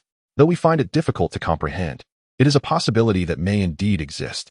I, too, am one of the proponents of this hypothesis, Palgus proudly declared, gesturing towards himself. In pursuit of validating this conjecture, we have captured thousands of various magical beasts over the years, ranging from formidable avian predators of war to diminutive creatures of the awakening stage, and have embarked on extensive observational experiments. Palgus beckoned to the steward to distribute the relevant materials. The specific observational data is now in your hands. As Palgus unfolded his portion of the documents, he remarked that the observational experiments had once reached an impasse to the point where we nearly decided to abandon our efforts. However, just 6 months ago, we discovered a species of red-tailed scorpion residing in the desert that, after preying upon other magical beasts, fell into a slumber. Upon awakening, it had evolved from a creature of the awakening stage to that of the apostolic stage, and exhibited the distinctive traits of those beasts it had consumed. Palgus spoke gravely. Dean Miranda, her hands trembling, lifted the documents before her and began to peruse them rapidly. Everyone understood the terrifying implications concealed within this phenomenon. It suggested the possibility of boundless evolutionary potential for magical beasts, capable of absorbing the innate abilities of other life forms. Pargus's explanation continued. The headquarters of the Alchemist Association promptly organized further research in light of this discovery. Flipping to the final page of the thick stack of experimental data, Pargus concluded, stating that we ultimately found that the act of magical beasts consuming other species was not entirely without effect. The evolutionary benefits of higher-tier beasts consuming their lower-tier counterparts were merely negligible, leading us to overlook them for a prolonged period. However, this incremental progress, when accumulated, transformed from quantitative changes into qualitative ones. Pargus clapped his hands, redirecting the audience's attention from the experimental data. This represents our research findings thus far. The next phase of our research plan involves continuing along the path laid out by the headquarters. The Gasperloo Alchemist Society branch will establish a specialized experimental team in the Temishulin province dedicated to exploring the evolutionary patterns of these magical beasts. Delving deeper into the truths behind this experiment, Pargus offered a modest bow, earning applause from all present. Chairman Lowfield resumed the lead, tapping the table and declaring loudly, "The red-tailed scorpion is a unique magical beast inhabiting the desert region north of the Nashmode Kingdom, which is also a significant reason why the association chose our Temishulin branch to oversee the forthcoming experiments. The newly established laboratory for the evolution of beasts will be presided over by Vice President Pargus, with members dispatched by the General Assembly. The laboratory will encompass a materials collection team, which will be directly supervised by Pargus himself, while the data calculation and statistical group will consist of elite members drawn from within our association. Additionally, there will be an elemental experiment team aimed at testing the evolutionary directions of beasts in various environments, formed in collaboration with the Elemental Authority and our Alchemist Guild. I now wish to understand the motivations of those who wish to participate in this research and the assistance they can provide to our guild." President Lowfield announced the next agenda item. "Wait a moment, President Lowfield," Baron Olas raised his hand, a hint of embarrassment on his face. "We would like to know the composition of the materials collection team, as this task is indeed critical." President Lowfield turned to Pargus with a questioning gaze, as he too was unaware of Pargus's arrangements in this regard. Olas then turned to Pargus, awkwardly explaining, "My apologies, Pargus. It's not that we doubt your capabilities. It's just that the materials collection task is fraught with danger, and alchemists may not be suited for such endeavors. If the need arises to venture into enemy territory, ordinary mercenaries might also prove inadequate." Pargus nodded with a smile, addressing everyone. "The materials collection team will be led by my disciple, Zerel Wallace. However, as Baron Olas pointed out, alchemists are not suited for combat, so I hope that each of you can assign some of your capable young elites to join this effort." General Salates furrowed his brow at this. In theory, such tasks are best entrusted to the Night Watch organization, whose subordinates are experts in this field. However, given the lingering unease regarding the Night Watch, this task could also be handled by our military. Salates propped his chin on his hand, seemingly lost in thought, yet effectively proposing a suggestion to all present. President Lowfield, feeling that Pargus's decision to appoint his disciple as leader was somewhat impractical, found himself hesitating. Noticing the expression on the president's face, Salates immediately intensified his argument. "I can reveal a confidential piece of information to you all. Please keep it secret after hearing it. The Imperial Command has firmly resolved to declare war on the Duchy of Mulan, with the Agareth Legion set to spearhead the offensive into enemy territory. We could seize this opportunity to dispatch an elite squad to accomplish this task." Upon hearing this proposal, Baron Olas and Dean Malata immediately nodded in agreement. This put President Lowfield in a dilemma. On one hand, there was the most rational plan, yet on the other, he had already promised Pargus. "Ladies and gentlemen," Pargus suddenly stood and declared, "this is one matter on which I will not yield, regardless of the circumstances. Pargus, this decision carries significant risk." General Salates frowned and remarked, "It is difficult for me to accept the notion of an alchemist, who lacks combat experience, leading such a high-risk mission. If he is indeed indispensable for the experiment, he may participate as a member of the team. However, the leadership role warrants further consideration." The others present nodded in agreement, except for Butterfly, who nonchalantly examined her nails. Dean Palgus, recognizing that persuading everyone solely with his support would be challenging, suggested, "If anyone harbors reservations, let us meet him in person before making a decision." Zerel Wallace is currently awaiting the outcome of this meeting downstairs. Chapter 57. The Night Watchers in the 5th conference room of the Gasper Alchemist Association. Dean Palgus hesitated, struggling to reach a conclusion. Dean Miranda was the first to raise her hand. "I support Zerel taking on the role of leader for the materials collection team. Furthermore, our elemental law will dispatch elite students to join this group." Her declaration shattered the silence in the conference room, prompting everyone to realize that a swift decision was imperative. Zerel promptly bowed in gratitude toward Dean Miranda. Butterfly glanced at the still conflicted General Salates and slowly shook her head, then smiled and addressed the group. I cannot conceive of anyone more suited for this position. The Night Watchers will also assign a small team to the materials collection group, and I endorse Zerel as the team leader. Zerel, my dear brother, do not disappoint your sister.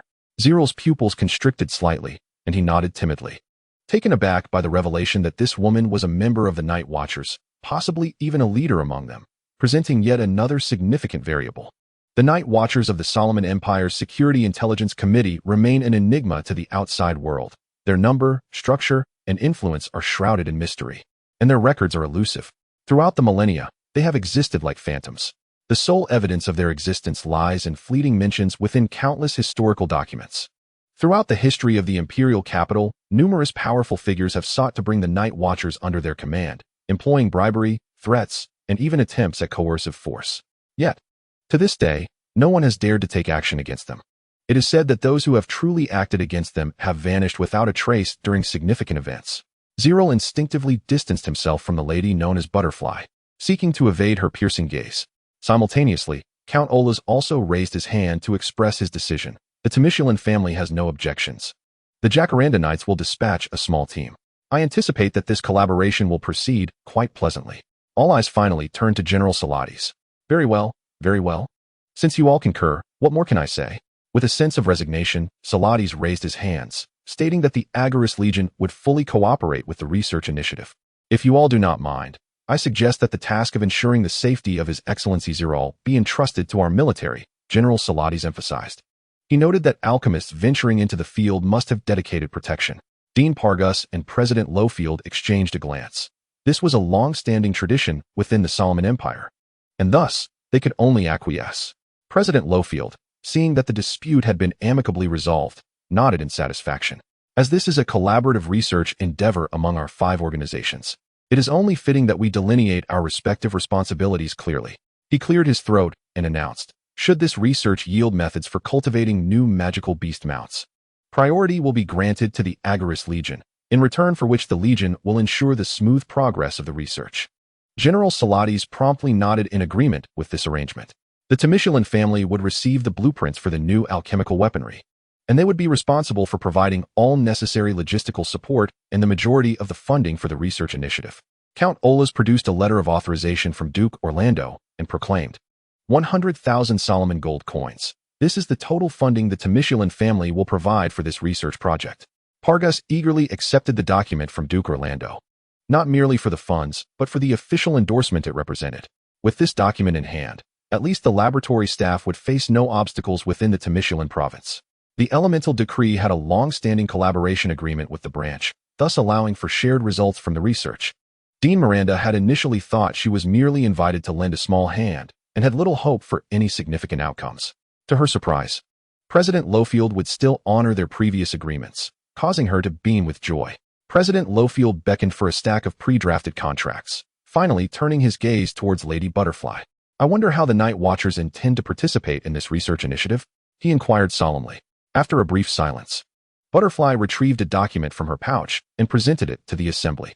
The Night Watchers can provide 3 carcasses of disaster beasts as research materials, and we are willing to share all our previous research data concerning magical beasts with the Alchemist Association, she declared confidently, her smile suggesting absolute certainty in the success of her proposition. Upon hearing her words, President Lowfield momentarily stood stunned, for it was evident to all that the conditions typically required for collaboration among large organizations would seldom be as generous. After all, each party possessed its own comprehensive organizational structure, making mutual integration a formidable challenge. The comprehensive involvement of other large organizations in research initiatives is neither feasible nor necessary. However, this time, the Night Watchman organization seeks to fully engage in this experiment, subtly positioning themselves as rivals to the Alchemist Association. What do you desire? Dean Pargus inquired, his countenance growing somber as he represented the Alchemist faction. Lady Butterfly smiled gracefully and shook her head, stating, the Night Watchmen merely wish to collaborate with the Alchemist Association on this research, with the understanding that the latter will remain the primary authority, for you are indeed the most proficient. In return, The night watchman hoped to share the ultimate results of the experiment. President Lowfield, Vice President Pargus. Is this not a reasonable request? Pargus directed his gaze towards President Lowfield, recognizing that he lacked the authority to decide on this proposal. His age-spotted fingers gently tapped the marble tabletop as Lowfield reviewed the documents presented by Butterfly once more. This was merely a catalog. The confidential information listed therein could easily fill a small library. An oppressive atmosphere enveloped the venue, unnoticed by the powerful figures present, yet the lesser being, Zerel, felt a sense of constriction in his breath. The night watchman's proposal was indeed enticing. We have no reason to decline, President Lowfield remarked with a smile. Lady Butterfly displayed a radiant smile, clearly excited. However, as the primary authority, we are entitled to know your ultimate objectives in participating in this research initiative. Lowfield's murky eyes sparkled with cunning intelligence. The Night Watchman organization has always maintained an independent and mysterious facade. Surely, you would not approach us unless you faced a particularly challenging predicament, would you? Lady Butterfly responded with a calm smile. You are correct. We are indeed in urgent need of overcoming certain obstacles.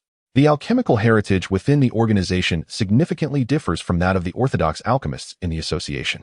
While they can produce assassination tools and effective potions, other areas of research are not our forte. Dark alchemy. I have heard of it, President Lowfield said with narrowed eyes. Could you elaborate? Lady Butterfly straightened, her expression becoming serious. As this pertains to organizational secrets, I must seek approval from headquarters should you insist on inquiring further. However, I believe this should not pose an issue. We can proceed with our collaboration and I will arrange a visit at a later date. Chapter 58. The first encounter. Around the corner from the Oath Tower Academy lies a quaint tavern. Alchemists often gather there for a late-night respite after concluding their experiments. Zerel was once among them.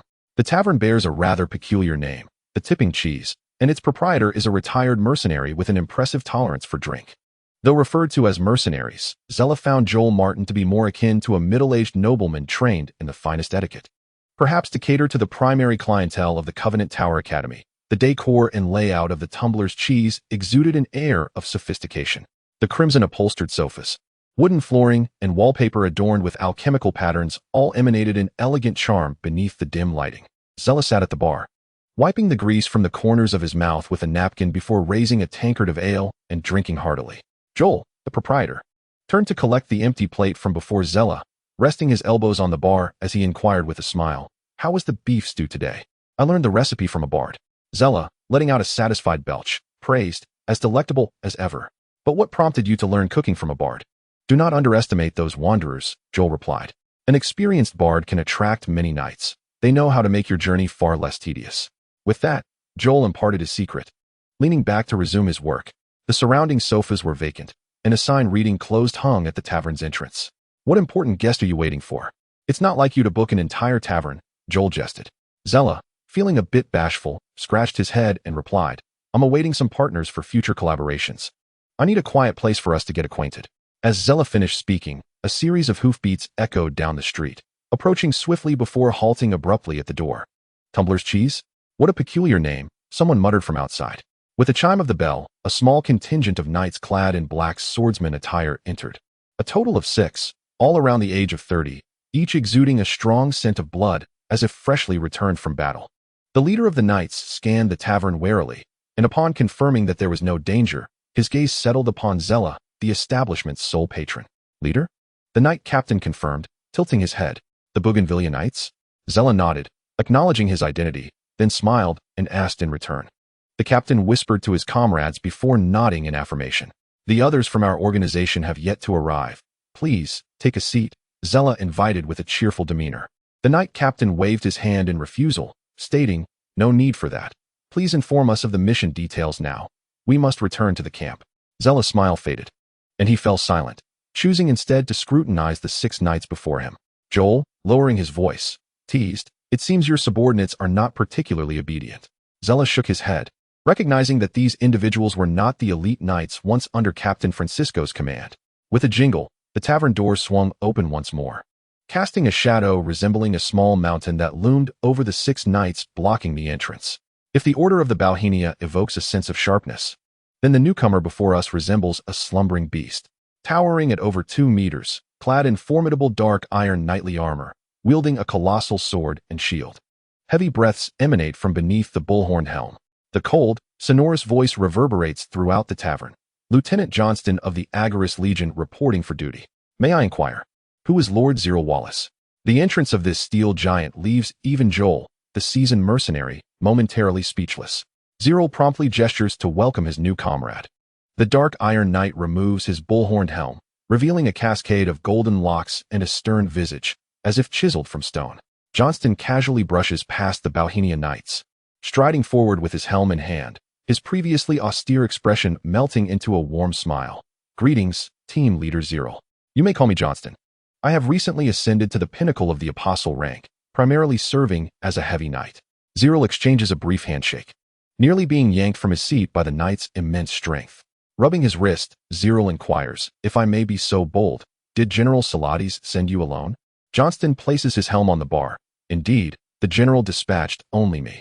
However, rest assured, I shall accomplish this mission. Knock, knock, knock. The crisp sound of knocking echoes from outside. As the bell hanging by the door chimes once more, a familiar figure appears before Zerel. Zerel. The melodious voice carries a hint of surprise, as Miss Louise eagerly waves from the entrance. The leader of the Bohemian Knights bows with a smile, gentlemanly guiding his subordinates aside to clear a path. Yet this gesture fails to capture Louise's attention. The young lady swiftly navigates through the crowd and takes a seat beside Zerel, causing a flicker of displeasure to cross the knight leader's face. Zerel claps his hands and announces, now that everyone is gathered, let us introduce ourselves, as we shall be working together for quite some time. Lord Zerel. The Night Watch organization has yet to arrive. Should we wait a while longer? The Bohemian Knight leader coldly reminds, suddenly in no hurry to depart. Zerel turns with a puzzled glance, yet does not respond to the query. The knight leader, intending to reiterate his reminder, opens his mouth, only to feel a chill at his throat, the edge of a dagger. Foolish and self-righteous fellow, a cold yet elegant middle-aged voice whispers in his ear. Such a disappointment. It seems the organization needs to thoroughly revise its intelligence on the Bohemian Knights. From the shadows, a playful female voice chimes in. Two unfamiliar figures suddenly materialized within the ranks of the Bougainvillea Knights. A middle-aged man clad in a blood-red trench coat, adorned with a pristine white mask, swiftly subdued the knight commander from behind, his dagger whirling like a butterfly. The 5 knights nearby immediately grasped their longswords, prepared to retaliate. The tense standoff lasted but an instant, as the elite members of the Bougainvillea Knights found their vision obscured, collapsing to the ground one by one. From their collars emerged a vibrant centipede, which gradually slinked towards the corner where, unbeknownst to them, a porcelain doll-like girl had appeared. Zerel chose to divert his attention from the members of the Bougainvillea Knights, instead gazing upwards. There, suspended from the ceiling, stood a young ranger cloaked in a cape, his crossbow aimed directly at Zeler's brow. The door jingled open once more, revealing a young nobleman clad in a tailcoat, wielding a civil cane, his golden hair meticulously styled at the back of his head. Allow me to introduce myself. I am Lord Zerel Wallace. You may call me Night Owl, he proclaimed. Seated in a chair, Zeler tilted his head and smiled, his skin resembling a time-worn oil painting that peeled away to reveal a metallic visage beneath. An alchemical automaton. Night Owl's pupils constricted momentarily, and the corners of his mouth twitched slightly. Joel, the proprietor, gently tapped his dining fork against the highball glass, capturing everyone's attention. If any of you wish to settle a score, please feel free to do so. However, I kindly ask that you refrain from damaging the furnishings of the tavern. These are high-end pieces, and I did not acquire them at a modest price. The kitchen curtain was softly drawn aside, revealing a figure with silver hair, hands casually tucked into the pockets of a mage's cloak. After surveying the scene within the tavern, Zeler couldn't help but chuckle. Good evening, everyone. I am Zerel Wallace, the leader of the materials collection team. Chapter 59, The Sole Choice in the Dim Light. The atmosphere felt rather subdued. The eyes of the female-shaped alchemical automaton glowed a haunting blue, flickering in the darkness like 2 distant stars. 13 individuals, along with 1 alchemical automaton, were seated around a round table. Night Owl, Black Pepper, Ice Cicada, and Darkworm. Zeler recounted the code names of the Night Watch organization as assassins, as if reciting a cherished tale. I have received your information from the Butterfly Lady in advance, hence I am familiar with each of your styles. We have a long time ahead of us to work together, and I hope you will not take offense. Dressed in his tailcoat, Night Owl leaned in to inquire. Even without this information, you seem capable of discerning our precise positions hidden within the tavern. Zeler gestured to his eyes. Stealth below the rank of war stage should not elude my gaze. How is this possible? Exclaimed Darkworm, resembling a young girl. as she suddenly stood up in shock. Zerel shrugged, adopting a nonchalant demeanor of indifference. The 4 elite members of the Night Watch found themselves grappling with an overwhelming sense of disbelief, as they had never before encountered anyone who could unveil the presence of stealthy individuals merely by the power of their gaze. "We have ample time ahead of us to understand one another," Zerel remarked with a reassuring smile, reminding everyone present of their unique specialties and urging them to acclimate to this reality. The Night Owl tightened his grip on the scepter of civilization, lowering his head with an awkward chuckle. "Let us strive to adapt." The leader of the Bougainvillea squad rapped his fingers on the table, his face clouded with frost as he demanded, "Have you concluded your discussion? If so, I expect a reasonable explanation." The figure clad in crimson, adorned with a white mask, cast a disdainful glance in his direction, seemingly too apathetic to respond. The Black Pepper, shrouded in a dark cloak, first glanced at Zerel before bluntly stating, "Your strength is insufficient. You are unfit for this mission." The delicate voice from beneath the cloak merely narrated a stark truth. The Knight Commander glared at the 4 members of the Night Watch, his teeth clenched in rage, wishing nothing more than to draw his sword and strike them down.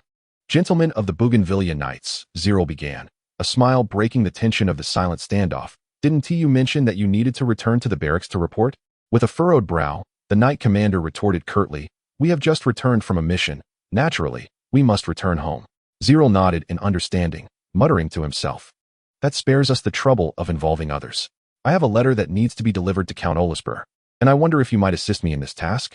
Without waiting for the Knight Commander's consent, Zerel produced an envelope from his pocket and offered it forth. "What is the content of this letter?" The Knight Commander did not extend his hand to accept it, crossing his arms defiantly. "The content of the letter?" Zerel paused momentarily before responding with a smile. "It simply requests that you take your leave and send a different group in your stead." Zerel's pocket contained several other letters, addressed to Dean Miranda, Lady Butterfly, and General Salatis. However, it appeared that the others were performing adequately, leaving only the elite knights of the Bougainvillea squad feeling distinctly out of place. Feeling deeply insulted, the Knight Commander angrily shoved the table aside and stood, refusing to accept the letter. Zerel's smile gradually faded, his gaze turning icy as he warned, "Should you choose to decline, you shall bear the consequences." Unable to contain himself any longer, the Knight Commander slammed his hand on the table and threatened, "Zerel Wallace, do you know who I am?"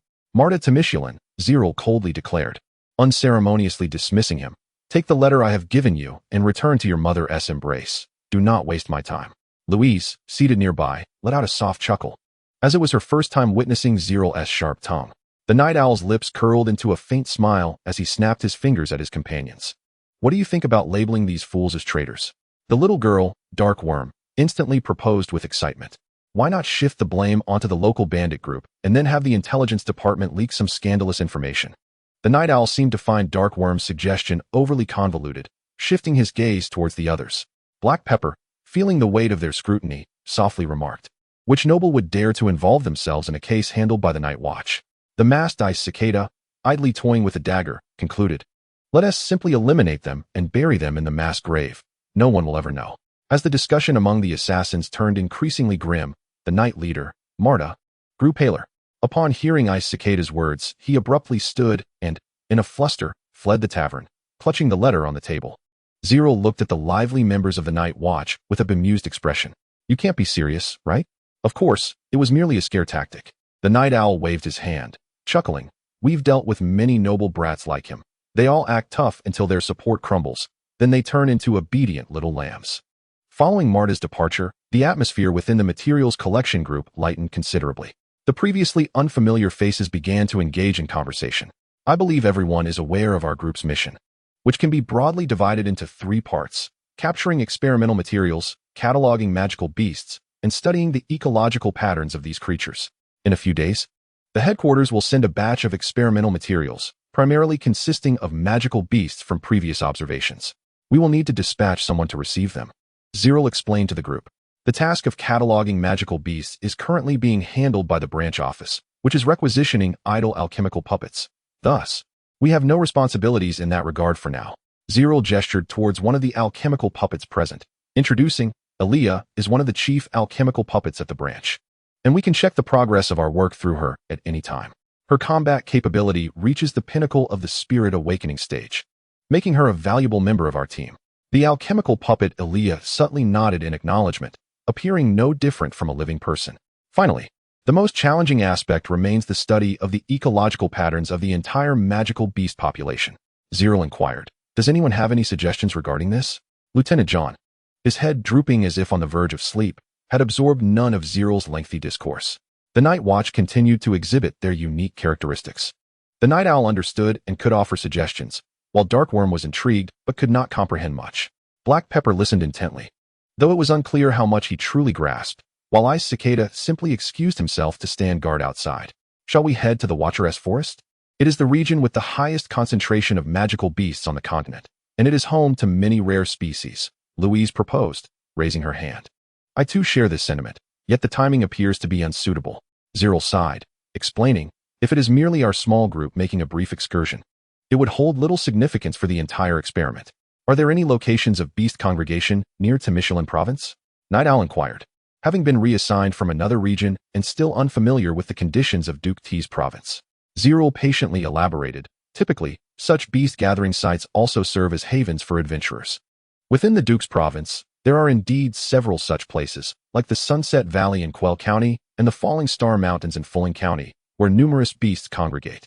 However, these areas have long been established with countless adventurer encampments. The presence of so many individuals would hinder our research significantly." Louise rested her chin on her hand, puffing her cheeks in a sigh. "It seems we cannot find an ideal research site within Temishilin province."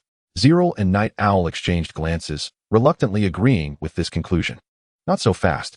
The diminutive Darkworm suddenly leaped onto the table. "There are indeed places devoid of adventurers, yet teeming with beasts." The group brightened instantly. Even Lieutenant John was roused from his stupor by the shaking table. "Where are these places you speak of?" Zerel inquired eagerly. With a grin, Darkworm placed his hands on his hips and declared, "The Wotan Forest is currently devoid of any adventurers." Night Owl's eyes sparkled with excitement, while John remained bewildered. Zerel chuckled bitterly, momentarily at a loss for words, while Louise gazed at him with concern. The young girl quickly noticed Zerel's unusual demeanor and asked, "What's wrong? Did I say something incorrect?" Zerel shook his head, offering a smile. "You were not mistaken. The Wotan Forest is indeed the most suitable option at present." Regaining his composure, Zerel announced to his team, "Everyone, prepare yourselves. Once we receive the experimental materials from headquarters, we shall embark for the Wotan Forest." Chapter 60. The Book of Martyrdom. This was a chamber that completely defied the laws of reality. Upon pushing open the grand door, one was immediately greeted by an endless expanse of starry sky, as if one had been transported into the cosmos itself. Beneath one's feet lay a vast square, the ground shimmering with a faint white luminescence. To the left, 7 luminous gates in black, white, crimson, violet, azure, gold, and gray formed a circular arch, guarding a wordless tome that floated majestically in the center. To the right, an antique desk occupied the entire space in solitary grandeur. Directly ahead, a straight staircase ascended into the boundless darkness, flanked by fan-shaped layers of platforms on either side. It resembled an endless inverted pyramid, filling the entire field of vision, with countless bookshelves adorning all the upper stair platforms, akin to an infinite sea of tomes. Any individual entering the ancient castle library for the first time would be utterly awestruck, feeling a profound sense of insignificance in the face of its grandeur. Zerel was acutely aware that even with a millennium at his disposal, he could never peruse all the tomes housed within this vast library. Lilith, adorned in scholarly garb, descended the steps before him, cradling a substantial stack of ancient volumes that obscured her exquisite visage. Within the castle's library, every book read by the successors was meticulously archived, including those elusive manuscripts lost to the annals of reality. As she approached, her gait steady, Lilith elucidated their significance. She placed the hefty tomes upon the desk with a satisfying thud, brushing off the dust from her hands. All the materials pertaining to the evolution of magical beasts were contained here.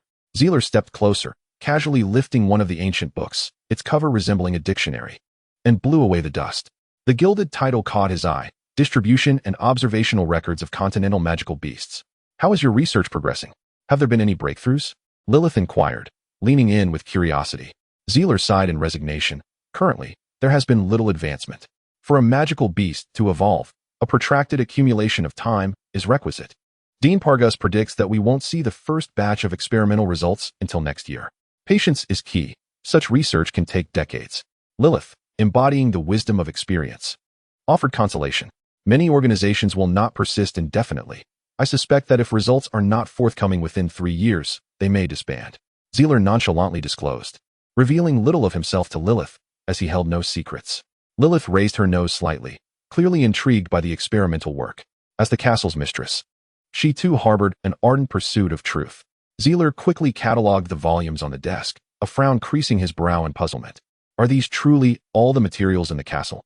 Lilith chuckled and shrugged. If you wish to explore new topics and have so much ready information, what need do you have for researchers like you? I anticipated the presence of many secrets here that are unattainable in the real world. Zerel shook his head with a smile, acknowledging his own greed. It seems I was mistaken. You could not be more wrong, Lilith said, playfully tapping his forehead with her finger and proudly gesturing towards the 7 luminous gates across the square. The true treasures are sealed within those gates. The legendary figures, including the stonemason bellman, hold the real archives that constitute the genuine wealth of this library. Zerel was nearly overwhelmed by this monumental revelation. Feeling an unprecedented joy since gaining the castle's recognition, Lilith flashed a sly smile and stepped closer, asking, "How does it feel? Does it seem as though life has suddenly brimmed with hope?" Zerel nodded fervently, his gaze ablaze with fervor as he looked towards the 7 gates. However, Lilith's laughter echoed softly, but alas, those gates have long been sealed. After a prolonged moment of laughter, Lilith finally regained her composure and, pointing across the square, explained to Zerel, what is sealed within the light gate is not merely forbidden tomes and secret archives. You may regard them as a vault belonging to the inheritors within the ancient castle. Upon hearing this explanation, Zerel's enthusiasm diminished significantly. Is it possible that His Excellency Bellman has stored the core materials of origin alchemy within? Zerel inquired, voicing his most pressing concern. Lilith rested her chin on her hand, reflecting for a moment before earnestly nodding. There is indeed a possibility. Do you not know what lies sealed within the light gate? Zerel asked, puzzled. I once possessed partial knowledge of it, but I have since forgotten everything, Lilith replied with a frown. Zerel promptly fell silent. Lilith's memory was a nearly taboo subject in her heart. However, she did not dwell on it for long and quickly shifted the topic. She snapped her fingers in front of Zerel and, with a tantalizing tone, remarked, in truth, acquiring what lies within is not an insurmountable challenge. Since it is a vault, there must certainly be a corresponding key. Each inheritor is capable of constructing a wordless book of their own using their mental prowess, within which they can peruse the materials and tomes of the castle at any time. Zerel immediately thought of the mental notes he used to study the origin techniques. These wordless books do not dissipate upon the inheritor's demise. Rather, they remain as a link between the castle and reality on the continent. Are the wordless books possessed by the 7 legendary figures the key to the vault? Zerel grasped the crux of the matter.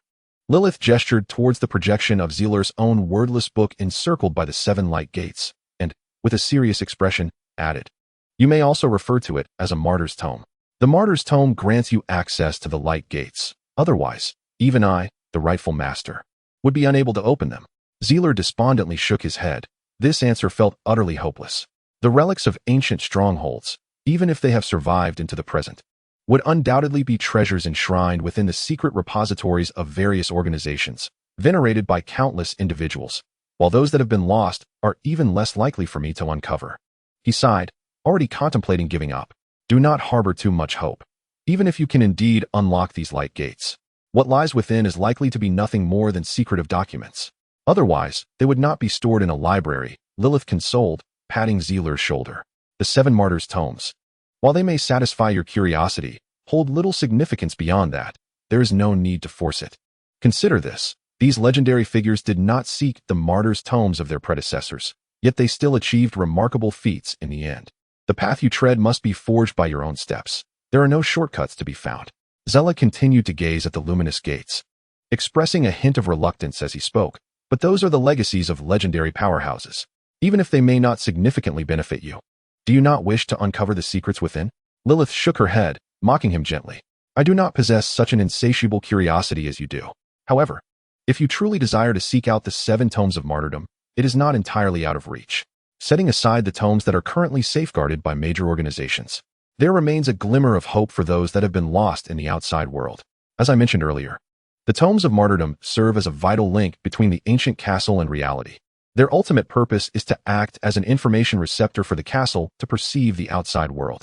Consequently, the castle can ascertain their approximate locations. And one of these 7 tomes is in close proximity to your current whereabouts. Where is this particular tome now? Zella inquired eagerly. With a playful smile, Lilith replied. In the Worton Forest. Chapter 61. Inexorable malice in the southern Colosseum of Gasperlu City, situated in the suburbs, yet not desolate. The verdant grassland was dotted with the estates of nobility, and fields of rapeseed flowers blossomed freely in the gentle breeze, creating a picturesque scene that encircled the grand Colosseum like stars around a moon. The renowned scenic area of Emerald Bay was less than 10 kilometers away, making this locale a favored retreat for nobles, mages, and merchants throughout the Temeshulan province. The crossroad that intersected at the Colosseum had long been transformed into a distinguished commercial district within the Duke's province, replete with the opulence of luxury and the ever-watchful eyes of the Grey World. The Temeshulan family garnered substantial tax revenues from this area each year, accounting for nearly one-fifth of the province's finances, thereby solidifying its status as the entertainment hub of the Duke's province. Although described as a suburb, it resembled more of a satellite city to a capital. Merchants lined the streets, peddling an array of rare curiosities not commonly seen. Alchemical products, materials from magical beasts, exquisite potions, artistic sculptures, and relics from ancient times could all be glimpsed here. The thoroughfare shimmered with the allure of precious gems. Yet discerning the genuine from the counterfeit relied solely on the customer's keen eyes or sheer luck. Johnston led the way, his striking figure capturing the attention of the majority. While Zella and Louise, the two individuals requiring special protection, were encircled by a group of night watchmen, appearing rather inconspicuous. Ilya rode at the rear of the procession, her expression somewhat stiff, yet she bore an uncanny resemblance to a true noble maid. The materials collection team, disguised in civilian attire, was ostensibly there to receive a shipment of magical beasts from headquarters. However, the throngs of people necessitated a slow pace for their steeds. Zella continuously turned his head to observe the stalls by the roadside, his interest piqued. Could not the Alchemist Association find a less crowded location to transfer experimental materials? The childlike essence of mischief sat astride the horse, unable to suppress his complaints. The other two members of the Night Watch team shared his sentiments. Having dwelled in darkness for so long, they instinctively recoiled from this cacophonous scene. Gentlemen, do relax. Your appearances seem to proclaim I am an assassin in bold letters upon your foreheads. The dapper night owl, clad in noble attire, adapted quite well to the situation, even taking the time to nod and smile at passing young ladies. Hearing their discourse, Zeller withdrew his gaze from the vendors, clapped his hands, and smiled at the group. We are not here on a clandestine mission, merely a reception ceremony, so there is no need for excessive vigilance. Johnston, resembling a bear, had been clearing the path ahead. Upon hearing Zeller's words, he slowed his pace and returned to Zeller's side. Captain, the locals here are somewhat of a mixed bag. It would be prudent for us to remain cautious. Upon hearing this, Zeller glanced at the pedestrians, catching sight of several unsavory-looking miners casting unkind glances in their direction. As soon as they noticed him looking back, they hurriedly averted their eyes. They are likely just the minions of some thieving band. Such decadent places are never devoid of their presence. As long as we do not provoke them, we should avoid any trouble. Zeller explained with a reassuring pat on Johnston's shoulder. You are the leader. I shall heed your counsel. Johnston nodded and spurred his horse forward once more. Soon, the party traversed most of the bustling commercial street, with the imposing Colosseum now within sight, and the throngs of people multiplying exponentially. Zeller, who is the person I am to hand over to? Louise inquired softly. Zeller recalled the information he had reviewed and confirmed. It should be a newly established knightly order of some renown in the Imperial City, known as the Dawn's Light. This batch of experimental materials bears little value to others. They will likely deem it unnecessary to squander additional funds on it. Louise, veiled, nodded gently in understanding. Riding atop their steeds, Zeller and his companions towered over the pedestrians, a posture that, though somewhat ostentatious, afforded them a broader view and an opportunity to react to any emerging threats. Approaching the street corner, the crowd thickened considerably, forcing the horses to jostle alongside others. Drawing a multitude of irritated glances, Zeller paid little heed to these disapproving stares. He was far more invested in the successful completion of their mission than in the disdain of strangers. As the crowd swelled, it became increasingly impractical for the group to proceed in tandem. The only option was to queue at the front. Thus, Zeller turned to signal the night owls, intending to let the night watch team advance first. In that fleeting moment, as he turned, Zeller casually scanned the crowd, noticing several young children seemingly innocently weaving through the throng, yet clearly with a purpose as they swiftly approached the group. The night owl observed a change in Zeller's expression and instinctively turned to investigate, drawing upon his extensive experience to quickly discern the source of the issue. A chill radiated from his eyes as his fingertips pressed down on a small mechanism at the end of his cane. Let us not act hastily. These children are likely not members of the local band of thieves. We must assess the situation first, Zerel cautioned, furrowing his brow. At this moment, several young children had encircled Johnston on both sides, while two adult figures, with furtive and shifty eyes, crept around to the rear of the horse. A glint of cold steel flashed as one of the adults drew a dagger from his sleeve. John. The night owl's expression shifted dramatically, and he called out urgently. The thoroughfare ahead was teeming with a dense crowd. Should the warhorse be startled now, the consequences would be dire. The sunlight reflected off the dagger, momentarily dazzling the onlookers. And the night owl's shout stirred the crowd. Those accustomed to flirting with danger, the adventurers, immediately attempted to squeeze their way out, yet most remained frozen in place, causing chaos to erupt. Zerel's gaze hardened as he decisively unsheathed his sword, the sharp blade scraping against the scabbard with a piercing sound that instantly alerted the surrounding throngs. A greater uproar ensued as the night watchman squad grasped Zerel's intent and drew their swords, raising them skyward. The individuals on horseback, already conspicuous, now drew the startled attention of the crowd with their drawn blades. Panic swept through the masses as they scrambled to escape, and in an instant, the once crowded intersection transformed into an open space. Nearby vendors were knocked to the ground by the fleeing crowd, and cries of indignation, wails, and pleas for help merged into a cacophony. The two men wielding daggers exchanged resolute glances, their expressions hardening with determination as they roared and charged forward, brandishing their weapons. Johnston, atop his steed, glanced back, tightened the reins, and with a swift pull downward, the warhorse reared, its massive hooves soaring through the air like twin warhammers. The two unarmed assailants were sent crashing to the ground, their bodies tracing a sweeping arc before landing heavily, raising a cloud of dust from the roadway. Zerel had no time to attend to the chaos erupting around him. The previous moment had been fraught with peril, and had the adversary succeeded, countless innocent souls might have perished in this street corner. No one anticipated encountering such ruthless villains in broad daylight. The crisis was averted. Yet before anyone could approach for inquiries, the children who had surrounded Johnston withdrew daggers, aiming them at the warhorse, their youthful faces twisted in a disturbing grimace. The situation escalated unexpectedly, surpassing all predictions. On one side stood the underage children, while on the other lay an innumerable throng of innocent citizens. Black Pepper, Zerel commanded decisively. Eliminate them. The assassins of the Night Watch would never show mercy based solely on the opponent's age. They needed only the command of their leader. With a rapid volley of crossbow bolts, shadows sliced through the air, the projectiles converging into a deadly storm. Clang. The daggers were shattered by the specially crafted crossbow bolts of dark alchemy, the tremendous force fracturing the assailant's wrist, and in an instant, the ground was drenched with copious amounts of blood. He Jiao, unfazed by the piercing wails around him, aimed once more, with a mere pull of the trigger. He could fulfill orders, harvesting the lives of these young miscreants. He Jiao, wait, Johnston urgently called out, his steed rearing up under him. Yet he exerted brute strength to force it back to the ground. Leader, these rascals must not perish just yet. Johnston struggled to rein in his restless mount, his expression fraught with anxiety. Passers-by on the thoroughfare hastily sought refuge, as Johnston's steed began to show signs of losing control. Zerel exhaled a warm breath, clutching his chest, and reached out to press the bow down in He Jiao's grasp. You have given me a better option. This will suffice. Zerel expressed his sincere gratitude. Night Owl seized the moment to swiftly assess the assailant's injuries, his brow furrowing in concern. Leader, these attackers are undoubtedly not from our Solomon Empire. Ice Cicada had approached unnoticed, his voice tinged with an unprecedented fury. I cannot be mistaken.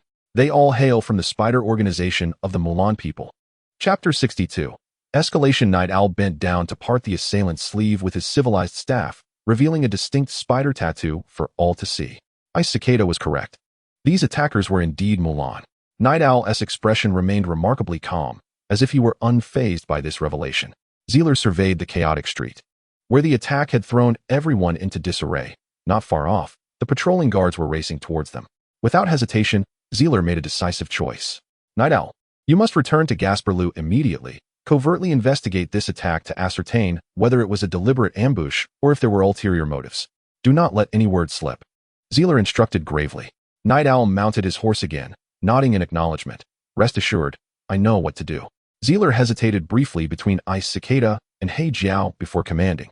Ice Cicada, take one of the assailants with you at once. Ice Cicada realized that his earlier emotional tumult had not escaped Zeeler's notice and hurriedly explained.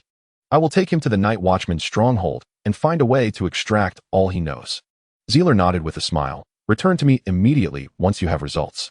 At this moment, the patrol squad of the guards was drawing nearer, prompting Zeeler to assign tasks to others. Johnston and I will stay behind to handle the guards. Louise, you take Ilya and return to the branch to inform Dean Pargas of the situation.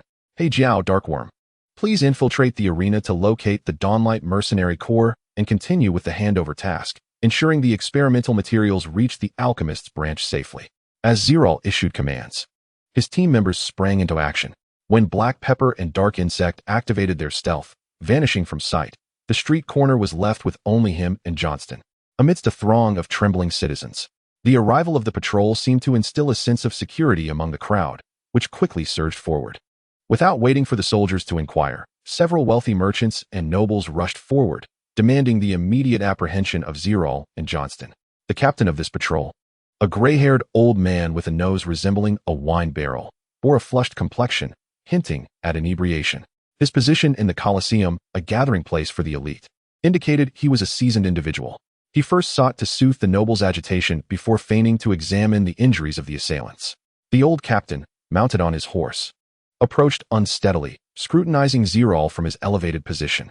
Zerel, representing the branch for the handover of duties, was attired conspicuously in a pristine white mage's cloak, complemented by an exquisite alchemical sword. The alchemist's badge on his chest further signified his current status. Yet, the old captain appeared unimpressed by this display. These children are the ones you injured? He inquired coldly, directing his question at Zerel, who responded calmly, Sheriff, it was these individuals who first assaulted my companions. Many witnesses can attest to this. The old captain shot Zerel a disdainful glance, his horse lazily, snorting in response. Find a few witnesses. Bring them all back to the flag unit, and summon Old Quinn and the Scorpion to identify them. He ordered his subordinates, specifically instructing the local thieves guild to come forward for recognition. As the patrol busily followed his directives, the old captain turned his attention back to Zerel. Those who fled earlier were your accomplices, weren't they? Zerel chose not to respond, neither confirming nor denying, his gaze roving over the assembled crowd. Johnston reached into his pocket, retrieving his officer's credentials from the Agareth Legion, seemingly intending to assert his identity. Zerel quickly noticed Johnston's movement, stepping in front to obscure his sleeve. Lowering his voice to explain, let us not reveal our hand just yet. The garrison must maintain its authority. We should wait until we are away from the crowd. The old captain, observing their exchange, scoffed and resumed directing his men to assess the damages caused by the disturbance. The garrison soldiers confiscated the weapons from Zerel and Johnston, roughly ushering them out of the crowd. Meanwhile, more patrol units arrived, and the previously chaotic street corner gradually regained its order under the soldiers' command. The Southern Coliseum fell under the jurisdiction of the 19th Flag Unit of the garrison, with their base only a few hundred meters from the street corner, accessible through a narrow alley. Zerel and Johnston were soon escorted to the interrogation room. Due to Johnston's formidable physique, the sheriff took the precaution of assigning a small squad of soldiers to guard them, ensuring they would not escape. Zealot was firmly seated in a chair, while the grizzled man with a bulbous nose scrutinized him from across the table. His eyes narrowed. You appear to be aware of our garrison's protocols. Do introduce yourself, he commanded.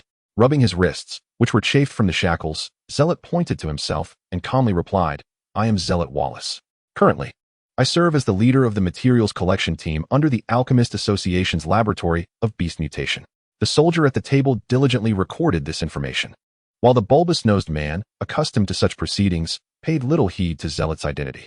Recount the events of the incident without omitting any details, he instructed. Zealot recounted the unexpected confrontation at the street corner in a measured tone. They brandished knives intending to harm John's mount. Faced with an urgent situation, I had no choice but to disperse the crowd using the most effective means. The streets were crowded with bystanders. You must understand the potential casualties should the horses have panicked in such circumstances. That was indeed my oversight. I initially failed to recognize the gravity of the situation. However, we can infer their motives now. These miscreants aimed to instigate a significant bloodshed, perhaps because our actions drew too much attention, thus making us their targets. As the soldier continued to take notes, his expression grew increasingly grave, beads of cold sweat beginning to trickle down his temples. The bulbous-nosed man, initially believing it to be a mere public safety issue, straightened upon realizing the peril involved. My companions have since confirmed their identities. If there are no surprises, these youths are likely the assassins trained by the spider organization of the Duchy of Milan. The grizzled man suddenly rose from his chair, exclaiming, "Are you certain?" Zealot nodded without a flicker of concern. He had no reason to doubt the night watchman's insight. The bulbous-nosed man turned to one of the soldiers on duty and commanded, "Immediately verify the situation with witnesses and instruct all patrols to heighten their vigilance. Sir, without corroborating evidence, our actions may incite unnecessary unrest," the recording soldier hastily cautioned, implying that Zealot's testimony could potentially be disinformation. The bulbous-nosed man's expression darkened, and his previously resolute demeanor began to waver. "If anyone seeks to hold me accountable, you may place the blame solely on me. My identification can serve as collateral evidence," Zealot declared, removing his alchemist's badge from his collar. The bulbous-nosed man turned back to Zealot, scrutinizing his eyes, seemingly searching for some hint of deception. "Is that not sufficiently persuasive?" Zealot smiled shyly, retrieving from his pocket a medal adorned with the emblem of the Legion of Guardians, which he placed upon the table with a soft thud. This was the first-class contribution medal awarded to him by Baron Boulens upon his retirement.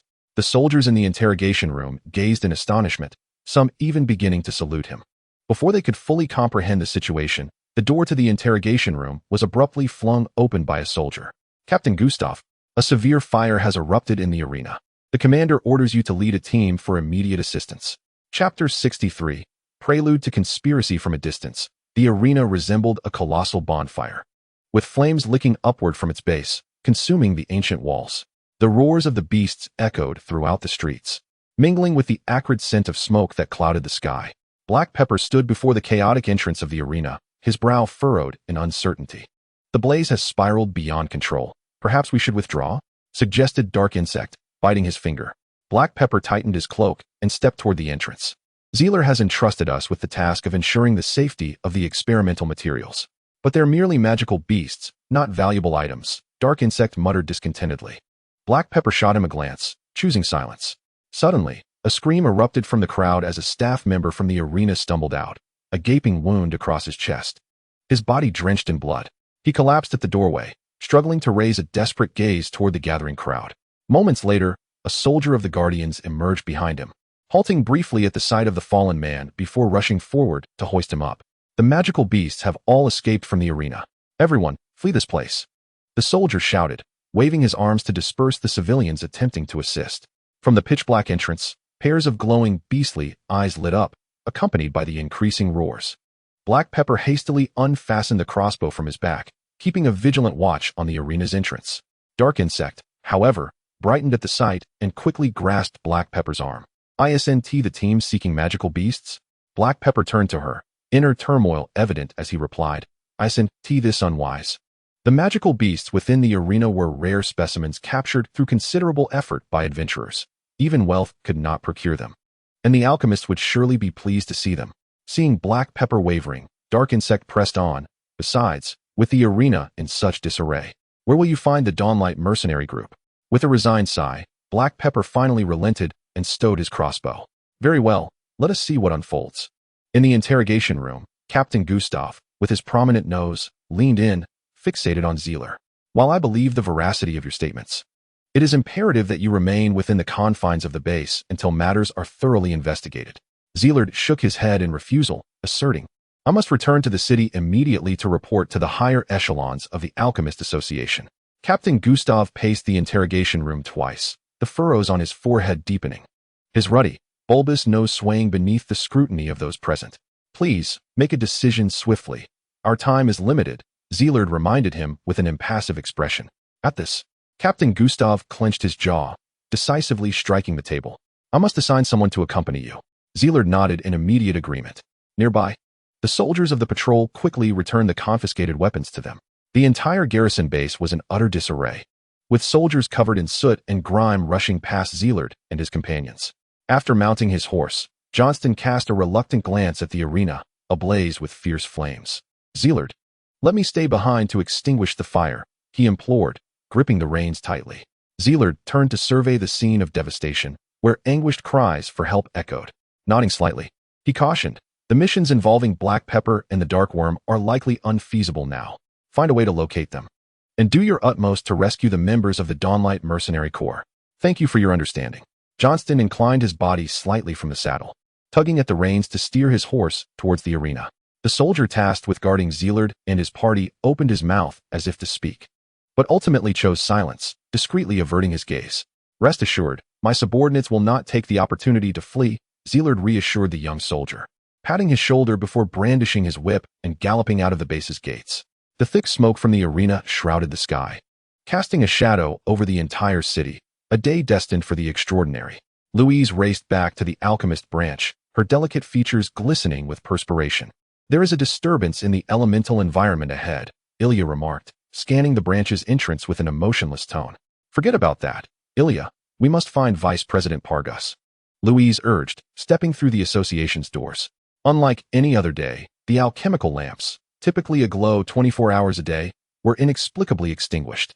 The spacious hall appeared dim, and the sunlight filtering through the doors revealed a scene of chaos, with fresh bloodstains visible beside a long bench that had recently collapsed. Clad in white robes, attendants quietly cleared the debris from the floor, while others at the front desk busily organized documents. Nobles and mages, who would usually frequent the premises, were conspicuously absent. At the very center of the hall, a dark charred mark radiated outward in a sinister pattern. "Where's Vice President Pargas now? How could this place become so chaotic?" Louise hastily grasped the arm of a somewhat familiar attendant and inquired. The servant, startled, took a moment to regain composure before responding. "Miss Louise?" Louise nodded, acknowledging her identity. Half an hour prior, someone had burst into the subchamber hall and detonated a small elemental bomb, leaving many noble officials severely injured in the explosion. The attendant promptly relayed the details of the incident. Vice President Pargas had already taken a team to the garrison to address the situation. Upon hearing this, a sense of foreboding washed over Louise. "Where's President Lofield?" The servant, somewhat helpless, explained.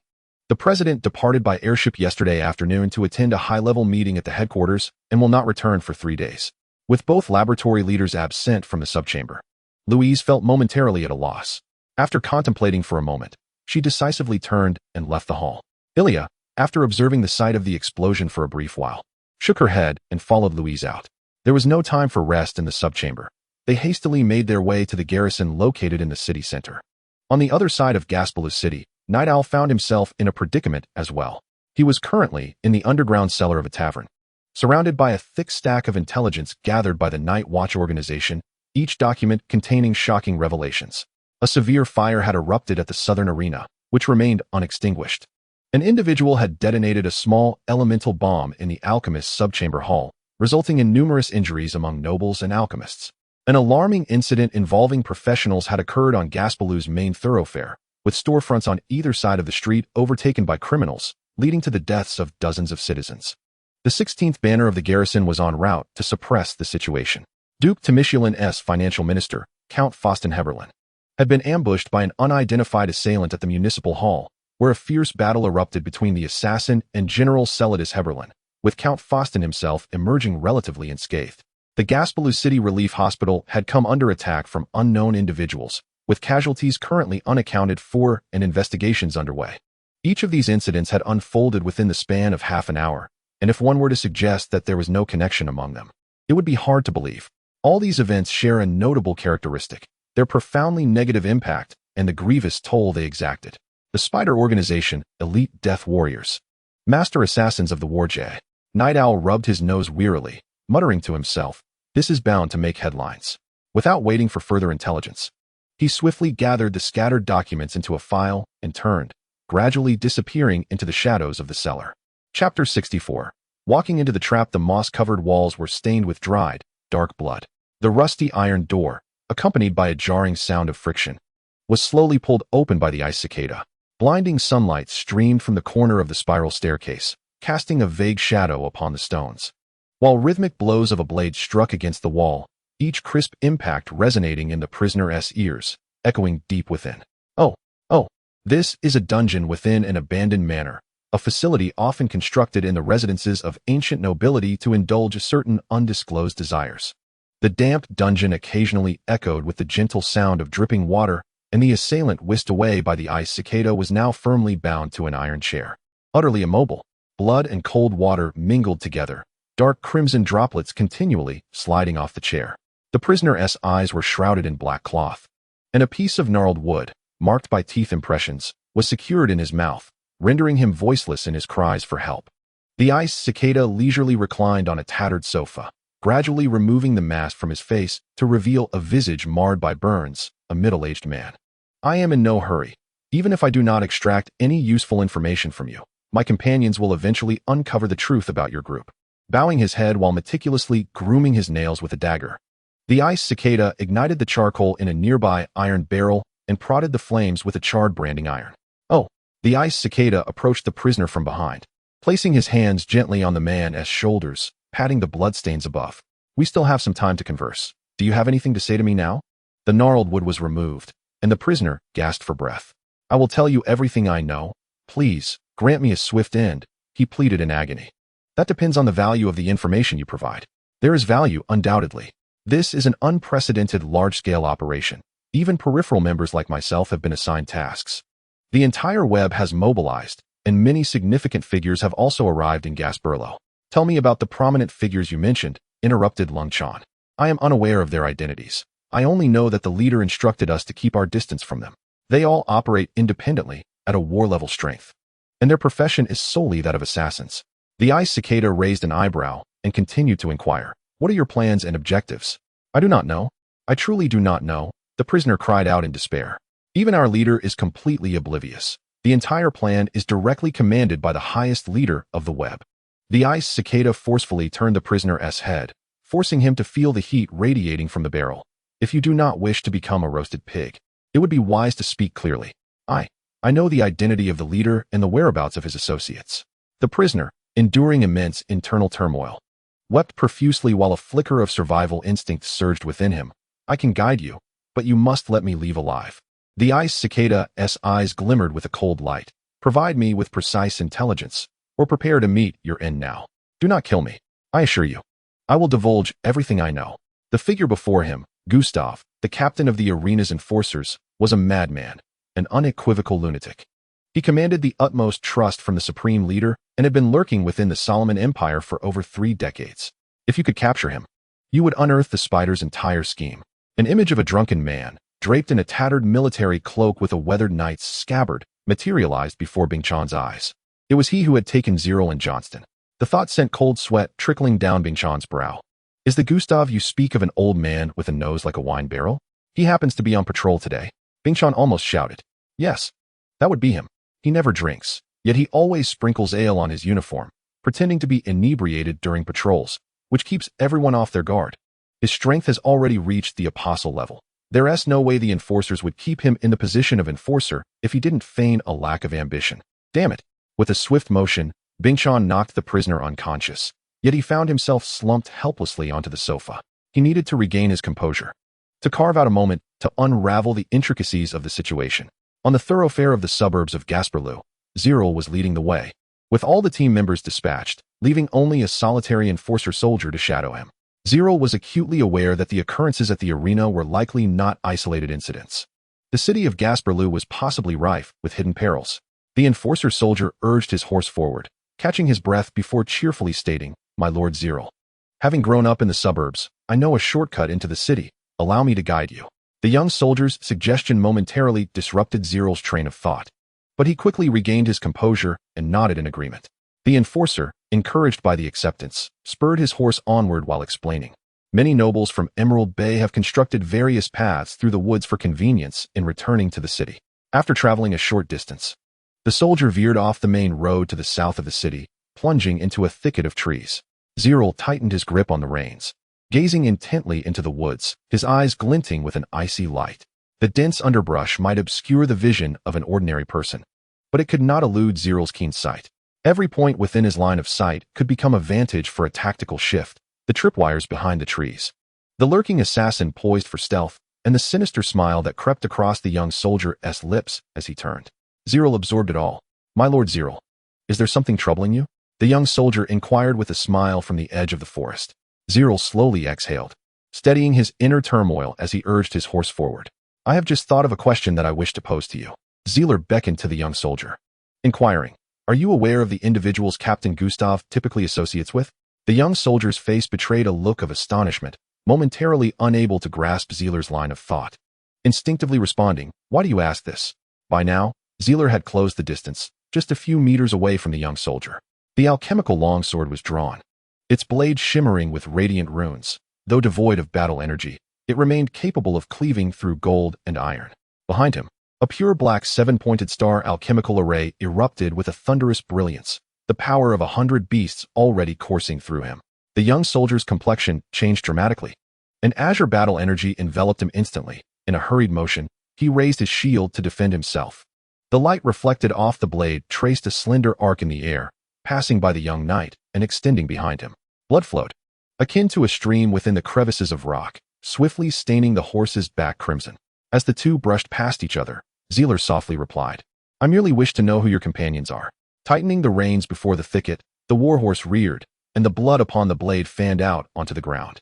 The young soldier, his face contorted with rage, turned to glare at Zeler, the hatred in his eyes solidifying as he swayed and fell from his steed. A rustling sound emanated from the bushes, and the air behind Zeler rippled as a dark dagger descended towards him from behind. Zeler pressed down on the warhorse, fully prostrating himself on its back. The dagger sliced through the air, severing several silver strands of hair, revealing the assassin's form. From beneath the cloak came an astonished gasp. At this moment, Zeler had closed his eyes, now transformed into a pure white, shielding himself from the normal vision that might interfere with the illuminated secondary sight behind him. With one hand braced on the horse's back, he propelled himself upward, twisting midair and engaging the blade in a series of arcs that clashed with the dagger.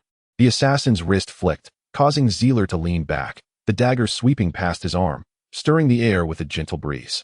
The futile pursuit rendered the assassin's long-planned ambush into mere vapor, and seeing the futility of the situation, he adhered to the principle of striking and retreating, vanishing once more into stealth.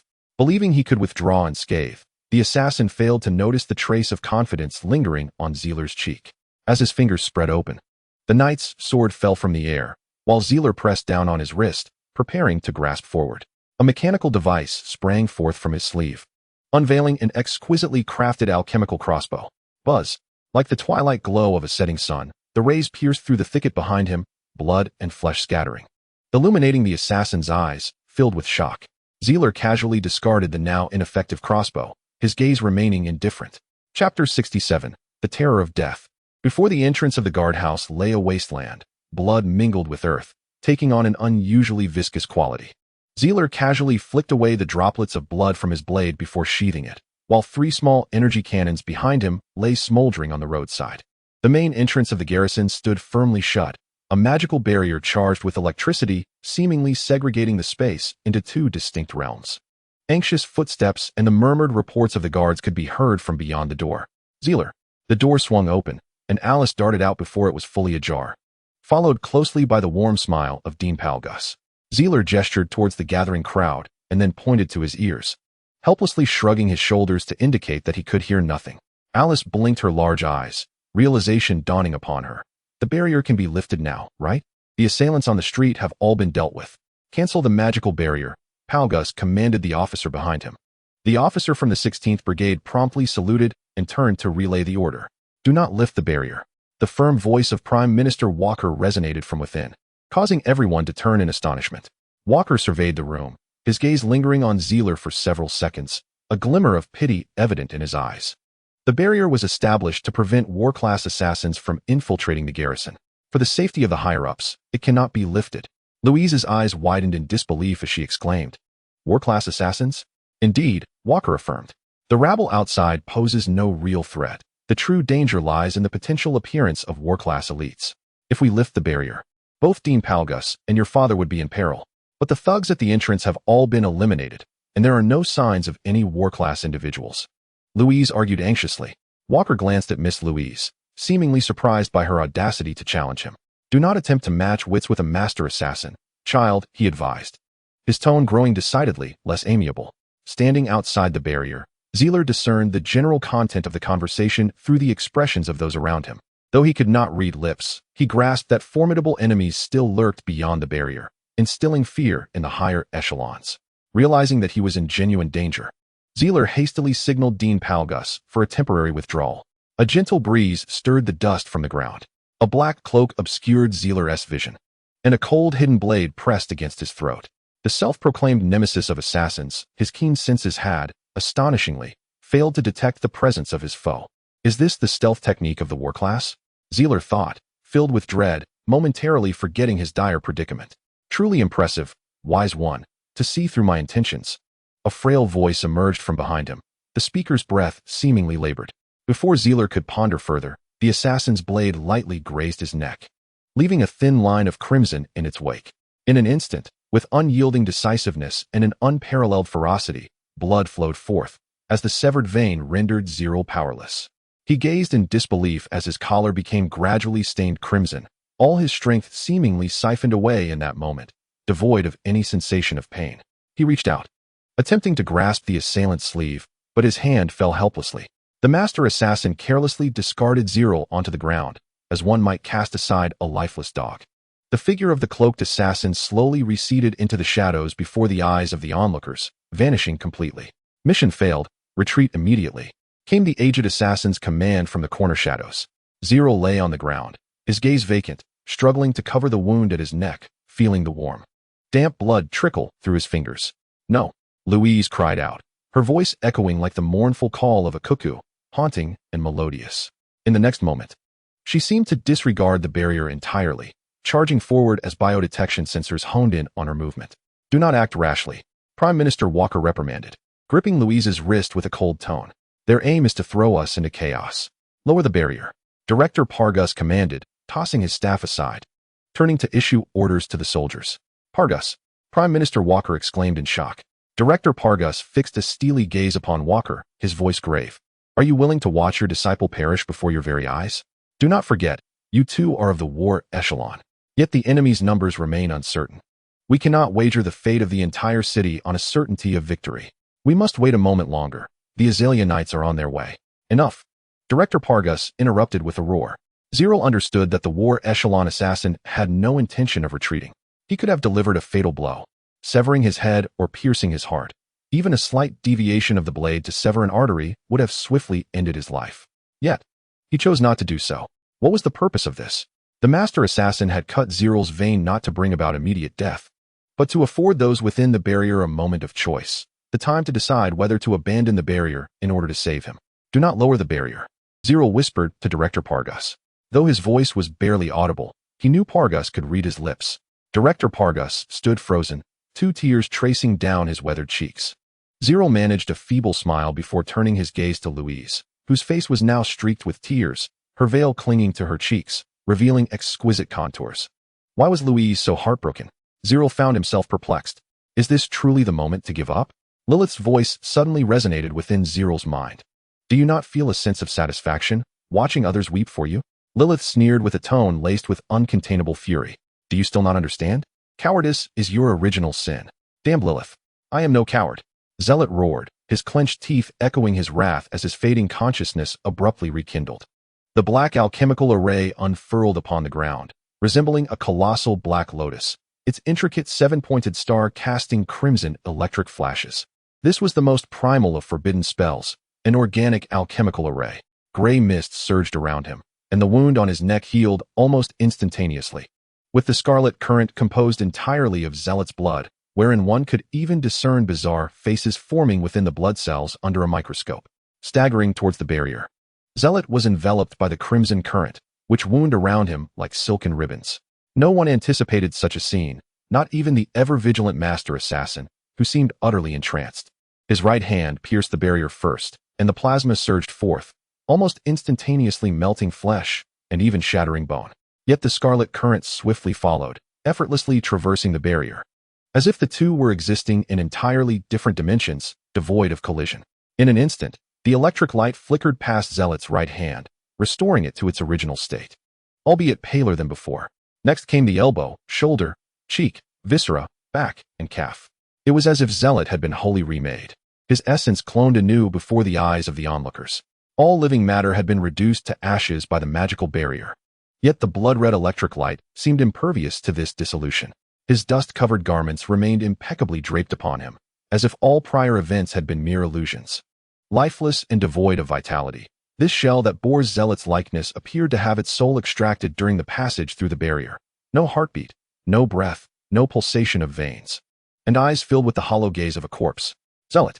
Louise rushed forward, enveloping the kneeling zealot in her embrace. Her gentle call seemed to shatter the silence. Like a drowning soul breaking the surface, Zealot gasped deeply, his lungs expanding with fresh oxygen. The heart that had ceased its rhythm resumed its beat, veins swelling dramatically before gradually calming. I'm fine, Louise. Chapter 68. The key of truth. The reason forbidden spells are so feared lies in their irrevocable and terrifying side effects. Among them, the primordial forbidden spells created in ancient times are particularly emblematic, their bizarre and unpredictable effects becoming the very source of dread for many. Forbidden spells are a sharp, double-edged sword. They contain boundless truths, yet possess the potential to annihilate all.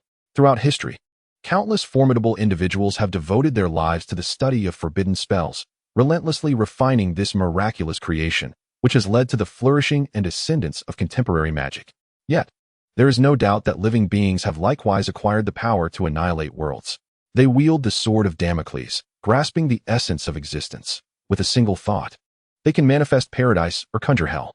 The primordial forbidden spells have become absolute taboos among spellcasters, revered as the ultimate prohibition. Fortunately, these great researchers have so far managed to restrain this looming sword. Living alchemy appears to be the key to unlocking that door to the unknown. Before the watchful eyes of many, Zereth performed a miraculous resurrection, yet none could foresee the consequences this would entail. Director Palgus gazed at his once promising disciple with a complex expression filled with both relief and trepidation. After a prolonged silence, he finally inquired, "How do you feel now?" Zereth, somewhat bewildered, examined his own hands and replied uncertainly, "Old Director, it seems I have glimpsed the truth." Palgus's cup slipped from his grasp, shattering into a myriad of fragments upon the ground. "Never utter such foolishness," he admonished in anger. "You may well be the first in history to survive the use of living alchemy, so you should feel fortunate."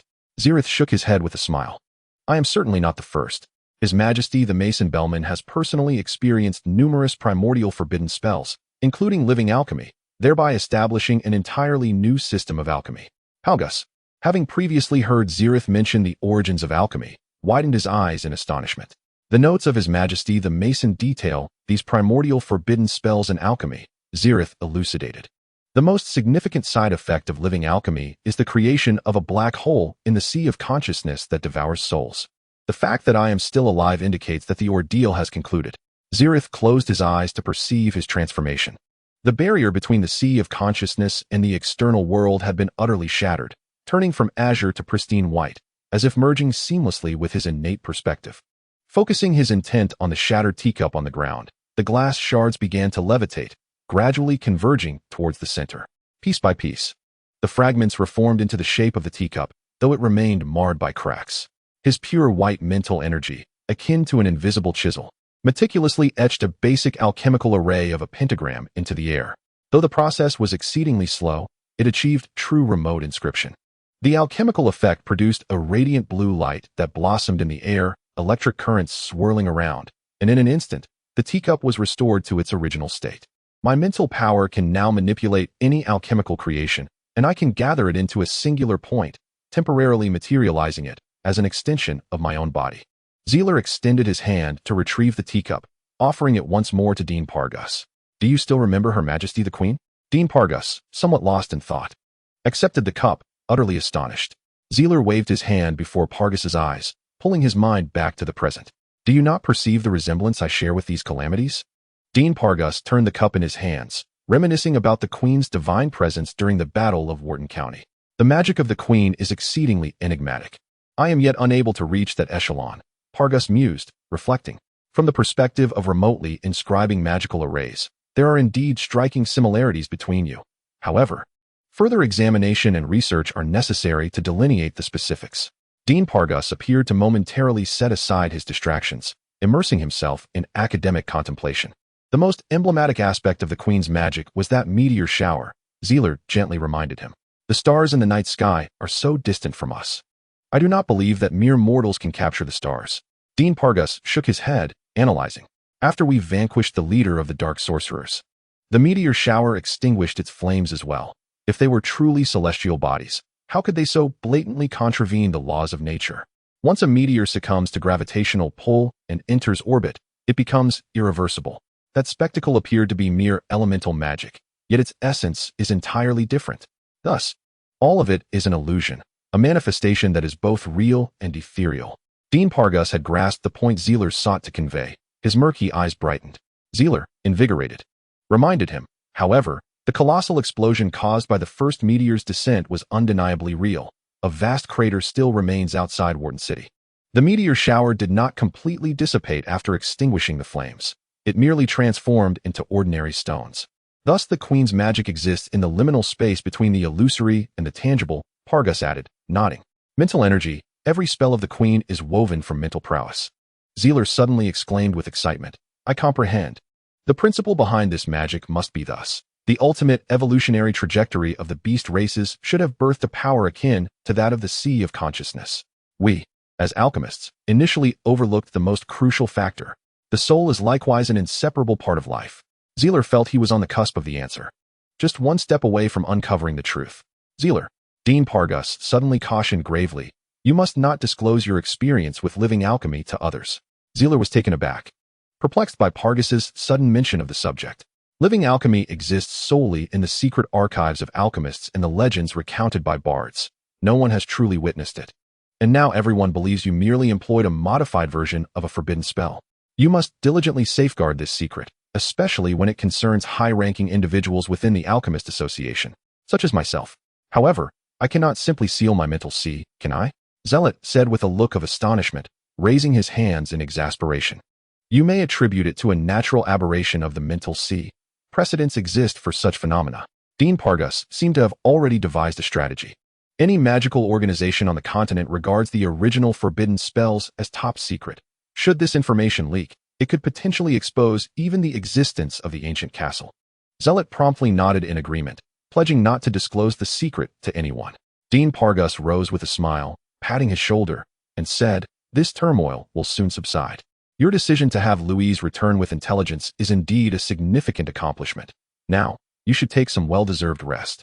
A significant accomplishment? Zealot fell into contemplation, realizing he had merely sent Louise back to seek assistance. Was it not the materials collection team that uncovered the true identity of the spider organization? Dean Pargus's brow furrowed at this thought. The matter could not be taken lightly. So it is, Zealot mused, resting his head on his hand. Why had those spies harbored murderous intent towards him? This, perhaps, was the crux of the issue. He considered that their objective was to eliminate him to silence him. Yet amidst the tangled web of information, he had overlooked the one concern that mattered most to the enemy, the exposure of their identities. Zealot, having never received professional training in intelligence analysis, lacked the keen instinct for intelligence that Prime Minister Walker Zulu possessed. Dean Pargus, regarding the situation with the spider organization. I still have matters to report. As Zealot spoke, he retrieved from his pocket the love letter discovered on the spy. This enemy consists not only of external spiders, but also of the insidious worms lurking within our ranks. The old Dean was merely a researcher and was utterly oblivious to such schemes. Thus, Dean Pargus hastily called for a halt, instructing the guards at the door to notify the senior officials in the garrison. Prime Minister Walker and Count Olas soon arrived in the room. Upon receiving a signal from Dean Pargus, Zealot shared all his findings and analyses, presenting the love letter to Count Olas. I cannot believe I overlooked such a crucial detail. Walker lamented, tapping his forehead in frustration. For a large number of assassins to operate within the city, they must have substantial internal support. In this regard, we have complemented each other's shortcomings. Prime Minister Walker smiled and jested with Zealot, while Prime Minister Walker deciphered the tracks of the external enemies. Zealot had caught the tail of the internal spies. In a sense, they indeed filled the gaps in each other's thought processes. A considerable weight lifted from everyone's hearts, and they felt they were assured of victory. A cool breeze wafted in through the window, stirring the sheer curtains, while a black cloak billowed like a banner in the wind. Ah, it seems quite a gathering here. The familiar sultry voice of Lady Butterfly resonated within the room. Count Olas raised his gaze stiffly towards the window, while Prime Minister Walker stood frozen in place, beads of cold sweat dotting his brow. Were it not for our little night owl bringing a stack of documents to report, I would have been oblivious to the chaos that had erupted in the city. Why didn't any of you old fellows notify me? The lady in her slender-heeled leather boots stepped onto the window ledge and carelessly tossed a black cloth bundle onto the floor of the room. Blood dripped from the bundle, instantly staining the ground crimson, inadvertently allowing two of them to escape. One ought to have dealt with the ranger first. Lady Butterfly removed her cloak and, yawning with visible fatigue, remarked. Such a number of so-called imperial counts, yet they are cowered in their homes, too afraid to step outside.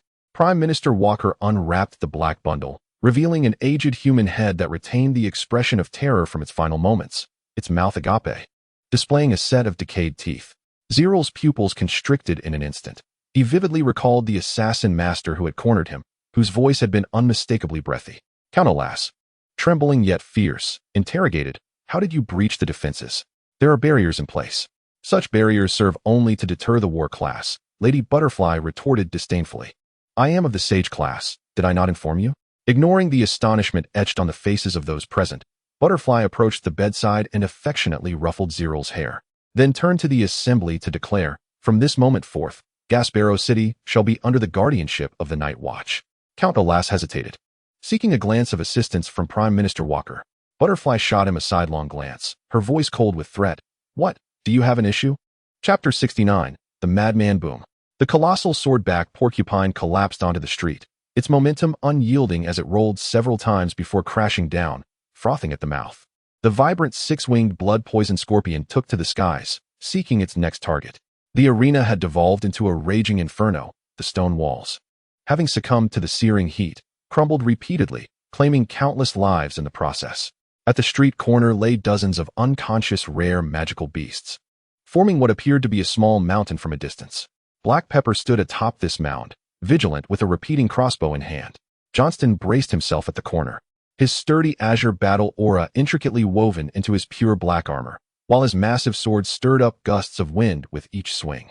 However, their foes were not limited to the beasts that had surged forth from the arena. A far greater threat encircled them, the garrison soldiers, the true architects of this conflagration.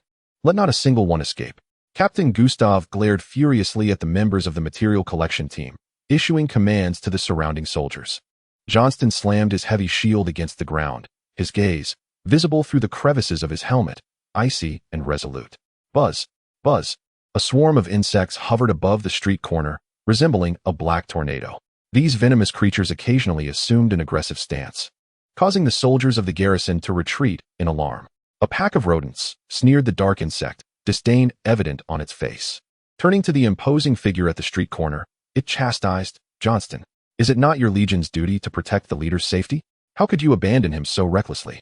"I deeply apologize," Johnston replied, offering little explanation as his own heart was filled with torment. "I will not ask for your forgiveness. I shall bear all the blame alone. I will hold the rear. You must leave swiftly. Flee." The dark insect retorted, ire flashing in its eyes. "Do you have any idea how much effort we expended to gather these magical beasts? Even if it means death, I refuse to abandon this place." The hood of the Black Pepper had slipped back, revealing a flawlessly exquisite visage of a young girl. Her light golden hair, emerald green eyes, and pointed ears unmistakably marked her as a member of the elf clan. "We did not set fire in the beast arena," Black Pepper stated calmly, as if attempting to explain to the patrolling soldiers before her. "Lower your weapons, and we shall naturally investigate the truth of the matter." Captain Gustav shouted repeatedly. The members of the material collection team would not acquiesce to such a foolish proposal. With a sudden clang, a crossbow bolt sliced through the air, creating a vortex in its wake, narrowly grazing Gustav before embedding itself in the ground, leaving only a small portion protruding. "Missed," Black Pepper remarked, biting her lip and tilting her head, as if making a statement or posing a question. Johnston raised his massive sword and charged fiercely into the fray, his apostolic strength allowing him to penetrate the throng with ease. Any tactical maneuver relies on both offense and defense, yet in Johnston's hands, these two techniques appeared to be flawlessly intertwined. With his great shield providing defense and his massive sword delivering counterattacks, their coordination was seamless, enabling him to be impenetrable even amidst the chaos. The most lethal attacks were often the simplest.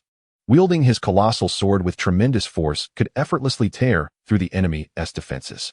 Likewise, the most impeccable defense often lay in the minutiae. His great shield, through subtle adjustments, could dismantle every frontal assault without fail. Such combat techniques surpassed the complexity of ornate and flamboyant battle skills by an immeasurable degree, demanding not only exceptional combat awareness from the user, but also an exponentially increased frequency of control. The swarm descended with a thunderous roar, their buzzing wings instilling profound psychological terror in the soldiers. For the dark insect, perhaps the best scenario to confront was one of being outnumbered. "Johnston, be careful," Black Pepper suddenly cried out as she pulled the trigger. Johnston clearly heard his companion's warning, yet at that moment, he remained unaware of where the danger lay. Once again, John instinctively raised his shield to deflect the soldier's blade before him, feeling an urge to shoulder barge past the obstruction in his path. In the heat of battle, the body's instinctual responses often outpace the mind. In the next moment, the two were nearly inextricably close. Warm blood splattered against the front brim of Johnston's helmet, drenching his entire suit of armor. The guard soldier's eyes widened in disbelief as he stared at the bloodied tip of the spear protruding from his chest, unable to comprehend who had stealthily attacked him from behind. Struggling, he turned his head backward, only to behold the unmistakable visage of Captain Gustav, his notorious bulbous nose coming into view. The tip of the war spear bore intricate, ornate patterns, a distinct hallmark of the apostolic rank, piercing through the guard soldier's vest, breaching his chest, and embedding itself into Johnston's shoulder. The heavy armor, worn by this equally ranked adversary, seemed utterly futile, offering no semblance of protection. "You would dare to slay your own subordinate," Johnston exclaimed, astonished by the ghastly scene unfolding before him, unable to fathom the betrayal. As crossbow bolts whizzed through the air, Gustav deftly withdrew his spear and evaded the incoming projectiles, a sinister grin plastered across his face. For him, the sacrifice of a subordinate or two was a trivial price to pay for achieving his aims. A bloodthirsty cruelty glinted in Gustav's gaze as he appraised Johnston, seemingly searching for his next target. Soldiers around them hastily retreated, the widening space allowing more onlookers to witness the unfolding drama. No one would be foolish enough to remain by Gustav's side now, not even his genuine allies. "You are nothing but a madman." Johnston could not restrain his vitriol. Seizing the moment to swing his massive sword in a fierce arc, Gustav appeared unfazed by the opinions of the surrounding soldiers, easily sidestepping the sluggish blade. Retaliating with his spear, leveraging its length to counterattack, Johnston attempted to use his shield for defense, but his injured left hand lacked the strength to assist him. Under the relentless pressure of the spear, Johnston could only retreat, the vigorous movements exacerbating his wound's blood loss. A swarm of chaos descended as Gustav ripped the guard's cloak from him, enveloping himself within it with a single, sweeping motion. Bolts struck again, embedding themselves into the center of the cloak, leaving a small puncture. As the cloak fell away, Gustav brandished his spear before him, its rear still quivering from the crossbow's assault, yet failing to pose any threat to his adversary. Seizing the opportunity, Johnston shifted his massive shield to his right hand, gathering his strength to charge forward. Bang! The shield collided with the spear, the tremendous force driving Gustav backward, causing the guard soldiers to scatter, none daring to assist. Gustav's countenance reddened, the steel-forged spear now visibly bending inward under the pressure. At that moment, the disguised Murand assassins finally took action. They could not passively witness the demise of their leader, for that would also spell their doom. 7 battle spears surged forth from either side as the assassins encircled their prey from several meters away. Johnston remained oblivious, his focus solely on Gustav, his singular adversary. In a fleeting moment of life and death, the circular dance of blades erupted around him, the shadows cast by the daggers creating a macabre ballet of mortality.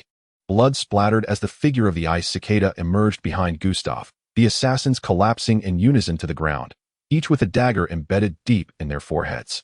Gustav, taken aback by the unexpected presence of allies from the material collection squad, was struck with panic and swiftly turned to flee.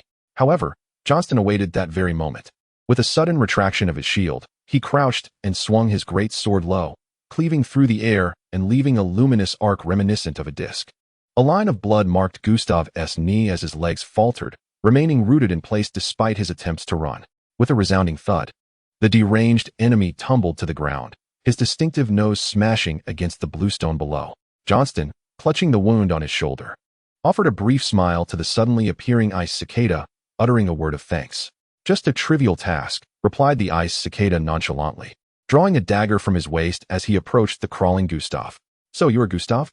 he inquired, gripping the man's hair to scrutinize his face closely. Chapter 70. A choice in the conference room of the garrison hall. Zerel, draped casually in a coat, placed the documents he held back upon the table with a serious demeanor. Lady Butterfly occupied the main seat, occasionally casting her gaze over the table, while the nobles seated on either side appeared more like anxious guests, rigid and unsettled. Night Owl handed Zerel another intelligence report, the header marked with the word confidential in bold crimson letters, saturating the atmosphere of the conference room with a stifling tension. Zerel turned his attention towards Prime Minister Walker. who was now acutely aware of the prevailing situation. "Before us lie two choices," Walker stated, rapping his knuckles against the table, defiantly meeting Lady Butterfly's gaze as he elucidated to the assembly.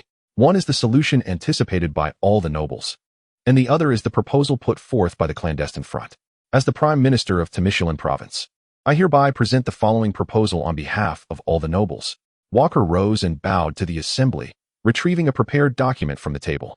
Earls Olas and Foston promptly applauded in support. "First, dispatch the Crepe Myrtle Knights to conduct a city-wide manhunt, swiftly restoring order within Gasper City and addressing subsequent matters. Second, assemble the garrison to carry out an internal purge, scrutinizing nobles, officials, and aides who are under suspicion.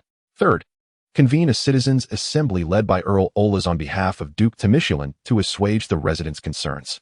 The aforementioned three proposals will represent the definitive resolution of all the nobility of Gasperlo City. Prime Minister Walker's plan has been previously deliberated among the attendees, who are all acutely aware that the formal proclamation is merely a monologue intended for Lady Butterfly alone. As Prime Minister Walker once more bowed and took his seat, the conference room descended into silence once again, the only sound being the rhythmic tapping of Lady Butterfly's index finger upon the table. "Zerel, please take the floor on behalf of the Night Watch," she suddenly gestured with a smile. The assembly turned their gaze towards him, many strong figures expressing confusion. From every conceivable angle, there seemed to be little connection between Zerel and the Night Watch. Zerel pointed to himself, equally bewildered. "Have you not reviewed the intelligence brought by the little owl?" Lady Butterfly smiled encouragingly. Reluctantly, Zerel rose and bowed to the assembly of formidable individuals. "Esteemed lords, the recent events in Gasperlo present a remarkable opportunity for the Night Watch. According to our internal intelligence, we can be certain that the spider organization of the Duchy of Mulan has mobilized entirely, with all its key figures infiltrating the empire," Zerel elucidated. This conclusion was, in fact, derived from the analysis of the owl, with Zerel merely reciting the findings. Thus, the objective of the Night Watch is singular: to seize this opportunity to eradicate the spider organization entirely, ensuring that no enemy, including their leader, the Spider Queen, escapes. Should this endeavor succeed, the Night Watch would initiate subsequent counteroffensive plans, rendering the intelligence system of the Duchy of Mulan completely incapacitated for an extended duration. Before others could respond, General Salatis, the chief strategist of the Agaris Legion, suddenly brightened at the prospect. If Zerel's outlined objectives could indeed be achieved, it would have an immeasurable impact on the military's forthcoming operational strategies. Without waiting for further discussion, General Salatis promptly expressed the army's unequivocal support for the Night Watch's plan.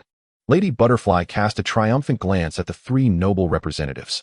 "An immediate citywide search will undoubtedly alert the enemy's high command, as they say. Stirring the grass frightens the snake. Once the adversary comprehends the futility of their position, they will swiftly choose to withdraw, making it exceedingly difficult to apprehend them thereafter. Should these formidable foes escape, we would merely capture a handful of inconsequential pawns and potentially bear the historical ignominy stemming from the adverse repercussions of this incident." With succinct eloquence, Butterfly dissected the mutual interests at play.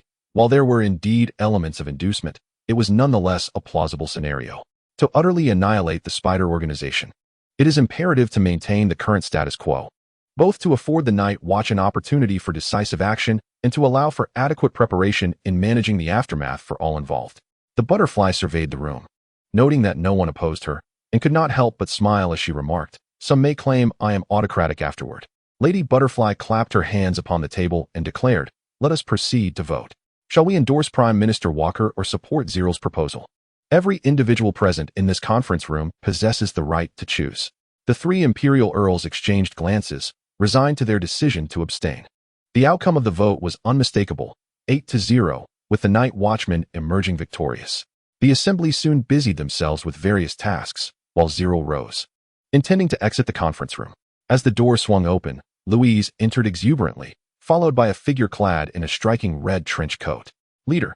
Ice Cicada hurriedly entered the room to report, "We have brought Gustav." The formidable individuals within the room paused their endeavors, turning their attention to the newcomers. As Zerel had previously briefed them on the details of his assault, setting aside his work, Zerel quickly inquired, "Have we gleaned any valuable intelligence?" "Not yet, as we have not commenced interrogation. This old man is utterly deranged, and I cannot guarantee that we will extract useful information in a short time," Ice Cicada replied, shrugging helplessly. "However, It is now confirmed that he is the mastermind behind the arena fire. Furthermore, Black Pepper and Dark Bug have completed the mission you assigned, and the experimental materials are currently being transported to the association by the guards. Did they locate the Dawnlight Mercenary Corps? Zerel asked, somewhat surprised.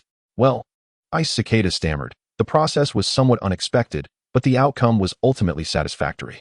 Even the usually reticent Ice Cicada appeared slightly embarrassed about the convoluted rescue operation involving Black Pepper and Dark Bug, indicating that further complications might arise.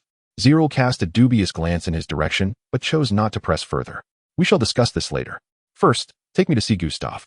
After conferring briefly with Dean Pargus and Lady Butterfly, Zerel led his team hastily out of the conference room.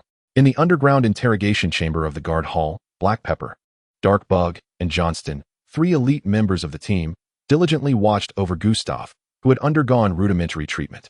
The stringent precautions were not due to any fear that the incapacitated Gustav might escape. Rather, during transit, he had made multiple attempts to take his own life. And had it not been for Ice Cicada's quick reflexes, he might have succeeded. As the door creaked open, Zerel stepped inside with measured strides. Captain Gustav, Zerel greeted with a smile. Gustav, seated in a chair, suddenly widened his eyes in disbelief. You're alive. How can this be? You are merely an alchemist. Perhaps I differ from the alchemist you are familiar with, Zerel replied with a chuckle, retrieving the so-called love letter from his pocket. A commendable disguise, simple yet effective. Gustav erupted into maniacal laughter, his expression brimming with madness. Why are those assassins at the street corner attacking us? Zerel inquired, leaning forward. You should be unable to command such individuals, right? Gustav sneered, his eyes betraying a sense of disdain. Everyone has been apprehended. Does this inquiry still hold any significance? Forgive my innate curiosity, Zerel replied with a calm smile. The Ice Cicada informed me that your identity aligns with the confessions of those individuals, which contradicts my previous conjectures. Do you believe there is no connection between us? Gustav retorted with a mocking laugh. Indeed, I cannot command them, but I can certainly exploit them. From the moment I resolved to set fire to the arena, I understood that my departure from the Solomon Empire was futile. His expression remained placid as he continued. But what does it matter? I never intended to leave alive. A brief silence enveloped the interrogation room. I understand now, Zerel nodded. You willingly exposed your identity to convey a false mission to them. They are Mulan people, ill-equipped for external operations. You capitalized on this blind spot to deceive them. Allowing these pawns to mistakenly believe you, the local authority, were the coordinator of the mission. Given your cunning, this was not a difficult feat after all. They are merely inexperienced youth, no match for a wily fox like yourself. Zerel's tone then turned ominous. Subsequently, you set a bait trap, exploiting their trust in you as the mission facilitator, enticing them to incite a bloody incident in a crowded area. This was precisely what these naive youths yearned to accomplish, thus simplifying the remainder of your plan. The assassins attacked our group, diverting the attention of most patrols, while you discreetly orchestrated the inferno at the arena. Upon hearing Zerel's deductions, Gustav erupted into a proud laugh. Although this scheme appears straightforward, it proved exceedingly effective, did it not? After his laughter subsided, Gustav's demeanor shifted to one of coldness. Being targeted by those fools is merely a consequence of your own ostentation, he said with a smirk. Well then, I comprehend the situation now, Zerel calmly nodded. Let us proceed to the crux of the matter. Who is the recipient of this love letter? Chapter 71. Ophelia in the dimly lit corridor, Gustav's maniacal laughter intermittently echoed. Amidst his roars, a cacophony of suppressed wails reverberated in Zerel's ears, gradually merging into a symphony that extolled the torments of hell. The interrogation had been entrusted to the Night Watch, a cadre of professionals. While Zerel awaited the outcome in the corridor, Louise, filled with curiosity, leaned against the door, eavesdropping. Johnston stood vigilantly by Zerel's side, his eyes alert to every sound in the vicinity.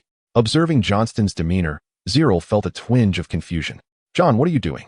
Zerel asked, perplexed. This is the garrison. There are unlikely to be any enemies here. Johnston promptly stood at attention and saluted, responding with utmost seriousness. When General Salatis dispatched me, my charge was to ensure the safety of the leader's life. I shall not be careless again. There is no need for such formality, Zerel interjected, astonished, waving his hand dismissively. Allow me to finish, Leader Zerel. Johnston interrupted, countering Zerel's attempt at consolation. It is the knight's unassailable duty to safeguard the spellcaster's well-being. My negligence nearly precipitated a calamity, an act of dereliction that cannot be forgiven. Johnston's expression was grave, leaving Zerel momentarily taken aback. Zerel furrowed his brow. gazing at the self-reproaching Johnston. "Johnston," Zerel said earnestly, "forget this incident. If you allow such matters to cloud your mind on the battlefield, that would indeed be the true dereliction of duty. Do you understand?" Zerel reprimanded coldly. Johnston stood frozen, contemplating the possibility of punishment, even expulsion. Yet Zerel's response was utterly unforeseen. Zerel clenched his fist and lightly struck Johnston on the shoulder, stating with sincerity, "You may be a commendable soldier, an exceptional knight, and your rank is among the most distinguished of us all. I believe Salates entrusted you with this task for a reason, for you possess unique qualities. However, like me, you are not yet a competent warrior." Zerel sighed. "At least in terms of inner fortitude, the Night Watch group surpasses us significantly. Thus, do not dwell on what has transpired. Look ahead. Let us strive together." Louise had quietly appeared behind Zerel, nodding vigorously in agreement with every word he spoke, as if she wholeheartedly endorsed the sentiments expressed. The door to the interrogation room swung open, and Night Owl, wearing a look of disgust, removed his blood-stained gloves. "Have you gleaned any results?" Zerel inquired, turning to him. Night Owl couldn't suppress a roll of his eyes, hurriedly lamenting, "I have lost all hope. That man is utterly deranged. The more you torment him, the more he revels in it. I feel like I might be sick." The group exchanged glances, unsure of how to respond. It was difficult to fathom the existence of a person like Gustav in the world. The contents of that letter may be trivial, yet the identity and address of the recipient are of paramount importance, Zerel asserted, gripping the hilt of his sword and looking at Night Owl with encouragement. "We must compel Gustav to reveal the truth." Night Owl shrugged, signaling his helplessness. "Perhaps we should try the soul extraction potion," Louise suggested suddenly. Upon hearing this, Zerel's eyes lit up. If conventional methods failed, then magic might be the solution. He decisively declared, "Let us employ the soul extraction potion. I shall personally petition the Alchemist Guild for its use. This matter must not implicate the entire squad." Johnston couldn't help but exclaim, "Captain Zerel, that's a prohibited substance." Zerel paused for a moment, yet ultimately did not alter his decision. "John, we have no alternative. If we are to resort to using forbidden drugs, it would be prudent to find a way to circumvent the Alchemist Association, as legitimate alchemists impose stringent conditions on the use of such substances, and the subsequent scrutiny could be extensive." Night Owl seized the opportunity to suggest, if the captain is amenable, "We Night Watchmen do have a certain annual production of these substances, which could serve as an emergency measure. Can you apply for the soul essence from the Night Watchmen?" Zerel inquired. Night Owl quickly waved his hand in protest, explaining, "This matter should not fall upon me. It likely requires you, Captain Zerel, to personally seek out Lady Butterfly." Zerel hesitated, momentarily indecisive. He truly preferred not to grow too close to the Night Watchman unless absolutely necessary. "Do not worry. Lady Butterfly is quite generous to her own." Night Owl reassured him with a smile, yet to Zerel, it bore an undertone of encouragement. The largest office in the guard hall was originally designated for the guard general. Its former occupant, the now fallen General Davis, had left behind an ambience of grandiosity and elegance. This setting seemed somewhat out of place with the composed presence of the sage Butterfly seated at the head of the table. Zerel anxiously sat on a small sofa to the side, the hot water on the table untouched. And he began to understand the feelings of Count Ola's when facing Lady Butterfly. The woman, appearing as a refined matron, was silent to the extent that it felt as though the very air around her had solidified. "The soul essence," Butterfly murmured, her brow furrowed as she observed Zerel's discomfort, then broke into a smile. "I can authorize its use, drawing from the Night Watchman's quota." "Thank you immensely for your support, Lady Butterfly," Zerel promptly responded with utmost respect. Butterfly raised a finger to her lips, playfully laughing. "But do not be so hasty in your gratitude. I have a question for you." Holding his breath, Zerel straightened in his seat. "Zerel Wallace." Lady Butterfly suddenly adopted a serious demeanor, leaving Zerel momentarily at a loss. "What do you perceive the Night Watchman to be?" Zerel met her gaze, astonished by the unexpected inquiry. "Lady Butterfly, I am not well versed in this matter," he replied, a touch of anxiety in his voice. "The Night Watchmen have always been shrouded in mystery in the public eye. Without concrete evidence, I hesitate to comment recklessly. Do not rush to deflect. Take your time to ponder this question. In the meantime, I can provide you with a brief overview of the current state of the Night Watchman."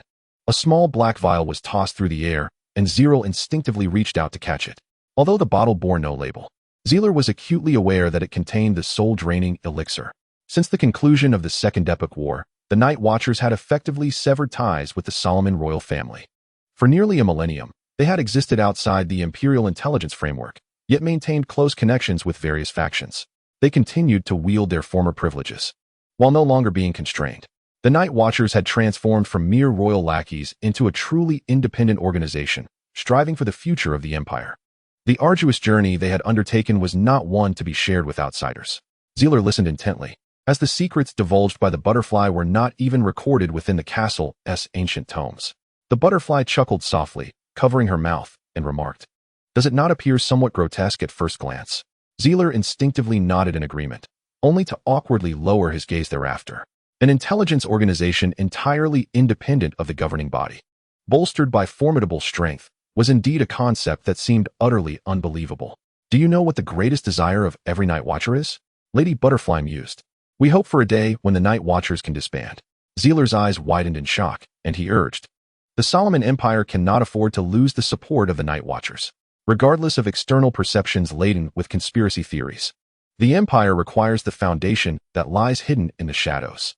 Lady Butterfly offered no response, leaning slightly on the desk and regarding Zerel with a teasing glint in her eyes. The current state of the Night Watchers was merely a facade established by the royal family and the command headquarters to maintain a semblance of balance between them. The Solomon Empire, despite weathering nearly 10,000 years of turmoil, appeared grand and magnificent, yet in reality, it was old, ailing, and on the brink of collapse. The butterfly enumerated the names of the major factions: the Solomon royal family, the 6 hereditary dukes, the military command, the Alchemist Association, the Continental Magic Association, the Night Watchers, the Merchant Alliance, and the Noble Council. Each group held one another in check, balancing their power, yet simultaneously became stumbling blocks and obstacles to each other. Should this delicate equilibrium be shattered, the ancient empire would face not rebirth, but obliteration. No victor would tolerate their existence. Inevitably, the Night Watchers would perish, swept away by the tide of time. Lady Butterfly's words struck Zerel with the force of a magical cannon, utterly dismantling his thoughts, her incisive rhetoric rendering the young alchemist nearly breathless. "Why are you sharing this with me?" Zerel inquired, a tremor of fear in his voice. Today's dialogue had unveiled too many secrets he should not have known, invoking a shivering sensation within him. "I merely wish to plant a seed and observe what colors of flowers it may yield." It seemed that the butterfly discerned the intentions stirring within Zerel's heart, and with a gentle laugh, she remarked, "There is no need to rush to conclusions. You have ample time to ponder this matter, and perhaps in the end, you will arrive at a different answer." The collar of his shirt was already dampened by cold sweat as Zerel pressed his lips together, his voice slightly hoarse as he inquired, "May I take my leave?" "Of course," replied Lady Butterfly, gesturing towards the office door. "You may proceed." Zerel feigned composure as he bowed to take his leave, his palms icy with trepidation. "From this day forth, you may call me Ophelia. This is my true designation within the organization," came her soft, enchanting voice from behind him. Zerel nodded in acknowledgement and stepped through the door. Through the gradually closing gap, he etched into his memory an indelible image that would forever be imprinted on his heart. Ophelia stood by the window, her brow furrowed as she gazed into the horizon, taking in the resplendent hues of the setting sun, as if she were savoring the last moments of twilight's grandeur. Chapter 72. The hunt begins to sow seeds of uncertainty may yield unforeseen fruits. Among them lie both the commendable and the despicable, the grand and the utterly worthless. Approximately a millennium ago, an unexpected outcome emerged from an alchemical experiment aimed at curing migraines. A deadly toxin capable of extracting the soul from the body was inadvertently born from a miscalculation. It is likely that even the creator of the soul-draining potion could not have anticipated that this accidental discovery would unwittingly open a gateway to hell, instilling dread in the hearts of future generations. When Zerel pushed open the interrogation room door once more, Gustav finally relinquished his earlier brazen demeanor. Shaking the small black vial in his hand, Zerel presented the potion to Gustav. At that moment, no matter how mad or cunning Gustav attempted to be, he appeared feeble in the face of this forbidden elixir. The soul, devoid of corporeal protection, could be manipulated at the whim of a sorcerer's magic. With the aid of certain specialized experimental apparatus, any sorcerer could easily unravel the memories of a soul's life. The truth would soon come to light. This was beyond doubt. "Gustav, if you reconsider now, it is not too late," Zerel reminded him one last time. He carefully dripped the potion into a cup, the process executed with utmost caution. For just 3 drops sufficed to claim the lives of hundreds. While Gustav was indeed mad, he was not devoid of fear. He was aware of his own dread. He attempted to unleash his madness through furious shouts, Yet an unknown terror gradually gnawed at his insides, causing him to lose control of his vocal cords. Zerel, holding the cup dyed as dark as ink, inquired with an unsettling calmness, "Have you ever contemplated what it feels like after death?" The night owl stood guard, deftly dislocating Gustav's jaw and gripping his cheeks with deft fingers.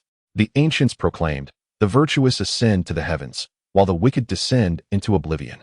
The seekers of truth, the sages, contend that all returns to the void, with only the aimless souls adrift between heaven and earth. The clergy of the Kadira Church likewise assert that souls are reborn, reliving their existence in the afterlife. With a sly smile, Zerel squinted his eyes and remarked, "When one dies, they are truly dead. Your thoughts will cease, your cherished beliefs will vanish, your heartbeat will halt, and everything you are will culminate at that moment. As if all has reverted to the time before your birth. There exists neither the concept of time nor of space. No thoughts arise, and no capacity for perception remains. Even in your nothingness, you are still nothing." The soul-extracting elixir, diluted with pure water, was meticulously administered into Gustav's body under Zerel's mental control. The veins of this miscreant were stained a deep black, as the toxin spread throughout his body with each heartbeat, a black mist lingering around him, refusing to dissipate. "I implore you, please do not do this." "No." Zerel closed his eyes, allowing the pleas of his subject to gradually subside. His long unclosed eyes conveyed a tempest of emotions: anger, resentment, longing, and a profound, indescribable fear. Captain Gustav ultimately reaped the consequences of his deeds. Yet this was not the conclusion of the tale. The extraction of a soul is a formidable challenge for a mage. As living beings and the souls of the deceased seem to exist in entirely disparate dimensions, imperceptible, intangible, and unknowable. To wantonly strip a soul from a living body is a power reserved solely for the legendary Grim Reaper. However, the soul-extracting elixir dares to encroach upon the divine realm, which is why it is deemed a forbidden substance. Aside from the dark sorcerers of the kingdom of Mr. Only this elixir possesses the ability to sever souls from their vessels. Hence, it has earned the moniker Tears of the Grim Reaper. Zerel carefully stowed away the black vial, and the stringent control exerted by the Alchemist Association over this prohibited substance reveals its immense value. Likewise, any rational alchemist would wish to keep such a forbidden drug from falling into the wrong hands, for none could foresee the horrific calamities that might ensue. The black mist gradually coalesced above Gustav's lifeless form, forming an orb akin to ink. As Zerel beheld the extracted soul, a twinge of sorrow welled within him. That should suffice. Prepare the experimental apparatus. In a forsaken manor on the outskirts of Gasperlo, shadowy figures congregated within the courtyard.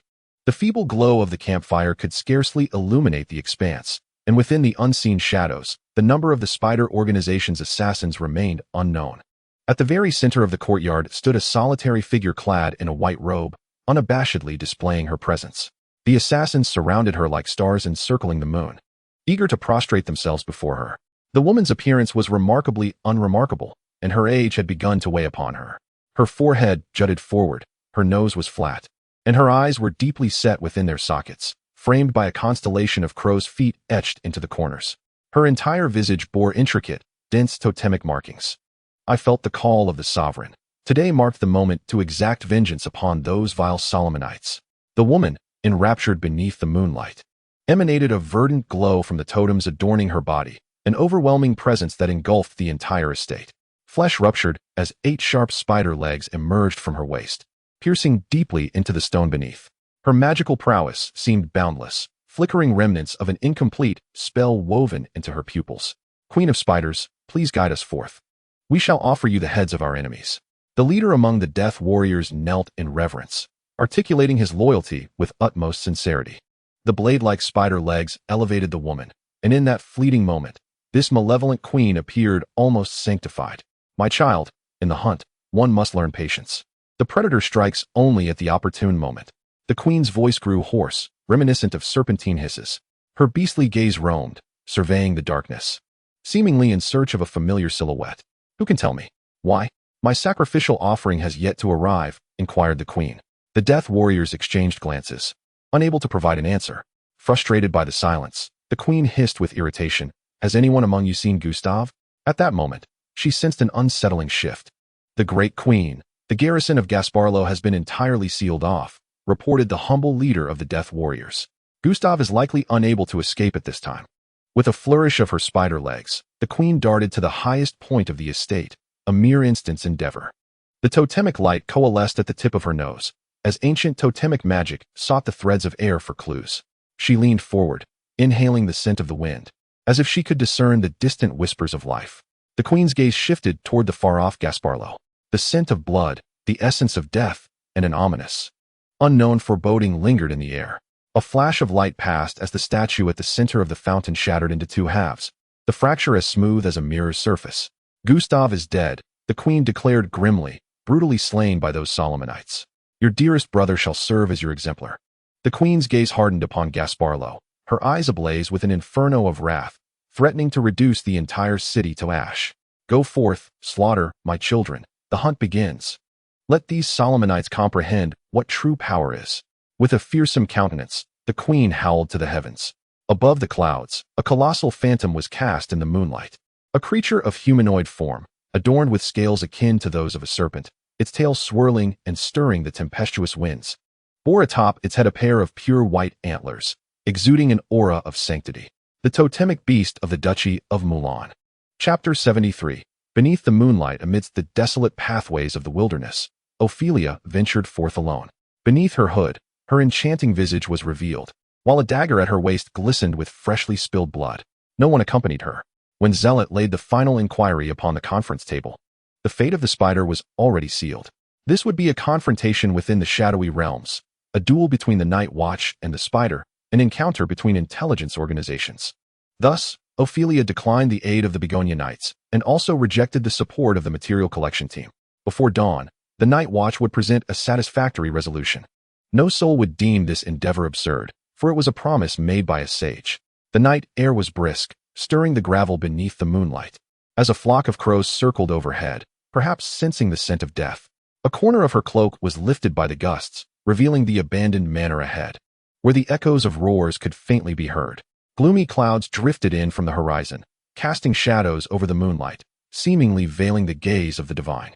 Darkness enveloped Ophelia's figure, sweeping across the land, while the crows continued to circle above. In the next moment, she vanished from sight. In the following heartbeat, she reappeared at the heart of the manor. The sharp blade of her dagger sliced through the throat of a master assassin, severing the spinal cord.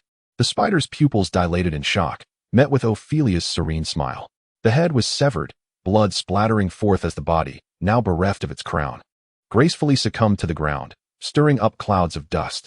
The sudden assault seemed but a fleeting illusion, as if merely a wisp of a dream. The spider's cold gaze flicked to her side, and its legs raised defensively. A spark erupted, momentarily dispelling the darkness, illuminating Ophelia's lips, which bore a smile both enigmatic and beguiling. The surrounding death warriors clutched their throats, collapsing to the ground in disbelief, unable to comprehend their untimely demise. With deft agility, the dagger twirled in the air, reversing its grip as it ensnared the joints of the spider's legs, Ophelia thrusting the blade towards the spider's brow. A metallic chime resonated as the dagger met the armored skin of the spider, its tip trembling against the creature's forehead. A leg, attempting a surprise attack from behind, struck the earth with a resounding thud. Ophelia executed a graceful roll mid-air, landing deftly against the wall. Long time no see, little spider, Ophelia greeted with a smile. How fares your last wound? Shall I assist you in examining it? The spider's heart still ached, and a grotesque grin spread across its scaly visage. The Spider Queen's animosity towards Ophelia had reached an abyssal depth. However, as a seasoned leader of her organization, she chose to momentarily suppress her fury. Following a brief standoff, the assassins descended into utter chaos. With a reluctant command forced through clenched teeth, the Spider Queen ordered, "Retreat." Her subordinates, previously brimming with aggression, exchanged incredulous glances, unable to fathom that such a humiliating decree could emanate from the lips of the matriarch they revered. "Do you truly believe you can escape Solomon alive?" Ophelia remarked, delicately covering her lips in feigned astonishment. With a gentle tap of her finger on the stiff-faced Spider Queen, she shook her head. "This is Solomon's domain, not that heavily fortified palace of Moulin we encountered last time." The Spider Queen whirled around, her eyes aflame as she bellowed, "Did you not hear my words? Retreat. Immediately. Now." Ophelia, with a graceful motion, traced deliberate circles in the air before her, her fingertips exuding strands of silver energy. The assassins remained hesitant, most of them oblivious to the true significance of the term sage. "Ophelia, your adversary is me," the Spider Queen shouted, unleashing a torrent of black weapons from her being. which writhed and coalesced in midair into a colossal black serpent stretching 100 meters. The serpent's head lunged violently towards Ophelia, poised atop the wall. A piercing, sustained vibration emanated from the silver ring before Ophelia, which ascended skyward as tendrils of energy shot outward, weaving into an enormous birdcage that enveloped the entire estate. The silver halo flickered beside Ophelia before expanding, resembling a lethal shockwave that silently swept through the crowd. In the blink of an eye, embedding itself into the cage's outer wall, dissipating into nothingness. The leader of the assassins, aghast, lowered his head, watching the blood seep slowly from his waist as his upper body succumbed to a fatal cleave. Ophelia's icy gaze pronounced the death sentence upon them all. In her hands, she wielded two crescent blades forged entirely from energy, their tips directed toward the heart of the estate. The dilapidated castle began to crumble from its foundation, splitting along a smooth seam precisely where the halo had passed. The fortunate few among the Spider members, who had narrowly escaped death, finally comprehended the gravity of the Spider Queen's command.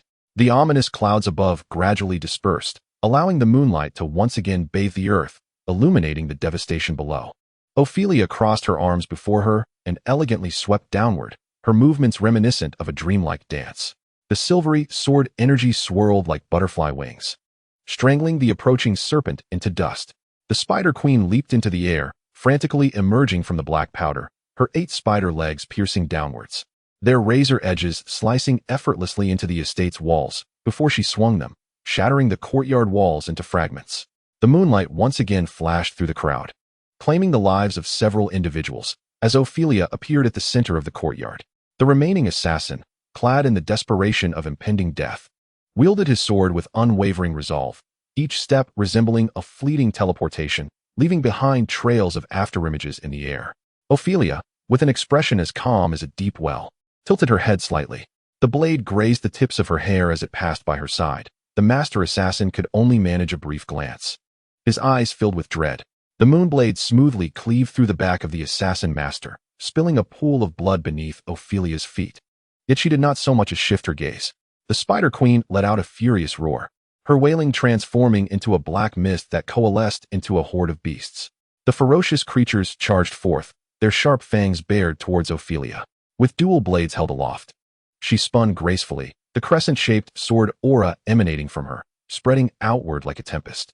The courtyard erupted with screams, dust swirling as the black mist dispersed. And amidst the Spider Queen's relentless wail, the entire courtyard morphed into a battlefield. Each beast was met with a wave of moonlight sword aura, intertwining like black and white tides that engulfed the courtyard. The silver halo appeared on the brink of being submerged by the dark sea. Yet it resembled the reflection of a full moon, enduring the tempest without fading, creating ripples that resonated through the waters. Upon closer inspection, the tide of battle had unknowingly shifted. The sword aura became increasingly reckless, transforming from a defensive stance against the beastly onslaught into targeted strikes, each arc of the blade claiming the lives of numerous foes. The beasts, in a desperate attempt to rescue their comrades, surrounded Ophelia in a disorganized frenzy. Yet to no avail. Ophelia finally ceased her elegant dance, remaining untouched by any grime. The Spider Queen, panting heavily, hunched over as black mist seeped from her form. The disparity between them was stark. The hierarchy of the wise depended on the mastery of infinite techniques. Ophelia approached her adversary with deliberate steps. The outcome was unmistakable. You still have a long way to go. The Spider Queen straightened, defiantly shielding her remaining subordinates, retorting to Ophelia. This is merely the beginning. Do you not understand? The totemic priests have long since fallen from grace. Ophelia yawned mockingly, her tone dripping with sarcasm. Your offensive is so feeble, it only serves to induce drowsiness. The Spider Queen bent low, her eyes turning crimson, the previously waning aura transforming into something formidable. Shadows wrapped in black mist emitted a chilling, beastly roar. Ophelia frowned, unable to suppress a derisive laugh. You have no comprehension of what true power entails. Chapter 74. The dawn of war. Ophelia raised the moonblade high above her head, its resplendent silver light gradually receding, as darkness enveloped the blade like a lunar eclipse. The Spider Queen had fully transformed into a terrifying creature, still vaguely humanoid, yet resembling a colossal spider more than anything else. In the scarlet depths of his eyes, fury and the loss of lifeblood entwined, devoid of any semblance of humanity. Ophelia's cold gaze emanated a sense of pity, as if she felt a tinge of sorrow for her opponent's current plight. You have strayed from your path of wisdom. The obsidian blade descended slowly, its surface igniting a tempest, fracturing the ground into a fan-shaped array, piling backwards. Yet, this was merely the commencement. The dark sword energy flowed like a gushing spring, surging forth and entwining like flames. Farewell, spider. The black light surged, unabashedly soaring into the heavens, erupting from the courtyard's center to a distance of 1,000 meters, as though a black fortress had risen from the ground. Majestic, shocking, terrifying.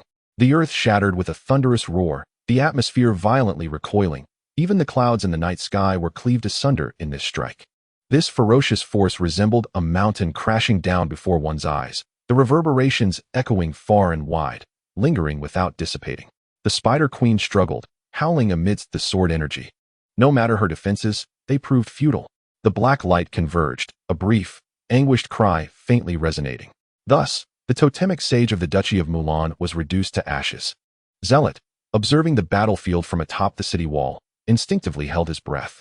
Had he not witnessed it firsthand, none would believe that such a manifestation of nature's might could emerge from mortal hands. This is the boundless power wielded by the sage. Pargas smiled as he explained to Zealot, unperturbed by the scene before them, shattering the ultimate barrier, thus transcending the limits attainable by mortals. Thousands of meters of fissures were indelibly etched into the earth, the silver aura-woven cage collapsing with a resounding crash. With the demise of the Spider Queen, the tribulations of Gasparlu would herald their conclusion. All that the Duchy of Mulan had wrought would only intensify the impending war, inciting the infamous tyrant of the contemporary Solomon Empire to unleash a more sanguinary and frenzied retribution. The situation was spiraling uncontrollably, and no one could foretell what the morrow would unveil. As dawn broke over Gasparlu, a new day emerged. Count Olas delivered a speech in the central square, proclaiming the true perpetrators behind yesterday's bloody events had been utterly eradicated. Amidst the cheers of the crowd, Gasparlu preserved its last vestige of dignity. Urgent missives were dispatched by the winds to various corners of the empire.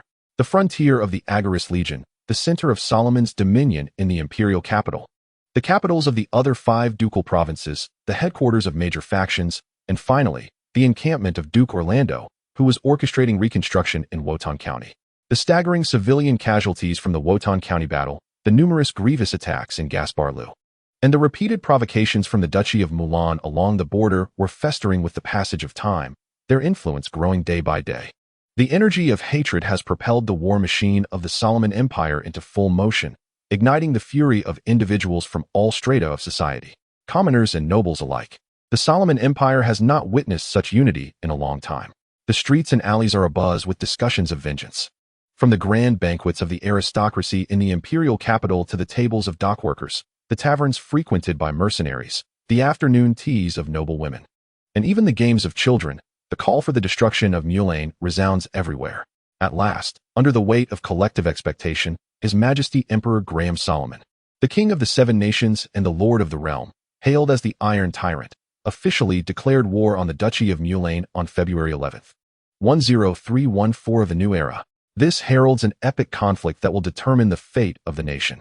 Accompanied by His Majesty's proclamation, the Solomon Merchant Alliance commenced a fervent new round of operations. The following morning, as citizens ventured to the market for their daily provisions, they were astonished to find that the prices of grain, vegetables, and meat had surged by 30% overnight, while easily storable items such as canned goods had vanished from the shelves. Concurrently, the market prices for war horses, weapons, armor, and alchemical products, items closely tied to warfare, soared as professionals rushed to procure them. The Alchemist Guild in Gasparlu had yet to clear the charred remnants from the floor of its hall when throngs of adventurers, drawn by the news, surrounded its entrance. Renowned mercenary groups stationed across the empire hastily set forth, racing towards the border of Temishulin province, akin to a pack of sharks scenting blood. Unacknowledged free night orders, traveling merchants bearing their wares, and even slave traders from the imperial capital followed suit, flooding into the wilds of the southern empire. In an instant, all nations, factions, and organizations in the central continent turned their eyes towards this unfolding spectacle. For over a week, Zerel had scarcely left the Alchemist Guild. With the constant surveillance of the alchemical puppet Ilya, the material collection team worked methodically, rendering his oversight unnecessary. Zerel immersed himself in the guild's laboratory, fervently experimenting with his latest weapon designs. Having endured numerous brushes with death, his desire for enhanced combat capability grew increasingly urgent. His mental prowess could manipulate alchemical creations in lieu of his hands, marking a primary avenue for his future empowerment. Were it not for his failure to attain the apostle rank, he would have immediately sought to design a magical device for himself. The cumbersome nature of manual operations rendered traditional alchemical weapon designs progressively obsolete. Sheets of exceptional designs were discarded into the wastebasket as Zerel became wholly absorbed in his relentless experiments. Simplification, concentration, flexibility, and efficiency, these became the standards he set for himself. He is a perfectionist within the laboratory, and only upon reaching an irrevocable conclusion did he finalize the prototype of the first alchemical weapon, the floating shuttle. At first glance, the design appears to be merely a simple elongated iron blade resembling a sword, yet upon disassembly, one can discern the intricate structure of energy runes contained within. The tip is shaped like a diamond, the blade is as thin as a cicada's wing, and it has a nearly crystalline appearance. Measuring 27 centimeters in length, comparable to that of a standard short sword.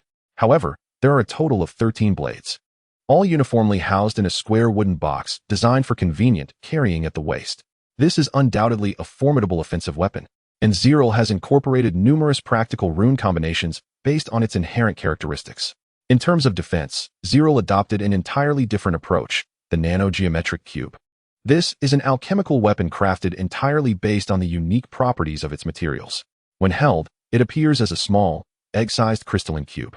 Yet upon activating its internal alchemical array, it reveals boundless utility and has garnered immense favor among alchemists. The nanogeometric cube can absorb magical energy and expand like a sponge, split like a cell, and deform as simply as clay.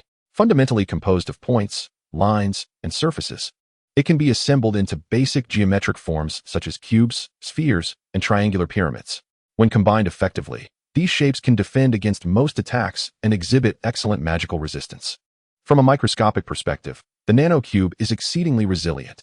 Its capacity to withstand assaults is entirely contingent upon the alchemist's own magical output limits, and even after total collapse, it can rapidly reconstitute itself.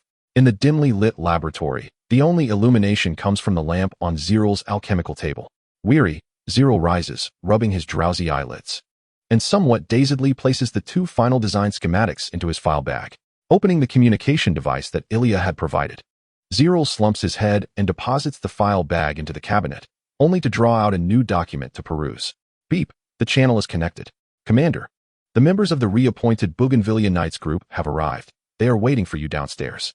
Chapter 76. The Winner of Life, the Gasper Alchemist Association, Conference Room 5. This marks Zerel's second visit to this meeting room situated atop the tower. Unlike the previous gathering of high-ranking officials, this time, only two elderly gentlemen sit, sipping tea and engaging in idle conversation. Zerel knocks on the door and enters the conference room, dejected. Aside from Dean Pargas, the other individual appears to be a portly old man.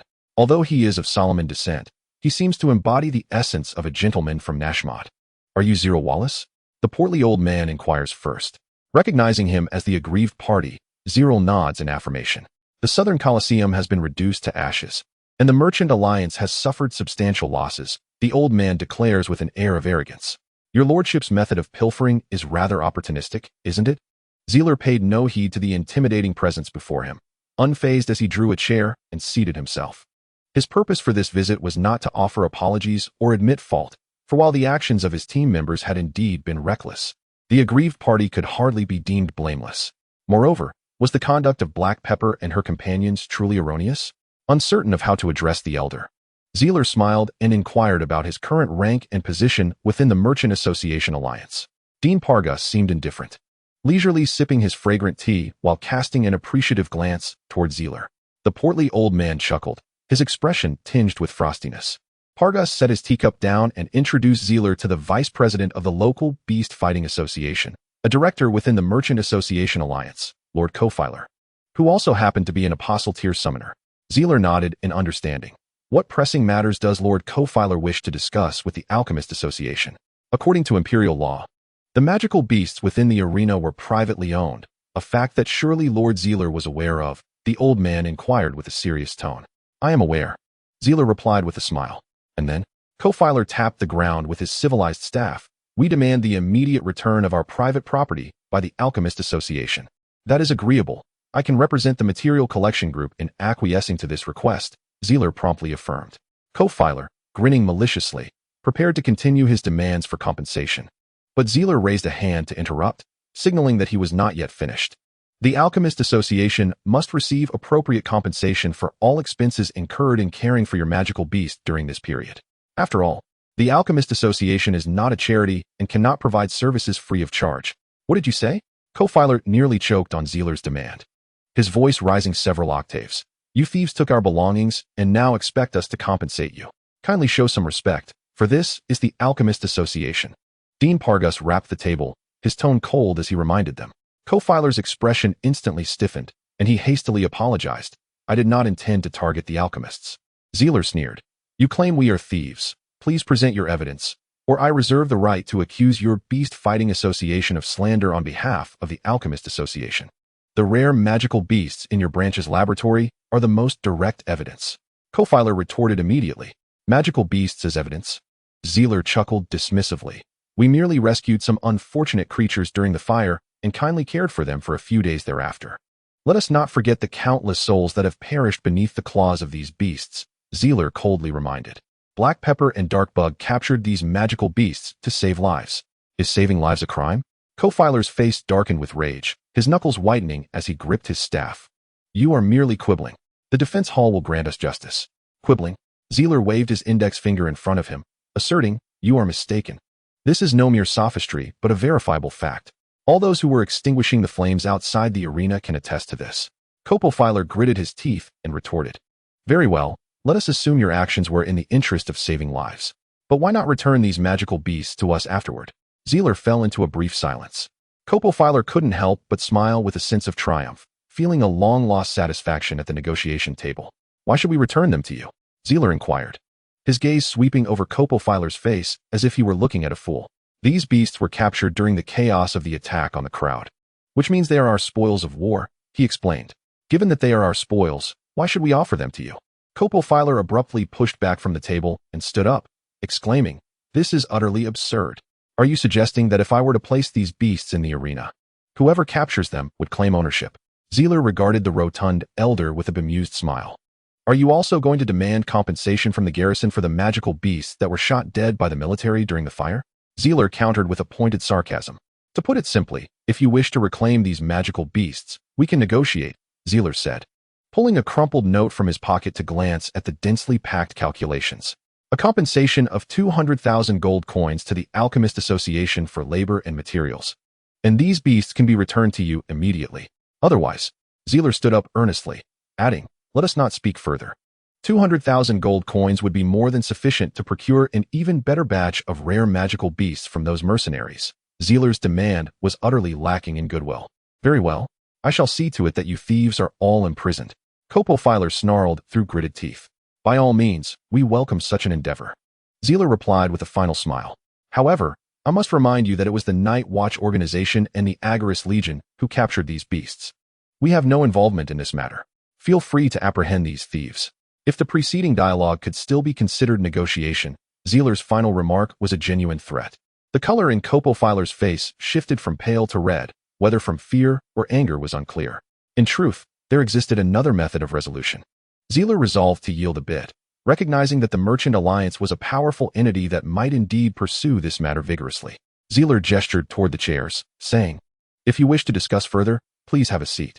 Co-filer begrudgingly returned to his chair, his gaze fixated on Zerel with palpable resentment.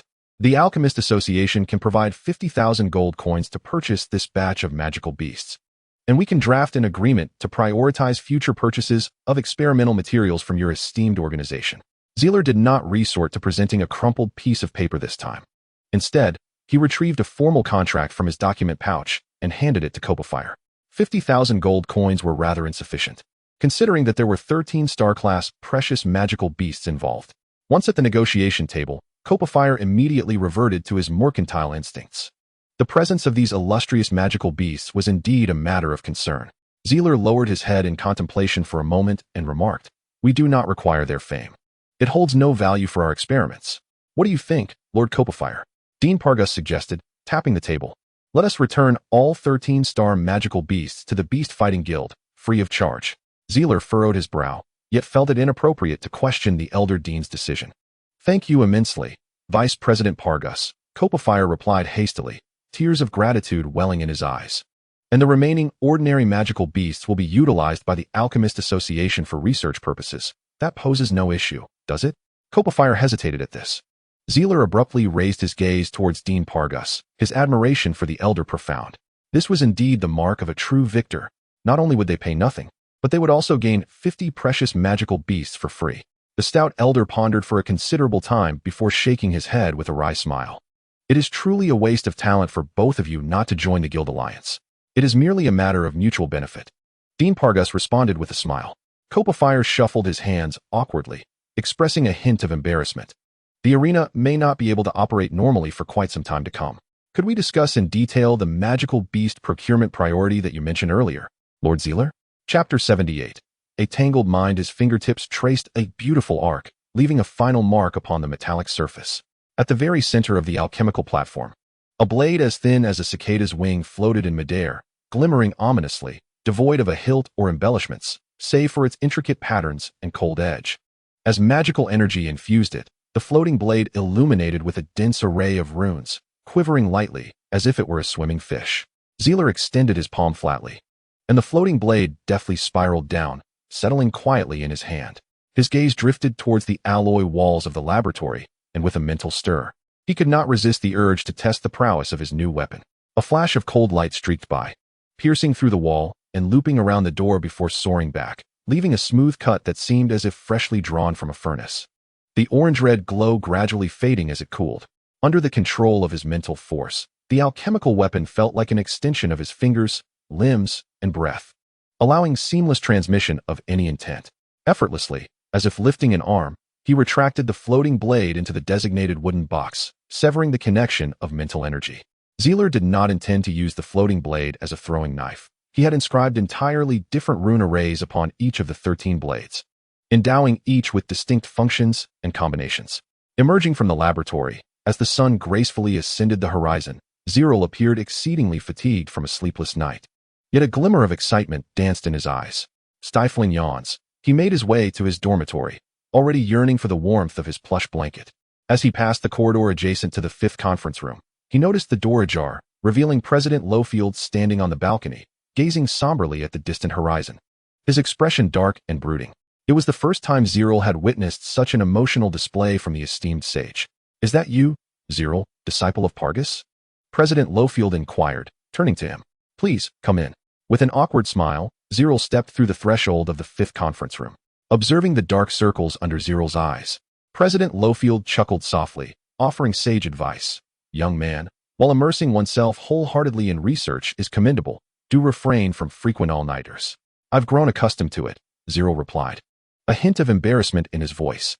President Lowfield erupted in laughter, as if reminiscing about amusing tales from his youth. "It seems you have something weighing on your mind." Zerel cautiously probed. Initially shaking his head, President Lowfield then sighed deeply. "Today, many will perish, and these individuals are, regrettably, innocent." Zerel was taken aback, rendered speechless as thoughts of the war between the Solomon Empire and the Mulan Principality flooded his mind. This morning, the Aedras Legion had seized the northern region of Fulsanta in the Mulan Principality, crushing the main force of Mulan cavalry that had come to their aid. Lord Constantine, the Black Ram, proclaimed that he would unleash the wrath of the Empire upon the souls of the Mulan people, ensuring the rivers of Fulsanta would run red with blood and the land would be strewn with corpses. Zerel remained silent, unsure how to respond, for he too harbored a sense of hatred. "Do you believe this war is unjust, President Lowfield?" he asked earnestly, his mind a tumult of confusion, seeking the sage's perspective. "My child, war knows no right or wrong, only victory and defeat," Lowfield sighed. "Yet, the civilians are innocent. The people of Worton County are also blameless." Zerel, his emotions ignited, retorted, "Should we not seek vengeance for our fallen kin? Hate will taint your heart." "Zerel," President Lowfield said, his gaze imbued with sorrow, his words carrying a soothing magic. "To forget hatred would only deepen my anguish." Zerel shook his head. "President, I am lost." The 5th conference room fell into a profound silence as Lowfield pondered, and Zerel, bowing in respect, turned to exit. "You must witness it for yourself." Lowfield's voice suddenly echoed from behind. "Your path is one only you can choose. At the age of 29, I chose the path of nature and balance. What about you? What future do you seek?" Zerel paused, rooted in place for a long moment. Me? I do not yet know. Regardless of whether the path you choose is one of compassion or cruelty, always remember to follow your true heart. President Lowfield, with a smile rich in meaning, expressed his hope that by the next time we meet, you will have discovered your own way. Zerel, pressing his lips together in a thoughtful nod, turned and departed from conference room number 5. He walked with his head bowed, lost in contemplation, distractedly greeting familiar faces until he collapsed onto his bed, where he finally regained his senses. Gazing at the ceiling, he murmured to himself, perhaps I should indeed witness for myself, to observe different people and explore various choices.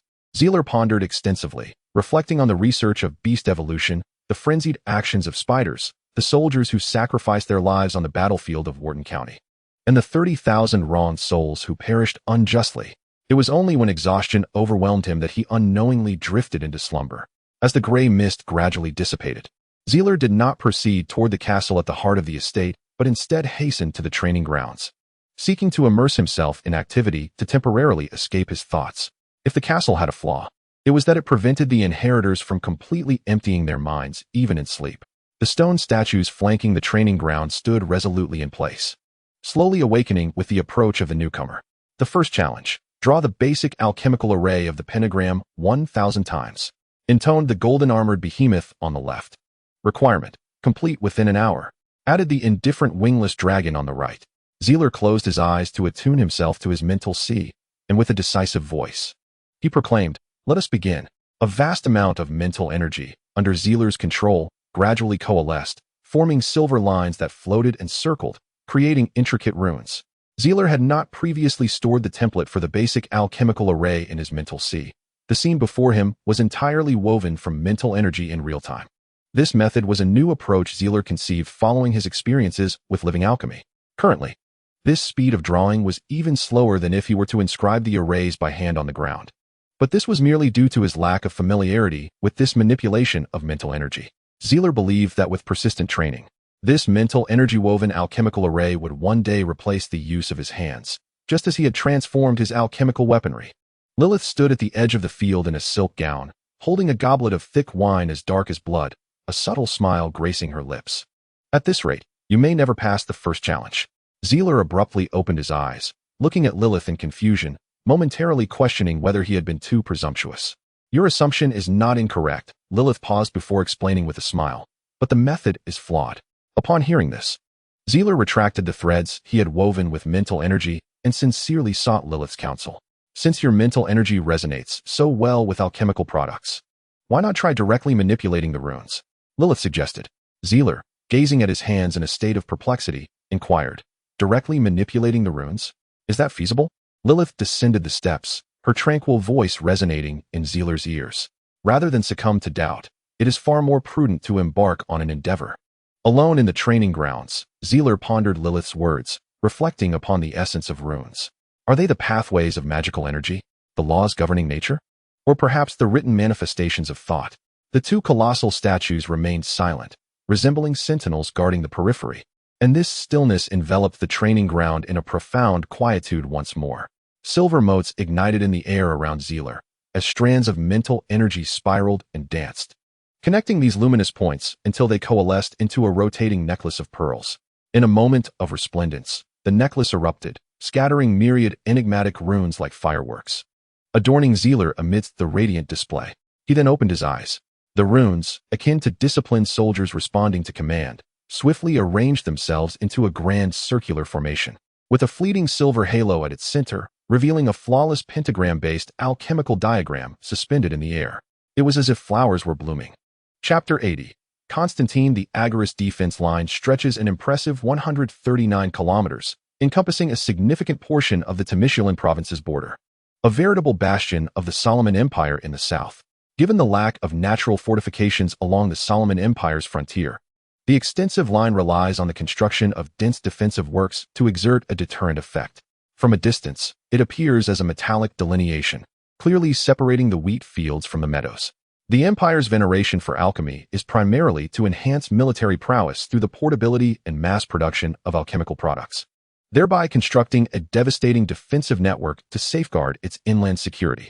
Zerel and his companions traversed the thoroughfare, bisecting the wheat fields, hastening toward the heart of the Agorist defense line. As they journeyed, Johnston's countenance grew increasingly somber. The flames and thick smoke rising from the Agorist line indicated that tranquility was far from the reality here. The Agorist Legion had advanced into the interior of the Duchy of Milan. What could have incited conflict along this front? The guards stationed at the supply depot cast their gazes toward the front line, only turning sharply as Zerel and his companions approached, raising their hands in a commanding gesture. They warned, "Halt. The Agorist defense line is under military curfew. No one is permitted to approach." Johnston hastily produced his identification. "I am Lieutenant Johnston. And these two are representatives dispatched by the Alchemist Association." The guard squad aimed their halberds at Johnston until the officer verified the credentials and stood at attention, at which point the soldiers relaxed their vigilance. The commanding officer gestured for the soldiers to open the steel gates, beckoning, "Lieutenant, please follow me." As the gears turned, the back door of the supply warehouse creaked open, revealing a scene that made Zerel gasp in horror. The ground was strewn with injured soldiers, and vials of medicine lay piled in disarray. Medical officers hurriedly navigated through the chaos, their anguished cries echoing, as if drawing everyone from the realm of the living directly into hell. What transpired here? Who assailed the defenses? A furious Johnston inquired of the officer. It was the totem church knights of the Duchy of Milan. The battle commenced before dawn yesterday, taking advantage of the main forces being deployed elsewhere to launch a remote assault here. The guard officer introduced the present situation. It remains unknown whether this was mere coincidence or a premeditated act. However, these nomads evidently underestimated the significance of our defenses. "How many adversaries do we face?" Zerel asked. "Approximately over 1,000, all formidable apostles," replied the guard officer, as he led them through the supply warehouse to the command center. "Yet there is no need for excessive concern. Although our opponents are an elite knightly order, we Agorists are not to be trifled with." From his elevated position, Zerel could clearly observe the battlefield directly ahead of the defenses. A vast slope extended to the edge of the prairie, entirely paved with concrete like a massive dam. Below lay layers of trenches and barbed wire, intricately woven and densely packed. Small energy turrets were installed along the walls of the command center, and in the corner stood a grand magical cannon. Streams of light cascaded into the battlefield, erupting into colossal pillars of fire, scorching the verdant grassland into deep, charred craters. Despite the ferocity of the conflict, these totem knights were still unable to breach this entrenched defense. "Is Commander Constantine still within the defenses? I carry a letter from President Lowfield that requires personal delivery." The officer nodded and turned to lead the way, engaging in casual conversation with Johnston as they walked. "What is the situation at the front?" "Gasparlo just held a celebratory parade for victory. We cannot afford to retreat now," Johnston questioned the officer. "The dynamics of battle shift too swiftly," the guard officer replied, shaking his head in frustration. "The situation at the front remains relatively stable. Fiancée County is still under our control. Yet we have encountered the frenzied counterattack of the Milan forces, dragging us into a protracted struggle within Talon City." Upon hearing this, Johnston immediately grasped the implication. Is the urban warfare proving difficult? The entire populace of the Duchy of Milan is militarized. Even women and children cannot be underestimated. Too many of our esteemed colleagues have perished due to carelessness. Zerel, listening intently, could not help but lament. The Milan forces have underestimated our resolve for vengeance, and we have likewise underestimated their potential for warfare. If every city in the Duchy of Milan must endure this level of frenzied contention, this war may drag on for an extended period, exacting a heavy toll upon us. Johnston took the opportunity to inquire of the officer. "Does the commander have any new plans in place?" "Not as of yet. Lord Constantine is in the command room. You may enter and speak with him directly." The officer bowed deeply to the assembly, gesturing towards the bunker behind him with a smile, saying, "The commander has been eagerly awaiting your arrival." Zerel promptly expressed his gratitude and stepped forward to open the door to the command room. Inside the bunker, a thick haze enveloped the space, where dozens of uniformed officials busied themselves, surrounded by a multitude of alchemical instruments tirelessly relaying orders to the various divisions of the Agorist Legion. The atmosphere was a cacophony of noise, yet amidst the chaos, an undeniable order prevailed. The entrance of Zerel and his companions went unnoticed, as everyone remained ardently focused on their tasks. A few officers stationed by the door glanced at them before returning to their duties. The guard at the entrance requested that all present relinquish their weapons and await further instructions. Zerel sensed a familiar aura emanating from the captain of the guards, reminiscent of the commanding presence of Colonel Francisco, a palpable essence of a supreme warrior. "Zerel Wallace, is it not?" The captain of the guards inquired, studying them closely. Zerel nodded, uncertain whether to respond with a salute. The command room is a highly confidential area. Please have your 2 companions wait here. Colonel Constantine will see you alone. After issuing his directive, the captain turned and made his way down the corridor. Zerel glanced back and nodded at Louise before hastily following suit. Given the extraordinary circumstances, I trust you and the Alchemist Association will understand the urgency of this meeting, the captain remarked in a cold tone as he led the way. I understand, Zerel replied, and I hope my visit does not disrupt your operations. There is no need for such formality. The military and the Alchemist Association have maintained a commendable rapport, the captain said, stopping before the entrance of a reception room.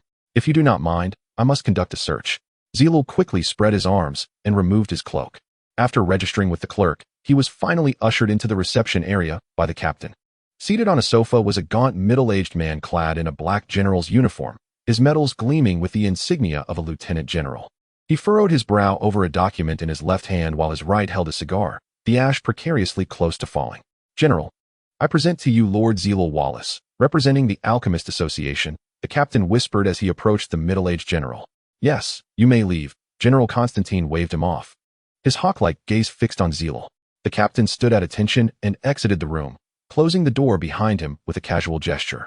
Alchemist, I hope you bring me some favorable news, Constantine declared, tossing the document onto the table and fixing his solemn gaze upon Zerel.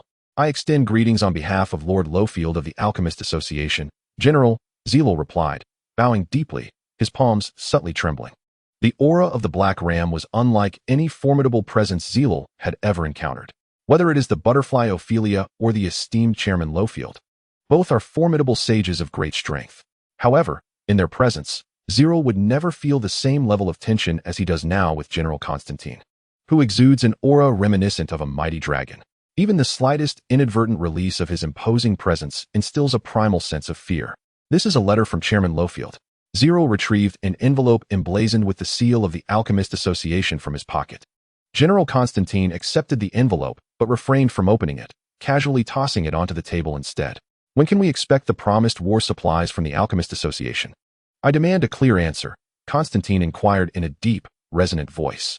The supplies will be personally escorted by General Salatis and are expected to arrive at the front lines in approximately 3 days. Perhaps due to fear, Zerel found his thoughts remarkably lucid, recalling answers without the need for contemplation. The satisfaction on the Black Ram's face indicated a slight easing of the atmosphere. What of your experiments? How are they progressing? Director Palgus has commenced the cultivation of magical beasts, and the material team is now on track. I am planning to lead my team to the Wotan Forest for on-site observation. I am not well versed in research, but I hold a keen interest in magical beasts. General Constantine flicked the ash from his cigarette and continued, Our army requires new mounts that are worthy of our formidable soldiers. Traditional warhorses are inadequate. Even the finest cannot compare to a spirit-grade magical beast. Constantine articulated his viewpoint with gravitas. Do you grasp my meaning?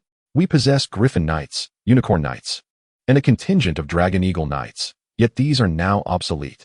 They no longer align with the demands of our era. What we require are mounts that are more rational, more powerful, and easier to command. For a moment, Zerel stood frozen, at a loss for how to respond to this assertion. What do you think of dragons? Their speed in flight, physical strength, and magical capabilities make them the epitome of predatory machines. I have long desired to establish a dragon legion. General Constantine appeared particularly engrossed in this topic, expounding on his ideas before Zerel could even formulate a response, even detailing plans for assembling this so-called dragon legion. Zerel wiped the cold sweat from his brow, cautiously reminding him, Your Excellency, even young dragons possess the strength of a war-grade creature. Moreover, most of the dragon kin reside beyond the southern seas. Chapter 81. The Black Ram. Zerel gazed at the battlefield directly ahead of the front lines. The acrid scent of blood wafted through the cold wind. Merely standing atop the walls allowed him to sense the looming peril of the battlefield. Although the Trump Card Knight Regiment of the Mulan had ultimately failed to threaten the command post, they had not retreated in defeat. Instead, they temporarily withdrew and began to circle the defenses, relentlessly seeking new vulnerabilities, preparing to launch another assault. Regrettably, had they not been so avaricious in their initial desire to breach the heavily fortified command center, perhaps they would still possess such an opportunity. However, once the offensive was thoroughly exposed, hoping to achieve a surprise attack seemed, quite frankly, a folly. Yet, unexpectedly, General Constantine chose not to engage them directly. He decisively issued an order to concentrate all nearby soldiers within the defensive fortifications of the command center, completely relinquishing the guardianship of a portion of the defensive line. Or rather, discarding the mission to obstruct the enemy's incursion. This command from General Constantine was a candid provocation. The Agareth Legion unambiguously conveyed a message to the Totem Knights of Mulan. If you wish to pass, by all means, proceed. However, do not expect to return alive thereafter. Seizing the opportunity, this already isolated elite cavalry launched an assault, successfully breaching a narrow gap in the defenses. Just as everyone's hearts raced, the retreating Totem Knights scampered back, continuing to loiter outside the defensive line. Black Ram, with a cold smile, returned to his office, realizing that the adversary had unwittingly revealed their strategic intentions to all. If this cavalry had been ordered to breach the line at all costs and penetrate the Empire's territory, why then would they hesitate to return? Since their aim was not genuinely to break through the defenses, their remaining intent became exceedingly clear.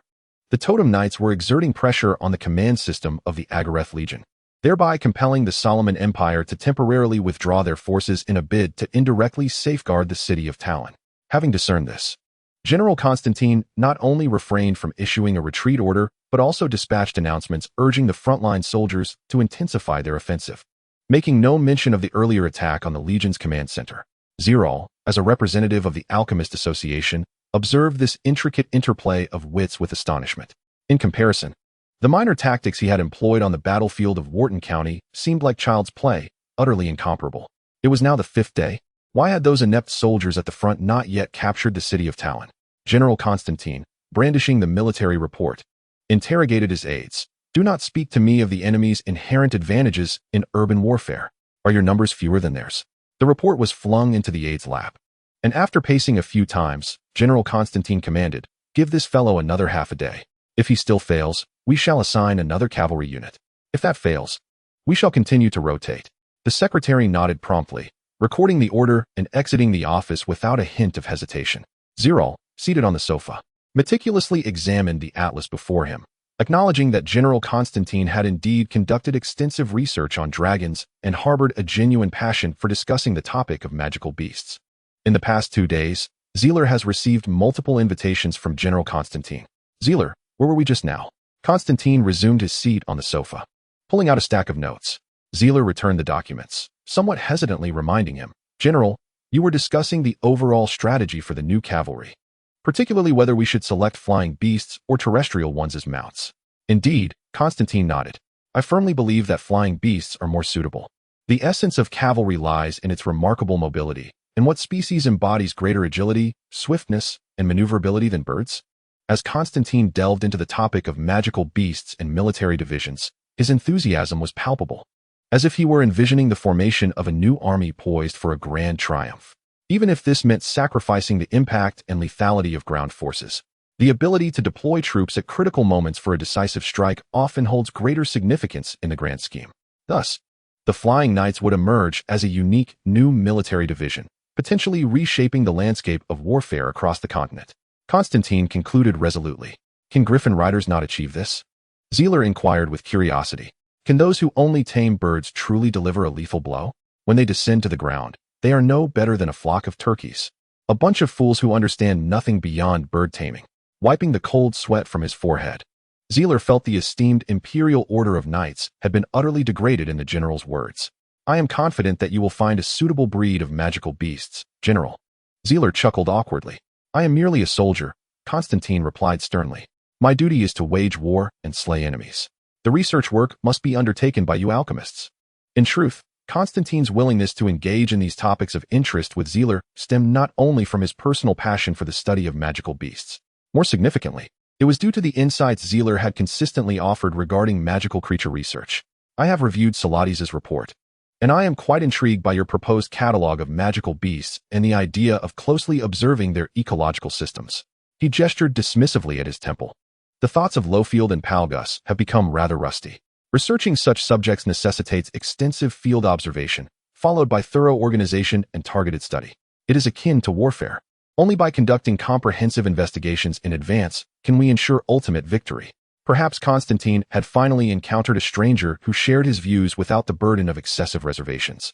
As he expressed his thoughts freely, growing increasingly animated, as if in a tavern discussion. For Zerel, the situation felt akin to sitting on needles. His heart was filled with bitter laughter and trepidation, leaving no room for complacency. Yet, in such a state, he diligently committed every word of the Black Ram to memory, constantly validating it against his original thoughts. General Constantine, in fact, we shall head towards the Worton Forest immediately after departing from the Agaris front line, Zerel explained. Our team is prepared to commence close field observations, and the compilation of the beast catalog is progressing steadily. So soon? I had thought you would wait a bit longer. General Constantine exclaimed, rising from his seat and pacing back and forth. The Worton Forest is adjacent to the Duchy of Milan. That area is currently deemed unsafe. You ought to have informed me sooner. I trust my team can handle these challenges, Zerel assured him. In truth, our objective is quite modest. Locating a secluded spot in the forest to establish a camp should pose little danger. General Constantine shook his head. The Worton Forest will be one of the routes for the Agaris Legion's advance. Your squad lacks the means for self-preservation in the face of the army. One of the advance routes. Zerel exclaimed in astonishment. Are you suggesting that the Agaris Legion will launch a flanking attack into Milan? Constantine furrowed his brow. That is a military secret, and I cannot divulge it, Mr. Wallace. I advise you to turn around and forget this matter at once. Zerel chided himself for his indiscretion. Marbash and the Elio Legion are en route here. Once they arrive, I too shall temporarily depart, General Constantine continued. I will lead an elite force to engage in combat in the Duchy of Milan, and at that time, you may accompany the materials collection team. I believe the Temple of the Totem Priests must harbor numerous invaluable tomes regarding magical beasts, as they have long been studying these matters, Zerel thought, his heart brimming with excitement, though he dared not reveal it. I have but one stipulation, regardless of what you see or hear. You must not interfere with the army's operations. General Constantine insisted. Can you comply? I assure you, those in the materials collection team will not be meddlesome. Zerel responded earnestly, rising to his feet. This is a military order, young man, General Constantine reminded him. You should be aware of the Agaris Legion's principles, correct? I understand. I can draft a written guarantee immediately. Zerel replied without hesitation. He contemplated internally, questioning what could not be done to obtain precious research materials by feigning deafness and muteness temporarily. Very well, General Constantine said. Until the Agaris Legion sends someone to escort you, proceed with the original plan of the materials team. I will send a small squad to accompany you to meet your comrades. However, one thing you must remember. Do not venture into the depths of the Worton Forest on your own. Chapter 82. Memories of Worton setting forth from the Agar's defensive line. Traversing the Hungduan Hills and circumventing the Lake of the Virgin Venus, one can reach the town of Cantos in the southern expanse of the Worton Forest via the border. The journey, undoubtedly tedious and monotonous, is somewhat alleviated by the leisurely pace of travel. The main escort squad, tasked with friendly protection, often felt as if they were on a picnic. Zerel could empathize with their sentiments. Anyone who faced the formidable visage of General Constantine daily would inevitably succumb to a sense of oppression, and once liberated into the embrace of nature. It felt akin to an escape from a confining cage. Although the path was fraught with rugged mountains and wilderness, the squad encountered little danger aside from the occasional ordinary wolf pack. This era is far removed from the ancient times when monstrous beasts roamed freely. The continent belongs to humanity, and only humans can claim dominion over it. If ordinary travelers were perpetually besieged by beast attacks, the entire central region would likely never have progressed from the monotonous city-state system to the current unified, centralized civilization. Zerel's sole concern lay with other humans, or rather, the bands of marauders that roamed the land. However, a remark from Johnston completely dispelled his apprehensions. No band of thieves in the Solomon border would be foolish enough to attack a patrol of the Agar's Legion, led by Zerel. This statement elicited hearty laughter from the surrounding escort squad, their mirth infused with pride. Compared to external threats, I believe you should be more attentive to Miss Louise's health, Johnston advised in a lowered voice. She seems to have exhausted her strength during the brisk march ahead. If her resistance wanes, she may easily fall ill while camping in the wild. Zerel turned his gaze back from atop his steed. Louise still wore her veil, making it impossible to discern her complexion, yet the distant look in her eyes betrayed a hint of distress. Louise, are you all right? Zerel inquired with concern. Hearing her name, Louise lifted her head, her crescent-shaped eyes hinting at a smile beneath the veil. I am perfectly fine, she replied, patting her satchel reassuringly. I have been consuming alchemical potions to prevent illness. Zerel nodded in understanding. Let us slow our pace. Cantos is not far off, and there is no need to rush. He called to the others. and the squad's speed became more leisurely. Cantos is located at the confluence of Worton County and Snow Mountain County. Once a small but notorious chaotic zone due to its lack of noble jurisdiction, it drew many adventurers, especially with its abundant resources on the edge of the Worton Forest. 6 years prior, it had quickly ignited a significant wave of treasure hunting. However, in light of the recent tragedy in Worton County, the area has become considerably more desolate. With its primary patrons, adventurers, free mercenaries, traveling merchants, and minstrels, no longer gracing it with their presence. Most merchants have relocated to more distant havens. And even though the turmoil in Worton County has subsided, the vitality of the place has yet to be restored. Zealot retains vivid memories of this quaint town. It was one of the earliest locales he traversed during his days as a ranger, where he earned his first fortune through his exceptional swordsmanship from a traveling merchant. He fondly recalls that his greatest aspiration back then was to purchase a well-lit little building along the main thoroughfare of Worton City and establish a modestly renowned alchemy shop. As Zealot reminisced, he shared his past with Louise, alleviating the tedium of their journey. "What about your dreams now? Do you still wish to open an alchemy shop?" Louise inquired with wide, eager eyes. "Not at all. I now believe I can accomplish much more," he replied. "Could you elaborate? I am quite curious. For instance, assisting Dean Pargus in overcoming research challenges, participating in professional assessments in the imperial capital to attain a noble title, and then..." Zealot's smile gradually faded as he pondered. It seemed he had no other life goals. Louise hesitated before asking, "Hasn't Zealot ever considered becoming a great noble one day? Revered by all, leading the Empire's soldiers to expand its territories, much like General Constantine, President Lowfield, or Duke Orlando?"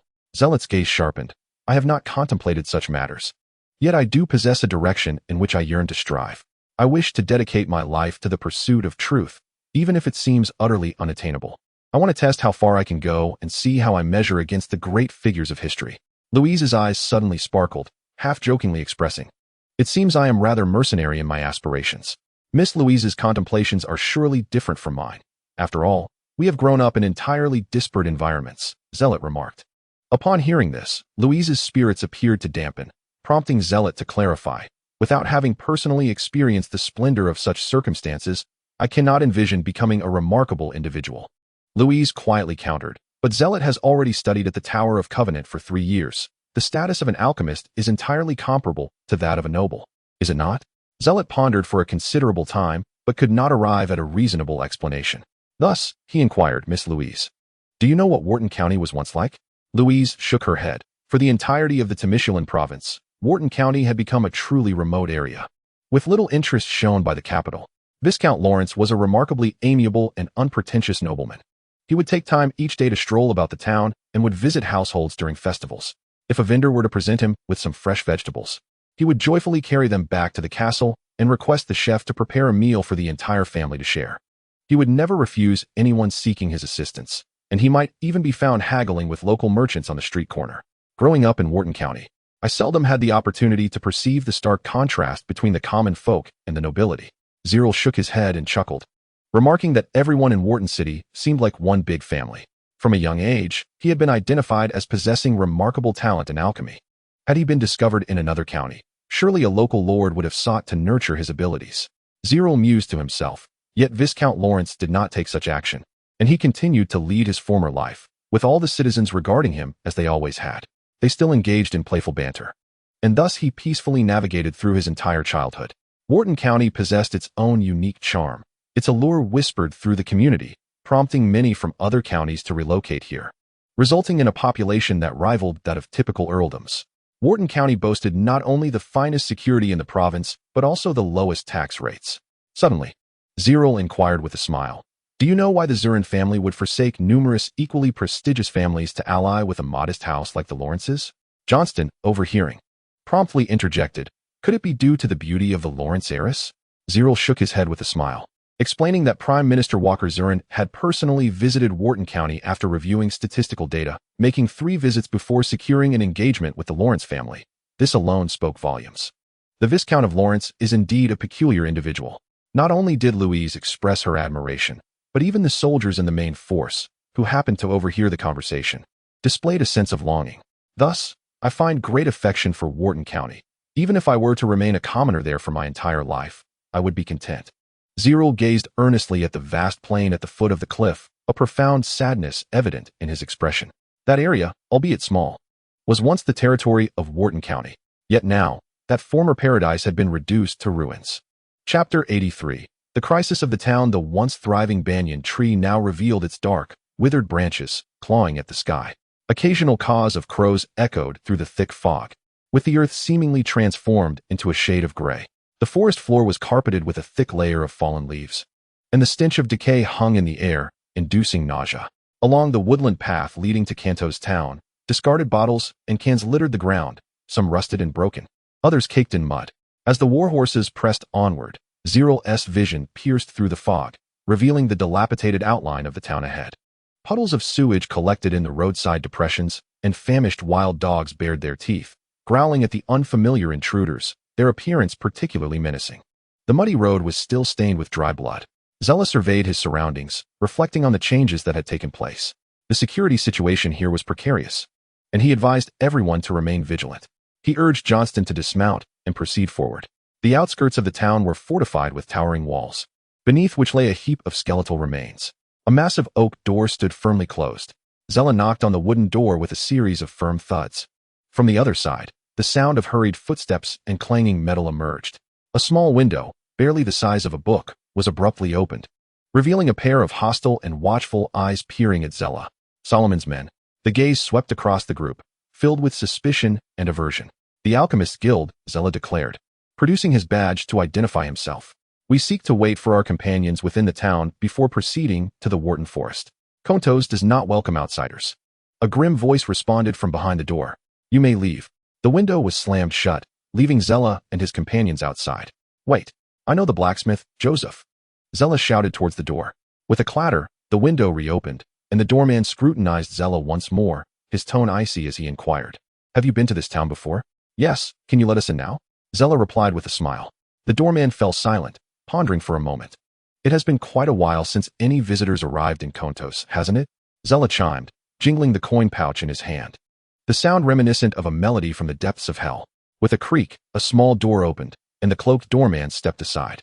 Most of the townsfolk have fled. It has been rather unsettled here lately. You would do well to be cautious and avoid venturing out after dark, he cautioned.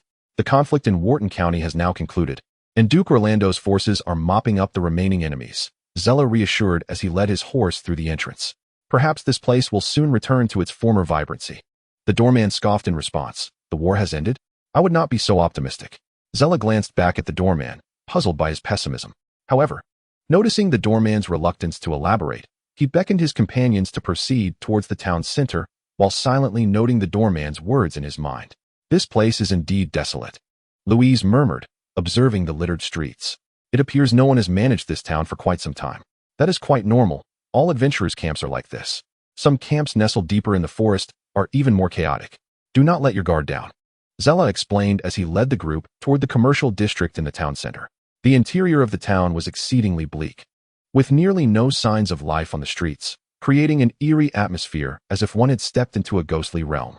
Crossing the small stone bridge above the drainage ditch, the group made their way to the central square of the town, where a few lingering residents regarded the outsiders with a mixture of curiosity and caution. The escort from the Agaris Legion grew increasingly vigilant. The inhabitants of such a chaotic place were far from benevolent. Most of the shops lining the main street had shuttered, their doors splintered as if forcibly breached from the outside, the remaining supplies thoroughly pillaged by the residents. Everything spoke of the dire predicament facing Kanto's town. At the street corner, flickers of fire arose, seemingly infusing a touch of vibrancy into the gray world. It was a boutique armorer's blacksmith shop, the rhythmic sounds of hammering echoing through the streets. Joseph's Forge was rather well known throughout the Worton Forest Adventure Zone, and according to the town's once thriving atmosphere, this should have been a bustling hub. Yet, what lay before them now was a desolate, dilapidated shop. Zerel handed his horse's reins to Johnston and stepped forward to lift the curtain that draped over the entrance. Joseph, are you inside? The shelves were laden with various armors, all coated in dust, heavy plate, chainmail, leather, cloth, and even knightly plate armor and mages' cloaks. The clanging from the back room ceased, and a grimy, disheveled middle-aged man emerged, removing his soiled gloves as he assessed Zerel. Joseph, somewhat uncertain, inquired, "Who are you? We seem to have met before. Old friend, do you not remember me? I am Zerel Wallace." Upon hearing this, Joseph's eyes widened as he scrutinized the figure before him. As the semblance of recognition dawned, the old blacksmith burst into hearty laughter. "You rascal! Did you not vow never to return? Indeed, the whims of fate are unpredictable." Zerel replied with a shrug and a smile. "I always knew you would never leave Cantos town. Where else could I go?" Joseph lamented. "It seems I am destined to remain here for life." Zerel casually settled into a wicker chair, followed by Johnston and Louise. "The guard at the gate mentioned that Cantos has been rather unsettled of late?" Zerel queried, sensing the gravity of Joseph's situation. "It appears that times are tough for you here." Joseph rummaged through a box beneath the counter, producing several bottles of fine wine he had hidden away. He uncorked each one and distributed them, opening one for himself and taking a hearty swig. "I cannot say what the state of Worton County is now, but this place remains a realm of the undead. Each night, they emerge from their crypts, wandering aimlessly," Joseph explained in a grave tone. "A lethal threat lurks everywhere. Gargoyles and harpies frequently launch surprise attacks on the town, and we are utterly defenseless. The Iron Lion Mercenary Corps took most of the supplies and treasures with them upon their retreat. I doubt they will return." A heavy sigh escaped him. Josephine was filled with a seething disdain for the cowardice displayed by those still lingering in the town. Most of them, like her, were individuals with nowhere else to turn, condemned to await their fate, and no one returned to show concern for this forsaken place. Our supplies were dwindling, and each day saw the loss of lives. There was no trade, no currency, no patrons, and the warehouses stood desolate. The mercenaries tasked with guarding the town had all fled, leaving us to take up arms to defend our home. Johnston, placing the bottle back on the table, could not restrain his curiosity. "The roads are still open. Why not seek assistance from the outside?" Joseph narrowed his eyes, scrutinizing Johnston and swiftly discerning his affiliation. "A member of the Agarist Legion?" Zeler nodded in affirmation, corroborating Joseph the blacksmith's astute observation. The inhabitants of Cantos were all deserters, criminals, and thieves, who among them would willingly come to our aid. Joseph chuckled wryly. "The folks outside would rather see us all perish here than they could revel in grand celebrations. This was a place of the abandoned, a forsaken town. All we could do was pray for the swift passage of calamity. If adventurers, mercenaries, and merchants could once again congregate here, all would be well. As long as trade resumed, Cantos would be rejuvenated." Chapter 84. The Unfinished Purge Under the Moonlight. The dilapidated town of Cantos seemed to pulsate with a vibrancy more pronounced than by day. Within the confines of the inn, Zeler gently closed the unmarked tome in his hands, raising the dim oil lamp as he made his way to the window. The town's entrance flickered with scattered torches, as residents, armed with an array of weapons, stood resolutely atop the high walls. The keen whistle of arrows slicing through the air echoed from afar, mingling with the burgeoning scent of blood. The townsfolk were engaged in a desperate struggle to protect their home, while dozens of ferocious gargoyles circled ominously above, poised to strike at any moment. Hundreds of skeletons gathered beneath the walls, their insatiable howls of bloodlust reverberating through the air. "Knock, knock, knock." The door resonated with a sharp rap, and Miss Louise's voice floated in from outside. "Zeler, may I enter?" Zeler turned to open the door, and upon seeing Louise clad in battle attire, he surmised her intent. "You wish to lend a hand as well?" he inquired, a smile unexpectedly gracing his features. Louise blinked, nodding affirmatively. "The town requires our assistance now. Do not underestimate the residents here," Zeler replied with a gentle smile. "When the time truly calls for aid, they will seek us out." But Miss Louise furrowed her brow. "Would it not be better to assist them now?" Zeler shook his head. "To rush in uninvited may lead them to regard us with suspicion, which could be counterproductive." "Oh," Louise replied, her tone tinged with disappointment. "I will heed your counsel." Deep down, she remained unsettled, yet she was reluctant to defy Zeler's wishes. Zeler, with a hint of discomfort, rubbed his temples and sighed. "Very well, I shall awaken Johnston, and then we shall all set forth together." He turned to retrieve his coat from the hanger, fastening the wooden box containing the floating blade at his waist. Just as Zeler locked his room, he spotted Johnston emerging from the corridor's corner and remarked with a smile, "Do not disturb the guard squad. They must prepare for their journey anew tomorrow." Johnston, initially taken aback, soon broke into laughter. "It seems we are all in agreement." The trio exited the tavern, leading their steeds from the stable and soaring towards the towering walls, where they could discern the fierce and brutal battle unfolding above. The remaining populace of Cantertown numbered scarcely 100, while the undead swarmed in the hundreds. It was only due to the fortifications of the high walls that the residents of Worton County managed to stabilize the situation, finding enough strength to launch counterattacks. Zeler cast his gaze skyward, where the true dilemma lay with the numerous gargoyles flitting about.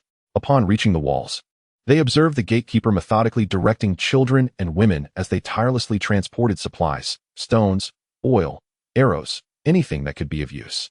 Upon the walls stood 30 to 40 guards, a mix of the elderly and the young, most clad in armor salvaged from Joseph's blacksmith shop, wielding an assortment of weapons, pitchforks, pickaxes, and wooden clubs reinforced with iron nails. Among them were over a dozen practitioners of the awakening tier, alongside 5 formidable apostles, including Joseph himself, mostly aged men, with only a handful still in their prime. "What brings you here?" The gatekeeper, catching sight of Zeler's steed from the corner of his eye, barked. "Return to your inn and rest. These undead cannot breach our defenses." Zeler pulled on the reins, lowering his head with a smile. "We can at least offer some assistance. Can we not? Fear not. We harbor no ill intentions, merely a desire to help." The gatekeeper regarded Zeler and his companions with skepticism, poised to dismiss them, when suddenly Joseph's voice echoed from the walls above. "Allocate them a few positions. We are shorthanded." As one of the highest-ranked individuals among the residents, the blacksmith Joseph's words held significant weight. Quickly, the inhabitants atop the walls designated several spots, and Zeler exchanged a glance with the gatekeeper, his eyes conveying a sense of inquiry. "The staircase is over there. I will keep a close watch on you," the gatekeeper warned, gesturing towards the right side of the wall. Zeler and his companions swiftly dismounted and ascended the steps. Upon arrival, they were met with the familiar sight of a skeleton army, rekindling memories of the recent battle in Worton County. They took their positions in the center of the wall. Beside Joseph, Zeler reached out to grasp the bow that Joseph tossed his way, drawing the string taut. "How much of your skills as a ranger remains?" Joseph jested with a smile, as he swung his warhammer, shattering a skeleton that had just climbed onto the corner of the wall. Zeler felt the tension in his longbow, gently releasing the string. The arrow streaked across the night sky like a meteor, piercing the forehead of a skeleton soldier, the force of the projectile completely obliterating its skull. Zeler turned with a grin, countering, "What do you think?" Joseph peered over and exclaimed, "A single deadly strike. It seems the eagle of Wotan has not yet faded." "What is the eagle of Wotan?" Louise inquired curiously. Zeler touched the tip of his nose, offering a somewhat awkward smile. "It is merely a nickname given to me during my travels, nothing worth mentioning." "Not everyone possesses eyes as keen as yours," Joseph remarked, pouting slightly as he explained to Louise. If Zeler could harness fighting spirit, he would have long been the finest ranger in the Temeshulan province. At this, Louise stifled a giggle, her hands tracing graceful arcs in front of her, as brilliant magical energy coalesced from her palms, the fire element suddenly boiling forth, manifesting as glowing red motes akin to fireflies. Starfire igniting the prairie, the battlefield illuminated with twinkling sparks, these firefly-like embers drifting towards the skeletons, bursting upon contact and erupting into a sea of flames that surged to a height of half a person. The destructive power of magic is unmatched by any other profession. Momentarily, over a dozen skeletons were engulfed in the inferno, their anguished wails echoing as their bones gradually carbonized, the torment penetrating to the very depths of their souls. "An elemental mage," Joseph exclaimed in astonishment, then gazed at each point of fire's descent, marveling, such exquisite and masterful control of magic. "I believe we could attempt to eliminate all these skeletons," Zeler suggested. "That would be futile. Tomorrow, more undead will only besiege us," Joseph countered, gesturing dismissively and explaining. "These skeletons are endless. I suspect a dark sorcerer lurks near the town." As Zeler unleashed a volley of arrows, each striking true to the foreheads of the skeletons, he paused upon hearing Joseph's explanation. After a brief contemplation, he asserted, "Unlikely. These undead do not appear to be directed by anyone." Louise turned her gaze to add, "A spirit-stage dark sorcerer would summon forth even greater legions of the undead." Meanwhile, Joseph and Zeler continued their assault, shifting the conversation. "We shan't linger long in Kanto's town. What are your plans next?" "Those old fellows intend to organize a small-scale investigation. Regardless of whether the culprit is a rogue from Worton County, we must resolve this matter." Zeler nodded, choosing to remain silent thereafter, as all turned their attention back to the unfolding battle before them. The gargoyles are preparing to launch an attack. The gatekeeper, who had been observing from the rear, suddenly shouted a warning to everyone. "Quick, all children and women, take shelter inside the houses." The crowd beneath the towering walls erupted in chaos, rushing towards the nearby homes, scattering the supplies that were meant to be delivered. The swarm of gargoyles in the sky dove down, gliding through the moonlight like enormous bats, their sharp claws targeting the exposed populace. Instantly, the small town descended into pandemonium, with everyone consumed by their own survival. The largest of the gargoyles focused their attention on the young guardians of the high walls. These warriors barely had time to emit a scream before being lifted off the ground and hurled over the battlements. A shrill cry pierced the air as the wind generated by their flapping wings threatened to sweep everyone away, aiming directly for Miss Louise, who had just interrupted her spellcasting. Zerel knocked an arrow and aimed at the massive gargoyle, calmly releasing the bowstring before reaching for his quiver again. However, his ranger's skill, the rapid-fire arrows, merely left white marks on the creature's hide, failing to penetrate the defenses of this high-ranking undead without the enhancement of fighting spirit. Determined, Zerel cast aside his bow and shielded Miss Louise behind him, softly instructing, "Close your eyes." Glowing grains of sand coalesced in the air, and amidst the flickering light patterns, a square wall began to take shape. Bam! The gargoyle crashed violently against the protective wall composed of nanocubes, its body nearly crumpling from the impact.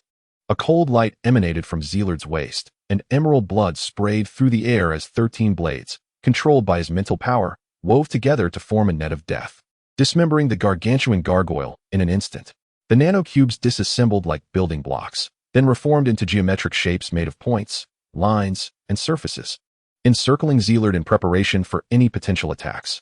A small, frigid hand tightly grasped Zerel's palm as Louise gazed at the night sky. "Are the cannons ready?" Joseph called out loudly to those below the high walls. "If we don't counterattack soon, we're finished." Zerel turned his gaze towards the small energy cannons slowly rising atop the surrounding rooftops and breathed a sigh of relief. Johnston hefted his heavy shield and collided forcefully with an oncoming gargoyle. The thunderous impact echoed in his ears as his great sword pierced through the creature's center. Then he kicked its lifeless body off the high wall. "Zerel, watch your back." Chapter 85. Blood and tears. Blood spilled forth, reflecting the runic light as a dagger flashed past Zerel from behind. With his mental perception, he could clearly see the trajectory of the dagger's movement, but his body was too slow to evade it. If it weren't for Johnston's warning, he would have remained oblivious to the assassination attempt. Enhanced by the gift of foresight, any attack directed at him became futile, as nothing could escape his perception. However, no matter how profound one's insight might be, it bears a universally fatal flaw. If the individual perceives the threat to be innocuous, even the most formidable discernment becomes utterly impotent. Should the assault be sufficiently proximate and swift, it could manifest as the most lethal ambush. The blade sliced through his left rib, leaving a gash deep enough to expose bone. Zerel staggered forward 2 steps, overwhelmed by the excruciating pain radiating from his waist. Turning back, he beheld Miss Louise, clutching a precious alchemical dagger, with his blood slowly dripping from its edge. "Zerel!" Johnston exclaimed, swiftly raising his shield to protect himself, while Joseph, poised with bow drawn, aimed at Miss Louise. The townsfolk, harboring pre-existing suspicions toward these outsiders, immediately redirected their hostility towards Zerel and his companions, revealing their fangs without hesitation. Louise stood bewildered, her gaze fixed vacantly upon the dagger in her hand. "Everyone, stand back." Zerel pressed his hand against the bleeding wound and shouted in agony, "Joseph, take your men to confront the undead." Yet, his cries did little to quell the townspeople's animosity. Arrows flew, aimed squarely at Louise's neck. Clang! At a critical moment, the nanocube materialized into a honeycomb-shaped shield, clashing with the arrows, producing a sharp sound. The shield remained steadfast, while tears began to trickle down Louise's cheeks. Unable to utter a single word of explanation. "Zerel, what are you doing?" Joseph bellowed in fury, discarding his bow and raising his war hammer, prepared to charge. "She is no longer your companion. Whoever dares to strike again, I shall slay them. I swear." Zerel's icy retort pierced the air as 13 floating blades aligned around him, their edges directed menacingly at the townsfolk. "John, stand down." Johnston furrowed his brow. "Zerel, Louise must be under the succubus's control." "I am aware." Zerel brushed aside Johnston's obstruction. "That strike could have pierced my heart, yet she failed. Therefore, Louise's mind has not been entirely consumed." The townspeople glared at the trio with palpable hostility, most still intent on eliminating Louise, merely biding their time under the threat of the blades. A murderous intent surged within Zerel. The floating blades hummed ominously, their inscribed runes beginning to glow as magic coursed through them. Not wishing to escalate the conflict, Joseph urgently called out, "What are you all waiting for? Attend to your duties. Has the battle concluded? Are the cannons ready? Bring down those gargoyles from the sky." Joseph repeatedly rallied his companions. Zerel nodded appreciatively at Joseph, redirecting his gaze back to Louise. The elemental mage possesses a formidable mental ocean that safeguards the soul. How could she be so easily dominated by the banshee? Johnston turned and inquired of Zerel. This is truly unexpected. Zerel, equally pondering this dilemma, voiced his conjecture. Louise may have been unwell prior, compounded by insufficient rest, leading to a significant decline in her mental state. In Louise's eyes shimmered an aura of magic, as she valiantly fought against her impending fate. Zerel's gaze swept across the battlefield in search of the banshee's whereabouts. Behind a banyan tree at the forefront of the skeletal horde, a small contingent of skeleton soldiers was hastily retreating, appearing distinctly out of place among the surrounding undead. Zerel hastened to the edge of the high wall, peering down as if contemplating a leap. John, should anyone dare to act recklessly, execute them on the spot, Zerel commanded, then leapt from the high wall. Amidst the gasps of onlookers, the nanocube assembled into precise square platforms in midair, effortlessly catching Zerel as he descended. The gargoyle, witnessing this, accelerated downwards, its claws aimed at his head. The hovering blades circling Zerel ignited with a brilliant glow, expanding rapidly like a sponge absorbing air, swelling to the size of a windmill in the blink of an eye, and swiftly charged toward the gargoyle. A wheel of 13 colossal hovering blades arced through the air like a boomerang, instantly severing the obstructive gargoyle, green blood raining down from the heavens. In the center of the skeletal horde, the banshee emitted a piercing shriek, retreating like a wraith.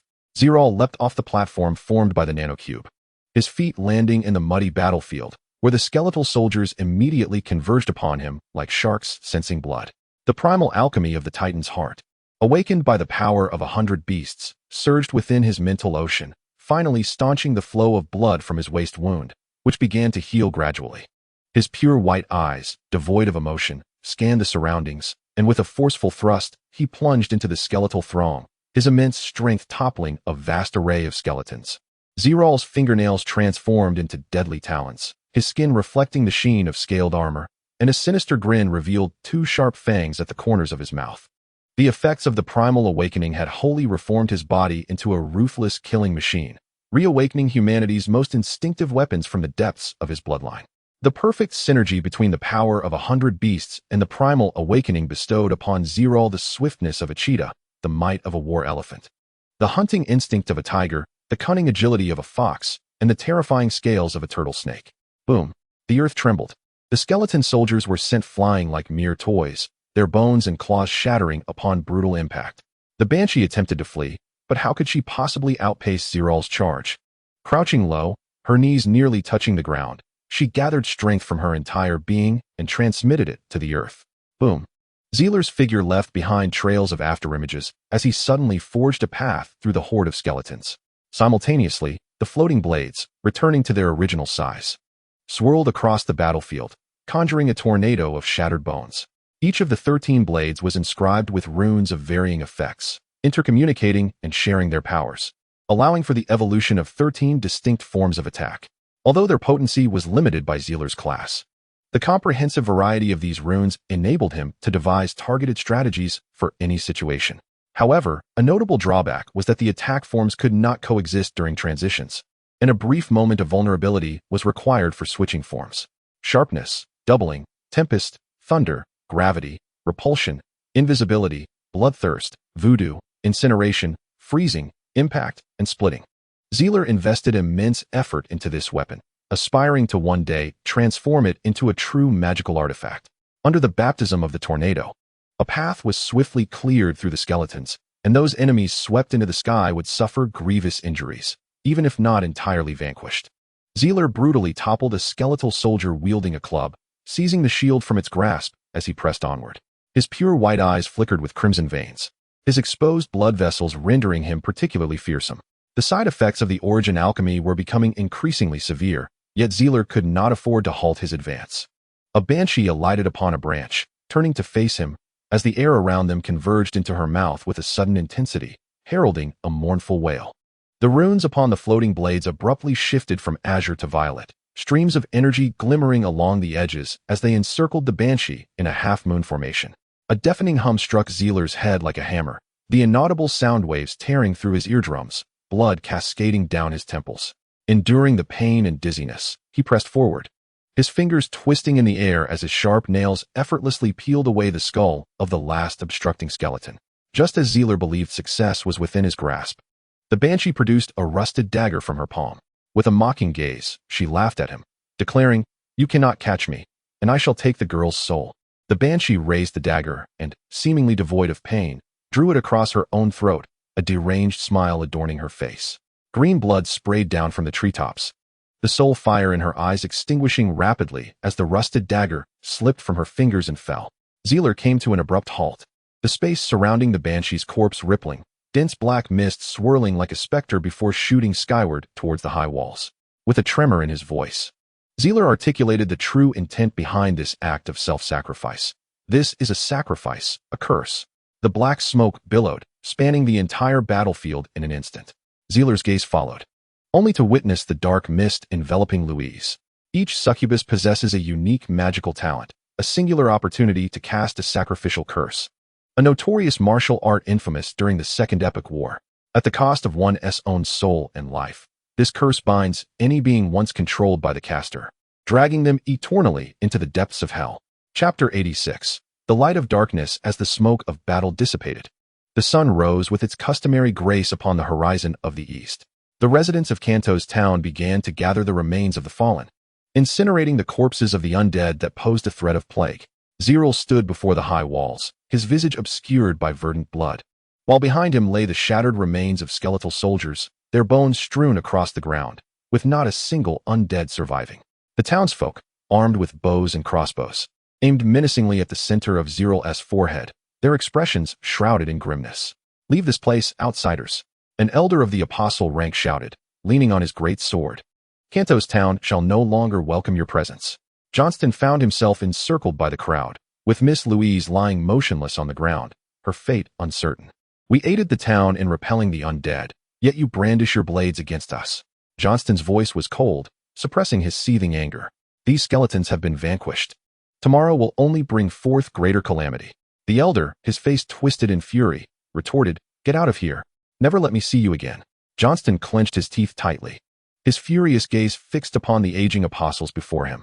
The elder who had spoken earlier peered down from the wall once more, noticing Zerel still standing firm, and roared, "Shoot him with arrows, drive him away." In response, Johnston pointed his massive sword at the townsfolk wielding bows. The blacksmith, Joseph, hurried over to mediate. "Elders, Zerel is not an outsider. He has been a part of Kanto's town for a long time. Joseph, can your friendship compare to the survival of the entire town?" The elder with the great sword retorted, his anger palpable. "Because of them, we will face twice as many undead tonight. Stand aside." The elder shoved Joseph aside and shouted at the residents, "Fire your arrows. If he does not leave, kill him outright." No sooner had the elder's command been issued than the morally ambiguous residents drew their bows without hesitation. Boom. Clouds of dust erupted as 13 floating blades activated their golden impact runes, violently propelling the gates open several meters. As the footsteps echoed, Zerel emerged from the haze, his expression frigid. The elder clung to the wall, peering down, his face gradually transforming into one of madness. "What are you waiting for? Kill him." The residents, no strangers to brutality, immediately obeyed the elder's command, releasing their arrows in a torrential downpour. Nanomagic converged into a fragmented honeycomb shield, roughly spherical in shape, firmly encasing Zerel at its center. "Do you truly believe that a mere initiate could overcome the elders of Kantos?" Zerel gazed upwards with his pure white eyes, devoid of any human emotion. "Do you have an objection?" The residents, armed with sharp weapons, encircled him, the azure glow of their fighting spirit flickering amidst the throng, their gazes towards Zerel brimming only with fury. With a cold sneer, an overwhelming surge of magical power erupted from Zerel, who stood at the pinnacle of the initiate stage. "Zerel, do not act rashly." Joseph swiftly positioned himself against the wall, urging loudly, "Please, do not do anything foolish." Zerel's gaze slowly traversed the distorted faces around him, seemingly committing each of them to memory. He inhaled deeply, retracting the floating blades with a wave of his hand, and then called out to the towering wall, "Lieutenant John, how fares Miss Louise at this moment?" John thrust his blade into the crevice of the wall, scanning the crowd before turning to assess Louise's condition.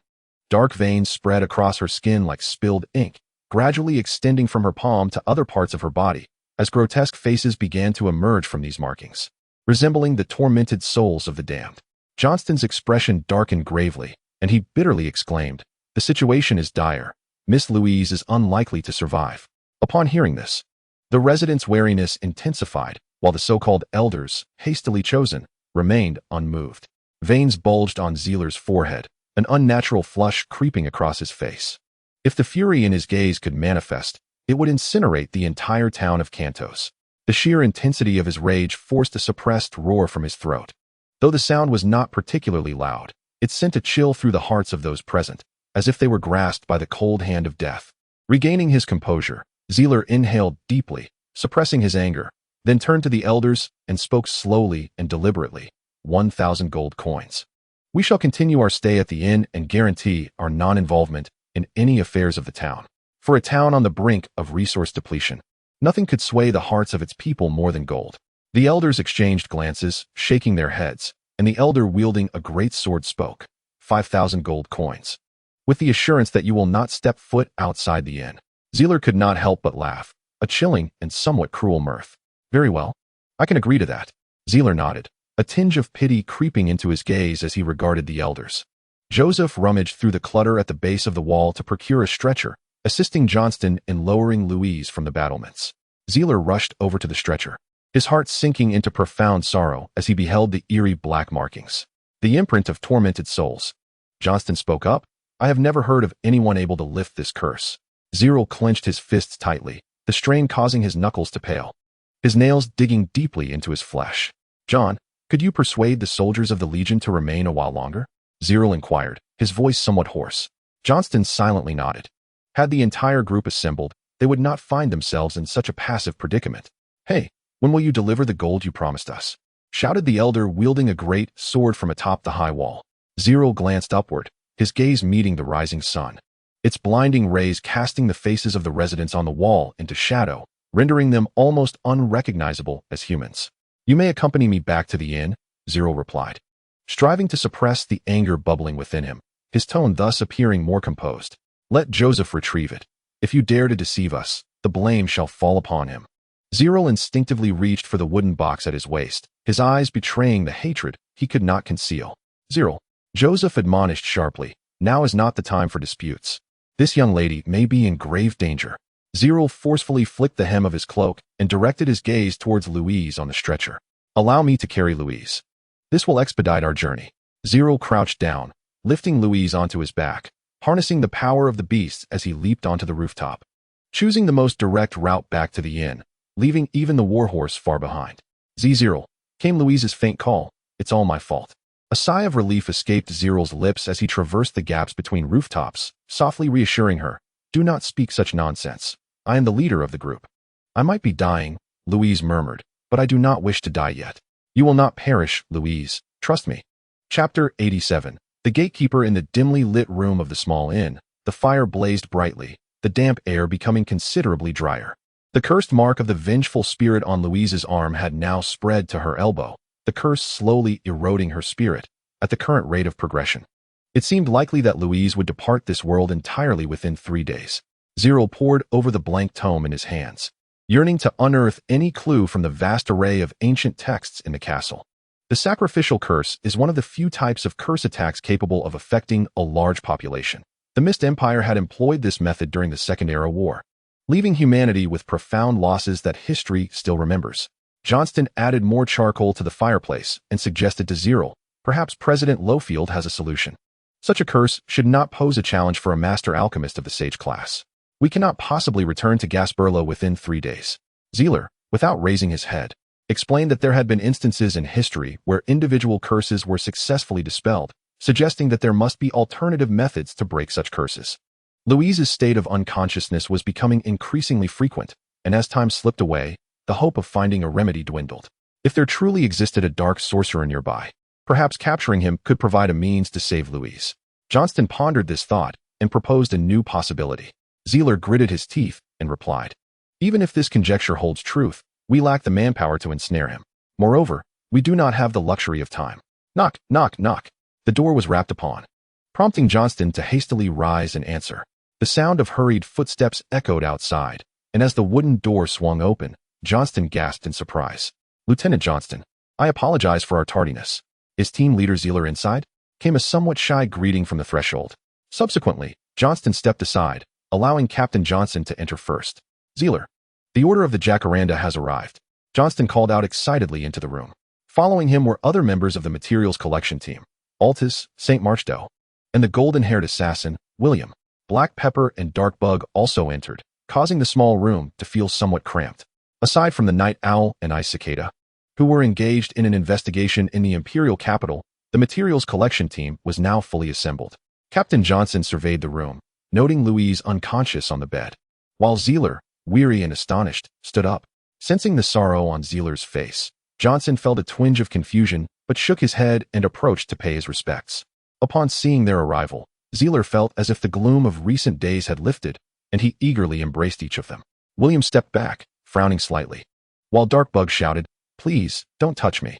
Zeler, unfazed, chuckled and playfully pinched Darkbug's chubby cheek, saying, "Captain Johnson, your timing could not be more fortuitous." Johnson scratched his head and smiled sheepishly, explaining, "Our team made a trip to Worton City, and we were delayed along the way.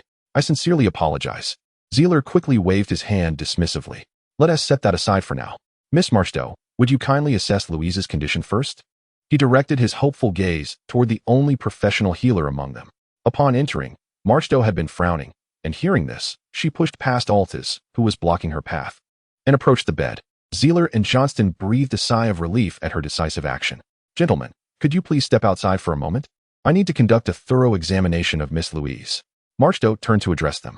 Zeler nodded slightly and stepped towards the door, followed closely by the others. An insect-like creature found a small chair within the room, but was promptly yanked out by Black Pepper, who grasped him by the collar. In the corridor, Zeler leaned against the wall, his head bowed and brow furrowed, feeling a mixture of relief and heightened concern. "Zeler, what on earth has transpired?" Altais inquired, his brow knitted. "How could Louise fall victim to a sacrificial curse?" "Let the leader have a moment of silence. He has not slept for a day and a night," Johnston interjected, taking the initiative to address the situation.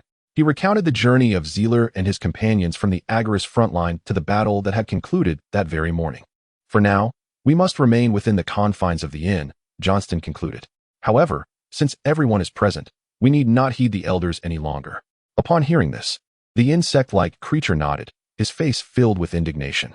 "If they dare to disrupt us again, we shall eliminate them." William cast a disdainful glance at Zeler, his contempt deepening. "It is truly laughable that a leader unable to protect his own team members dares to stand here." Zeler lifted his gaze briefly before lowering it once more, remaining silent. Altai shot a cold reprimand at William. "If you have not mastered the art of conversation, I suggest you step aside." Captain Johnson paced the corridor for a moment before directing his gaze at Zeler. "My lord, may I take a team to search the vicinity of the town?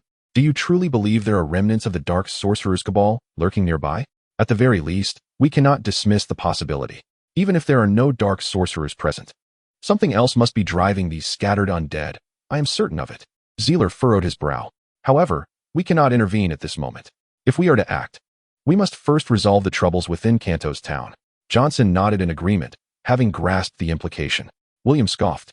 "Just a bunch of frail, elderly soldiers. I could deal with them tonight." Altais, hailing from the garrison, understood the gravity of the situation and chuckled derisively. "The frail and elderly you speak of may have dispatched more assassins than you have ever encountered." The door creaked open, and Macchiato emerged from the room, her expression grave. "Have you found a way to dispel the curse?" Zeler inquired, looking up. Miss Louise was already suffering from a high fever on the battlefield. Otherwise, the Banshee would not have been able to penetrate her consciousness. Macchiato replied with sorrow in her eyes. "The sacrificial curse has now infiltrated her mental sea.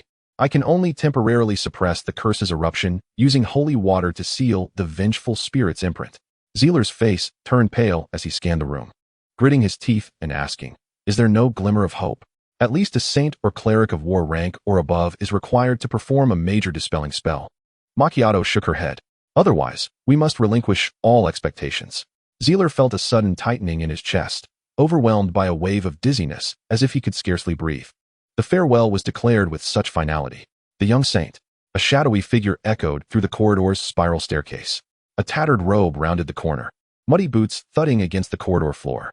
Before Zeler's eyes appeared the gatekeeper of Kantos, clad in a worn cloak, maintaining an air of indifference beneath the shadow of his hood, yet his gaze betrayed a hint of vigilance. Hope is omnipresent.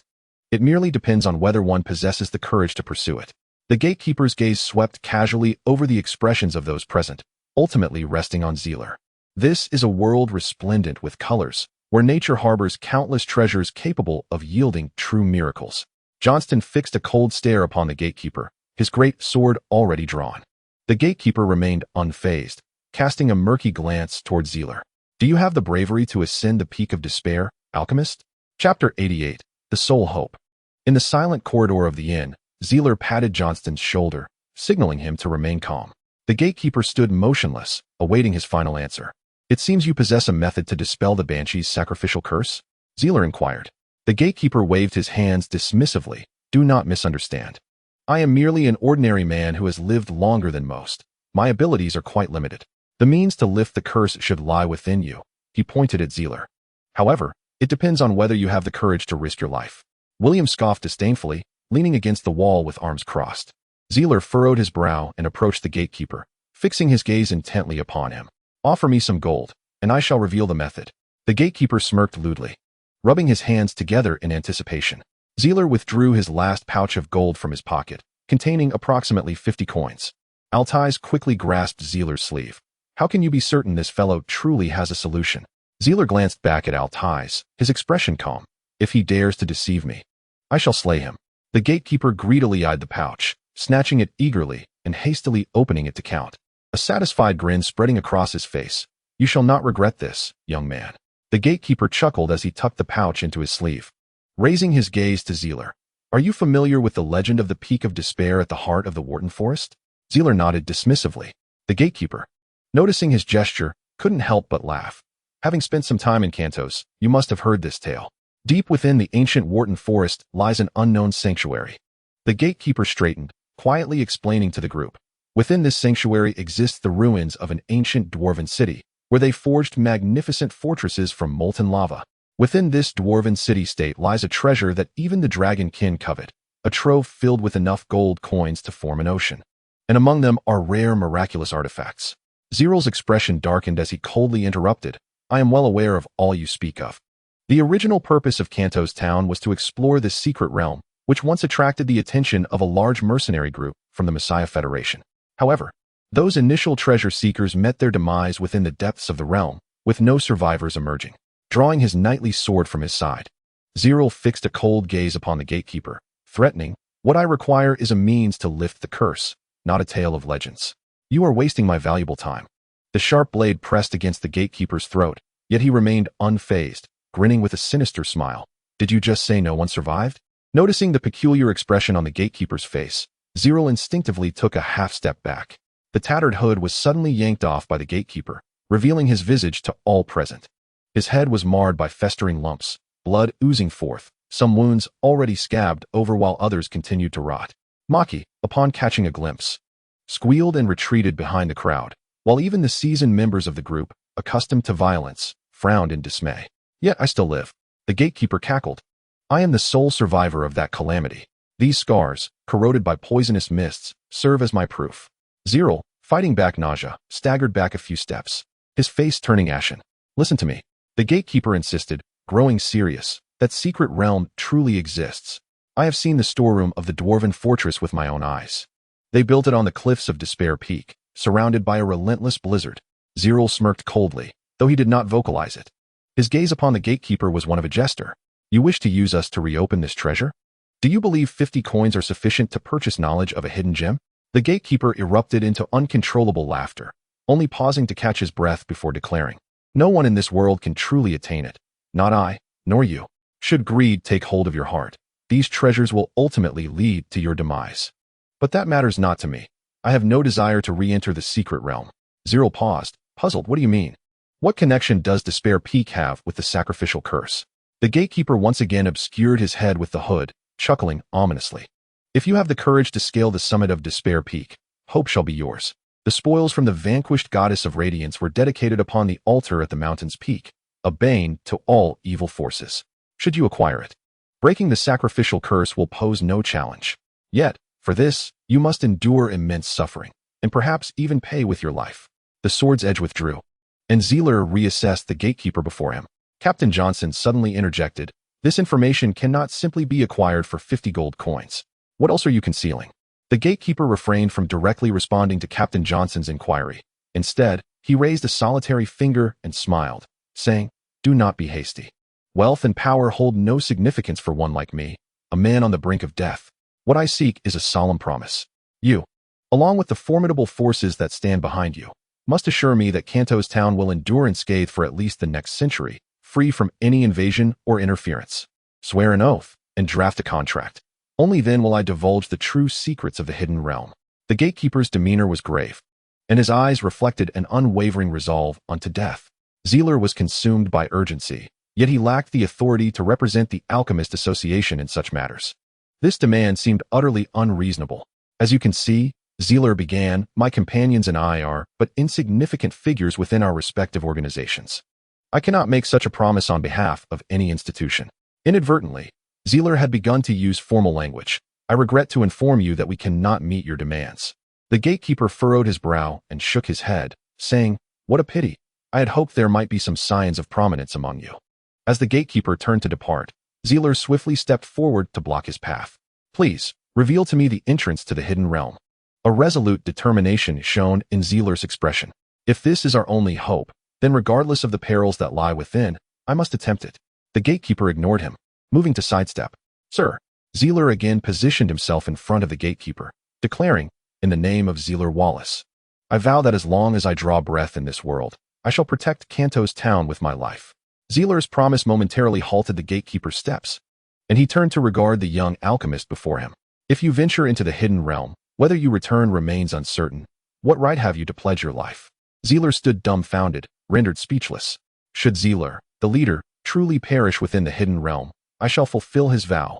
Captain Johnson's clear voice echoed throughout the corridor. "I swear in the name of the Francisco family." Altus stepped forward, asserting, "Though I am not a scion of nobility, I too can fulfill a promise with my own capabilities." Following suit were Johnston, Black Pepper, and Miss Gemicado, each stepping forth silently, yet resolutely expressing their allegiance. The dark worm pursed his lips and spoke, "Old man, while I have no desire to involve myself in this matter, I must remind you that the one lying in the room is the sole daughter of the Habelan family. I have no interest in guarding anything." William sneered coldly, threatening, "But it would not be difficult to eliminate all of you frail and weak souls tonight." Zealot took a deep breath and bowed to the gatekeeper. "I beseech you, grant me an opportunity." Chapter 89. A desperate gamble. Midnight approached, the candlelight flickering. In a newly arranged guest room, members of the materials collection team gathered around a small table. Zealot sat silently in a chair facing the door, his gaze fixed on a yellowed parchment on the table. His words unspoken, oblivious to the pristine white mage's cloak that lay beneath his feet. Captain Johnson perched on the edge of the bed, his posture rigid, his eyes unwaveringly focused on Zealot, remaining silent. The argument between Alphas and William grew increasingly boisterous, becoming a source of irritation. Black Pepper glanced between Zealot and Captain Johnson, then shifted his gaze toward Alphas and William, absent-mindedly stroking the soft, flowing hair of the dark insect beside him. "Zealot, my leader, I vehemently oppose this plan," Johnston exclaimed. His hands braced against the table, leaning forward. "Regardless of the gatekeeper's secret, thousands have perished within. You now wish to venture in alone? This is not a rescue. It is a gamble with your life." Johnston's outburst interrupted the quarrel between Alphas and William, drawing the attention of all present. William shoved Alphas aside, leaning against the wall cabinet, exclaiming dramatically, "What gamble with life? How absurd. This is nothing short of a suicidal act." Yet, Alphas, unusually, refrained from retorting. He turned his gaze toward Zealot, advising, "Please reconsider. The chances of success are exceedingly slim." As Alphas finished speaking, Zealot rose and placed the map of the gatekeeper's secret entrance back into his pocket. "Do we have any alternative?" Zealot calmly countered. As William stated, this could very well be a fatal decision. Aside from the gatekeeper, no one knows the peril that lies within the secret realm. Zealot's gaze traversed the faces of each individual present. "One person may perish if I go alone, but if we all venture forth, we may all meet our demise. As the leader, I cannot lead everyone into despair. It is my duty to bear this responsibility." Nodding to the group, Zealot made his way toward the door. "Louise has little time left. I must depart swiftly." He smiled faintly, saying, "I cannot ascertain the value of the gatekeeper's information, nor do I know if I will return, or what challenges await me along the way. Yet, we have no other options, and time does not permit further hesitation. Rather than dwell on countless uncertainties, I shall take this gamble and leave the outcome to fate. Louise once saved my life. When everyone else had given up on my recovery, she did not abandon me. Thus, I shall never forsake her. Zerel pushed open the door and stepped into the corridor. If I do not return, please do not enter the secret realm in search of me. His footsteps echoed and faded into the distance. Altai's gaze was filled with sorrow, while Captain Johnson clenched the hilt of his sword, only to release it in despair. Johnston struck the thick wooden table in anger, feeling an overwhelming sense of frustration. Black Pepper quietly observed Zerel's retreating figure as he turned the corner, cradling the dark insect in his arms. Even William, who had harbored doubts about Zerel's leadership, furrowed his brow in confusion. Zerel approached the next room calmly and gently knocked on Louise's door, wishing to catch one last glimpse of her before departing. The wooden doors soon swung open, revealing Macchiato, the exotic woman from Cardala, her eyes slightly swollen as she looked at Zerel with admiration. "Did you hear everything?" Zerel inquired as he stepped inside. The soundproofing of the small inn was inadequate. Macchiato managed a weak smile. "I believe everyone's discussions could be heard throughout the inn. We should be grateful that the owner fled in advance. Otherwise, we would have had other guests." "How is Louise?" Zerel asked, taking a seat beside the bed and turning to Macchiato for information. She did not respond, but beneath the pristine blanket, a pale hand emerged, weakly clasping Zerel's right hand. "Let me go with you." Louise's voice was almost a whisper, yet it reached Zerel's ears with clarity. Feeling the chill in her palm, Zerel quickly shifted his gaze to the foot of the bed. "Let me go with you," Louise insisted again, her voice frail, yet imbued with unprecedented determination. Zerel's eyes met hers, and he instinctively shook his head slowly. "Rest well, and wait for my return. From a healer's perspective, I recommend you take Louise with you." Macchiato interjected, preventing Zerel from retorting, and explained earnestly, "Her spirit will not endure much longer. If the Sun Spring is your only hope, you must take her with you to the secret realm and ascend the peak of despair within 3 days. To leave Louise here under my care would mean relinquishing all hope. You will spend 3 days on the road to the heart of Worton Forest. By the time you return with the Sun Spring, it may be too late." Macchiato concluded, "If that is the case, what meaning does your perilous quest for the Sun Spring hold?" Zerel opened his mouth, but found himself at a loss for words. Macchiato sighed and shook her head. "If you choose to gamble on this, at least leave yourself a glimmer of a chance to win." "But," Zerel hesitated, "is Louise's current condition conducive to this?" "I can endure." Louise, with her fingers marked by the imprints of vengeful spirits, suddenly gripped Zerel's palm firmly. "Let me accompany you." Macchiato nodded towards Zerel, for this was their sole hope. "There is no time for hesitation," Macchiato finally declared. "I will explain this to the others, but you must act immediately." Zerel clenched his teeth, casting a glance at Louise on the sickbed. The curse had already spread to her shoulders, yet it could not alter the clarity of her gaze. "I will prepare the horses," Zerel said after a brief pause. "Wait here for me." Louise had removed her veil, and on her pale cheeks, devoid of any color, a faint smile finally emerged, the corners of her eyes curving slightly. Zerel rose and nodded at Macchiato. "The peak of despair is beset by blizzards. Please prepare a thicker cloak for Louise. I have gathered everything, including holy water to momentarily suppress the curse." Zerel solemnly bowed to Macchiato, then turned and hastened toward the dilapidated stables of the inn. The preparations were swiftly completed, and with Macchiato's assistance, Louise stepped out of the inn, draped in a heavy bearskin cloak, this time without her veil, revealing her exquisite features to all. Zerel led the horse over and helped Louise onto its back, then turned to Macchiato. "Please inform Lord Johnson that during my absence, he is to assume the role of leader. If we do not return, he should lead the retreat to Gasperlo immediately. I will convey your message to Captain Johnson, but I sincerely hope for your safe return." Zerel nodded, then mounted the horse, grasping the reins and flicking the whip. Sensing Louise's slight tremor before her weary form leaned against him, Zerel tenderly wrapped the bearskin cloak around her more securely, gradually casting aside all his worries. The warhorse began to trot gently, then gradually quickened its pace, its hooves splashing mud as it carried the two figures toward the town's gate. Miss Macchiato stood at the inn's entrance, watching as the distant figures became increasingly blurred, and sighed. "Miss Louise, I can only assist you this far." Chapter 91. A Confession of Life and Death Disheveled. The transparent sphere constructed from gravitational runes lay concealed among the thorns, and Zerel only had time for a fleeting glance back before hastily fleeing into the distance. The pack of wolves that burst forth behind him was suddenly yanked back into the thicket by the gravitational waves emitted by the floating blades, momentarily ensnared and left wounded by the surrounding sharp thorns. At this moment, he had bestowed upon himself the powers of 100 beasts and the heart of the Titan, two origins of alchemy, as the pure white sea of his spirit forcefully dispelled his mental fatigue. while the adjustments from the heart of the Titan minimized his physical exhaustion to its lowest. Yet, despite this, Zerel transcended the limits of human endurance. Every cell in his body was ablaze, and each nerve teetered on the brink of collapse. His once resplendent mage's cloak lay in tatters, shredded by the brambles and stones. While his face bore the marks of blood and scratches, his body smeared with dust and grime, a mixture of his own blood and that of the beasts. As he traversed a sparse grove, Zerel gritted his teeth and pressed onward, muttering fervently to himself, "We are almost there, just a little further." Stepping beyond the forest's edge, a leaden expanse of gravel unfolded before him, sloping upward with increasing steepness. A pungent scent of sulfur permeated the air, and the dust swirling in the sky resembled snowflakes in flight. This was the most perilous region deep within the Worton Forest, home to the Worton volcanoes. Zerel glanced down at the map on the parchment, nodding in acknowledgement of the terrain before him. The furious howls of wolves echoed from behind, accompanied by the brittle snap of branches, and the sound of heavy paws thundering over dry leaves drew alarmingly closer.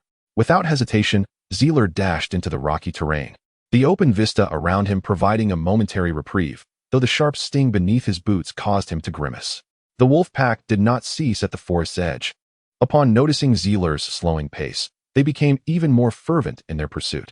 "Louise," Zerel halted and softly called, "the secret realm lies atop the central volcano. We are nearly there." Louise appeared even weaker than before, yet she summoned the strength to open her eyes, a tender look gracing her visage. The spectral imprint of vengeful souls had begun to creep along her porcelain neck, spreading towards her cheeks. "Zerel, please set me down." Her gaze was imbued with affection as she lifted her pallid face and managed a faint smile, tears once more cascading from the corners of her eyes. The wolf pack was now perilously close, yet she seemed utterly unperturbed. The runes ignited, emanating a brilliant orange glow, as if 13 sun-sized orbs had risen from the ground. With a thunderous roar, the floating blades swept across the gravel, weaving flames into a formidable wall that barred the wolves' advance. Seizing the moment, Zerel sprinted towards the right side of the volcano, where a large pool of gradually solidifying lava flowed slowly down the slope. "Louise," Zerel gasped, "since we came together, we shall return together." With slightly bent legs, he vaulted over the still molten lava, continuing his frantic run toward the heart of the volcano, his breath growing increasingly labored. The wolf pack had finally circumvented the wall of fire, yet hesitated before the molten flow, lacking the extraordinary leaping ability of Zerel. The lava served as a temporary barrier between them. Louise struggled to glance back at the wolves, resting her head against Zerel's back. Unfaltering, Zerel drew upon the incredible burst of strength bestowed upon him by the beasts, racing down the ridge towards the central volcano. Traversing one volcano after another, crossing fields of lava, and moving ever further into the snow-like ash of the volcano, Zerel felt a heavy weight in the air. "Zerel, may I pose a question?" Louise inquired softly, her gaze somewhat vacant. Zerel, lost in thought, nodded with a hint of confusion, feeling almost drained of energy to respond. Louise leaned her head close to Zerel's ear, brushing her hair aside. "Do you harbor any feelings for me? Even a fleeting spark of affection would suffice." Her voice was barely above a whisper. Zerel stumbled slightly, momentarily caught off guard, and continued to run forward without answering. "You do like me, don't you, Miss Louise?" He sighed, furrowing his brow, his eyes reflecting a deep inner conflict. After a brief silence, he finally replied, "Louise, I cannot answer that question at this moment." "That's all right. I merely wish to receive an answer before my time runs out," Louise replied with a gentle smile, her face radiating a touch of happiness. The central volcano loomed close, resembling a diminutive mound of earth, perhaps more accurately described as a sinkhole. A searing heat surged from the vast chasm, and from its edge, one could see the bubbling lava below, its dark crimson flames rising and falling like waves, occasionally erupting into fiery columns that sent boulders floating atop the molten surface. "Zerel, you must survive. Do not succumb to despair," Louise urged. Zerel felt a sudden lightness, realizing that Louise had relinquished her struggle and returned to the ground. Before he could react, she gently pushed him away. At that moment, utterly exhausted, Zerel could no longer control his body and collapsed to the ground. "Forgive my selfishness." Louise stood at the edge of the sinkhole, a blissful smile gracing her lips as she faced Zerel. "But I am truly happy to have you by my side in these final moments." With that, Louise began to lean backward, her eyes gently closing, as if a seemingly inconsequential speck of dust were cast into an infinite sea of fire, yet somehow capturing all the light. "Do not seek the hidden realms any longer. Zerel, please return and fulfill your destiny." Zerel lifted his head, fear etched across his face. Without hesitation, he lunged toward the precipice, his body rolling and stirring up the volcanic ash, half of him dangling over the cliff's edge, yet his fingertips merely brushed against the hem of Louise's garment. In the midst of his blank thoughts, Zerel drew the alchemical knight's sword from his waist and leaped into the sinkhole, plunging the sword into the crevice of the rock as he fell. Crystalline sand spread out, accelerating his descent, yet in this life-and-death moment, Zerel remained calm. Tears streamed silently down Louise's closed eyes, only to be evaporated by the intense heat. In midair, Zerel grasped Louise's wrist and tightly pulled her into his embrace. In the next moment, the crystalline sand emanating from the nanocube gradually converged from all directions, enveloping the two individuals within an impenetrable spherical hive, leaving no crevice unsealed. With a resounding thud, the nanocube plunged into the lava lake, emitting a dull roar akin to the fall of an ordinary boulder, sending spiraling flames and molten rocks spraying into the air. Amidst the splattering magma, a slender crystalline thread connected the knight's sword embedded within the stone. This thread, a lifeline between existence and oblivion, rapidly contracted, suddenly pulling the cubic prison back from the inferno. In that fleeting moment of immersion, the searing heat of thousands of degrees left countless charred marks upon the spherical shield, the sound of cracking and splintering resounding incessantly as charred fragments crumbled and fell, bringing the nanocube perilously close to destruction. The interior of the pit resembled a hollow mushroom, surrounded by platforms hewn from stone, adorned with fragmented dwarf statues. Zerel tightly embraced Louise's slender waist with his right arm, while grasping the thread connecting to the overhead rock wall with his left.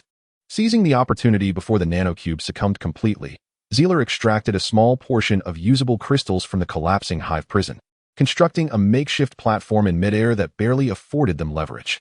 Harnessing the explosive leaping power of the beasts, Zerel precariously leaped onto the circular platform left by the ancient dwarven civilization. He crouched down, weakly resting his hands on Louise's shoulders, panting heavily. Yet his gaze remained steadfastly locked on her eyes. The two shared a quiet moment above the sea of flames, as if the entire world had paused in reverence. "You once said you do not wish to die. Are you truly prepared to give up now?"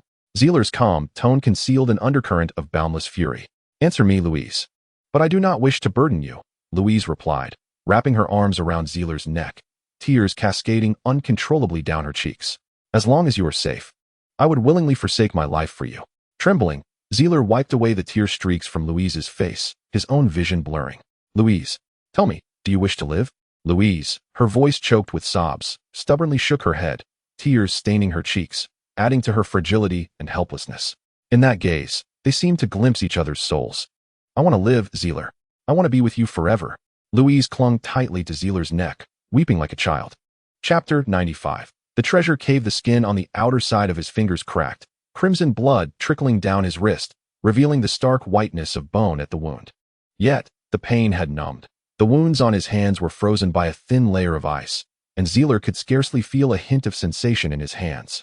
The heart of the Titan drained the last vestiges of energy from within, rendering the effects of the beast's power somewhat ephemeral. The intricate scales bestowed by the awakening of wildness shattered in the tempest, cascading down like glimmering petals in the sky. The halo brought forth by the holy water once again dissipated into nothingness, while the curse continued to envelop Louise entirely, inching ever closer to her mental abyss with a final, relentless assault. Yet, the summit of Despair Peak remained tantalizingly out of reach. Below lay an array of formidable stone statues, resembling unyielding machines that relentlessly propelled Zerel forward. Any pause would lead to his utter obliteration. With clenched jaws and a visage twisted in grim determination, only the unwavering resolve shone through his wide-open eyes. Ascend. He would not falter, for no peril could thwart his indomitable will. From the base of the mountain, he climbed relentlessly, surmounting thousands of meters, each arduous step refining and purifying his spirit. From a state of confusion to disorientation, from disorientation to despair, from despair to numbness, and finally, from numbness to an unshakable resolution. At some point, arching metallic doors began to materialize upon the cliffside, entombed within the icy embrace of the mountain, reminiscent of ancient corpses, remnants of a long-lost civilization. Zerel understood well that these doors symbolized the treasures coveted by many, the fabled vaults of the ancient city of lovers. Within them might lie wealth rivaling nations, artifacts of immeasurable value, and even the esoteric tomes of ancient cultivation techniques. However, The words of the gatekeeper echoed ominously in his mind. How, a decade prior, entire legions had met their demise? What lethal perils lurked within the treasures that could instill such terror in the sole survivor, rendering them incapable of even contemplating the risks? Before him lay an opportunity to unveil the truth. A resplendent metallic door barred Zereth's path, its icy veneer insufficient to withstand the onslaught of a tiered combatant. Even a mere mortal could breach it given ample time. With a powerful leap, Zereth plunged his hand into the solid ice, his gaze fixed upon the metallic door beyond the frost. His calm eyes swept over the icy barrier. Then he ascended once more, scaling the top of the door. Ascend. He would not halt, for nothing in his field of vision could disturb his resolve. His eyes were solely set upon the lofty peak, where the sun spring awaited as his ultimate destination. Louise managed to crack her eyes open slightly, a trivial motion that consumed all her strength. She could not utter a sound, her vision blurred. Faintly, she discerned a vague profile, weathered by dust and frost. The once gentle features now bore sharp angles, etched with unwavering determination, embodying a resolve forged in the crucible of countless deaths. The pallid lips of Louise curved into a faint smile, her hand languidly falling to her side, unable to sustain her consciousness any longer. Zerel paused momentarily, then gently draped her limp arm over his shoulder, continuing his ascent with an increasingly frantic rhythm. The magma layer above him roared more violently, fiery embers cascading from the sky like shooting stars. Suddenly, Zerel halted. His once fluid climbing came to an abrupt stop. In the right corner above him, a treasure cave lay open, unburdened by ice and snow. A tempest howled through the entrance, flooding into the dark tunnel beyond. The stone giants below relentlessly pursued them, and Louise could no longer afford to wait. The treasure cave had transformed from mere ornamentation into an undeniable choice, a choice fraught with peril and the uncertainty of survival, akin to a gamble with no discernible odds. Zerel was unaware of the treasures left by the ancient dwarven city. Perhaps none would aid him, yet there might exist a sacred potion capable of staving off the curse. Should he persist in his hopeless climb, awaiting Louise's slow demise upon this desolate peak, or wager his life by plunging into the perilous treasure cave, seeking a glimmer of hope amidst the overwhelming despair? With a sudden resolve, Zerel leapt to the upper right, his body instinctively pressing against the rock face mid-fall. His left hand plunged into the solid ice, providing a momentary respite as he began to ascend once more. Seizing the opportunity, the stone giants below quickened their pace. Now alarmingly close. Realizing the urgency, Zerel hurriedly climbed onto the platform within the treasure cave's entrance, narrowly avoiding the colossal arm of the statue as it swept past. Life and death hanging by a thread. Untying the rope around his waist, Zerel cradled Louise and ventured deeper into the cave, where the walls glistened with the icy accumulation of the storm, resembling a vast ice cellar. The light from the entrance abruptly dimmed, revealing a massive gemstone eye gleaming with a crimson glow outside the door, obscured by the giant's head which blocked all illumination. With a thunderous crash, a massive stone fist struck the peak of despair, sending snow cascading from the cliffs as if a landslide had been unleashed. The entire tunnel trembled, debris raining down from above, as if on the brink of collapse. The stone giant outside roared in a frenzy, unleashing its rage upon the peak of despair. Zerel, however, did not dare to glance back. He summoned forth his floating blade to illuminate the path ahead and stepped cautiously into the unknown darkness. After traversing several hundred meters, the icy walls smiled back at him, revealing sharp, angular edges, adorned with intricate patterns that danced across the stone surface. Zerel recognized the carvings. They were protective runes known as the Wall of Mountains, an evolution from the ancient dwarven civilization's pursuit of truth. This rune was considered one of the finest architectural enchantments. Etched upon the main load-bearing pillar of the Gaspel Alchemist's Guild Hall, he paused to admire the wisdom of his forebears and continued deeper into the cavern.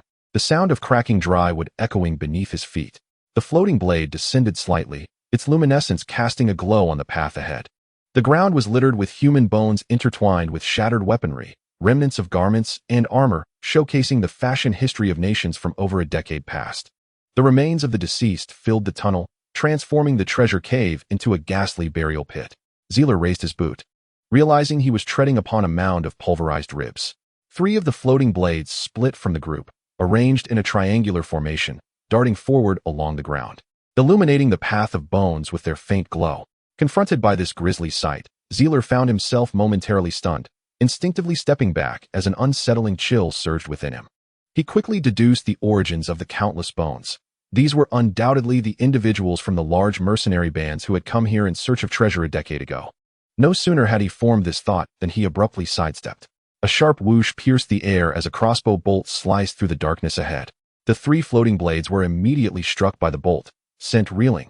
Yet the projectile continued unabated, its keen edge narrowly grazing the spot where Zerel had stood, leaving behind a gleaming silver scratch.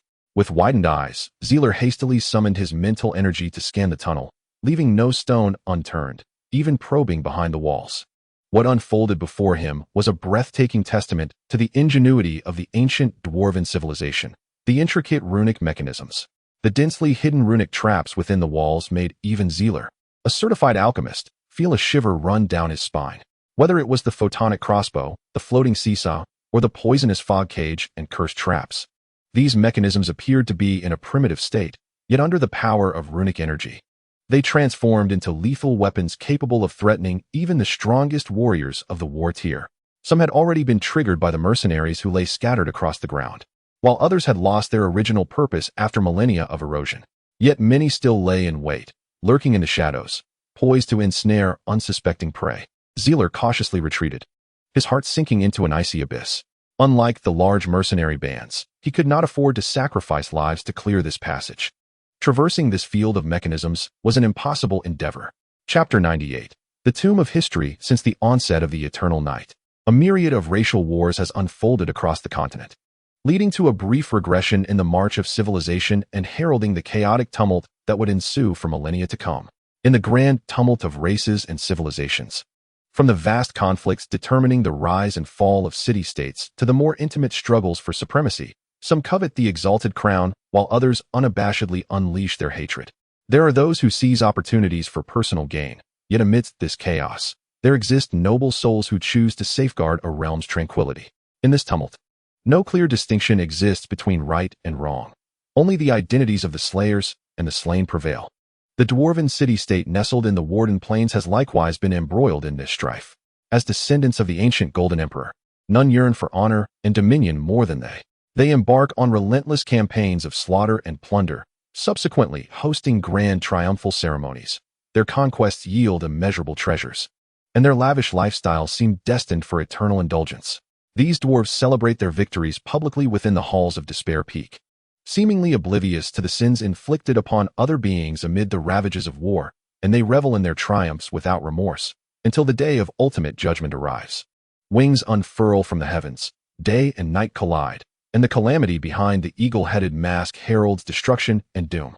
Zealot instinctively held his breath as he beheld the devastation laid bare before him, the familiar silhouette of the Calamity Queen.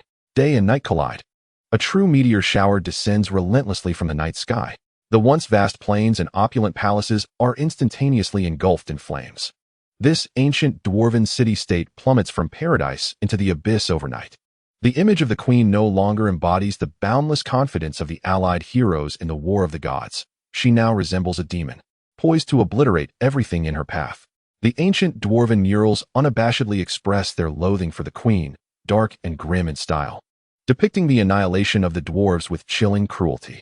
Perhaps in a desperate bid to defend their homeland, the dwarves resorted to flawed craftsmanship, awakening colossal stone giants. To deploy this ultimate weapon, the strong among the dwarves sacrificed their very souls, forever binding them to the hulking statues. The cataclysm raged for 3 days and 3 nights, the echoes of thunderous roars resonating throughout Worton County. When the smoke finally cleared, the dwarven city-state lay in ruins.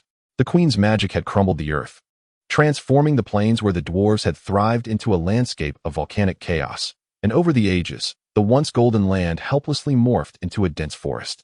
Wounded and battered, the queen returned to the Duchy of Mulan, incessantly repenting before the 7 gods in her final moments. Shortly thereafter, the Mulan Empire regretfully announced her demise to the nations of the continent. Thus, the renowned Golden Kingdom of Worton was entirely erased from the maps.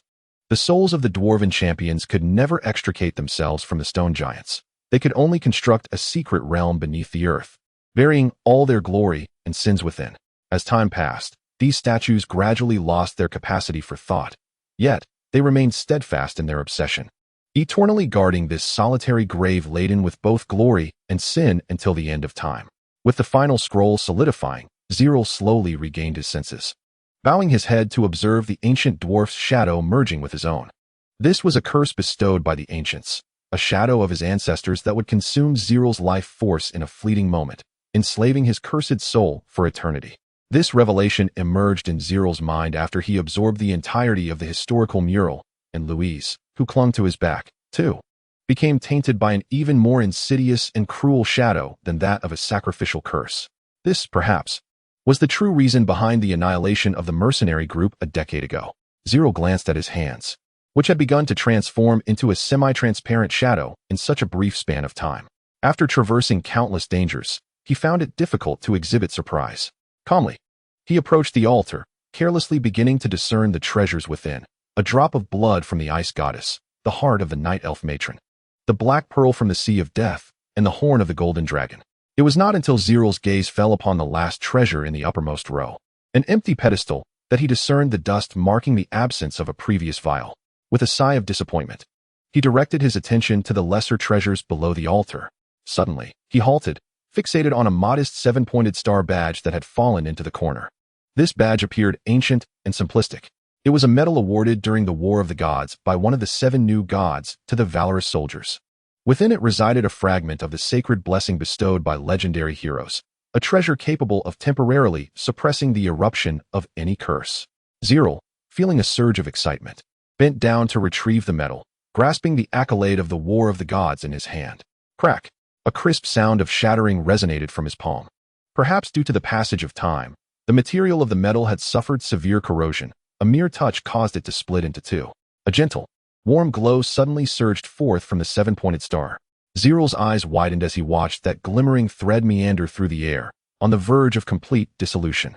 Instinctively, he reached out to capture this fleeting light, yet his hand, now nearly fully shadowed, helplessly passed through it. Buzz! His mental energy expanded, concentrating to envelop that thread of light, an almost instinctive response. The sacred blessing of a legendary hero is, in essence, an intangible existence, its radiance merely an outward manifestation, while its core embodies an inscrutable application of rules, accessible only to the realm of heroes. However, the ethereal sea of Zealot, transformed by the dual stimuli of origin alchemy and living alchemy, manifests an exceptional, singular white spiritual force. This unique spiritual sea permits him to release his spiritual energy outside of his body, even beneath the hero tier, remarkably akin to the casting methods employed by those of heroic stature.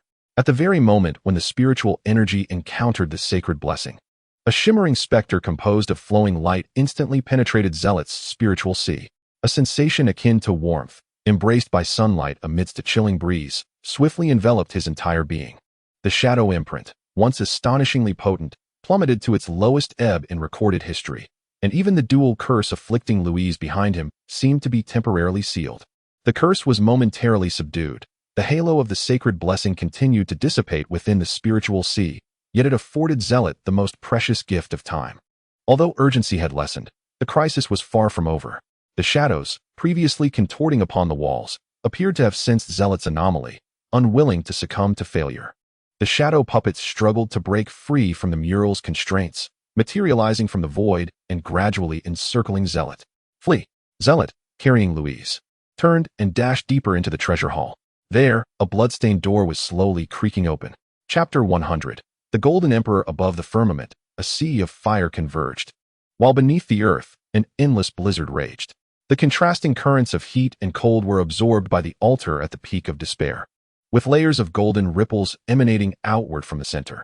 Zealot was enveloped in the warm embrace of golden spring water, washing away the accumulated curses of tormented souls from the mechanical passage, as well as the shadows of ancient dwarven ancestors, all gradually purified in this sun-like warmth. In the instant when lava engulfed him, Zealot felt as though his body was shattered by the tremendous force of the Earth's eruption. Surrounded by scalding molten rock and sulfur, as if he and Louise could be reduced to ashes in an instant. In truth, they were indeed torn into myriad fragmented shadows. As the lava surged to the summit and plunged into the depths of the golden spring, these shadow fragments gradually coalesced back into their original forms. The impurities entwined in the lava sank and turned to ash, while Zealot and Louise slowly floated to the surface of the sunlit spring. In mere moments, the so-called curses, pains, and fatigue were entirely dispelled, and all seemed to transform into a distant dream. suddenly awakening. Zealot gazed quietly at the fiery expanse of the horizon and couldn't help but chuckle. Louise remained asleep in the spring, the imprint of tormented souls gradually fading from her cheek, revealing her exquisitely beautiful visage once more before Zealot's eyes. Zerel finally fulfilled his promise.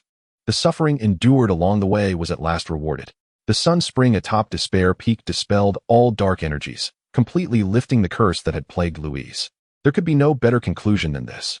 Zerel swam to her side, quietly awaiting the moment she would awaken. Louise's eyelids fluttered before she slowly opened her eyes. As her mind regained clarity, she instinctively searched for Zerel. With a powerful push against the spring water, her back was gently supported by an arm. Turning her head, Louise beheld Zerel's somewhat pale visage, smiling warmly at her. With a splash, Louise opened her arms, embracing him around his neck, tears cascading down her face. No words could adequately convey the depth of this moment. Only a prolonged embrace could allow them to feel each other's heartbeat. "I thought I would never see you again," she whispered softly into his ear, biting her lip. Zerel carefully eased her away, scrutinizing her closely. And upon confirming that no remnants of the curse remained, he finally exhaled in relief. "The road ahead is still long," he smiled, "as long as you are unharmed." Louise nodded obediently, allowing Zerel to lead her toward the edge of the spring. The golden waters rippled gently, making all past dangers seem a distant memory. Once on shore, Zerel surveyed the legendary summit of Despair Peak. A colossal altar, forged from pure gold, stood proudly, surrounded by the remains of countless dwarves, who lay in worshipful postures, their skeletal forms facing an ancient tome that floated effortlessly. Even in death, their devotion was palpable.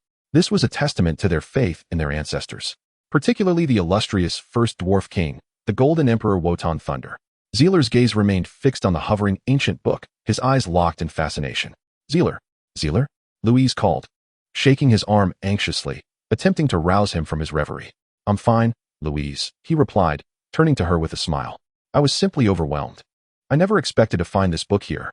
With that, Zerel took her hand and walked toward the altar, his eyes filled with reverence and fervor. The ancient tome on the altar, stirred by a gentle breeze, began to turn its pages, yet bore no ink or inscription. This was the Book of Martyrs, a volume Zerel had long yearned for. It was the sole remnant left behind by the predecessors of the ancient castle. As he ascended the golden steps of the altar, Zerel disregarded the myriad artifacts and treasures amassed on either side, his heart brimming with respect for the Book of Martyrs that once belonged to the Golden Emperor. Around him, the whispers of ancient dwarves' prayers rose, merging into an epic hymn, a resonance that both Zerel and Louise could hear. The resonant chant echoed throughout the hidden realm, calming the furious stone giants, who turned their gaze towards the altar atop the Peak of Despair. Zealot reverently cradled the Book of Martyrdom in his hands. The moment his fingertips brushed the parchment, the resounding roar of the Golden Emperor, bellowing in defiance before death, reverberated within his mind's eye, a question steeped in boundless resentment and rage, a cry of unwavering conviction. "The gods shall perish. Only truth shall endure." Standing firm, Zealot's eyes seemed to pierce through the endless void, beholding the ancient king crowned in gold, brandishing a war hammer and directing his cold gaze towards the celestial realm. Long after, even as his soul was shattered by the grim reaper, his body remained steadfast. Suddenly, the molten layer in the heavens collapsed. The searing magma cascaded down like a waterfall. The Book of Martyrdom in Zealot's grasp gradually dissolved into the ether, transforming into specks of golden light. Beneath the altar, the dwarf remains scattered across the summit of the Peak of Despair crumbled like a line of dominoes, disintegrating into ash upon contact with the ground. Their remains swept away by the wind, dispersing into the sky. The sun springs surrounding the altar began to visibly dry up, leaking incessantly towards the fiery chasm below. With the disappearance of the Book of Martyrdom, all within the hidden realm began to collapse, marking the end of the ancient history of the Dwarven Empire of Wotan. The secrets of the 100-meter stone giants, the fate of the enslaved souls over millennia, the truth behind the ultimate fall of the Wotan Empire. These enigmas may remain forever shrouded in silence, unknown to any, destined to be buried deep beneath the earth with the ruin of the realm. The tremors of the Peak of Despair finally roused Zealot from his reverie. The torrential flow of lava from the sky swiftly engulfed the land of the hidden realm, intertwining ice and fire, as vast clouds of steam began to spread throughout. Only then did Zealot realize that the molten layer above was not simply suspended in the air. Beneath it lay a completely transparent magical array, tirelessly functioning to contain the lava above. At that moment, the immense transparent array began to fracture, revealing cracks that hinted at its impending failure. When the array supporting the volcanic cluster shattered entirely, the hidden realm would be consumed by the fiery magma, leaving no life unscathed before the might of nature. Louise, witnessing this apocalyptic scene, paled, her hands gripping zealots tightly, her body trembling yet defiantly tilting her head upwards to gaze at the flames above. Do not let greed cloud your soul. The departed permit no one to share their treasures. Zealot murmured this caution inscribed on the back of the map. Yet for reasons unknown, his heart no longer stirred with turmoil. Perhaps having endured numerous trials of life and death. Or perhaps the journey has forged his heart into something as unyielding as iron. He may have become somewhat accustomed to, and even found pleasure in this sense of crisis. He understands that, given the chance to start anew, he would unhesitatingly seize it again, convinced that this place is not his final resting ground. The heart of a warrior, after enduring countless tribulations, has finally undergone a rebirth. Crack! An unusually clear sound of shattering echoed from the heavens above. A massive fissure suddenly erupted from the center of the magical array, and viscous magma cascaded down through this crevice, plummeting towards the summit of Despair Peak. Zerel furrowed his brow and, taking Louise's hand, prepared to embark on another flight for survival. If you wish to avoid death, do not run about recklessly. Zerel stood, stunned, as that familiar voice resonated in his ears. He scanned the surroundings, but found no trace of the figure that had emerged in his mind. Lilith's voice rang clear, exuding an undeniable confidence. Upon the altar gathered the ancient dwarven clan's faith in the Golden Emperor, Wotan Thunder. Here, a fragment of his lingering soul was nurtured. Lilith casually explained, her tone tinged with nostalgia and sentiment. Zerel, perplexed by her words, frowned slightly. Louise, appearing anxious, looked at him and inquired, Zerel, is something wrong? Nothing. Let us wait and see, Zerel replied with a reassuring smile, then raised his gaze, his expression grave, towards the sky engulfed in flames. The orange-red lava surged forth like a torrent of filthy water cascading from the heavens, swiftly drenching the mountainside of Despair Peak and creating a cloud of steam. The magma flowed relentlessly towards the summit, and as the fissure widened, it appeared poised to plunge into the altar. Buzz!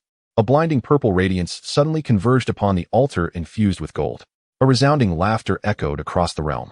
A colossal purple-gold coffin slowly emerged from the shadowy unknown, settling at the center of the altar, as a dwarf knight clad in purple armor gradually rose from the casket. He leaned forward, picking up a somewhat antiquated golden crown from the stone platform atop the altar, as if casually donning an ordinary old hat, and effortlessly crowned himself. Zerel suddenly recalled having seen this dwarf knight in his dreams. At this moment, he finally recognized the identity of this figure, the Golden Emperor, Wotan Thunder. Volume 3. The Chariot of Glory Chapter 102. Enigmas of the Secret Realm. Captain Johnson sat silently on the severed tree stump, his hands clasped under his chin, remaining utterly speechless throughout. All right, let us pack up and head back, William said, brushing dust off his backpack. Pursing his lips as he cast a glance at those around him, seemingly having already concluded the outcome. At this moment, Altais could hardly muster the energy to glance at him again. He stood atop a collapsed tree, gazing intently at the solidifying layer of lava, utterly incredulous that Zerel could perish so easily. After heeding William's suggestion, the dark worm appeared somewhat swayed, tugging gently at Black Pepper's sleeve and beckoning her to lean closer. Black Pepper glanced down at her, a hint of resignation evident as she lowered her hood and bent to listen. The dark worm leaned in, whispering, Sister Black Pepper. In this situation, it's likely that even the insects have perished completely. Surely no one could survive this. Black Pepper merely nodded in agreement with her assessment, yet offered no verbal response. Observing her demeanor, the dark worm quickly added, Why don't we withdraw now? Even if Lord Butterfly learns of it later, I'm sure she will understand. However, Black Pepper immediately shook her head in refusal, stammering, The mission. It's not over yet. We cannot leave. The dark worm could not help but cover her forehead with her hand, utterly exasperated by Black Pepper's obstinacy. Johnston cast a sidelong glance at the two of them, his expression betraying a hint of dissatisfaction, yet he said nothing further, turning his gaze back to the heart of the volcano. Although his face revealed no emotion, the tight grip of his hands revealed his true stance. Macchiato sat dejectedly on another tree stump, her solitude setting her apart from the others. Throughout their journey, she had been questioning herself, wondering whether it was truly right to have urged Zerel to join Louise in her final journey. Her intention had merely been to help Louise fulfill her last wish, Yet she had never anticipated that this decision would ultimately endanger their leader, Zerel.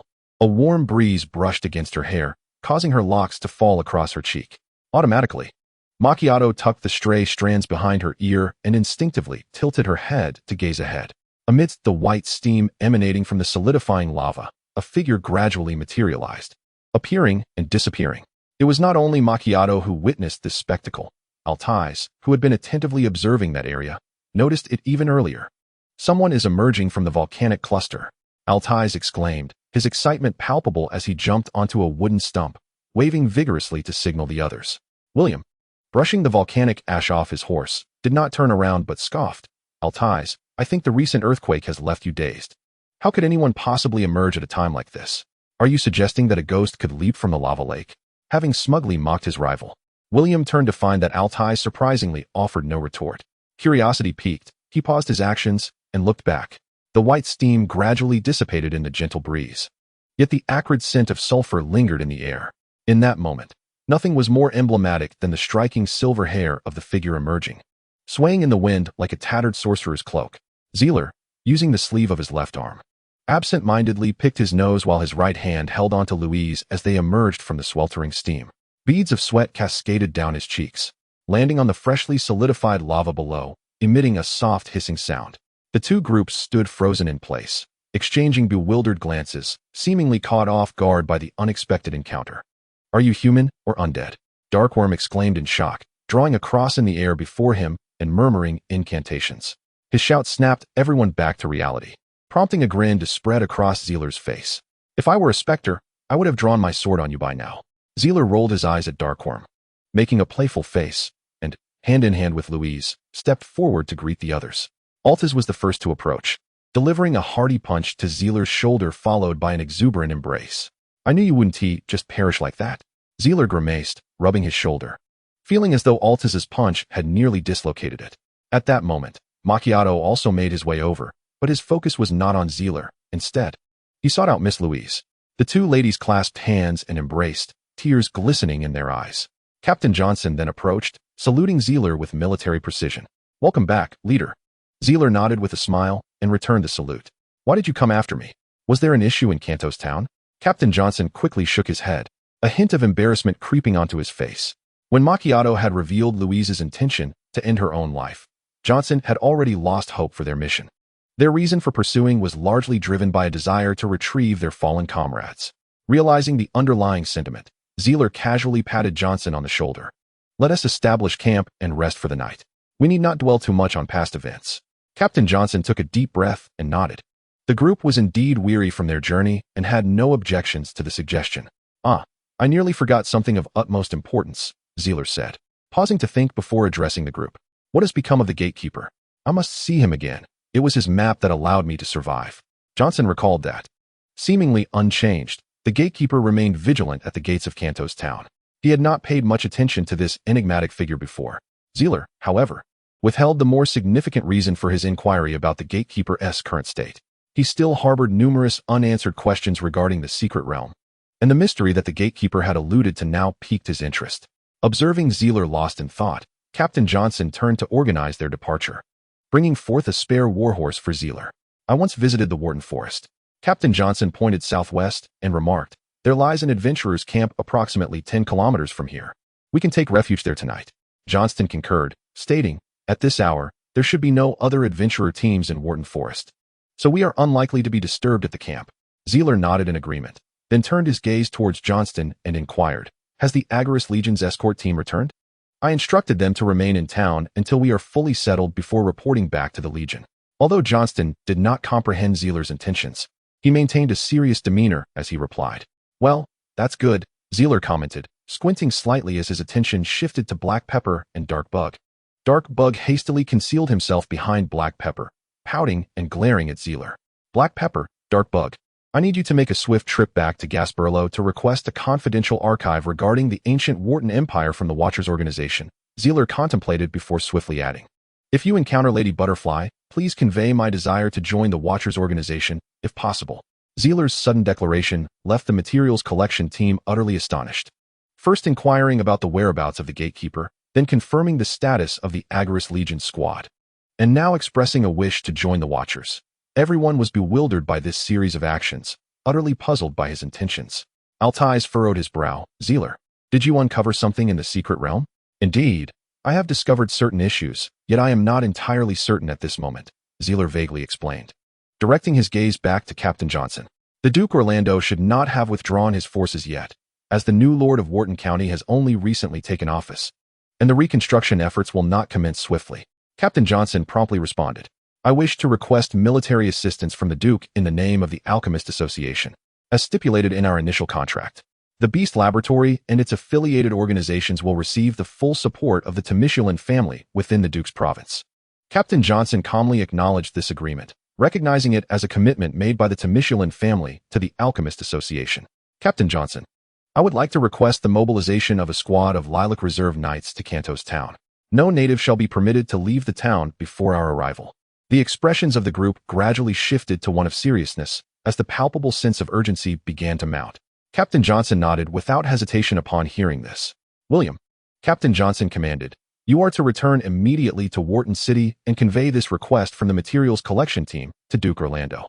William, astonished, pointed to himself and cast an indignant gaze at Zerel, exclaiming, Hey, what exactly do you intend to do? If you don't clarify, why should we heed your orders? Zerel gazed at William, his brow furrowing slightly as he exhaled softly, gradually regaining his composure. Unbeknownst to him, a hint of a meaningful smile emerged. My Lord William, are you truly eager to know? Chapter 103. 3 questions upon hearing Zerel's retort. William's expression darkened as he tightened his grip on the hilt of his curved dagger. Despite his rebellious nature, as a formal member of the Order of the Purple Blossom Knights, he was acutely aware of the boundaries of knowledge, what he could know and what remained beyond his reach. For some secrets carry with them the weight of unforeseen responsibilities. Once one delves into the hidden truths, they inevitably find themselves ensnared in an unknown vortex of events. The two men faced each other for a while, and with a cold snort, William mounted his steed. Seeing him relent, Zerel chose not to pursue the matter further. It was not that he was unwilling to divulge the secrets he possessed, but rather that he himself held little certainty regarding his own speculations. He was merely groping forward based on instinct. After a brief period of regrouping, the materials collection team, which had recently united, was now set to part ways. William was eager to leave, spurring his warhorse away from the group without a backward glance, not even leaving behind a farewell. Black Pepper and Darkworm exchanged glances before they too began to pack their belongings. Darkworm, having set aside his childish temper, displayed the calm decisiveness that was a fundamental quality expected of a night watchman. Zerel, how shall we report back to the organization? Black Pepper inquired, donning his hood once more and turning to Zerel. Indeed, I require some documentation, specifically comprehensive information regarding the war between the Dwarven Empire of Worton and the Mulan Empire 7,000 years ago. It would be ideal to include detailed intelligence on the 3 totem beasts of the Mulan Empire, Zerel explained. Black Pepper nodded. Such ancient intelligence archives have long been meticulously collected by the organization. Let us depart now and convey your wishes to Lady Butterfly. Zerel expressed his gratitude with a nod towards Black Pepper, and with Johnston leading the way.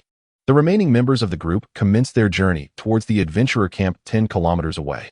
Along the way, Altais maintained his usual boisterous demeanor, quickly forgetting Zerel's sudden strategy. To him, as long as there was a battle to fight, nothing else mattered, and he would not burden himself with unnecessary complexities. Johnston and Captain Johnson, both distinguished officers, were filled with questions yet deeply ingrained with the ethos of obedience, refraining from voicing their thoughts. Among the remaining members of the materials collection team, only Macchiato discreetly tugged at Louise's sleeve and softly asked, What exactly did you encounter in the secret realm? Could you share it with me? Upon hearing this, Louisa reminisced about her experiences with Zerel during their journey, a rosy hue gracing her cheeks, her heart brimming with happiness and sweetness. In truth, there is not much to say. We encountered towering stone giants exceeding 100 meters in the depths of the secret realm, and Zerel uncovered a series of intricate traps devised by ancient dwarves specifically for intruders. The details of the events are rather convoluted, and I have yet to fully comprehend them.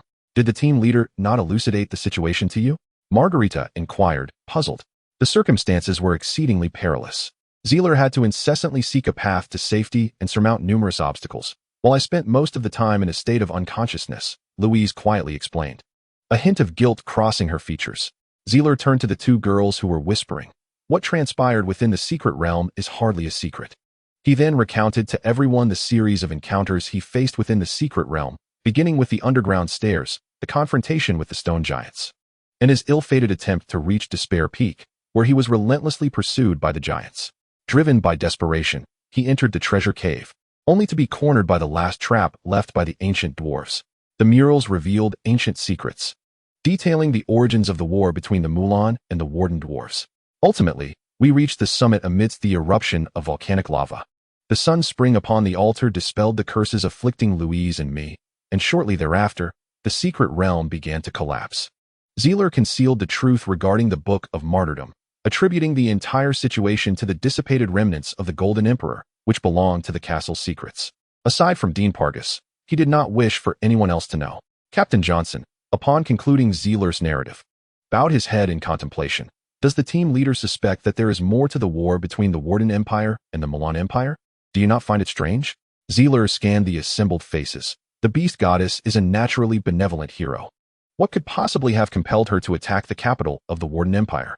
Both Alphas and Louise witnessed the ghostly figure of the goddess redeeming the souls of the deceased during the Battle of Worton County, and Zerel's words resonated with them. Another question arises. What exactly were the stone giants guarding? Why did the ancient dwarves design such a series of traps to systematically drive intruders into the treasure hall? If they could simply lay a death curse within the hall to annihilate everyone instantly, why were they fixated on enslaving the souls of these intruders in the shadow of their ancestors? Zerel concluded gravely, the ancient dwarves must have had their reasons. So, what is the answer to this enigma? The goddess indeed destroyed the capital, yet the entire Worton Empire did not crumble at that moment. What actions did the descendants of the ancient dwarves take in response afterward? I currently remain in ignorance of this, just as William contemplated upon his departure. The burden of such secrets also demands the acceptance of responsibility. The astonishing revelations from Zealot gradually united the entire material collection team, as he hoped to unravel this enigma together with them. There remained one final question. Zealot retrieved the map bestowed upon him by the Guardian from his pocket. Whose hand left this map behind? Why does it contain warnings about deciphering the intricate traps? Beneath the earth lies a battle of light and shadow, demanding that one restrain their curiosity and ignore any anomalies. Never allow greed to cloud your soul. The deceased permit no one to share in their treasures. The soul exit will lead to the hell of the living. Yet your eyes may deceive you into stepping towards the paradise of death. Zealot presented the reverse side of the map to the assembly and pointed out the 3 phrases that unveil the path through the secret realm. Truth be told, had it not been for these 3 admonitions inscribed here, Louise and I would have had no chance of escaping the secret realm alive. Previously overlooked, the collective gaze now regarded the ancient parchment map with newfound gravity. The secrets concealed on the map's reverse are known only to the Guardian, and this resilient survivor has willingly squandered decades in Kanto's town. What could possibly be the reason? Do you not find this peculiar? Zealot posed a fresh inquiry to the group. Clearing his throat, he articulated his stance. I am indifferent to the historical intricacies between the Worton Empire and the Mulan Empire, yet there are matters we must clarify. Investigating the evolution of the disaster beasts is one of the core missions of our team, and since this matter involves the Queen, we cannot afford to overlook it. Additionally, we have already pledged to the Guardian to safeguard the existence of Kanto's town in our personal capacity until the end of our days. Even to fulfill this promise, we must ascertain what makes this town so extraordinary, mustn't we? Captain Johnson nodded in agreement, expressing his support for Zealot's decision, and the others naturally had no objections. With the understanding of his companions, Zealot felt a sense of relief. He could have chosen to walk away unperturbed, yet kindness compelled him to challenge the unknown once more. Chapter 104. The Beastmen Camp. The so-called Adventurers Camp is, in essence, a resting station for adventurers situated within the gathering zones of the Beastmen. The various Beastmen congregations across the continent can be broadly categorized into 3 exploration levels. The first is the extremely dangerous zone, the second the steeply hazardous zone, and the last is the fully developed zone. The criteria for these classifications were established by the Continental Scholars Conference. Beyond the tangible assessments of resources and beastmen species, the number, distribution, and safety of adventurers' camps also serve as significant indicators in evaluating these zones. The mapping of extremely dangerous zones implies that adventurers' camps are utterly incapable of establishing a foothold there. In such a treacherous environment, any human who lingers for an extended period is bound to face an incessant onslaught of monstrous creatures. The extreme danger zone can undoubtedly be described as a paradise for beasts, where no location signifies a safe haven. In contrast, The trapezoidal danger zone presents a considerably more favorable situation. Though humans seldom venture into its core, proximity to the periphery offers increased safety. The threat level decreases in a tiered fashion. Adventurer camps are distributed according to this principle, becoming denser as one approaches the outer edges. Most areas where beasts congregate fall within the confines of the trapezoidal danger zone, serving as bustling hunting grounds for a plethora of organizations, including knightly orders, adventuring parties, guilds of thieves, and mercenary bands. Fully developed zones are akin to resource farms for humanity. Here, economically valuable beasts are raised in the wild, governed by stringent hunting regulations that limit the number of creatures taken and prohibit the slaughter of younglings, thereby supplying the nation with a continuous stream of monster materials. Adventurer camps established within these beast-gathering zones often rival smaller towns, functioning as playgrounds and training grounds for adventurers. Beasts of war rank possess a degree of logical reasoning and awareness of their surroundings, leading them to consciously avoid other intelligent beings, remaining within their territories and refraining from conflict with humans. However, beasts of the apostle rank may manifest anywhere, driven by an insatiable instinct for slaughter, targeting both humans and other monsters, rendering them the most perilous entities in the wild. The existence of adventurer camps serves to provide a safe point for numerous adventurers amidst the perils of the wilderness. At every market surrounding these beast-congregating areas, one can procure maps detailing the territories of high-ranking beasts and the precise locations of adventurer camps. Such maps are indispensable for those who venture into the unknown. Perched atop cliffs, hills with expansive views, and concealed subterranean caves within forests may all serve as potential sites for adventurer camps, where essential tools and supplies are already prepared for their use. Water sources, various whetstones for weapon sharpening, spacious and comfortable tents, simple stables, and small alchemical barriers constitute the minimum configuration. Some larger adventurer camps even feature small energy cannons, magical artillery, rudimentary walls, traps, and traveling merchants who have established a long-term presence. The exploration level of the Worton Forest is classified as a trapezoidal danger zone, indicating that the areas closer to the central volcanic cluster are increasingly perilous. The destination for the material collection team is the deepest adventurer camp within the Worton Forest, which stands as the last bastion of safety before humans venture into the central region. As the group traverses through thickets and the streams formed by mountain springs, they are met with the sight of a modest adventurer camp perched upon a cliffside platform. In the midst of the flat mountain rock, a section of the terrain juts inward, cradling the campsite within its embrace. Two small energy turrets ominously point toward the steep slope below, atop which a makeshift wooden wall, fashioned from tree stumps and rising to human height, stands ready to unleash a barrage of rolling logs down the cliff in times of peril. This adventurer camp, nestled in the heart of the Worton Forest, has languished in neglect for some time. Following the outbreak of the Worton County War, all adventurers fled the forest in search of new livelihoods, leaving the camp to wither like the nearby town of Cantos. Zerel and his companions discovered an abandoned ogre den beneath the cliff, and under Captain Johnson's leadership, they ventured inside. A nauseating stench permeated the air, a foul reminder of the ogres that once inhabited the cave, a repugnant odor that effectively deterred smaller predators, now cleverly exploited by humans. Treading over the littered bones, Captain Johnson delved deeper into the cave, locating the mechanism to control the entrance. The adventurer camp is a public domain, accessible to any adventuring party. Wait a moment. Johnston suddenly interrupted Johnson's actions with a stern expression, furrowing his brow as he surveyed the surroundings. I smell blood, a fresh scent. This place is not as safe as we presumed. Althes nonchalantly unsheathed the great sword from his back, nodding in agreement with a grin. Prepare for battle. I doubt anyone would remember to close the camp's gates while fleeing for their lives. Zerel signaled to Captain Johnson to time the opening of the mechanism in coordination with Johnston's actions. With a cacophony of gears and chains in motion, the heavy iron door slot was pulled open anew, and a rustling sound emanated from beyond. The heavily armored knight, ever the vanguard, took his place at the most perilous position. Johnston kicked open the massive door, raising his great shield in vigilant anticipation of what lay within. From the darkness, pairs of glowing green eyes began to illuminate, accompanied by low, menacing growls echoing from the depths of the passage. Enormous, bloodthirsty wolves emerged from the shadows, gradually filling the corridor. Their threatening growls reverberated, sharp fangs glinting in the firelight, saliva dripping onto the ground in a grotesque display.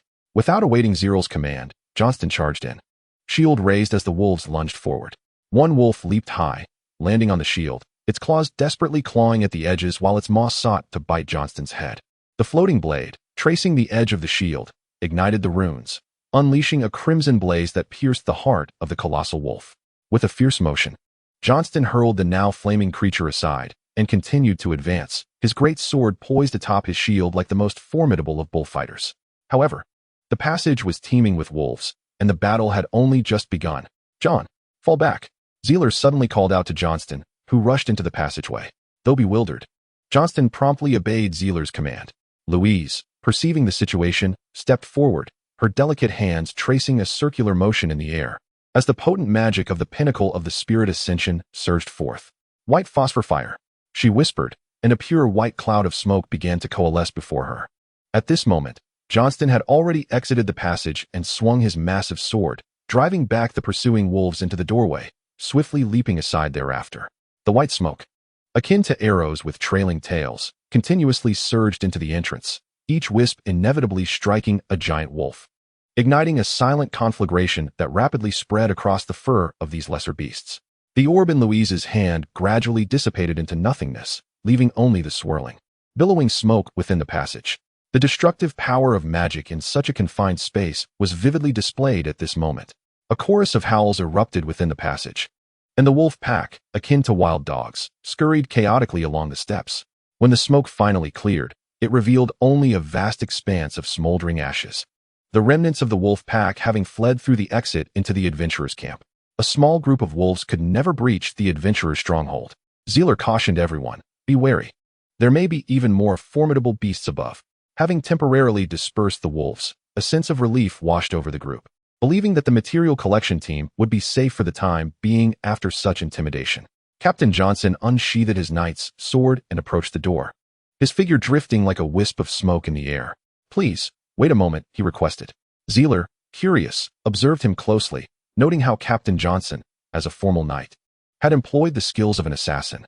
"I told you before," Altais remarked while igniting the oil lamps in the passage with his torch, turning to see Zerel's astonished expression. "Captain Johnson is a multi-class practitioner, a knight, an assassin, a ranger, a martial artist. Any technique governed by fighting spirit can be wielded by a multi-classed individual. We can't let all the advantages be claimed by you spellcasters." Upon hearing this, Zerel was taken aback, exclaiming, "How did he achieve such mastery? Just the knight's trials alone require a full decade." Louise smiled gently beside him and explained, "Fighting spirit is not unique like the mental sea.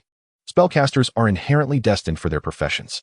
Just as you are an alchemist, and I am an elemental mage, these roles remain unchanged throughout our lives.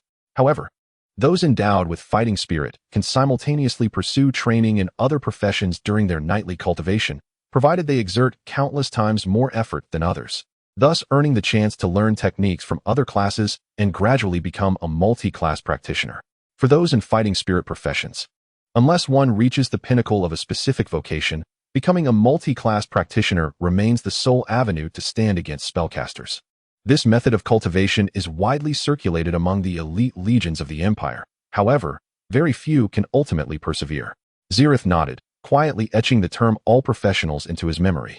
Louise's explanation did not take long, as the material collection team was entirely ignorant of the situation within the adventurers' camp, and everyone could only patiently await Captain Johnson's return from his reconnaissance to plan their next move.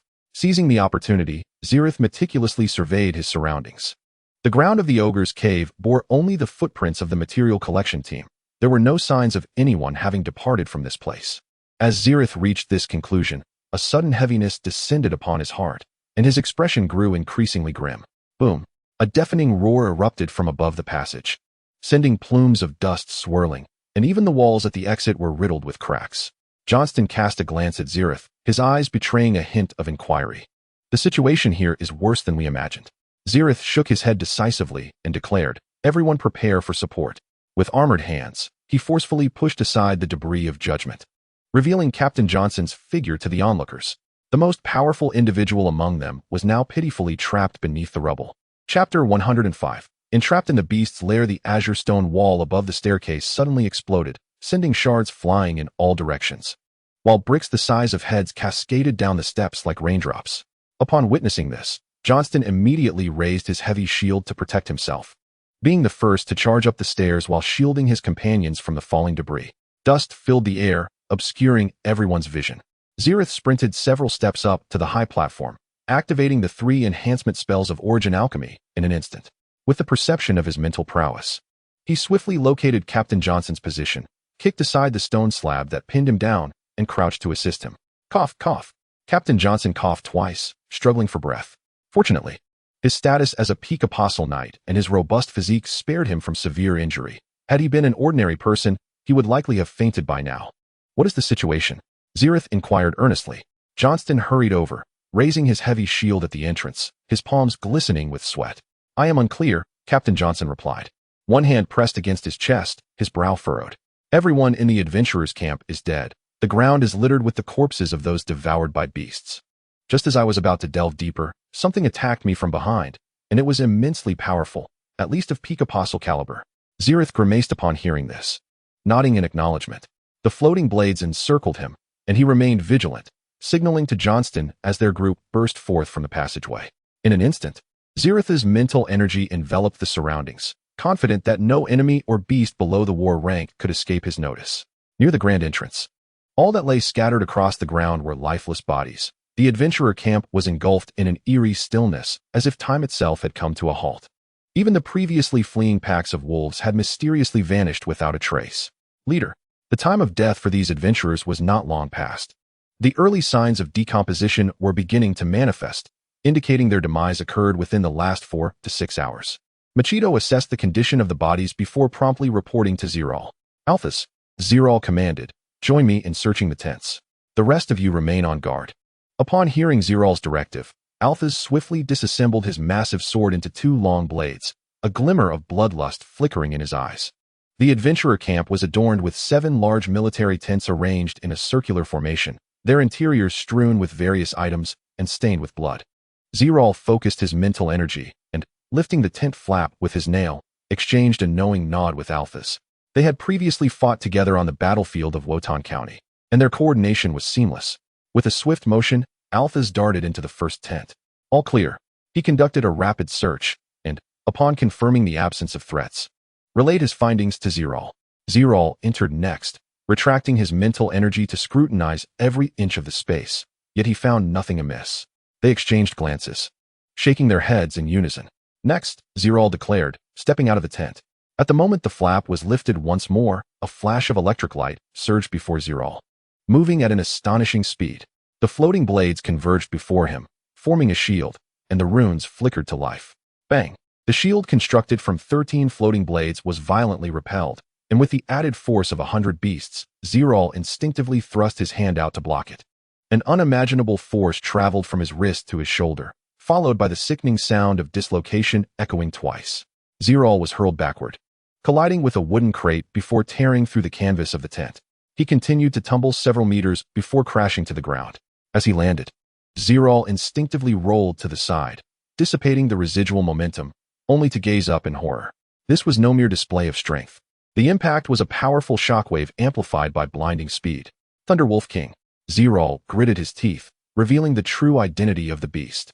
The Thunderwolf King had never truly concealed itself. Its speed had surpassed the limits of human perception, rendering it undetectable to those of comparable strength. The small white wolf, adorned with golden lightning, appeared somewhat innocuous, yet it strode into the tent with an elegant gait, its gaze towards Zerel and Alphas laced with disdain. With immense pain coursing through him, Zerel pressed his arm against the ground, forcing it back into place, and in a flash, devised a counter-strategy. Louise. Use water element magic to impede its movement. Upon hearing Zerel's shout, the Thunderwolf King abruptly turned its gaze back, its forepaws brushing against the earth soil as it let out a low growl before transforming once more into a streak of lightning. This time, Zerel was prepared. Although his mortal eyes could not distinctly perceive the Thunderwolf King's trajectory, his mental prowess enabled him to sense the opponent's presence. Rock shattered. A winding charred mark emerged on the ground, a testament to the electric currents imprinted upon the earth during the Thunderwolf King's rapid glide. Louise had gathered her magical energy, yet she was utterly uncertain of where to unleash it, anxiously stamping her feet in place. Zerel, I cannot aim at it. Direct your aim towards my current position. Without turning back, Zerel rose from the ground, bending slightly as he focused intently on countering the wolf-like creature's assault. Frost grip. Louise chanted the incantation, gesturing towards Zerel's feet. A small vortex composed of ice crystals swiftly enveloped the air around Zerel, resembling an invisible lasso quietly awaiting its prey to ensnare itself. At that moment, the Thunder Wolf King charged again, prompting Zerel to hastily step back, replaced by the advancing Altus, who rushed in with a flurry of motion. Their dual blades clashed with a textbook precision, parrying the attack in front of them. Boom! A resounding impact erupted in the air as Altus roared, his apostolic energy igniting to its zenith, his eyes ablaze with a bloodthirsty crimson glow. The ground beneath him fractured violently, radiating outward like a web, yet Altus did not falter. Imperial basic swordsmanship, Tortoise Hunt. With Altus's bellow, his twin swords arched upward, redirecting the Thunder Wolf King's momentum skyward before it could retract. Realizing the peril of its predicament, the wolf-like creature's eyes flickered with a hint of panic. Emitting a mournful howl, the vortex of ice, now coalescing in the air, abruptly ensnared the Thunder Wolf King's limbs, delicate ice crystals gradually encasing its fur, solidifying in place. The Thunder Wolf King trembled violently before crashing to the ground, shaking off shards of ice, its movements becoming unsteady, rendering it incapable of achieving its former lightning-like speed. A chilling wolf howl echoed in the distance, seemingly calling out to its companions. From within the tent burst forth a massive figure akin to a calf. The very minions that had previously fled through the passage. Just as Zerel prepared to pursue his advantage, the stones upon the ground were suddenly disturbed, a slight tremor compelling him to halt his actions. Above the adventurer's encampment, a colossal silhouette emerged from the cliffside. Its body, resembling steel-forged crimson scales, revealed glimpses of magma-like substance flowing through the gaps. Two diamond-like horns adorned its fearsome head, while a massive tail trailed behind, scraping the ground and igniting sparks. The Inferno Dragon Wolf King. Zerel could not help but draw a sharp breath, his pupils narrowing to the size of pinpricks. The fierce dragon wolf cast a cold glance at the crowd within the camp, releasing two plumes of white smoke from its nostrils. The terrifying pressure of the war-grade magical beast immediately enveloped the area. Chapter 107. The Worm Plague. Upon hearing Louise's shout, Zerel sensed something amiss. When he turned to look, the bizarre scene before him was beyond description. Even Johnston, a veteran of countless battles, took a step back, as several corpses wriggled and twisted on the ground, as if they were on the verge of resurrection. Their pallid skin bore dark blotches, spreading across their bodies like the patterns of a leopard. Zerel and the others could no longer afford to hesitate, and quickly spread out. The disfigured corpses, once ravaged by the great wolf, suddenly propped themselves up, their hollow eyes blankly scanning the crowd, devoid of any emotion or focus. Eliminate them, Zerel commanded decisively. Although the order sounded peculiar at first, there was no hesitation among those present. Alphys was the first to act, deftly wielding his dual blades to sever the heads of the corpses, which were too rigid and mindless to resist. The headless bodies collapsed again, oozing thick black blood, within which wriggled fine, hair-like clusters of worms. Zerel and Louise exchanged glances, both as spellcasters instinctively recalling a dark, forbidden incantation that existed only in legends. The Worm Plague. Zerel murmured with a chilling tone, a hint of tremor in his voice. Alphys, who had intended to examine the bodies closely, immediately retreated against the wall, his face turning ashen. Louise, her complexion pale, tugged at Zerel's sleeve. Could there be another explanation? Zerel slowly shook his head, his silence betraying a deep foreboding. Makijuo furrowed her brow as she approached the corpses, crouching to inspect them closely. Enveloped in a halo of sacred light, she felt no fear of the Worm Plague's threat. She clapped her hands together and turned to Zerel, nodding in affirmation of his earlier conjecture. Though these creatures are still in their primal form, they are indeed the Worm Plague, without a doubt. Hearing the conclusion from a seasoned saint, Zerel felt a wave of relief wash over him. After calming his racing heart, he muttered to himself, "Fortunately, they are merely the primal forms of the worms." The Worm Plague was an exceptionally fearsome forbidden spell employed by the Mr. Empire during the early years of the Second Era War. Due to the initial negligence of the Solomon Empire, the plague spread unchecked until it ravaged a significant portion of the land before being contained. The Worm Plague was not a typical lethal contagion unleashed by dark sorcerers. The difference between the two was like that between heaven and earth. This terrifying dark curse initially requires a living sacrifice to ignite its inception, spreading through blood. Some manifestations attach directly to corpses, while others lie dormant within the human body. However, the most dreadful aspect is that this plague, birthed from parasitic entities, continues to evolve autonomously even after the incantation has concluded. It gradually adapts to survive in the air, water, and within other organisms, subsequently spreading further. It resembles the opening of a Pandora's box, rendering its propagation direction utterly unpredictable and complicating efforts for counteraction and prevention.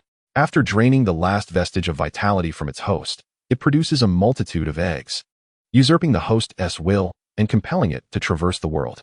Should the host perish prematurely, these parasites will transform the corpse into a grotesque, semi-undead creature.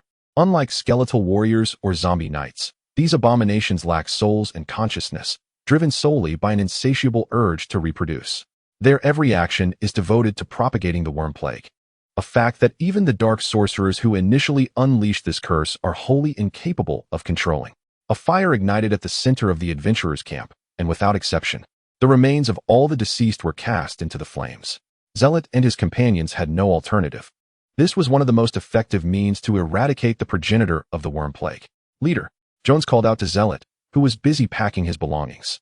This matter must be reported to Duke Orlando. If the worm plague spreads extensively in the Temeshulan province, countless lives will be lost. I understand, Zealot nodded, tossing his water flask to Altais before turning back to say, the curse of the plague is a secret only the Lich of Mr. Lingtai can wield. Even without any clues, I can surmise who unleashed this dreadful magic. Altais gathered everyone's flasks, meticulously inspecting the water within each one. Upon confirming its purity, he looked up and explained to Captain Jones, the leader of the enemy in the Battle of Worton County was indeed a Lich, the only one to appear in the Temeshulan Duke province in recent years. Captain Jones paused momentarily at this revelation, ready to inquire further, but was interrupted by Altais' gaze. Zealot disregarded their exchange, focusing instead on the dense jungle beyond the camp, his heart ablaze with rekindled hatred and fury. It must be Oris returned. She has not yet relinquished her obsession with the Queen's corpse. Altais, who had also participated in the Battle of Worton County, nodded in agreement, having arrived at the same conclusion. What shall we do next? The situation was undeniably chaotic, prompting Louise to look up and ask Zealot, shall we alter our plans to trace the source of the worm plague? No, we cannot act recklessly, Zealot replied, his clenched fists loosening helplessly as he ground his teeth. For now, let us spare Oris, rest for the night, and set out for Kanto's town tomorrow. Captain Jones furrowed his brow, clearly disapproving of this decision. The worm plague has now merely reverted to its primordial state, granting us ample time to address it. Zerel gently patted Captain Johnson on the shoulder, offering a word of comfort, though it was uncertain if it was intended for his companion or himself. He turned and walked toward his tent, the collective gaze of the onlookers following his retreating figure. Despite the rejuvenating effects of the sun dispelling his fatigue, Zerel had endured several consecutive days without a proper night's sleep, and he knew that if this continued, even a machine would ultimately succumb to exhaustion. Upon entering the tent, Zerel shed his tattered French coat and tidied up briefly before burrowing into his sleeping bag. A tumult of thoughts swirled in his mind, intertwining yet directionless. The ancient dwarven secret realm, the history of the Mulan Empire, the study of monstrous creatures, the resurgence of the dual-soul Lich Olis, the secrets concealed by the gatekeeper of Kantos, and the elusive night owl and ice cicada. All these pressing matters clashed within his thoughts, stirring a profound unease. As time wore on, Zerel could no longer withstand the pull of slumber. His eyes gradually closed, and he drifted into a deep sleep. Louise, standing outside the tent, glanced inside, and with gentle movements, she drew the curtain closed for Zerel. The entire Wotan forest fell into a profound silence, while countless hidden struggles for survival among the beasts unfolded in the darkness. The brutality and bloodshed were a stark, perfect portrayal of the cruel laws of existence.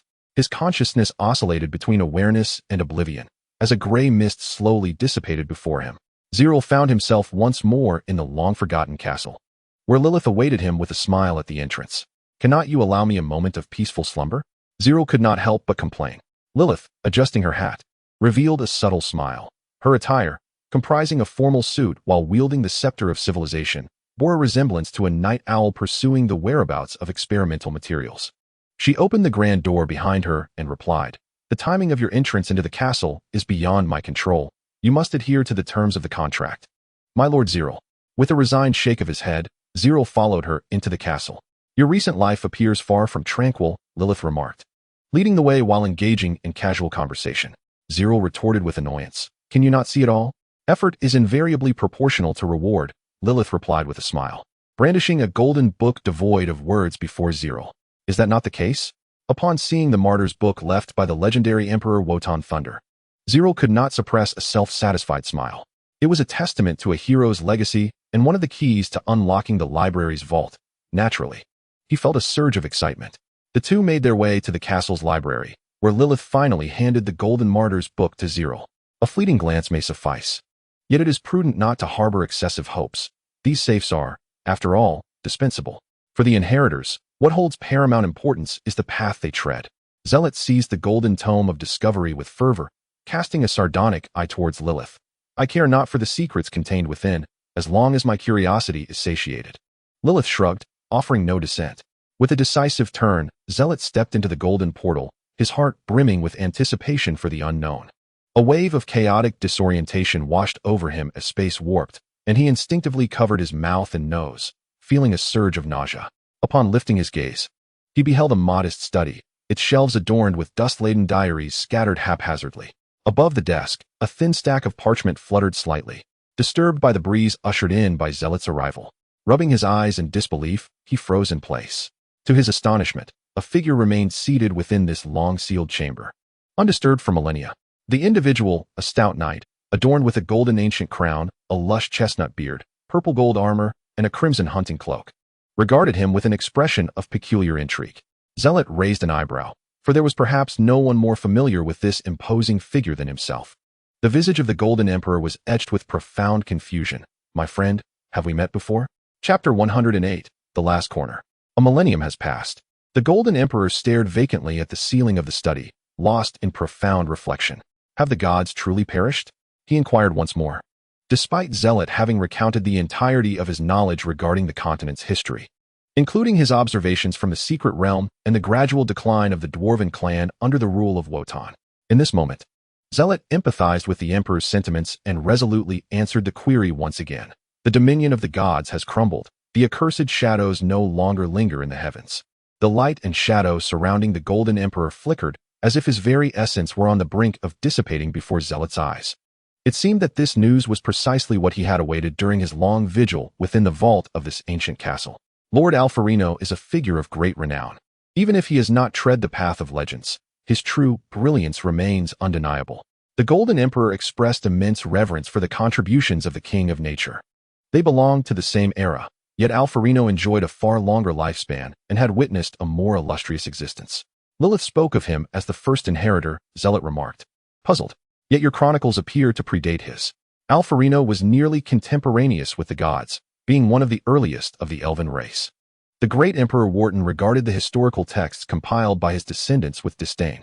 Do your chronicles exalt me as the oldest of kings? This is a fallacy. In truth, even in my youth, His Highness Alfalino had already been crowned as the sovereign of nature. It was merely that the elven race was isolated from the world at that time, rendering them unknown to humanity. Zealot was somewhat astonished by this revelation, albeit only slightly.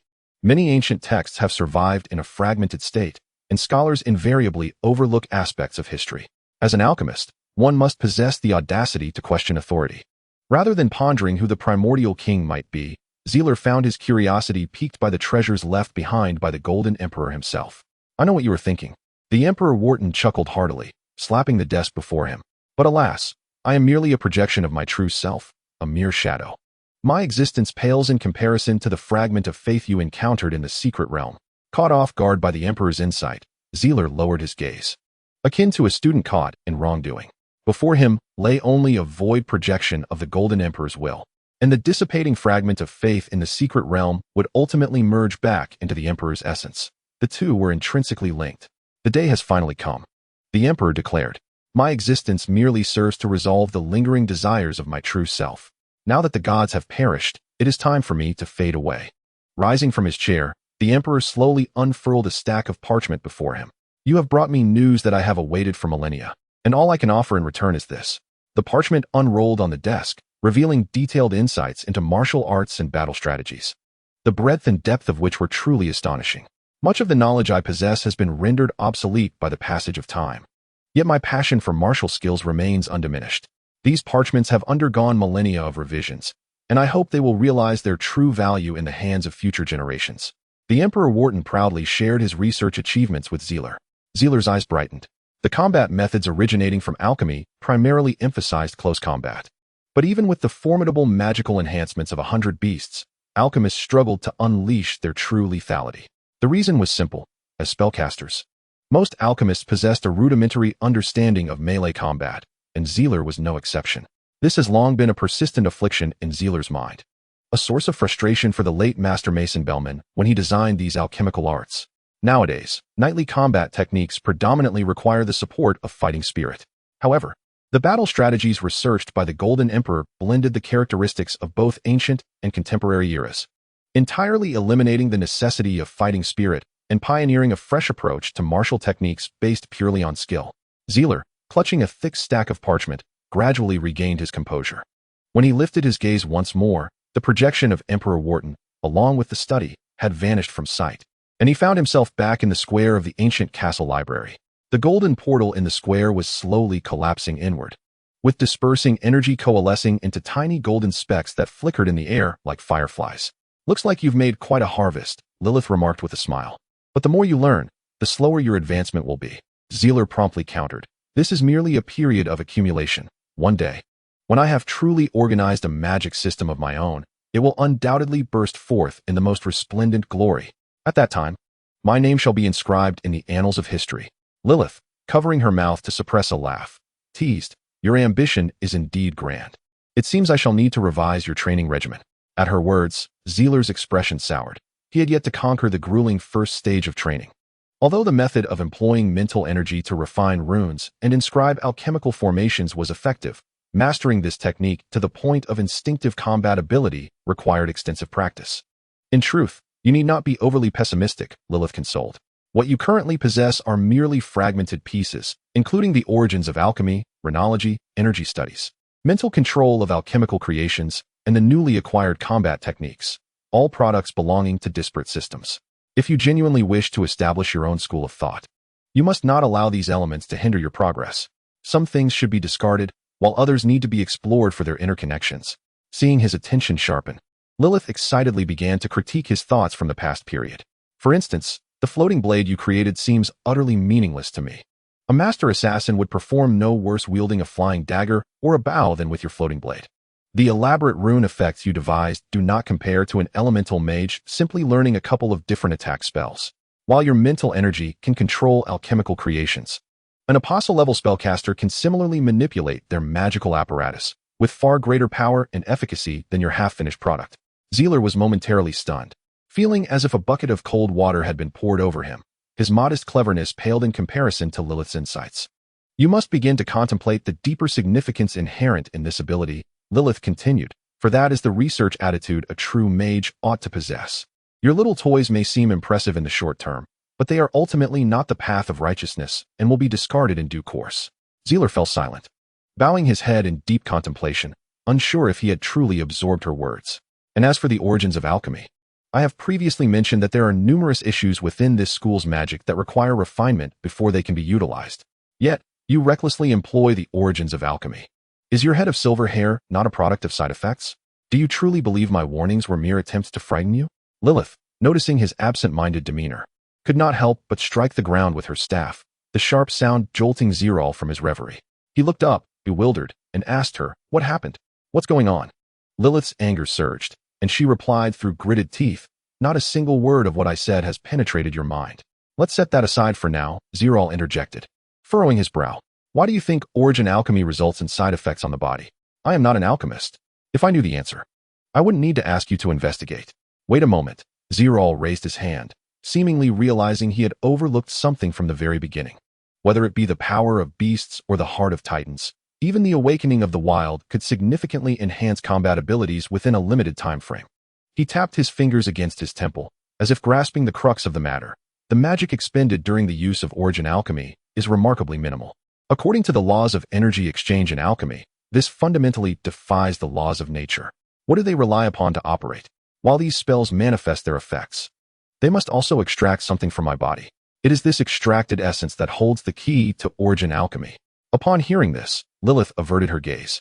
Yet this time she refrained from further rebuttal, allowing Zerel to immerse himself in contemplation. "Lilith, what would happen if these three forms of alchemy were permanently imprinted upon the human body?" conducting a human trial to test it.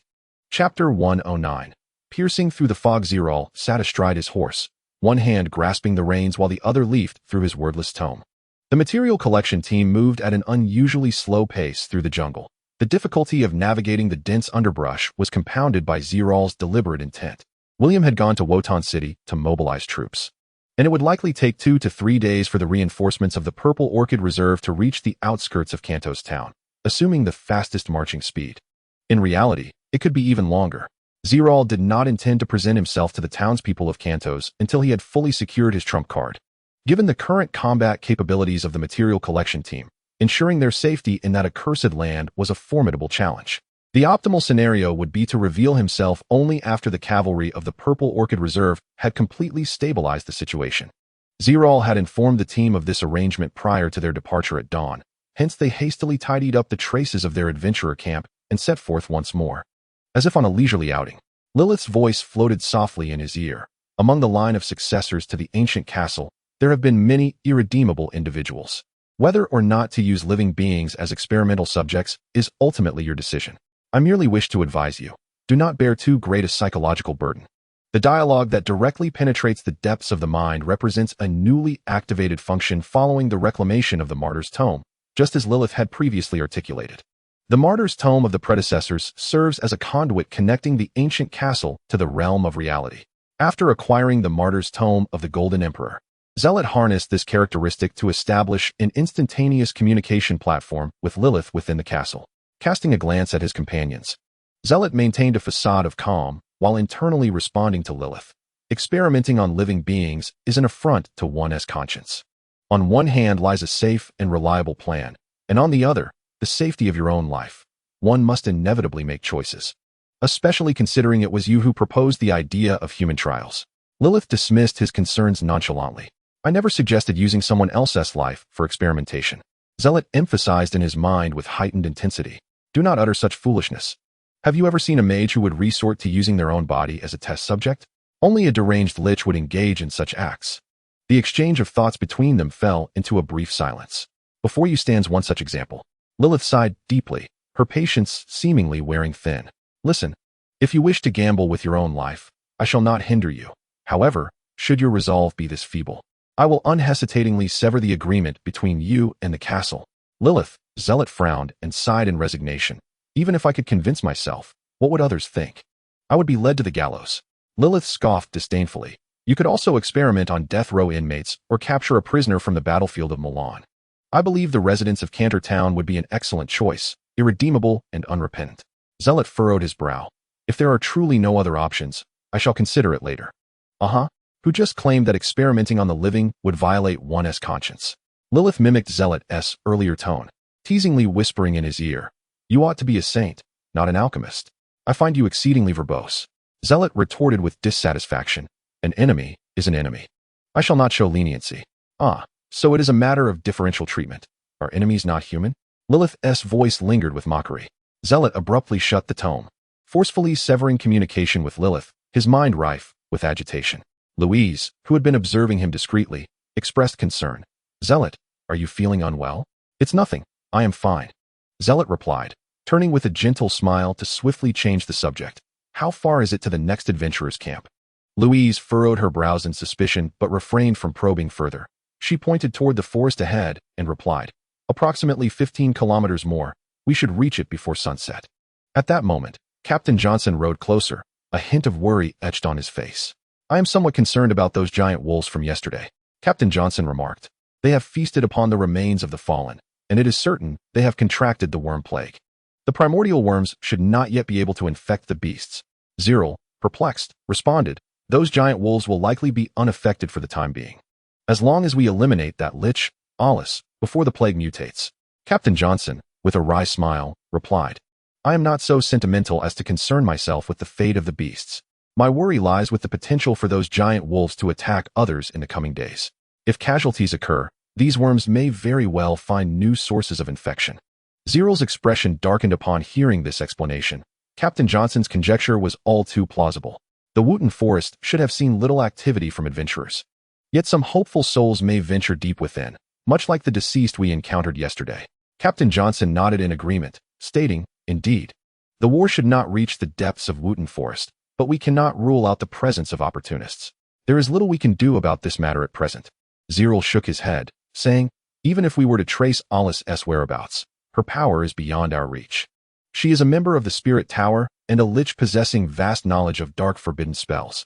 Zerel assessed the disparity in strength between them, a wave of helplessness surging within him. Even other peak-tier warriors would not dare to claim they could defeat her. Mochito, her eyes darting, interjected, actually, it is not entirely impossible. Zerel and Captain Johnson turned their gaze toward the saint. A lich, upon reincarnation from the soul box, will endure a prolonged period of weakness, during which her overall strength diminishes by a tier.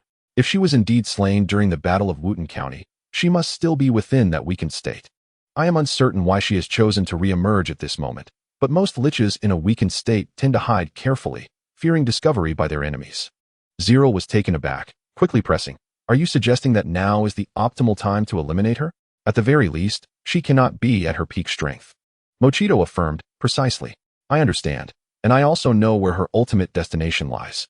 Zerel said through gritted teeth, his gaze slowly drifting toward a corner on the outskirts of Worton Forest. That was the site of the tomb of the queen, which Director Pargas had previously mentioned to him. Alice's eagerness to resurface after her reincarnation must stem from one reason alone. Only the remains of the queen could compel her to take such a significant risk. This is an opportunity, a splendid chance to eradicate Alice once and for all. She has no other soul left to escape with. Zerel, lead us, Captain Johnson softly called, rousing him from his thoughts. Clenching his fists, the knuckles turned pale, yet the hatred within him surged ever stronger. Now is not the time. Now is not the time. Zerel continually reminded himself of his mission. There were pressing matters awaiting his attention in Kanto's town. Why not split our forces? Altai suddenly proposed. You should hasten back to Kanto's to deal with the gatekeeper's affairs, while the rest of us pursue the whereabouts of that old witch. This way, neither task will be delayed. Johnston, who was clearing the path ahead, turned his head, awaiting Zerel's final decision. Wait a moment, Louise interjected, tugging at Zerel's sleeve. Does anyone remember the scattered undead that assault Kanto's town every night? Captain Johnson's companion gazed at Louise in confusion, unsure why she had suddenly brought up this matter. However, Zerel's eyes widened with excitement at her words, as if they had dispelled the heavy fog shrouding their minds, illuminating the crux of the issue. The lich, Olus, might very well be hiding within Kanto's town at this very moment. Chapter 110. The return of the malevolent guest outside Kanto's town. A greater number of wandering undead had gathered. Under the pale moonlight, a thin veil of mist enveloped the surroundings, casting everything in a hazy shroud. The braziers atop the high walls served as the sole source of light, while the townsfolk, burdened with guilt, grimly stared at the immense horror lurking beyond the town. Whispers of fear intermittently erupted, betraying the crowd's simmering anger. This is all to blame on those damned outsiders. Someone exclaimed bitterly. If it weren't for their meddling, things would never have escalated to this point. Joseph, the blacksmith, scowled, casting an irate glance at the speaker. Have you become so foolish that you cannot distinguish between goodwill and malice? You, traitor, have no right to speak to me in such a manner. Hey, mate, why waste your breath on him? Can't you see they are all in cahoots? Josephine, the blacksmith, clenched her jaw and silently turned away, utterly disillusioned with her companions. Enough. Since we've accepted their gold, we ought to know how to keep our mouths shut. We dwell in the gray areas of life. It is wise to always remember our survival rules. The elder, wielding a massive sword, interjected, cutting through the remaining discussions. He paused, resting his hands on the hilt of his sword, his brow furrowed as he gazed at the undead slowly advancing beyond the walls. I despise fighting in this cursed weather. The accuracy of arrows will surely plummet. Another elder grumbled as he aimed his bow toward the desolate expanse outside the wall, his expression one of dismay. They're coming. The elder with the great sword suddenly warned. Prepare the oil. We need a clear line of sight. The elders deftly orchestrated the battle. Barrels of oil were poured over the high walls, drenching the skeletons below. With a taut bowstring and an arrowhead wrapped in oil-soaked rags, the townsfolk lined up, passing solemnly before the fire pit. As they turned away, a cascade of fiery sparks ignited against the stone walls. Buzz! The fire arrows soared, and in an instant, a fierce blaze engulfed the earth, a towering wall of flames sweeping across the wild expanse, illuminating the entire battlefield. The wretched souls wailed and howled amidst the inferno, while the humans atop the high walls observed with cold detachment, a smirk occasionally gracing their lips. Were it not for the elder's command, these desperate criminals having committed heinous acts across the lands, could have easily torn apart the vile specters. Beware the gargoyles. Leave the abominations to me. The elder, wielding a massive sword, bellowed, his grizzled beard matted with wine stains, exuding an air of reckless defiance, as if transported back to his days of battle at the angry Wave River. Faintly, a distant horn echoed from the woods beyond the town, prompting the residents atop the walls to halt their actions in unison. They exchanged puzzled glances, a shared uncertainty hanging in the air. That was indeed the sound of a horn, wasn't it? Joseph inquired of the elder, seeking confirmation of his own senses. The elder's expression darkened. He sprang forward, shoving aside a young archer to peer over the wall. Boom! The ground trembled violently. It was the warhorses, quickening their pace. Charge! The thunderous roar of millions resonated through the forests. The elder instinctively stumbled back, his complexion paling as he steadied himself with Joseph's assistance. Flickers of light erupted from the woods, the rhythmic pounding of hooves reverberating like a drumbeat in their hearts. Elder! A resident operating the siege crossbow from the tower leaned over and shouted down, "Cavalry is approaching. Elite forces of the Empire." The elder wiped the sweat from his brow. Momentarily stunned. For those burdened with heavy sins, a small band of specters might be manageable. However, facing the Empire's soldiers was an entirely different matter. Quickly, bring out all available supplies. Those who wish to survive, move swiftly. The surrounding crowd paused, bewildered by the elder's urgency. Before further explanation could be offered, a cacophony of battle cries erupted from the wild below. Heavily armored cavalry burst forth from the woods like a tempest, their swords and war hammers flashing in the firelight, obliterating the specters with ruthless efficiency. The knights, seamlessly coordinated, spread across the battlefield, methodically dividing the wretched souls into smaller skirmishes. This was the reserve legion of the Bougainvillea Knights. A cry of despair escaped the elder's lips, his heart sinking. A banner emblazoned with the Timmy-Shuline family crest surged into view, flapping defiantly in the wind, firmly planted at the center of the battlefield. Zealot emerged from the shadows, riding forth with a gaze as frigid as ice, fixated upon the town of Cantos. The scattered remnants of the wild spirits stirred not a ripple. As the reserve legion concluded the battle in mere minutes, the knights, with serene expressions, commenced the task of clearing the battlefield. Beneath the towering walls, the smoldering pyre transformed into a crematorium for an entire county before the flames had fully extinguished. Surrender at once, or face merciless execution, Zerel commanded, gesturing towards the sword-bearing elder atop the high wall, before turning to instruct the standard-bearer of the Reserve Legion. Duke Orlando had made it clear that all matters were to be arranged by the Alchemist Association when he dispatched reinforcements. The 9th banner of the Reserve Legion was to adhere strictly to Zerel's commands. This gesture was a means for Duke Orlando to curry favor with the Alchemist Association, particularly with President Lowfield and Dean Pargus, yet it did not hinder Zerel from wielding his authority with a semblance of intimidation. The corpulent standard-bearer, chuckling heartily, patted his ample belly and drove his steed towards the city gate. A deep crimson aura of fighting spirit erupted from him, bubbling like a boiling pot. With a thunderous roar, he unleashed a deafening bellow that crashed against the walls of Cantos town, the apex of his apostle-tier strength exploding forth in that moment.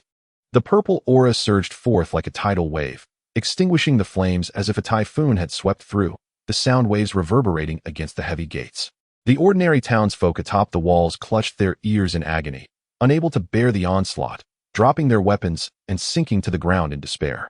Pointing his massive warhammer forward, the standard-bearer witnessed the scene with a flicker of mockery in his eyes. He scanned the crowd and bellowed, "Ironhead, why are you not here yet?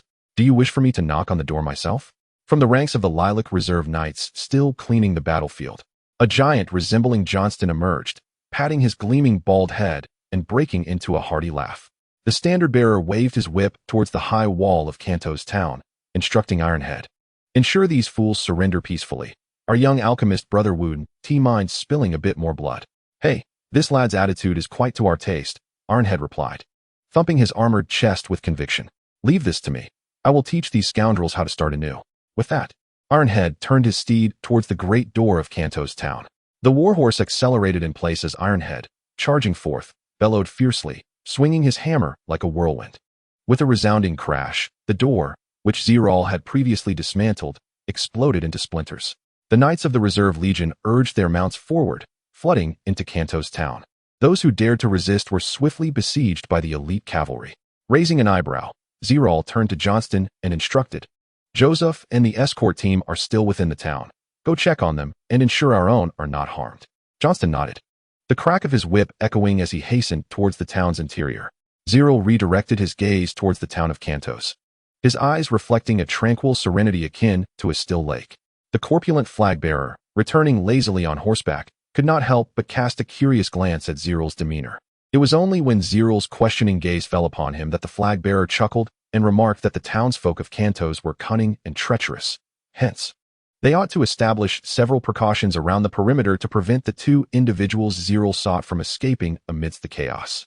There is no need for such complications. I have already sensed her presence with my mental acuity, Zerel replied with a smile, his gaze sweeping over the disarray of Cantos, and he uttered a significant proclamation. Ulysses, this time, you shall not elude me so easily. Chapter 111. The town ensnared Cantos had undergone a dramatic transformation. Once a haven for notorious outlaws and seasoned adventurers, it had become a shadow of its former self. In its prime, even the entire reserve army of the Azalea could scarcely hope to conquer this infamous town on the Empire's frontier. However, in the face of a formidable cavalry assault, the town's meager defenses, composed of a few hundred elderly and infirm, crumbled like a house of cards, collapsing in an instant. Those accustomed to life in lawless territories were perhaps the most adept at discerning the balance of power. Upon realizing the futility of resistance, the majority chose to surrender promptly, including the 5 so-called elders, who were far from innocent. A small faction of desperate rogues, blinded by their fury, found themselves utterly insignificant in the grand scheme, facing either brutal suppression or overwhelming encirclement as the elite cavalry surged forth with unmatched momentum. Within the cacophony of chaos, the purification of the town concluded in a mere half-hour. Most residents, who had concealed themselves, had yet to comprehend the situation before Cantos was entirely seized by the Azalea Reserve Army. Dismounting before the main gate, Zerel's gaze swept across the captives, lingering momentarily on the so-called elder. I suspected it would be you. Damn it. We should have slain you when we had the chance. The elder, wielding a sword, was consumed by palpable hatred, nearly breaking free from the soldier's grasp due to his apostolic strength. Zerel, disinterested in further discourse, directly inquired, "Where is the gatekeeper? Do you think I would divulge that information?" The sword-wielding elder retorted coldly, twisting his neck defiantly. "Dream on." Zerel nonchalantly turned his attention to the second elder, posing the same question. "Where is the gatekeeper?" "Huh." The second elder spat contemptuously onto the ground, disdainfully averting his gaze, unwilling to utter another word. "Where is the gatekeeper?" Zerel shifted his focus to the third elder, a shifty-eyed, aged assassin. The elder did not exhibit the same indignation as the previous two. Instead, he glanced around at his companions and, with a hint of guilt, replied, "The gatekeeper sustained some injuries in the battle a few days ago and is currently at home." Upon hearing this, Zerel nodded thoughtfully and gestured towards the elder who had shown him deference, instructing the soldier in charge of his custody, "Release him. I require someone to guide us." The rotund flag-bearer was unaware of the gatekeeper's identity, yet he refrained from inquiring further. He stepped forward on his horse, grinning amiably, and asked, "What shall we do with these captives? We cannot possibly take them all back for a formal trial, can we? Every household in this town has its own makeshift dungeon. Let us confine them there for now," Zerel suggested with significant implication. "I may have use for these individuals later." Turning his gaze towards the elder who had just been untied by the soldiers, he scrutinized him closely. "If I recall correctly, your moniker is Mole, is it not? Your charges include trafficking crucial military intelligence, armed abduction, and orchestrating smuggling operations." The Mole elder lowered his head further, nearly bending to the ground in resignation. Zerel pointed ahead with his riding crop. "Lead the way." The Mole elder, grimacing, hurriedly took the lead, his demeanor excessively respectful. Captain Johnson, troubled by the looming threat of the worm plague, could not restrain himself and leaned forward, whispering into Zerel's ear, "Why not deal with that lich first? Keeping it alive is like harboring a ticking time bomb." Zerel narrowed his eyes and gestured for silence. "We merely wish to confuse our adversary, allowing Ulysses to mistakenly believe we are oblivious to her presence, thus enticing this cunning fox to reveal herself."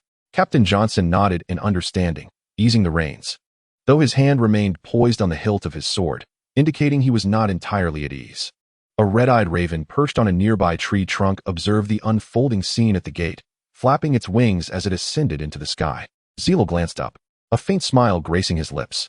At that moment, Johnston returned from the opposite side of the street, accompanied by a guard squad, with the weary-looking blacksmith, Joseph, beside him. The rotund flag-bearer's gaze initially skimmed casually over Joseph's features, but then widened in realization, his breath quickening. Could it be you, Baron Joffrey? The blacksmith Joseph shrugged helplessly, bringing his hands together in front of him. If you are here to apprehend me, then do so now. The flag-bearer gasped heavily, turning to Zerel, my Lord Wallace. We must take this man. He is a notorious criminal long sought by the Timician family. Zerel regarded Joseph with feigned unfamiliarity, appraising him from head to toe before waving his hand dismissively at the flag-bearer. We shall address this matter later. We have far more pressing concerns at hand. The stout flag-bearer hesitated momentarily, then reluctantly nodded. Though he said nothing further, his gaze remained fixed upon Joseph the blacksmith. Zerel discreetly signaled to Johnston to safeguard Joseph, then turned to urge Elder Mole to continue leading the way. Upon catching sight of Zerel, Joseph's expression momentarily faltered, but he quickly averted his gaze, pretending not to recognize him. The gatekeeper's residence, due to his duties, was not far from the town gates.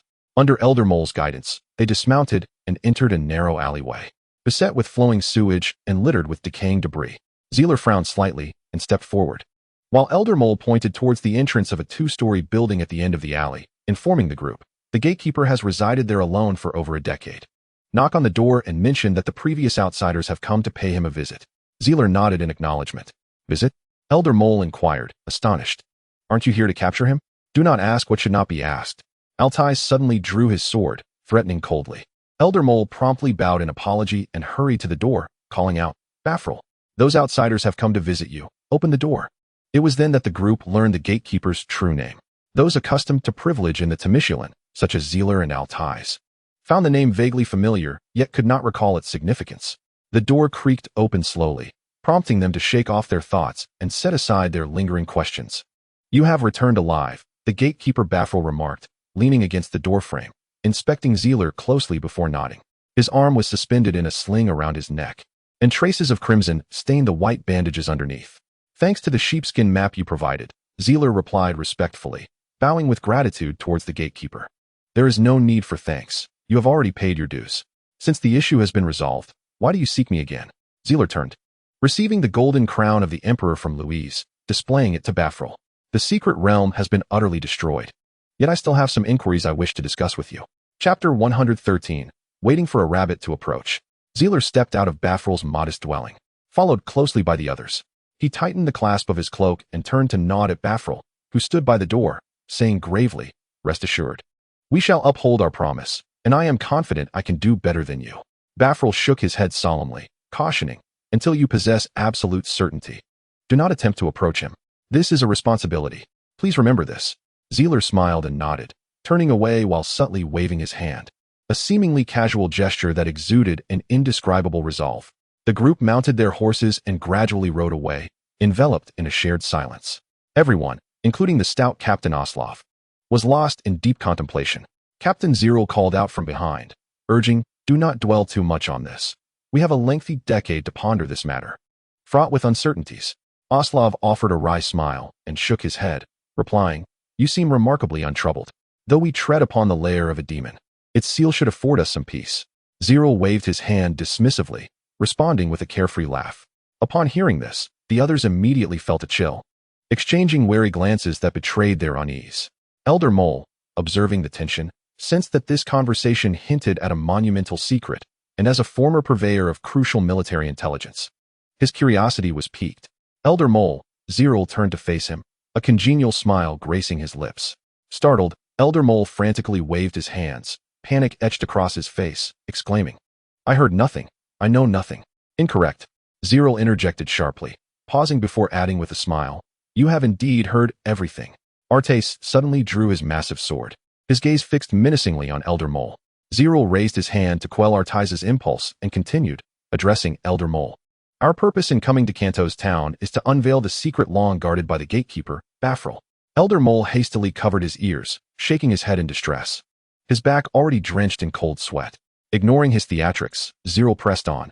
Do you wish to know this secret? I can reveal it to you. Zerel, Captain Johnson exclaimed, bewildered by his reckless audacity. Shoo. Zerel turned back, gesturing for silence. Captain Johnson clenched his fists, opening his mouth to protest, but ultimately refrained. Elder Mole wore a despondent expression, realizing that no matter his actions, he could not escape Zerel's entanglement. Resigned, He lowered his hands, adopting a posture of complete surrender. Listen closely, Zerel intoned gravely. Beneath Kanto's town lies an ancient dwarven ultimate weapon, the very instrument that led to the grievous demise of the Mulan totem beast's queen. You may have heard the legends surrounding the secret realm at the heart of the Worton Forest, where mercenary bands sought treasure a decade ago. I can tell you unequivocally that Gatekeeper Bafril was the sole survivor of that tragic event. Do you comprehend now? Elder Mole initially nodded, then quickly shook his head, a look of anguish crossing his features. If given the choice, he would prefer to remain oblivious to this tale. Zerel placed a hand on the elder's shoulder, leaning in closer to say, I now require you to disseminate this information to all the townsfolk. Beneath the quaint town of Kantos lies a vast treasure of an ancient dwarven civilization, a secret hoard amassed by the last dwarven king to restore the glory of the Walden Empire. The key to unlocking this treasure now rests in my possession. The elder mole, taken aback by this revelation, turned to Zerel with a bewildered expression and inquired, Are you suggesting I spread this secret? I prefer dealings with the astute. Zerel replied with a smile.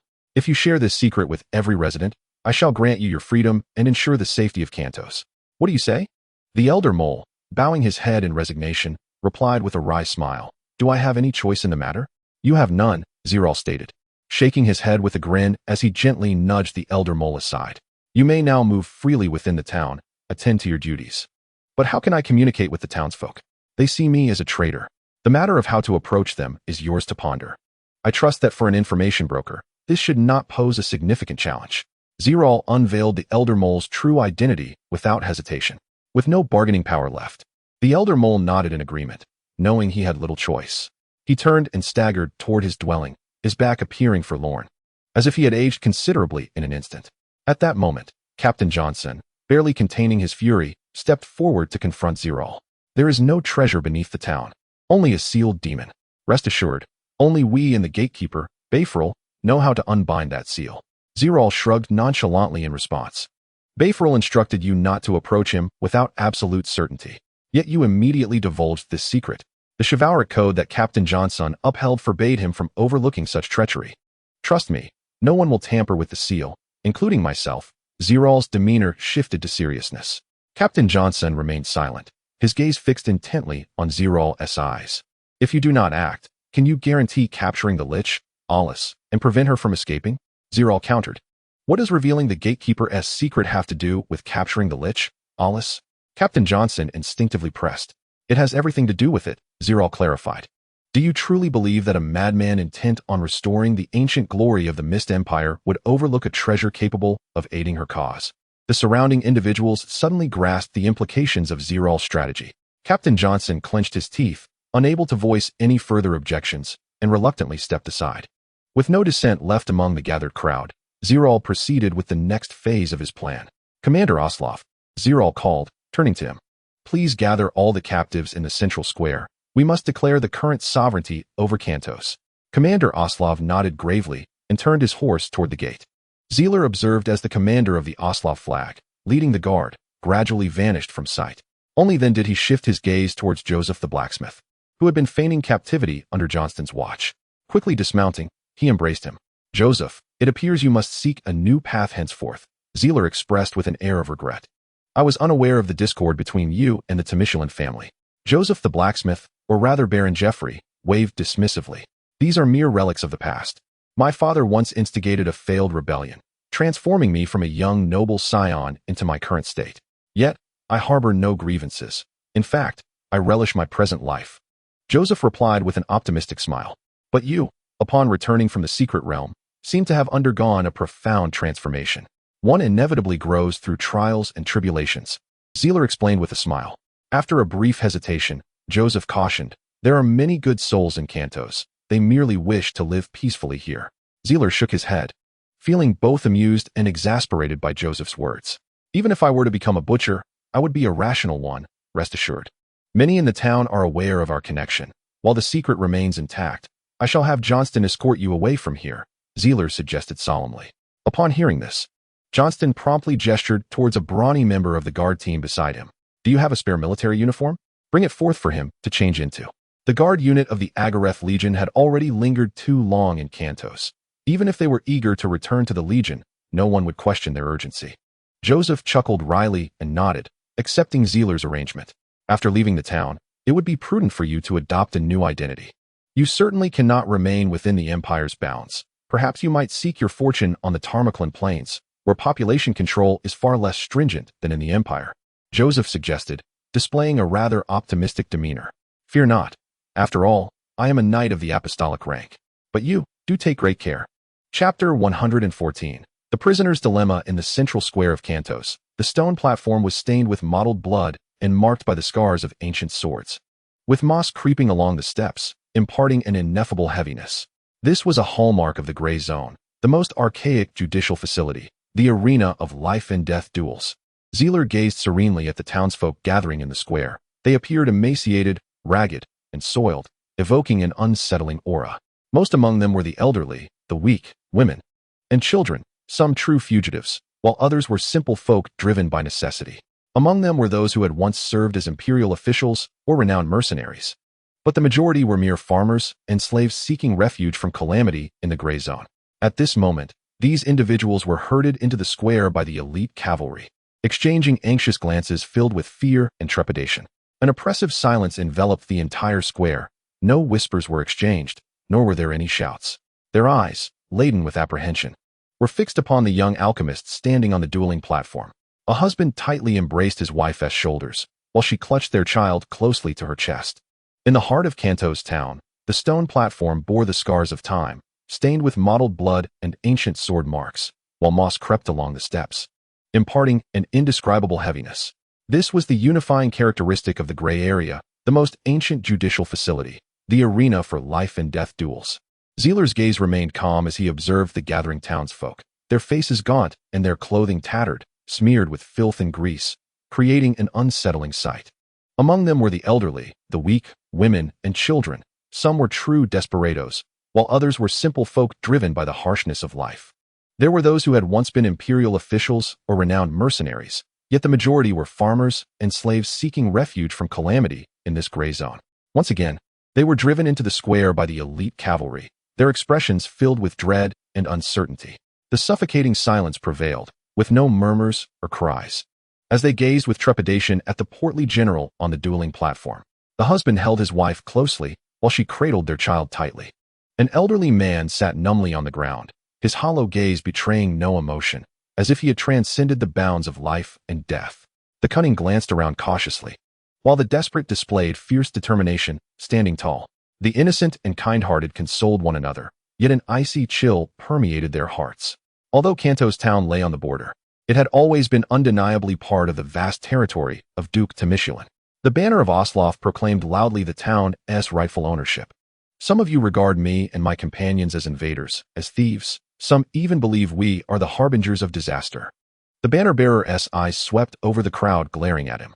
But in truth, you are the thieves, the rebels, the truly selfish ones, who granted you the authority to exclude the rightful owners of this land, who bestowed upon you the audacity to defy the laws of the Empire. Many among you have committed unforgivable crimes. Some of your offenses are sufficient to earn you a place upon the Empire's gallows. The expressions of the residents below varied. Some glinted with a cruel light, while others instinctively fell to the ground, consumed by despair. The soldiers stationed at the base of the dueling platform cooperated to unveil a gray canvas, from which thick blood dripped slowly at the table's edge. 3 heads of the apostolic elders lay in a row atop the long table, displayed before the assembled crowd. Elder Waldo has been slain by them. Are you truly indifferent? Suddenly, a young knight surged forth from the crowd, brandishing his sword with fierce determination as he charged at Oslof, urging, "Arm yourselves and fight." The archers, who had been poised atop the surrounding rooftops, immediately took aim at this instigator among the throng. A whirring sound erupted as a torrential downpour of arrows transformed the young knight into a veritable pincushion. The nearby townsfolk hastily scattered, plunging the scene into a brief chaos. The knight's sword fell to the ground, and the young warrior, in his defiance, glared upwards at Zerel, only to meet a pair of frigid eyes gazing down upon him. No one would heed his rallying cry at this moment. His sacrifice was rendered utterly meaningless. The inhabitants of Cantor town regarded this defiant young knight, who could not close his eyes in death, with a look of incredulity as he was dragged from the crowd, leaving a crimson trail of blood upon the earth. Oslof disdainfully observed the bloodstain on the ground and sneered, "I hold no authority to absolve you of your burdensome sins. However, I can assure you that those with kind hearts shall still behold the sun of tomorrow. The rotund flag-bearer cast a grin toward the farmers and laborers, proclaiming, Duke Orlando will soon dispatch a shipment of warm clothing and provisions as relief supplies. Yet, to obtain these necessities, there exists a prerequisite. You have coexisted for many years. I trust each of you knows who among you has committed grave offenses or violated the laws of the empire.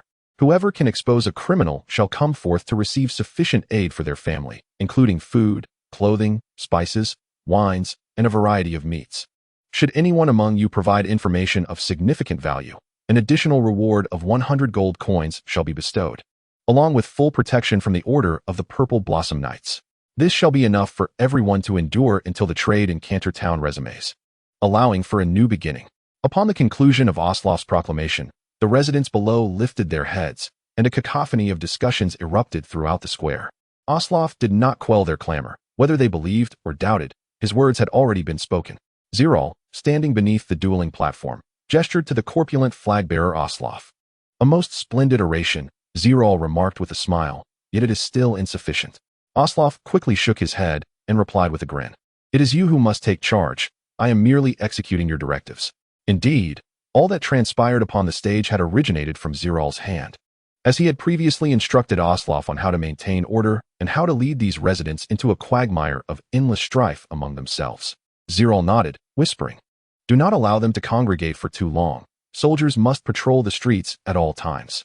Fear not, even if they all take up arms. They shall never match the prowess of my elite knights. Zealer nodded with a smile, suggesting that they post a few notices to recruit laborers for clearing land and repairing the streets of the town.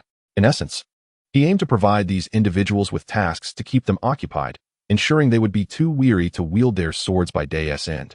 Oslof, patting his ample belly, laughed heartily in agreement. Then I shall leave it in your capable hands, Chief Oslof. We shall take our leave now. Zealer replied with a grin as he gathered the members of the materials collection team. After bidding farewell to Chief Oslof, the group mounted their steeds and rode towards the small building of Baffrel, where they had been residing at the gatekeeper's home. Zealer, are you not concerned that these residents might conspire against us? Captain Johnson inquired with a furrowed brow. Zealer chuckled at the question. Did we not leave 2 elders behind? Have you forgotten? Noticing Johnson's lingering doubt, Zealer continued with a reassuring tone. Rest assured, whether they choose to compromise or resist is of little consequence. This is, after all, a gray area.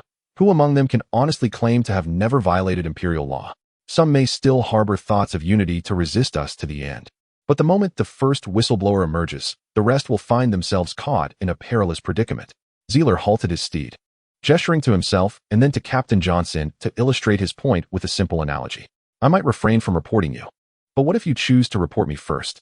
We are all criminals here. Why should you enjoy a comfortable life while I am condemned to the gallows?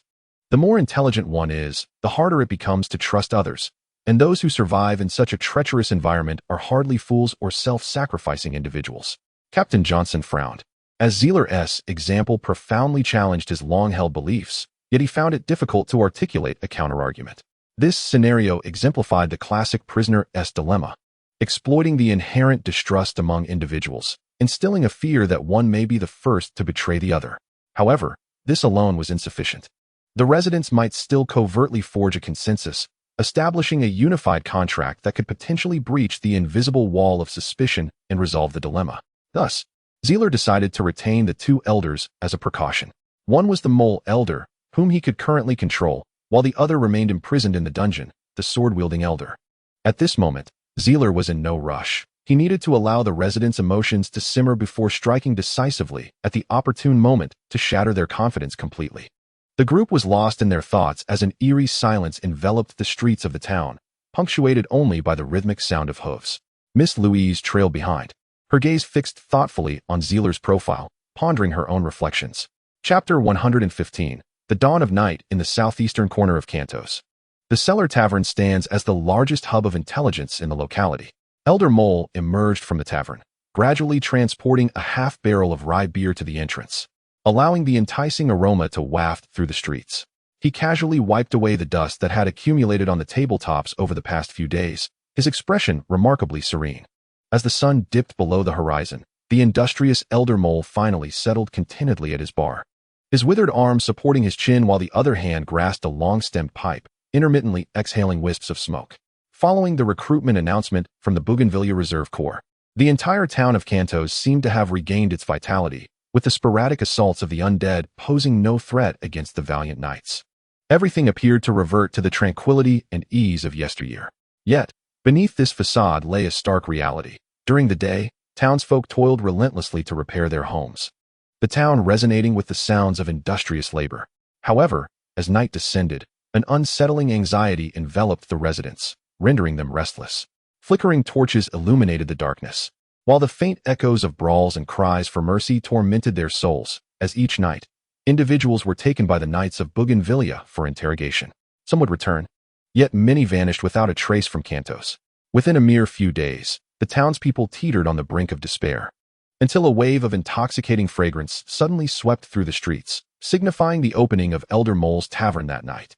Unanimously, they congregated, yearning for the guidance of a respected figure.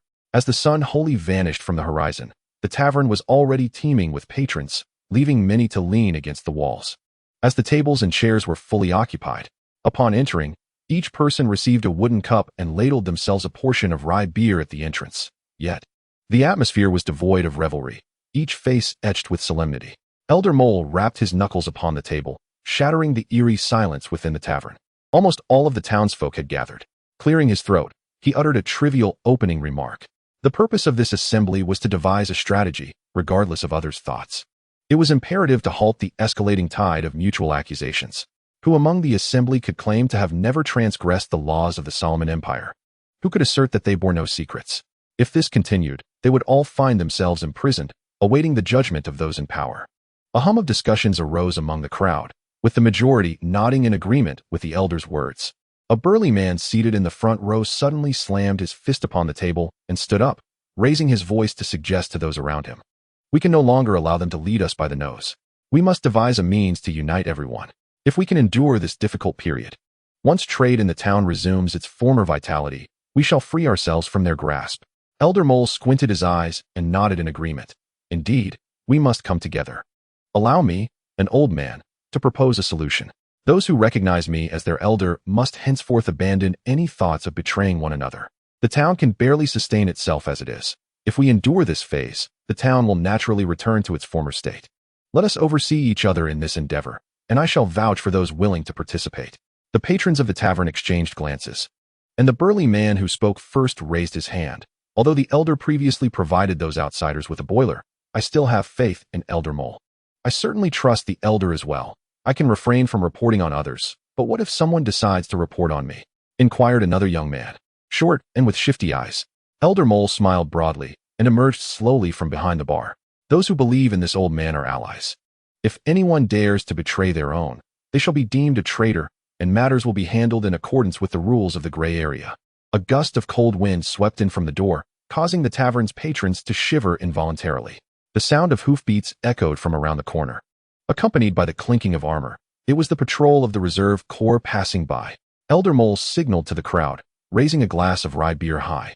"Let us toast to the town's return to the embrace of the Empire. Cheers."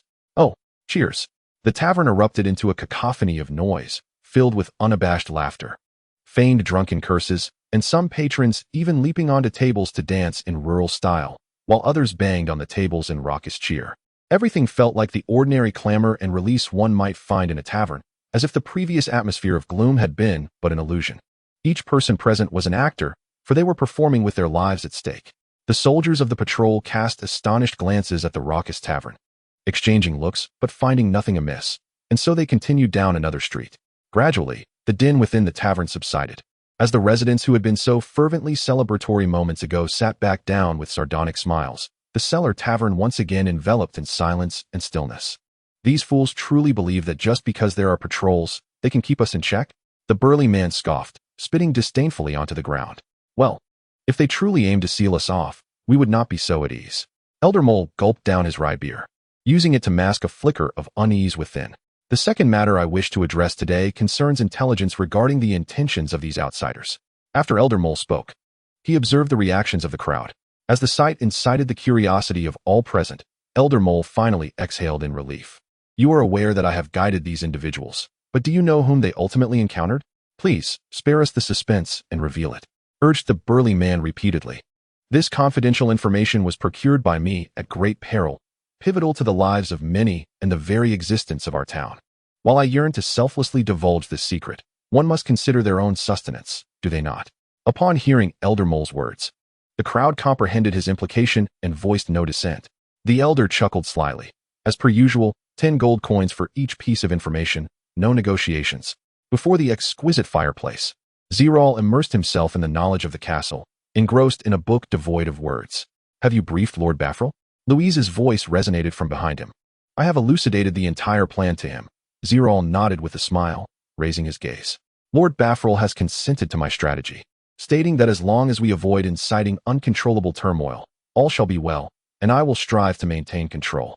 Louise settled onto the opposing sofa, her gaze fixed intently upon Zerel's eyes, enveloped in silence for a moment. What troubles you? Zerel inquired, gently touching his cheek in confusion. I cannot quite articulate it, Louise murmured, biting her lip and shaking her head. I perceive that Zerel has transformed somewhat since emerging from the secret realm. Is that so? Zerel slowly closed the book. Letting out a sigh, Louise nodded gravely, her eyes scrutinizing the expression on Zerel's face. Zerel, one must inevitably evolve, he replied with a bittersweet tone, eyes closed. In recent days, I have engaged in profound reflection. Had I been more resolute and decisive back then, Zerel clenched his teeth. Perhaps you would not have had to endure the tribulations wrought by the curse of sacrifice.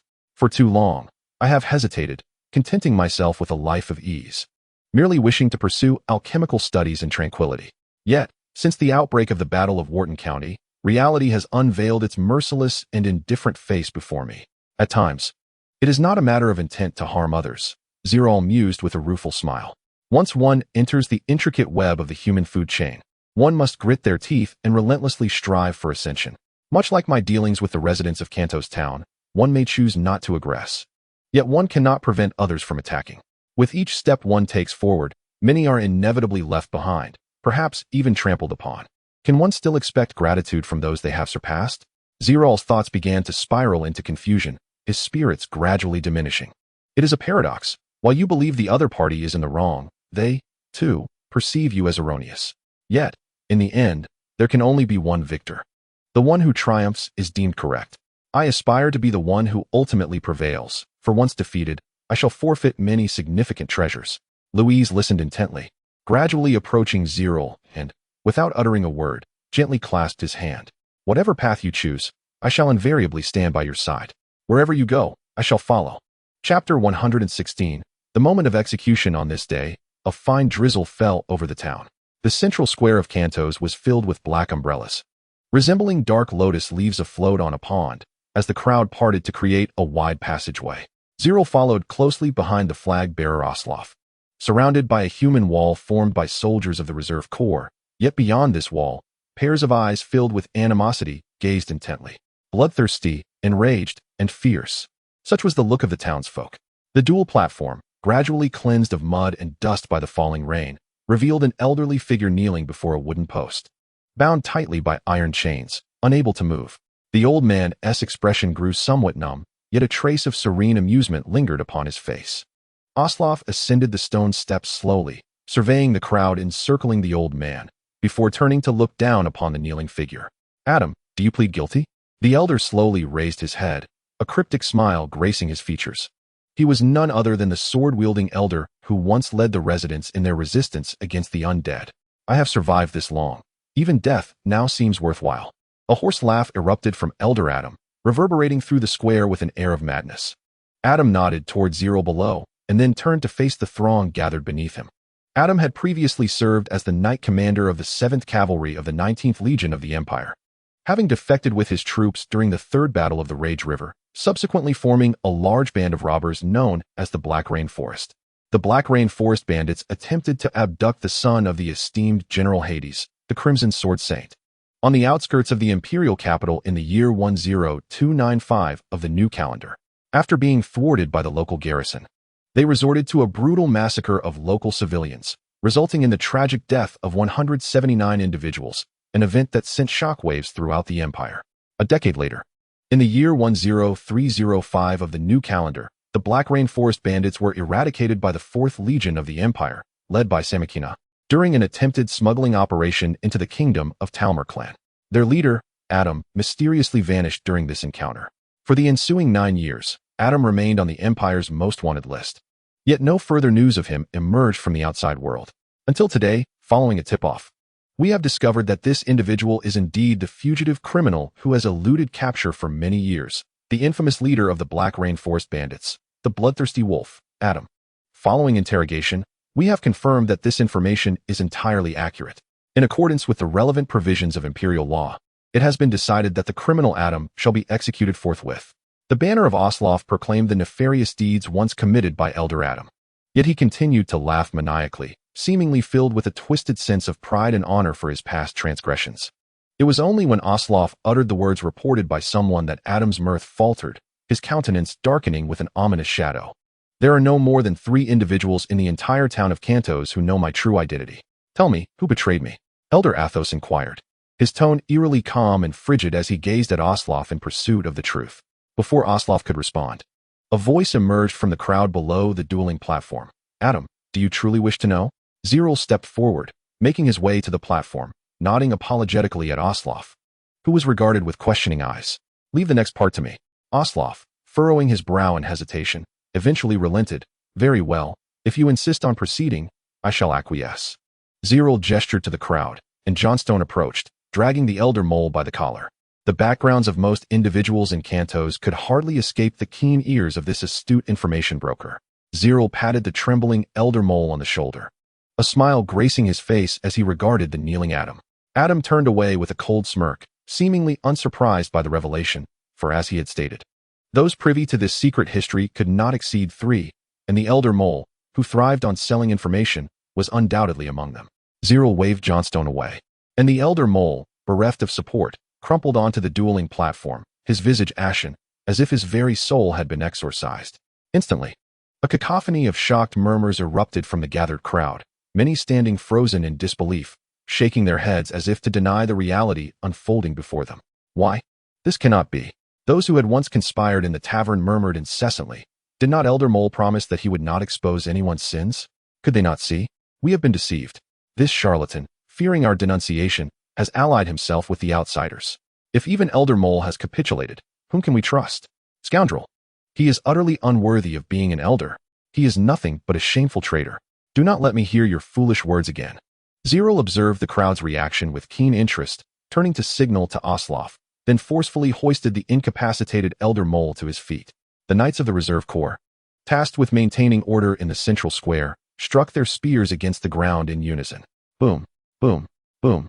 The reverberating might silence the murmurs, plunging the scene once more into an eerie stillness. The flag-bearer Osloth cleared his throat and proclaimed loudly, Elder Mole has been commended for his contributions and shall thus receive a reward of 100 gold coins, and be placed on the priority protection list of the Bougainvillea Reserve Corps. Zealer was the first to break the silence of the square with applause, soon joined by more elite knights, creating a cacophony of cheers throughout the town of Cantos in honor of Elder Mole's noble act. The local residents, however, remained motionless, casting furious and hateful glances at the trembling Elder Mole, their eyes ablaze with vengeful fury. Congratulations, Elder Mole, you are the first informant to provide us with crucial intelligence, Zealer said, extending his hand to the elder with a smile. The flag-bearer Osloth cast a wary gaze at Elder Mole, fearful he might suddenly turn against them under the scrutiny of the crowd. You are the true deceiver, Zerel Wallace. You are nothing but a complete demon. Elder Mole spat venomously, slapping away Zealer's outstretched hand. You have been exploiting me from the very beginning. Once I fulfilled your demands, you discarded me like refuse. Zealer shrugged and withdrew his hand, the smile fading from his face. Adam could hardly contain his laughter as he mocked Elder Mole's naivety. Seemingly unconcerned for his own fate, Mole, seeing you in this state, I could die and rest easy as a spirit. Elder Mole shook his head, turning away in distress. Zealer calmly grasped Elder Mole's shoulder, turning him to face the crowd. I appreciate your contributions. These people have plunged into despair because of your choices. You provided them with their final glimmer of hope, only to bury that hope with your own hands. Now, who can they trust? I fear the answer is no one. In their mutual suspicion, they will gradually divulge everything I wish to know, allowing us to discern who deserves to die and who should live. All of this is thanks to you. Elder Mole, numb, turned his head and asked in a hoarse voice, and what of me? Can I still live? "Ah, my friend, did I not promise you freedom?" "The time has come," Zerel replied with a smile, nudging Elder Mole towards the steps of the dueling platform. "You see, I am indeed a man of my word, so do not accuse me of being a liar. No, I would rather forgo freedom. I do not wish to die. You promised to protect me." Elder Mole pleaded, halting in his tracks, arms flailing in desperation. Zerel frowned at his words, reluctantly turning to Johnston with an order. "Take him away. I will deal with him later." Johnston extended his hand and pushed Elder Mole off the dueling platform, following him down. As the banner of Osloff caught the gaze of the crowd once more, he turned and nodded to the executioner responsible for carrying out the sentence. "I hereby declare the death penalty for the recidivist Adam." In the hazy drizzle, the executioner raised the heavy battle axe, droplets of rain splashing against its blade, while a cacophony of suppressed roars erupted from the crowd below. The townsfolk, abandoning their black umbrellas, shouted wildly as they surged toward the elite knights tasked with maintaining order, their movement creating a tumultuous wave that distorted the perimeter of the dueling platform. Unperturbed, Osloff raised his hand with a fierce gesture and bellowed, "Execute." The axe gleamed as it sliced through the rain, staining the once gray canvas with a vivid crimson hue. Adam's head rolled into the bamboo basket, his vacant eyes staring skyward. Still wearing a maniacal grin, Zerel exhaled a sigh of relief within, realizing that the last flicker of hope for this accursed town had been utterly extinguished. The two remaining figures capable of uniting the people had either turned traitor or become lifeless corpses. Thus, the remaining residents would inevitably dissolve into a mass of mutual suspicion and disarray. They existed in a chaotic environment rife with distrust, and this was merely self-inflicted doom, devoid of any sympathy. Just as Zerel prepared to turn away, a thunderclap rent the sky, and the blinding brilliance of lightning momentarily dazzled all eyes. A shadow, sharp as a blade, sliced through the line of elite knights. Blood erupted, flesh scattered. Amidst the screams of the crowd, the dueling platform collapsed in an instant. With his mental acuity heightened, Zerel sensed imminent danger and summoned the power of beasts, leaping toward the edge of the fissure. Before him, at the center of the square, a strikingly beautiful woman emerged from the throng, a dark magical orb coalescing in her hand. The residents beside her, their faces etched with shock, fell to the ground one by one, transforming into lifeless stone statues. The black cloak billowed in the misty rain as this harbinger of chaos gazed down with indifferent eyes at the crouching Zerel. One side of her cheek gradually withered before the eyes of the onlookers, soon becoming a mass of wrinkles that marred her former beauty.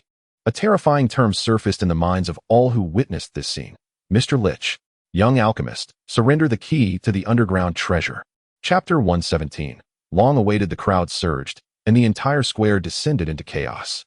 The betrayal of Elder Mole and the death of Elder Adam had driven the townsfolk to the brink of explosion, akin to a powder keg ready to erupt at the slightest spark. From the very beginning, these residents had been relentlessly pushing against the wall of elite knights, gradually closing in on the dueling platform. At this moment, although the crowd was seething with anger, a flicker of rationality remained. The scene, though appearing tumultuous and explosive, did not culminate in a genuine outbreak of violent conflict that could shatter the delicate balance between the two factions. It was, rather, the arrival of the Lich, Oris, and her indiscriminate slaughter that truly obliterated the last vestiges of reason among the people, inadvertently granting the townsfolk a fleeting opportunity to resist. The residents present were no strangers to ruthlessness. How could they possibly overlook such a remarkable chance? As Zerel rose to his feet, he beheld more than a dozen grim-faced townsfolk charging towards him, while the elite cavalry tasked with maintaining order found themselves ensnared by the frenzied mob. The colossal scythe formed from Oris's shadows whirled around her, clearing a vast expanse, her half-decomposed visage graced by a maniacal grin, eyes swirling with chaotic madness. Indeed, after undergoing a rebirth, this ancient sorceress's mind was far from lucid. Osloff, the flag captain, abruptly unsheathed his knightly sword, unleashing a surge of battle energy that sent a wave through the crowd, confronting the Lich from a distance. The troops stationed around the plaza sprang into action, the thunder of hooves rising amidst a bloody suppression. Though they did not deliver lethal blows to those daring to resist, the brutality of the situation remained undiminished. The floating blades sliced through the air, leaving trails of violet-blue luminescence, and as the thunder runes ignited, their velocity surged exponentially. Threads of electricity wove through the drizzle, ensnaring the dozen or so harmless townsfolk, who trembled and collapsed to the ground. Zerel's strikes, while not fatal, were sufficient to render them momentarily unconscious. Zerel raised his gaze towards the advancing Lich, his eyes icy enough to freeze. "We have awaited this day for far too long." Oris cackled madly as she trod upon the corpses beneath her, wielding a magical orb that unleashed enormous shadowy scythes, cleaving any soul daring to approach her, be they knight or commoner. Zerel felt a profound sorrow for the residents of Kantos. The true architect of their despair stood before them. Yet they remained oblivious, even assisting her in buying time. Behind him, the dueling platform had already sunk into the earth, leaving Zerel with no retreat, forcing him to maneuver sideways. "What measure of strength can you summon now, Oris?" Zerel spoke coldly. "This time, you have no second soul to retreat to your coffin." A ghastly green death ray suddenly swept across the ground beneath him, as the Lich, hailing from the Tower of Spirits, moved with an air of arcane authority, marking her as a particularly formidable opponent. Yet, Zerel, having set the trap, possessed his own confidence. John. Zerel, deftly evading to the side, summoned his comrades for aid, urging them to enact their plan. First, ensnare that wicked old witch. Suddenly, a surge of green flames erupted from the gaping chasm of the dueling arena, sending tremors rippling through the earth. With a thunderous crash, the blue bricks shattered, and the surface of the ground heaved, swelling into a small mound. Roars echoed as the mound collapsed, revealing a colossal stone giant, enshrouded in green flames, the Lord-level undead Hell Gatekeeper. Zerel was taken aback at this sight, a curse slipping from his lips. He had believed that no high-tier undead could be summoned without a medium. Yet he overlooked a crucial detail. The malevolent Elder Adam's corpse served as the perfect conduit for a dark sorcerer-esque summoning. This was an oversight he had not anticipated. Oslof, the banner leader, recognized the potential upheaval this Lord-level undead could bring. Drawing his knight's sword, he bellowed with courage, boldly charging toward the slowly rising Hell Gatekeeper. Without the need for words or hesitations, everyone understood that this was the most prudent course of action. Alice, disregarding her own safety, unleashed a barrage of lethal dark spells, causing Johnston and Captain Jones, who faced her, to falter momentarily. However, their objective was merely to temporarily entangle the Lich, buying time for their allies, and in that regard, they performed admirably. The sole support character of the group, the Saint Marchdora from the Kingdom of Kadira, began to chant a solemn hymn of praise. A sacred halo of 7 colors coalesced from the heavens into a radiant ring, reminiscent of a splendid rainbow. The Kadira Church did not worship a single deity, but rather traversed the world as bearers of the heroic creed, disseminating the tales of ancient heroes and diligently cultivating themselves according to the teachings of their forebears. Alice gazed at the rainbow halo forming above her with a look of astonishment, yet she did not retreat. For Marchdora's power alone was insufficient to vanquish a formidable Lich such as herself. But Marchdora was not alone in battle. Alphas and Louise were also hard at work. As soon as Alice emerged from the townsfolk, they had executed their plan and retreated to the surrounding buildings. The town concealed numerous small energy turrets, once utilized by the residents to defend against aerial assaults from gargoyles. After the Reserve Legion occupied the town, they confiscated these potent weapons, including the small energy turrets. Zerel, intending to set traps, would not overlook these formidable assets. Days prior, he had already positioned these small turrets atop the tallest buildings in the town for artillery support at a moment's notice. Captain Qianjing swung his long sword, unleashing a blade of energy to counter an incoming shadowy scythe, leaping back from the fray. Just as Alice sought to capitalize on this advantage, Johnston swiftly raised his shield to block her path. The hymn of the macchiato draws to a close, and from hundreds of meters away, the energy cannon atop a small building radiates a dazzling brilliance, capturing the attention of all present. Olis instinctively senses something amiss and hastily casts a spell, expanding a magical orb into a spherical shield that envelopes her. In the next moment, a blinding flash of white light erupts. A deafening roar reverberates from the center of the square, spreading outward in waves. Residents who had intended to ambush Zerel are thrown to the ground by the shockwave, while the magical shield protecting Olis begins to crack under the barrage of the small energy cannon. Boom! The sound of cannon fire echoes once more from the opposite side of the square. An energy projectile streaks through the air, striking Olis' magical shield directly. Reeling from the impact, Olis tumbles out of the smoke, rolling several times before finally regaining her footing. "Now is your chance," Zerel shouts, urging Macchiato while sprinting toward Olis. The key to determining the outcome of this battle tightly grasped in his hand. Everything unfolds precisely as rehearsed. A radiant rainbow halo suddenly descends from the heavens, imprinting itself upon the ground around Olis. Multicolored lightning dances from the halo, binding her firmly in place. the wails of the old which echo across the square, tinged with tremors of age, causing her frail body to collapse to the ground. Mental energy manifests as vibrant runes swirling around the halo, and a complex alchemical array of 7 stars gradually takes shape beneath Olis's feet. With all his strength, Zerel hurls a cylindrical alchemical device, which is swiftly followed by a floating blade that deftly lands in Olis's embrace. At this moment, the rainbow halo begins to dissipate before the eyes of the crowd, revealing the lich Olis, dazed and kneeling within the alchemical array, her eyes vacant. This is the mental shockwave effect induced by the halo, directly impacting her soul. The cylindrical alchemical device detonates under the activation of the 7-star array, with 7 metal spikes piercing into the corners of the array. Olis's eyes flutter, gradually regaining consciousness. Instinctively lowering her head, her pupils dilate in horror. The alchemical device constricts around her neck, screws rotating at the back of her head and swiftly embedding themselves into her spine. The alchemical array bursts forth with a brilliant radiance, and runes cascade upon Olis. Her once youthful form visibly decays at an alarming rate, all magical energy siphoned away, while the mental realm within her brain is completely sealed by the runes. Sensing her power gradually waning, Olis resolutely resorts to her final desperate measure, drawing a dagger from her waist and aiming for her neck. As long as her soul endures, the lich may rise again. 13 floating blades suddenly shoot forth, piercing every joint in Olis's body, severing tendons and nerves in the process. The dagger fell helplessly to the ground, and in an instant, Olis was drenched in a viscous crimson hue. The dual seals of the soul shackles and the floating blade constituted the true trump card laid by Zerel. As the smoke of battle dissipated, the aged visage of Olis collapsed at the center of the alchemical array, rendered voiceless, her body unable to move.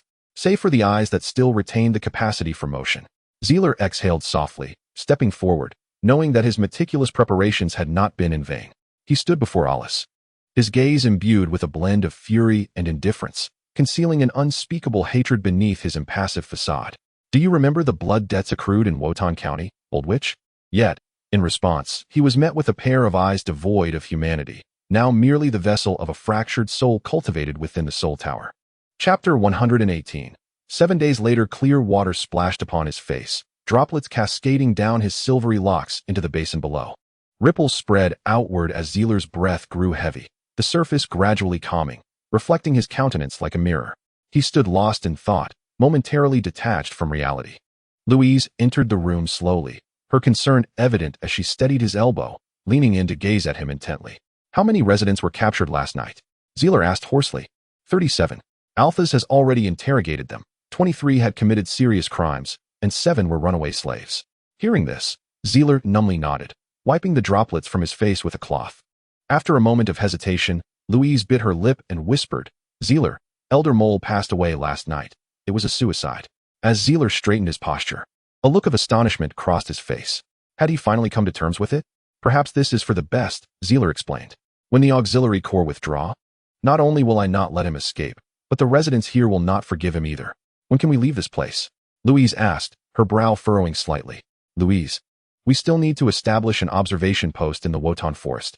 It seems we cannot depart in the short term. Her shoulders slumped as she looked down, appearing somewhat despondent. Zerel turned to speak, yet found himself at a loss for words to console her. He had always been somewhat inept in such matters. With a resigned shake of his head, he reached for a coat from the bookshelf. A rhythmic knocking sounded from outside, and Johnston entered after obtaining Zerel's consent. John, is there something you need? Zerel donned a new mage's cloak, smoothing back his fluffy white hair before the mirror. Johnston shrugged, leaning against the wall with a grin. The standard-bearer of Oslov has returned from Wotan City. He wishes to see you. At this, Zerel and Louise exchanged knowing glances, laughter bubbling forth in unison. At long last, it appears that good news has finally arrived. Zerel winked at Louise, playfully suggesting, what do you think it might be? Louise, biting her fingertip in contemplation, mused. We have captured the mastermind behind the Battle of Worton County, Olis. Surely, his grace will respond favorably. And let's not forget the merits of reclaiming the town of Cantos. Zerel reminded her with a smile. Indeed, there is that achievement as well. Louise speculated with delight. Might Duke Orlando grant you a knighthood for this? Her face lit up with surprise, akin to a lark in flight. That is not entirely implausible. Zerel nodded thoughtfully, feigning seriousness. Are you not at all concerned about your own reward? After all, I am the primary heir to the title of Count. Louise, with her chin raised, laughed joyfully. You shall henceforth address me as Countess of Hamelin. Johnston opened the door, calling out, Enough of this banter, you two. Captain Osloff is waiting downstairs. Zerel stepped out first, with Louise hurrying to follow, gently tugging at his sleeve from behind. They ascended to the second floor of the small building, where the gatekeeper, Buffrel, was seated in a rocking chair, engrossed in an ancient tome. Upon seeing Zerel and Louise descend, he glanced up and inquired, When will you settle your rent? Are you not flush with funds? Zerel replied, shaking his head as he continued down the stairs. Ask Captain Johnson about the rent. He is in charge of our group's finances. The trio quickly vanished from the staircase, seemingly accustomed to Buffrel's daily reminders regarding their dues. Humph, Buffrel scoffed, pursing his lips, and returned to his reading. Today's youth have no sense of contractual obligations. Captain Johnson poked his head out from his room, surveying the corridor. Did someone just call for me? Your team leader wants you to pay the rent. A total of 3,000 gold coins, no negotiations. Buffrel replied tersely, rocking in his chair. Please grant us a few more days. We currently lack sufficient funds, Captain Johnson said, awkwardly smiling before asking, Did the leaders leave just now? They went downstairs. It seems a rather plump officer has come to visit. I do wonder why you all do not reside at the military camp. With that, Captain Johnson hurried down the stairs, leaving Buffrel glaring after him, ready to deliver another round of mockery. The group arrived in the main hall of the small building, where the rotund Captain Osloff had already made himself comfortable, brewing a cup of red tea and lounging on the sofa in anticipation. Seeing your cherubic face, my mood has lifted considerably, Zerel quipped as he descended the stairs. Zerel. Captain Osloff quickly set his delicate teacup down on the table and rose from the sofa to greet him. Oh no, you should now be addressed as Sir Zerel. It is unseemly to make jokes at my expense regarding my physique. You would call me sir? Zerel exclaimed in astonishment. I thought the most I might receive was a knighthood. You have the esteemed General Constantine the Black Ram to thank for this honor. The banner at Osloff blinked and smiled, saying, You shall soon comprehend the matter at hand. Let us set this aside for now. Zerel, understanding that this likely involved military secrets, tactfully shifted the conversation, his expression gradually turning solemn. I wish to know how Duke Orlando ultimately dealt with Euless. This is of paramount importance to me. The Lich Euless still held some residual value. Osloff replied, The Empire has long been shrouded in ignorance regarding the secrets within the Misterling Tower. This represents an opportunity. Zerel felt a tinge of disappointment at not receiving immediate news of his adversary's demise, yet reason dictated that this was the most prudent course of action. In any case, Euless was destined for death. It was merely a matter of time. Osloff comforted Zerel with a pat on the shoulder, having already learned of Zerel's past after the conclusion of events a week prior. Very well, Sir Zerel. Your formal investiture ceremony must await Duke Orlando's return to Gasperlo for it to be conducted properly. I must return to my station and cannot linger longer. At that moment, Captain Johnson hastened down the stairs, approaching Osloff with urgency. Wait a moment. Banner at Osloff. Captain Johnson inquired. May I ask if our comrade William is still in Walden City? Osloff nodded, replying, It appears that Lord William has submitted his resignation to Captain Francisco. He seems intent on withdrawing from the materials collection team. Johnson's countenance darkened significantly. Did my uncle approve this? I cannot say for certain, Osloff shrugged, expressing his helplessness. However, I believe you need not lament. His withdrawal from your endeavors would solely be a personal loss. Thank you for your consolation, Banner at Osloff, Johnson said, shaking his head in resignation. Yet, William is still one of my soldiers. Johnston interjected, Take it in stride. Some individuals cannot be compelled. Louise nodded in agreement, sharing Johnson's disdain for William, who had repeatedly offended Zerel. Zerel drew Osloff aside and spoke earnestly. The situation in Kanto's town has stabilized. Have you received any feedback regarding the trade restoration proposal I entrusted to Duke Orlando? Osloff shook his head in dismay, retrieving a letter from his pocket. The situation in Worton County is gradually improving. Duke Orlando has transferred all powers back to the new lord. However, this young Viscount Lawrence ultimately rejected your proposal. His reasoning was that Worton County presently lacks the resources to support the development of neighboring towns, and it seems they are preoccupied with recruiting a new private army. This is utterly preposterous, Zerel exclaimed, snatching the letter, his face flashing with anger. The primary economic foundation of Worton County relies on border trade and the resources within the Walden Forest. Is he truly unaware of this? Osloff nodded in agreement with Zerel's viewpoint, yet both men possessed no true authority in this matter. The young Viscount Lawrence appeared intent on avenging his family, reportedly having made contact with General Constantine. Zerel abruptly lifted his head, a flicker of incredulous speculation igniting within him. Did he intend to drag Worton County back into the throes of war? It seemed quite plausible. Chapter 120. Heart-wrenching tidings as dusk fell. The town of Cantos exuded an eerie stillness. Zerel stood by the window, observing the sparse townsfolk meandering along the recently restored streets. Yet he felt none of the anticipated sense of accomplishment. The residents did not display smiles at the announcement of Osloff's oppressive regime's conclusion. Instead, their faces bore a mask of numbness, seemingly devoid of hope for the future. Zerel had once believed that his decision to execute those irredeemable criminals was justified, as they indeed deserved their fate. However, reality proved far more intricate than he had initially envisioned. While these felons may have been beyond redemption, their choice to remain in Cantos during its direst hour was not without reason. Take Joseph, for instance, who had nowhere else to go within Temishulin province and was thus compelled to stay. Then there was Elder Adam, whose heinous deeds left him aware that leaving Cantos would lead only to his demise. Among these criminals were others who chose to remain due to ties of kinship, friendship, or even love. These individuals had hidden in this wretched place for so long that they had come to regard it as a second home. While they may have been guilty, they were also parents, relatives, and lovers, many of whom were innocent. They had served as informants during the era of oppression. While some chose to resist fiercely, Zerel would not excuse the guilty due to their connections, yet neither would he allow the innocent to be ensnared by their bonds. Now, the guilty faced execution, while the innocent bore the weight of tragic tales. Informants suffered relentless torment from within, and resistors sowed seeds of hatred. Under such circumstances, how could they possibly smile? Zerel continued to stand at the windowsill, gazing at the faces of despair and desolation on the street. For the first time, he contemplated the righteousness of his command. Was it indeed right or wrong? He was no saint. He was still immature, with much yet to learn and reflect upon. And the path he had chosen lay far from its conclusion. The gates of the town creaked open, revealing Bavril, steadfastly guarding the entrance. This time, he was accompanied by several elite knights of the Reserve Corps, all engaged in the task at hand. A small contingent of outsiders urged their steeds into the town. Shrouded in black cloaks that concealed their faces, a diverse assembly of both tall and short, stout and lean figures. They bore little resemblance to treasure-seeking adventurers or passing merchant travelers. Most striking among them was a cart, drawn along by the group, upon which rested a heavy wooden coffin, meticulously covered by an alchemical blanket adorned with chilling runes of ice. Before the knights could approach with inquiries, the foremost figure among the cloaked strangers tossed forth an obsidian token. From his vantage point, Zerel furrowed his brow at the sight. The instant he laid eyes upon this enigmatic band, an instinctual dread welled within him, akin to the sensation of being scrutinized by venomous serpents or ferocious beasts. Yet, curiously, he perceived no overt malice emanating from them, as if a slumbering tiger merely glanced at a passerby. "Let them pass," commanded the reserve knight at the town's entrance, who respectfully returned the obsidian token to the cloaked individuals. Zerel observed the expression of the gatekeeper, Bavril, shift dramatically, his demeanor turning deferential as he personally guided the strangers along their path. Their intentions were evidently directed toward the small building. A vague apprehension stirred within Zerel, leading him to gradually withdraw behind the curtains, making his descent down the stairs.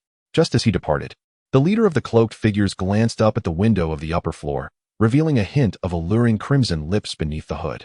Under Bavril's guidance, the cloaked party soon arrived beneath the small building. Zerel had already summoned his materials collection team, who awaited their arrival. "It appears you have grown quite a bit, young man," heard a mature voice, imbued with a chill yet tinged with seduction, emanating from the leader of the group. Zerel, who had managed to maintain a calm demeanor, was momentarily taken aback, scarcely believing that this esteemed individual would visit in person. As the hood fell away, the stunning visage of Ophelia was revealed to all. "Lady Butterfly, I never anticipated your presence here amidst your busy schedule," Zerel exclaimed, hastily bowing in respect. The remaining cloaked figures followed suit, removing their hoods to reveal Darkworm and Black Pepper among them. "Since I seek to recruit a promising subordinate, it is only fitting that I come myself to demonstrate the Night Watcher's sincerity," Ophelia declared, dismounting and tossing the reins to Black Pepper. At that moment, Louise and the others recognized the identity of the butterfly and promptly bowed in acknowledgement of the sage's presence. Ophelia did not immediately greet the group. Instead, her gaze settled upon the gatekeeper, who stood in quiet contemplation. "The great explorer Bavril, I never imagined you would have concealed yourself here for all these years." The leader of the Night Watch had unmasked Bavril's identity, prompting Zerel to recall fragmented tales he had heard from bards in his youth. I have become a mere shadow of my former self. My only wish now is to remain here and fulfill the vow I made to the last Dwarven king. Walton 9. Bafril gazed serenely at Ophelia, his expression tranquil. Indeed, his identity was not a particularly challenging secret for the leader of the Night Watch to deduce. After all, he had once been a renowned sage celebrated throughout the Solomon Empire. Ophelia remarked with a smile, "Many believe you to be dead." Bafril offered no response, merely smiled calmly before turning to enter his home, seemingly indifferent to the reason that one of the Night Watch leaders had personally come to this dilapidated town. Ophelia paid no mind to his indifference, instead casting her gaze once more upon Zerel, appraising him with a satisfied nod. "Indeed, you have improved. You appear far more presentable than before." Zerel, with a rueful smile, shook his head. He dared not show any disrespect in her presence. Stepping aside to gesture toward the others, "Let us not rush. Allow the deceased to proceed first." Ophelia halted Zerel's motion with a wave of her hand and stepped back herself. The other 6 members of the Night Watch, including Black Pepper and Dark Bug, had already unloaded the coffin from the cart. The Night Watchers, with heavy steps, slowly hoisted the coffin onto their shoulders.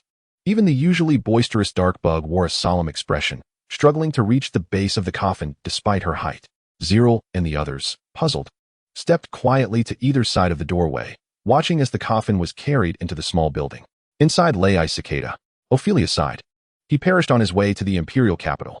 Zerel's eyes widened in shock as memories of a companion clad in a red trench coat and always masked flashed through his mind, a silent, yet utterly dependable individual. How could this be? Louise whispered in disbelief, tracing her lips with her fingers, unable to accept such grim news. "I have another purpose for my visit, to lay Cicada to rest in his homeland cemetery, as per his final wish." Zerel took a few steps forward, eager to follow the coffin, but Ophelia, sensing his intent, grasped his wrist firmly. Zerel struggled briefly, yet his wrist remained steadfastly held. This seemingly discordant scene felt oddly fitting in the moment.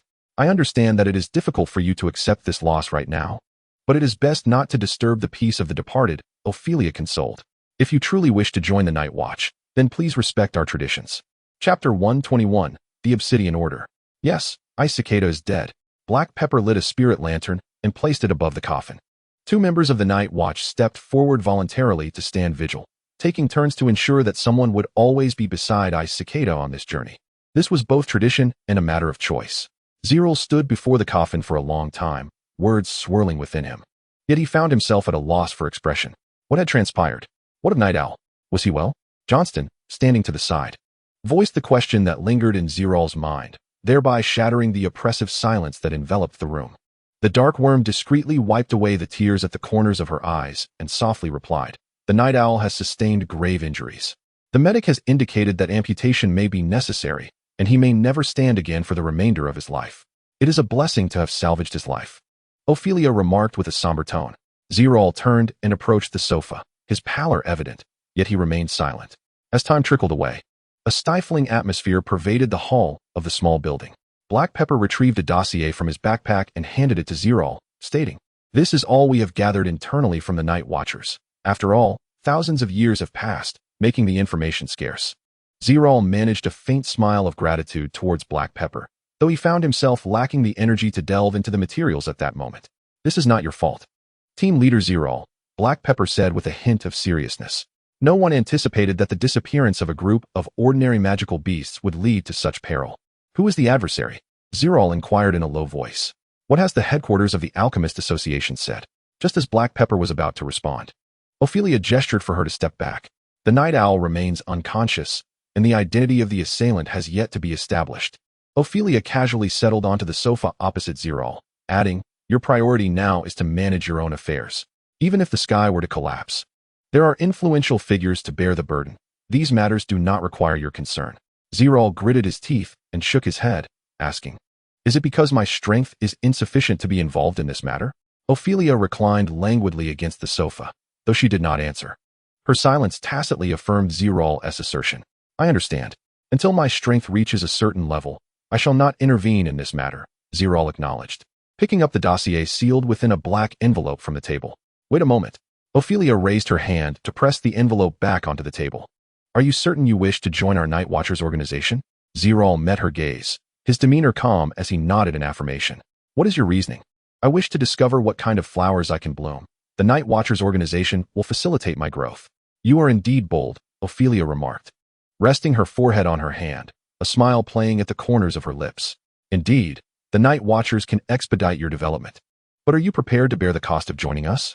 With every gain, there is a loss. I can shoulder that cost. Ophelia produced an obsidian token from her pocket, upon which was engraved the visage of a devilish grin, symbolizing the identity of the Night Watchers. I can offer you an opportunity, Ophelia stated calmly. As for whether you can truly join the Night Watchers, that depends on your performance. She opened her hand and placed the obsidian token atop the dossier, sliding both towards Zerel before the gazes of the others. In the presence of all, Zerel picked up the black dossier and the obsidian token. Please hold on a moment, my Lady Butterfly. Suddenly, Louise, who had been standing beside Zerel, deeply bowed to Ophelia and said, I wish to join the Night Watch. I implore you to grant me permission. Zerel abruptly lifted his head and glanced at her, instinctively wanting to dissuade Louise from her impulsiveness. Wherever Zerel goes, I shall follow, Louise firmly added, lowering her gaze. Ophelia, with a playful glint in her eye, surveyed the two and chuckled. This reason is one I cannot refuse. What do you think, Zerel? Aware that Zerel would disapprove, Louise quickly straightened and insisted, Lady Butterfly. This is my personal request. I am capable of making my own decisions. I oppose, Zerel exclaimed, rising abruptly. Ophelia raised an eyebrow and replied with a smile. Opposition is futile. This is Miss Louise's personal choice. Zerel, feeling helpless, turned to Louise and said, You are destined to inherit the title of Countess. And as an elemental mage, this role is ill-suited for you. Alchemists are also not appropriate for such tasks. For the first time, Louise disregarded Zerel's words, her expression imbued with an irresistible determination. Very well, you are not yet official members of the Night Watch. We can discuss this further once you have passed the trial tasks, Ophelia interjected, wanting to clarify a few matters. The majority of the Night Watch members are orphans nurtured within the organization. Night owls and darkbugs are no exception. However, we do not reject the inclusion of outsiders. Ice Cicada was once a slave of the Milan people, and Black Pepper hails from the Elven tribe of the Lost Lands. Yet they share a commonality. They serve the organization entirely without other identities. However, one of you is a rising star of the Alchemist Association, and the other is the future Countess of the Empire. Such a situation is rare in the history of the Night Watch. The organization will not interfere in your personal lives. But I have a question. If one day a mission requires you to steal confidential information from the Alchemist Association or assassinate a noble from the Habelan family, how would you choose? Zerel gritted his teeth and replied, I have no intention of becoming a spy. The Alchemist Association is not an exclusionary organization. If the Night Watch requires information or research materials from the association, I believe we can reach a mutually beneficial agreement. Ophelia laughed and turned her gaze to Louise. And you? Would you choose the greater good over family? Louise furrowed her brow momentarily, but quickly regained her composure. While there may have been some scoundrels in the history of the Habelan family, we do not spare traitors due to familial ties. Should anyone pose a threat to the Empire, the Habelan family would provide the Night Watch with a satisfactory response. Upon hearing this, Ophelia's laughter grew even more spirited. It seems you are both astute individuals, adept at harmonizing your resources rather than allowing them to conflict. Ophelia paused at this moment, her smile gradually fading into a serious expression. But what if the organization's command is to have you assassinate each other? The temperature in the hall plummeted, the silence so profound that one could almost hear each breath being drawn. Zerel chuckled and shook his head, while Louise clutched his sleeve tightly. It seems your response is to resist the organization's order? Ophelia leaned forward, her voice icy with inquiry. Zerel's gaze sharpened in response. The decision-makers of the Night Watch organization must be deranged to issue such commands without cause. The Darkworm struggled to suppress a laugh. And even the unfamiliar members of the Night Watch nearby couldn't help but smirk. The members of the Night Watch are roughly equivalent to Imperial officials, and I trust the organization understands how to navigate each member's identity, abilities, and personalities. Ophelia, also a member of the Night Watch's decision-making body, now bore a rather unpleasant expression. Do you believe this will convince me? The Night Watch is not the only power within the Empire. Zerel did not flinch, facing the pressure from the sage with composure. The current state of the Empire is something you have told me yourself. The future is unpredictable. Even if I claim that Louise and I will never betray you, would you believe it? The Solomon Empire has endured to this day due to unity, not suspicion.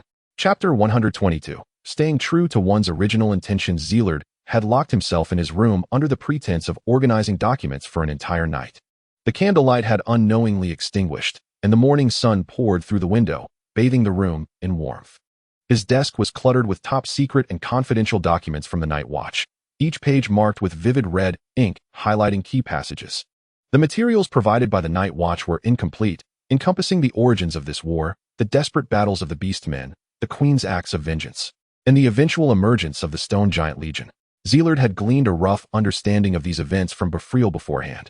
However, in comparison, the intelligence received from Befriel was largely focused on the last Dwarven king, Votan IX, while the Night Watch provided him with more detailed information about the three great Mulan totem beasts. To his delight, Zelard even discovered a small specimen of Beastman scales tucked within a pouch in the archives. This thrilled him beyond measure. The urgency behind Zelard's desire for these secret documents stemmed from Ophelia's previous conversation with Dean Pargus, where they mentioned possessing true remnants of disaster beasts, and not just one. A question arose in Zelard's mind from the ancient dwarven murals he had seen in the secret realm. What exactly are these disaster beasts? Taking the Queen as an example.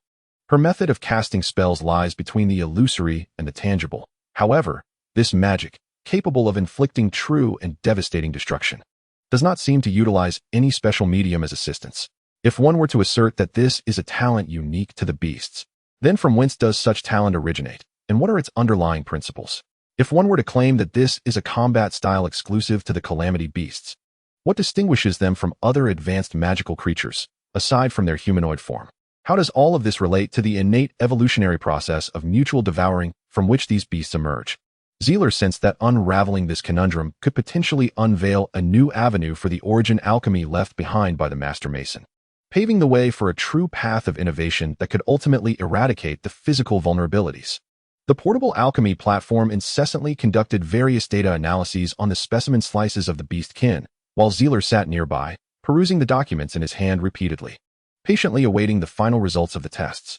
Time passed gradually. The hourglass on the desk was turned over multiple times, and the glow from the portable alchemy platform finally dimmed, as one test result after another was meticulously recorded by Zelard.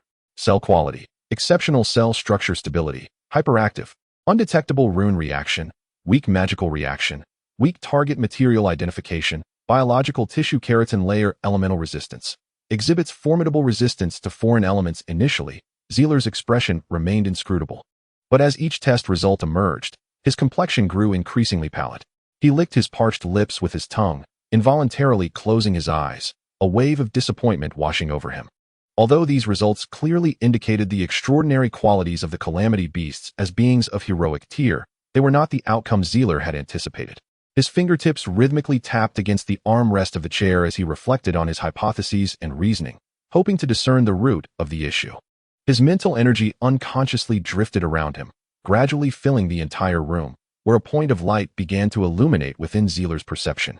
As he instinctively focused his attention on this point, it collapsed inward, transforming into a black hole no larger than a sesame seed. The mental energy was swiftly consumed by the black hole, creating an invisible vortex within the room.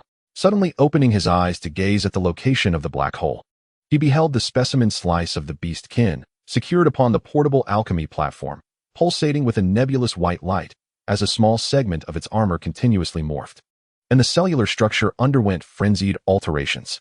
At that moment, the alchemy platform had yet to shut down and immediately detected the mutation of the test subject, prompting an instant reevaluation. Cellular structural stability, stable, chaotic, stable, chaotic, stable, chaotic. Target material identification, biological epithelium, rare metals, carbon element layer, unknown material. Elemental resistance, prone to absorb external elements, no resistance to fire elements, weak resistance, immune to external elements. After a span of several seconds, an intense piercing sensation abruptly disrupted the release of mental energy within Zelard's mental sea. A minuscule black hole suddenly contracted toward its center, emitting a flash of brilliance before vanishing completely from all perception. Clutching his forehead, Zelard endeavored to alleviate the throbbing pain in his mind, breathing heavily. Mental energy. This must be a change induced by mental energy. A glimmer of excitement sparkled in Zelard's eyes as he unsteadily rose from his chair to gaze at the portable alchemy table, which had once again ceased its operation. Once more, suppressing the discomfort within, Zelard summoned forth the mental sea within his mind again. Within his perception, the silvery glimmer reemerged, and cautiously manipulating the mental sea, he reached out to touch it. The minuscule black hole reappeared before him. Just as before, the specimen slices of beast kind continuously altered their forms and functions, making it hard to believe that the experimental materials before him were indeed the same entity. This time, Zerel was well prepared. He bore the intense pain in his mind, meticulously observing the changes in the specimen slices, persistently attempting to retract his mental energy and reconnect, jotting down his thoughts and observations in a notebook. After more than 10 minutes, as the mental sea gradually depleted, Zerel was compelled to terminate his experiment. Straining himself, he rose from the chair, only to collapse onto the bed, succumbing to unconsciousness. The exhaustion from overextending his mental energy engulfed him in fatigue. His brow trembled from the waves of pain surging through his mind, yet despite this, a satisfied smile adorned his face. In the library of the castle's hall, Zerel was surrounded by an array of books concerning magical beasts, completely immersed in a sea of knowledge. Lilith approached slowly, holding a glass of water, and upon seeing his state, she couldn't help but pout. "If you continue like this, you'll eventually harm yourself." Zerel, seemingly oblivious to her words, remained engrossed in his work. Lilith placed the glass heavily on the table before him, puffing her cheeks in irritation as she glared at him, resembling an irate kitten. Zerel looked up in confusion, blinking in bewilderment. "What is it? Do you need something?" At his inquiry, Lilith turned and walked away, silently resolving to ignore this mad scientist and let him continue his antics. Zerel's expression momentarily froze before he shook his head and resumed his focus on the books before him, determined to uncover the truth behind the previous experiment. What intrinsic connection exists between the mental sea and the calamity beasts? How shall this discovery be integrated into the system of primordial alchemy? There remains a considerable journey ahead, with much work yet to be accomplished. However, Zerel faintly sensed that he had grasped the key to unlocking a new world. Chapter 123. The vanguard army between the borderlands of the Solomon Empire and the Mulan Principality. A thin veil of mist enveloped the rugged hills. An owl perched upon a branch, tilting its head, curiously observing the soldiers clad in black armor traversing the mountain path, exuding an air of intrigue and uncertainty. The elite scouts of the Solomon Empire diligently cleared away the scattered bandit groups that had long hidden in this region, meticulously concealing their march to ensure that their operation remained undetected by the Mulan Principality. In truth, the Adras Legion need not have been so cautious.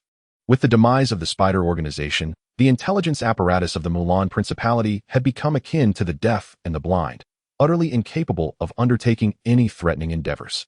The clattering of armor echoed through the valley, while the sound of hooves reverberated in the air. As far as the eye could see, an unbroken line of black-armored knights extended into the mist, appearing ghostly in the haze.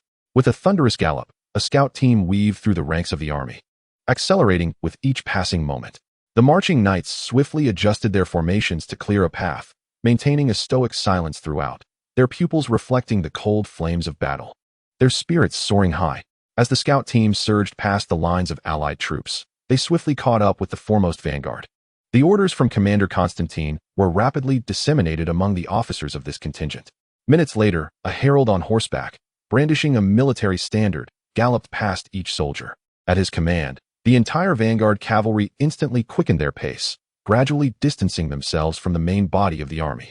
The thunderous sound of hooves intensified in the valley, causing the earth to tremble ever so slightly. In the blink of an eye, the vanguard cavalry vanished into the distance. General Constantine issued a new command. The vanguard cavalry was to hasten to the outskirts of the Wotan Forest, to the notorious town of Kantos, fully cooperating with the leader of the Night Watchers to control the local situation, ensuring that not a whisper of their presence escaped into the world. A knock resonated at Zerel's door, rousing him from a drowsy slumber as he rose from his bed, carefully stowing away the Night Watcher's secret documents. "Is that you, Louise?" "Come in," he called. The lock turned, and Louise cautiously peered into the room, her gaze falling upon Zerel tidying up the desk, prompting her to rush over and assist him. Zerel raised a hand in gentle protest, turning to smile as he said, "I can manage it myself." "Are you upset, Zerel?" Louise asked anxiously, standing to the side. I don't even know why I acted so impulsively back then. Are you referring to joining the Night Watchers?" Zerel shook his head. "I am not angry. As Lord Butterfly said, you have your own choices to make. I simply do not wish to part ways with you." Zerel carefully resealed the specimen slices on the alchemical table, placing them into a black dossier. "I understand," Louise said, and after a brief moment of hesitation, Zerel voiced his thoughts. "You are destined to inherit the affairs of the Haberin family, and some matters cannot be approached with impulsiveness." Louise smiled, playfully retorting, But you're here with me, so I have no fear. Zerel shook his head in resignation. Do you truly place such faith in me? I am merely a fledgling alchemist of the initiate rank. I don't know why, but I just believe, Louise replied, grasping Zerel's sleeve with her right hand and grinning. Though Zerel may lack ambition or dreams, he always approaches everything with utmost sincerity. I have faith that no challenge in this world can thwart you. Zerel shook his head outwardly, but within, a peculiar sense of satisfaction began to stir. I'm hungry. Let us go have a meal. He rubbed his stomach as he stepped toward the door. The two descended the staircase together, where Ophelia sat on the sofa, indulging in a fine bottle of Bafrel's treasured wine. The great adventurer's exquisite taste was evident in the decor of the small building. Anything worthy of his collection must indeed be a rare gem, though it was uncertain where Ophelia had unearthed such a find. Zerel had scarcely settled when Louise rushed over with a frying pan, her apron already donned. Zerel, what would you like to eat? I'll prepare it for you. She gathered her cascading locks and leaned over the back of the sofa, smiling as she inquired. Oh, the noble lady herself is cooking. How delightful, Ophelia teased, gently swirling her goblet upon witnessing the scene. Zerel smiled awkwardly and rose. I think I should do it myself. But Louise promptly pushed him back onto the sofa and turned to Ophelia. Lady Butterfly, you must be hungry as well. I can prepare dinner for you too. What would you fancy? Ophelia eagerly raised her hand. A nashmort steak, medium rare, please. Zerel chuckled shyly, feeling a bit uneasy after being teased by Ophelia. Louise, thrilled to receive her answer, dashed into the kitchen, leaving one to wonder where she had acquired such remarkable culinary skills. Zerel shook his head, pouring himself a glass of fine wine from the goblet. How did it go? Did you finish reviewing the materials? Ophelia languidly curled up on the sofa, inquiring. Zerel respectfully nodded to his rather unorthodox superior. I hadn't anticipated the inclusion of beastkin specimen slices. The findings were indeed substantial. Very substantial. It's just a slice. If you are interested in the calamity beasts, when we return to Gasperlou, Black Pepper can take you on a tour of the dark alchemy base, Ophelia said dismissively. Louise proudly raised her head. The Night Watcher stock is far richer than you might imagine. Zerel instinctively swallowed, his eyes gleaming with fervor. Let us not dwell on that for now. Ophelia waved her hand. You won't be going back anytime soon anyway. You and Louise are now provisional members of the organization. According to the regulations, I must assign you both a trial task before formally admitting you into the Night Watch. A trial task? Zealot pondered over the term. Does it entail leaving Cantos Town? The materials collection team still needs to establish an observation point in the Worton Forest to fulfill our initial purpose for being here. Ophelia drained her cup of fine wine. Pouting slightly as she remarked, let us postpone it. Such experimental endeavors cannot be completed in a short span. The trial task assigned to you requires you to depart from Solomon and journey to the Duchy of Milan. Ophelia gestured towards the coffin in the cellar. You are responsible for returning the ice cicada to his homeland for burial, and there must be no mistakes, understood? Upon hearing this, Zealot nodded solemnly. The ice cicada was also a member of the materials collection team, and he could not refuse this task. When shall we depart? Let us wait 2 more days. Considering the timing, the vanguard of the Agarist Legion should be arriving soon, and you can conveniently travel with them for safety. Just then, Johnston finished his shift and strode in through the door, his robust figure catching the conversation about the Agarist Legion. The vanguard of the Agarist Legion is coming to Cantos Town? I wasn't informed. Which night order is it? Zealot cast a puzzled glance towards Ophelia, sensing he had overlooked a matter of great significance. It's not any night order, Ophelia replied dismissively, shaking her hand with a hint of amusement at the 2 bewildered individuals before her. I am referring to the Agarist Legion. The entire Imperial Second Main Force, commanded by General Constantine, is advancing towards Cantos Town. The Empire intends to forcibly traverse the Worton Forest and directly penetrate the heart of the Duchy of Milan, just as they did in Worton County. As Ophelia finished speaking, the vessels in the room began to vibrate rhythmically. The sound of thundering hooves echoed from outside Cantos Town, a distinctive noise indicative of a large cavalry crossing. The vanguard of the Agarist Legion has indeed arrived. Chapter 125. A private conversation on the other side of the living room. The Banner at Osloff and General Talos were discussing the upcoming handover in Cantos Town. Yet their gazes occasionally darted towards Zealot. General Salates' eyes remained fixed on Zealot. His expression darkened. Sir Zealot, we need to speak privately. Zealot cast a glance of appeal towards Ophelia, and upon receiving her nod, he rose and gestured towards the staircase. General Salates, please follow me. There are many vacant rooms upstairs that can accommodate your needs. At his words, General Salates stood and made his way toward the staircase. while Zealot offered Louise a reassuring smile before following suit. As time slipped away, Louise sat on the sofa with her head bowed, her heart consumed by anxiety and urgency. "Louise, do not overthink it," Ophelia consoled nonchalantly. "When you were still in Gasperlo, Count Fawcett did not oppose you, did he, my Lady Butterfly? The circumstances then are vastly different from now. The family's tolerance has its limits." Louise bit her lip and vigorously shook her head, as if that action could cast aside all her troubling thoughts. "No, I must go and see," Louise exclaimed as she abruptly rose from the sofa. "If you truly wish to be with him, you must allow him to face this challenge alone," Ophelia advised, raising her gaze. "We need only be patient and await the outcome. He will not disappoint you." General Salatis cast a critical glance around Zealard's bedroom, his expression taut. "General Salatis, please have a seat," Zealard said, moving a chair from behind the alchemical table while leaning against his desk. "I sincerely apologize for the matter concerning Louise. I had no other choice at the time. Let us set that aside," General Salatis interjected, waving his hand. "We should first discuss official business. Commander Constantine has some messages for you." As he spoke, Salatis retrieved a letter from his military uniform pocket. The envelope bore the imprint of a desiccated black ram's head, the personal insignia of General Constantine. Curious, Zealard accepted the letter and, in Salatis' presence, opened the envelope to extract a handwritten note from Commander Constantine. "The Agarist Legion has enlisted you as a temporary staff officer in the Mulan War. This has been approved by President Lowfield on behalf of the Alchemist Association." At these words, Zealard recalled the agreement made with Commander Constantine at the Agarist defense line. It seemed the time had come to fulfill that promise. "It appears you remember our initial arrangement, so I shall be brief," Salatis continued.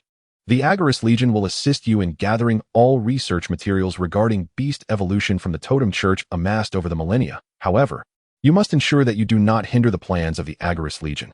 Zealard nodded, carefully stowing the letter away. "The materials from the Mulan people are of immense significance to our material collection team, and indeed to the entire study of beast evolution. I have no reason to decline." Salatis nodded in approval. "You have made a wise choice.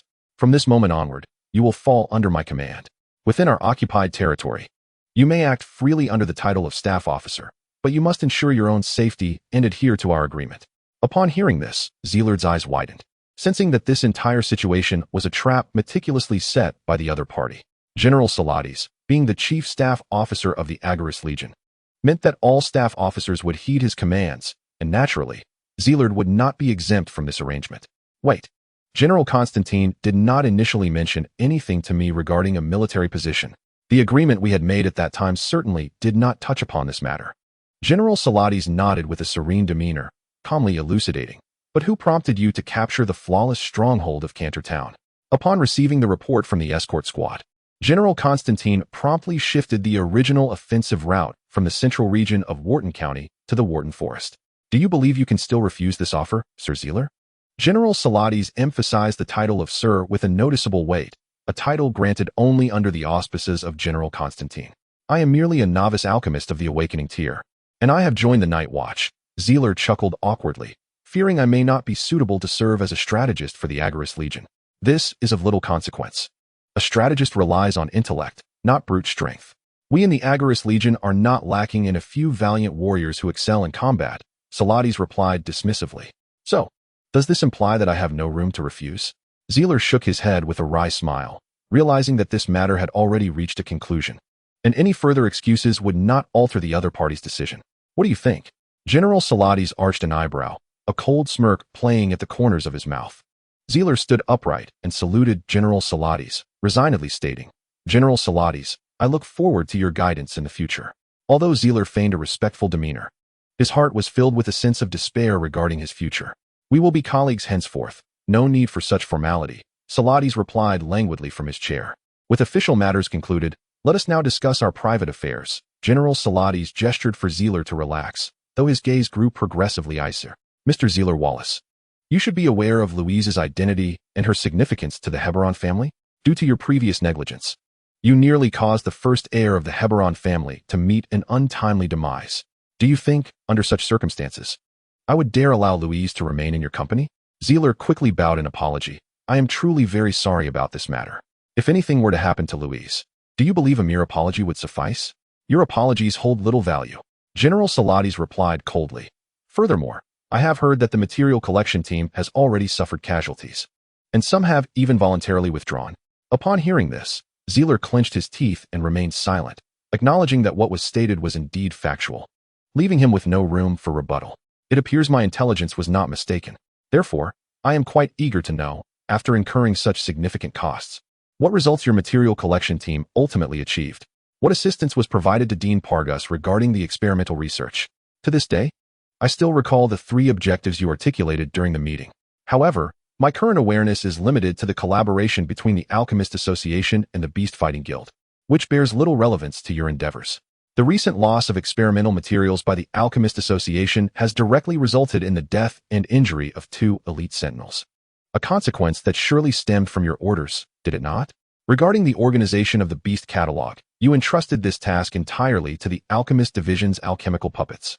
What efforts have you personally contributed? If the first 2 objectives bear little connection to you, surely you must have made some progress on the 3rd objective? You have been in the Wothorn Forest for over half a month, yet the so-called observation post has yet to be established, and in the interim, you nearly endangered Louise's life. Zerel, rebuked into silence by General Saradis, felt a profound sense of guilt over the casualties and crises that had arisen within the group. While I refrain from commenting on your personal command abilities, you must understand that Louise, destined to inherit the Habron family, has her personal safety linked to the prosperity and well-being of the entire family. Therefore, I implore you to cease disturbing Louise's life from this point forward. General Saradis rose from his chair, his emotionless gaze sweeping over the somewhat dazed Zerel before turning to leave the room. This was also the wish of her father, Count Faustin Habron. I hope you can comprehend this. Chapter 126. Choices in life. The temperature in the bedroom seemed to plummet to freezing in an instant. As General Saradis' figure was about to exit the door, Zerel remained in a state of shock. Suddenly, he appeared to grasp the implications of what had been said, and he quickly raised his voice to call out to the general. General Saradis, please wait. Is the Habron family concerned about Louise's safety? Zerel's face turned pale. Devoid of color, his entire being seeming to freeze in place, his expression fraught with tension. General Saradis turned around, surveying Zerel as if seeing him anew. What is it? Do you have a question? He inquired. Is it regarding the recent sacrificial curse? Zerel pressed on. General Saradis emitted a cold, humorless chuckle. You should be more acutely aware of the dangers faced by the materials collection team than we are. The Habron family's judgment is a conclusion drawn from comprehensive consideration. The sacrificial curse merely further validates our previous assessment that Louise's identity is ill-suited for the materials collection team. I believe I have made myself quite clear. Suddenly, Zerel laughed, standing tall to meet General Saradis' gaze. May I ask, do you consider the sacrificial curse of the Banshee to be terrifying? General Saradis raised an eyebrow. What are you implying? Zerel continued. Given that I can dispel such a supposedly terrifying sacrificial curse, what reasons do you have to remain apprehensive about Louise's safety? Zerel continued to articulate without awaiting a response. In this world, engaging in any endeavor may expose one to peril. Even the act of consuming food could lead to choking. Shall we then forsake our meals? Count Faustin has faced life-threatening assassination attempts. And Your Excellency, the General has grown accustomed to witnessing the dance of life and death on the battlefield. Yet, why do you not retreat to the safety of your family estate? I posit that the matter of sacrificial curses precisely underscores the fallacy of your prior judgments. I possess the capability to ensure Louise's safety, and I shall not choose to abandon her. A fleeting shadow crossed General Saradis' face, and he erupted into laughter. How audacious for a mere alchemist of the awakening tier to claim the ability to safeguard Louise's well-being. What if we factor in the Night Watch and the Alchemist Association? Zerel placed the obsidian token and the alchemist insignia upon the table, his gaze steady as he met General Saradis' eyes. The general's laughter was abruptly stifled, his expression shifting as he began to weigh the implications of Zerel's words. General Saradis, as I previously stated, no one can guarantee their survival to see the sun rise on the morrow. You and I are no exception. I comprehend the concerns of the Habron family, yet have you truly considered Miss Louise's own welfare? Zerel bowed deeply, sincerity etched upon his countenance. The nobility of the Solomon Empire has, since time immemorial, been forged in blood and fire. I have never heard of a caged canary leading a family to glory. Duke Orlando is revered as the Azure Dragon of the South, not due to his venerable lineage, but because of his illustrious achievements on the battlefield over the decades. General Saradis' expression gradually became placid as he absorbed the weight of Zerel's declarations, his brow furrowed in contemplation, remaining silent throughout. Louise is the sole direct heir of the Habron family. General Saradis spoke solemnly. I do not oppose your assertions. But it is still premature for Louise to embark on her trials. Zerel clenched his teeth, having exerted his utmost effort. Sir Zerel, if you genuinely care for her, let her go. General Salates' stance remained unchanged, yet his tone softened. Once Louise attains the pinnacle of the apostle tier and possesses the means to protect herself, the Habron family will no longer restrict her personal choices. This is the best course for all of us. The pinnacle of the apostle tier. Zerel echoed this in a whisper, nodding resolutely. I understand. That is well, but until Louise ascends to the pinnacle of the apostle tier, I hope you will refrain from further intrusions. Zerel managed a bittersweet smile and nodded, feeling a pang of sorrow swell within him, his throat dry and his vision blurred. This also presents you with an opportunity for a fresh choice. I hope you will not disappoint me. General Salates placed a hand upon Zerel's shoulder, sighed in resignation, and turned to exit the room, granting Zerel the space to ponder alone, even if the other party remained silent. Zealot understood in this moment that the so-called peak of the apostle rank was merely a pretext, or perhaps a convenient excuse arranged by General Salates that both parties could accept. This parting could very well signify a farewell that would last an eternity, and it was likely that he and Louise would never have the chance to meet again in their lifetimes. Unbeknownst to him, Altais had appeared at the doorway of Zealot's bedroom, his fists clenched tightly, the knuckles turning pale. I heard everything, he stated. Zealot lifted his gaze to meet Altais's, rubbing his eyes with an effortful smirk. When did you arrive? I didn't even notice. Don't force a smile. I know you're hurting inside. How could that be? I was merely contemplating how to explain this to Dean Miranda. However, the Habron family should negotiate with the elemental edict afterward, right? Zealot weakly gestured dismissively. Altais stepped closer, grasping Zealot's collar and pulling him forward. Zealot, he is merely an earl. Are you truly resigned to this fate? Raising his hands in a shrug, Zealot replied with a bitter smile. What choice do I have? General Salates speaks the truth. Louise is the only direct descendant of the Habron family. Her safety is not a matter concerning just herself. Even His Majesty Graham could not refute this reason. Then go prove yourself to them. Aren't they using Louise's safety as an excuse? Show them that you can protect her. If that is not enough, then keep climbing. Become an earl, a marquis, or even a duke. As long as you reach a level where the Habron family must look up to you. At Altais's words, Zealot suddenly raised his head to look at him, his eyes regaining their former sharpness. For the first time in his life, he realized the significance of power and felt a flicker of an unquenchable flame ignite within him. Altais's words resonated in his ears like a clarion call. The sound of crisp footsteps echoed in the corridor, prompting Zealot to glance toward the door. Ophelia appeared at the entrance, lazily leaning against the doorframe. If you choose to return to Gasperlo and settle for being a traditional alchemist, I believe the Habron family will immediately reconsider. Lady Butterfly, Zealot shook his head resolutely. I have my own aspirations to pursue. Once I chose to join the Night Watch, there is no turning back.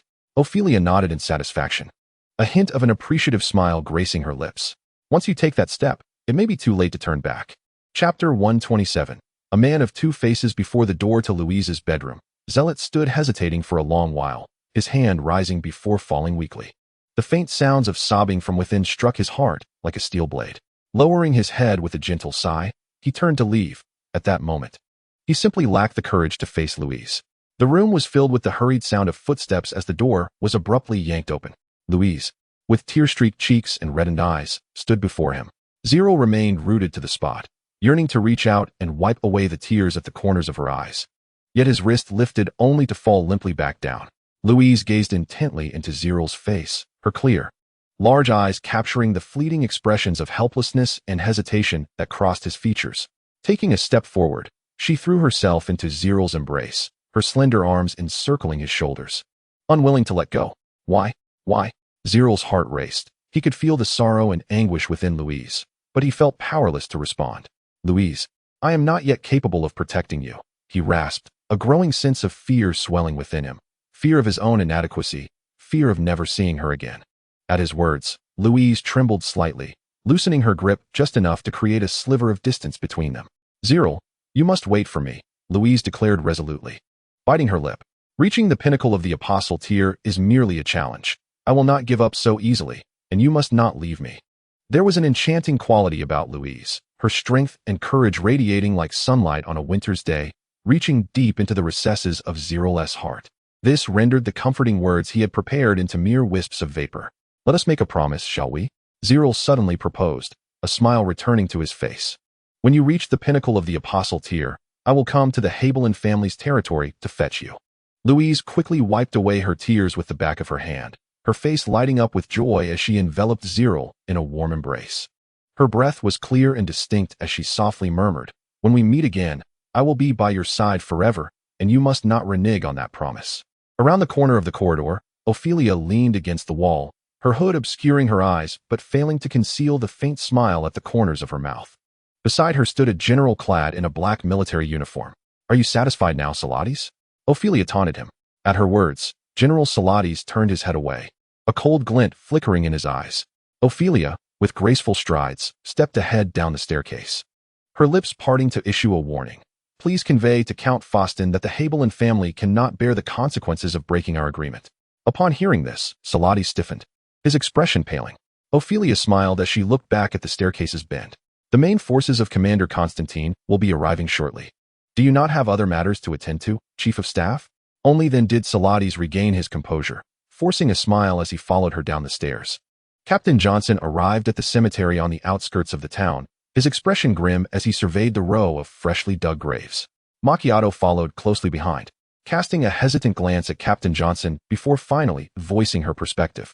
While she understood the harshness of Captain Zerald's actions, she could not condone them. "I am aware that among those executed, there must be innocents who deserve a fair trial rather than a secret burial here." Captain Johnson dismounted and retrieved a handful of pure white flowers from his pack, making his way towards the newly erected graves. "Are you still troubled by the events of the past?" Macchiato inquired, her brow furrowed in concern.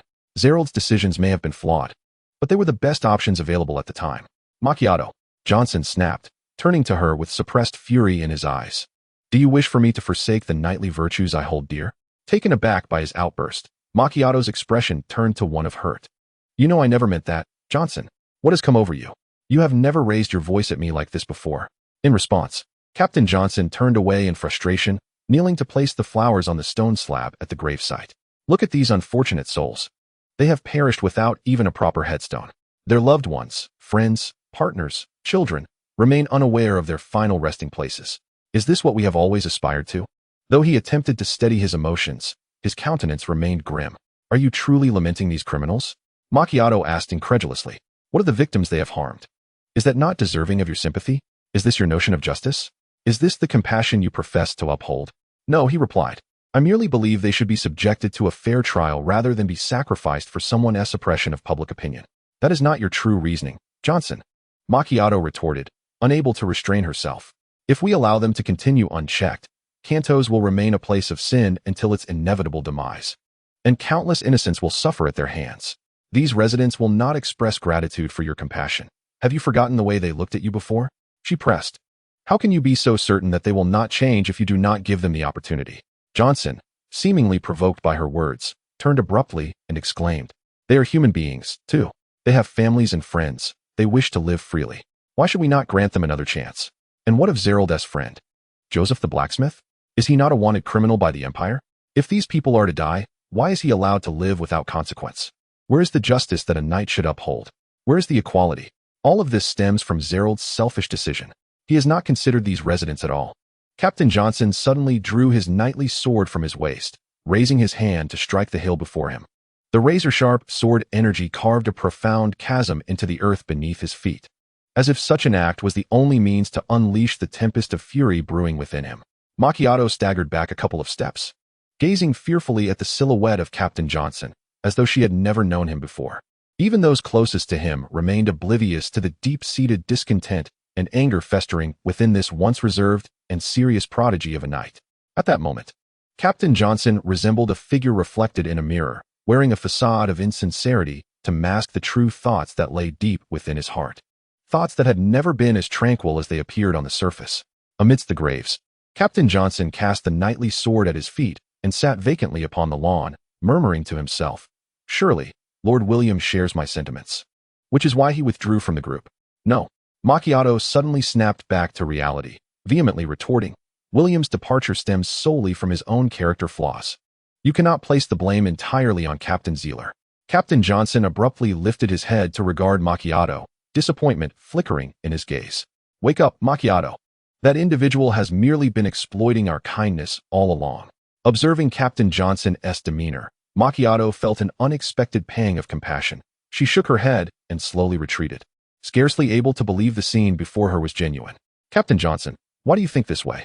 Chapter 128. Consequences follow. In the parlor of the small building in Buffalo, Zerel was engaged in discussion with Altus, Johnston, and others regarding the upcoming itinerary. Louise would soon return to the Habelan family's territory under the escort of General Salatis's guards. Yet, the responsibilities resting upon Zerel's shoulders could not simply cease.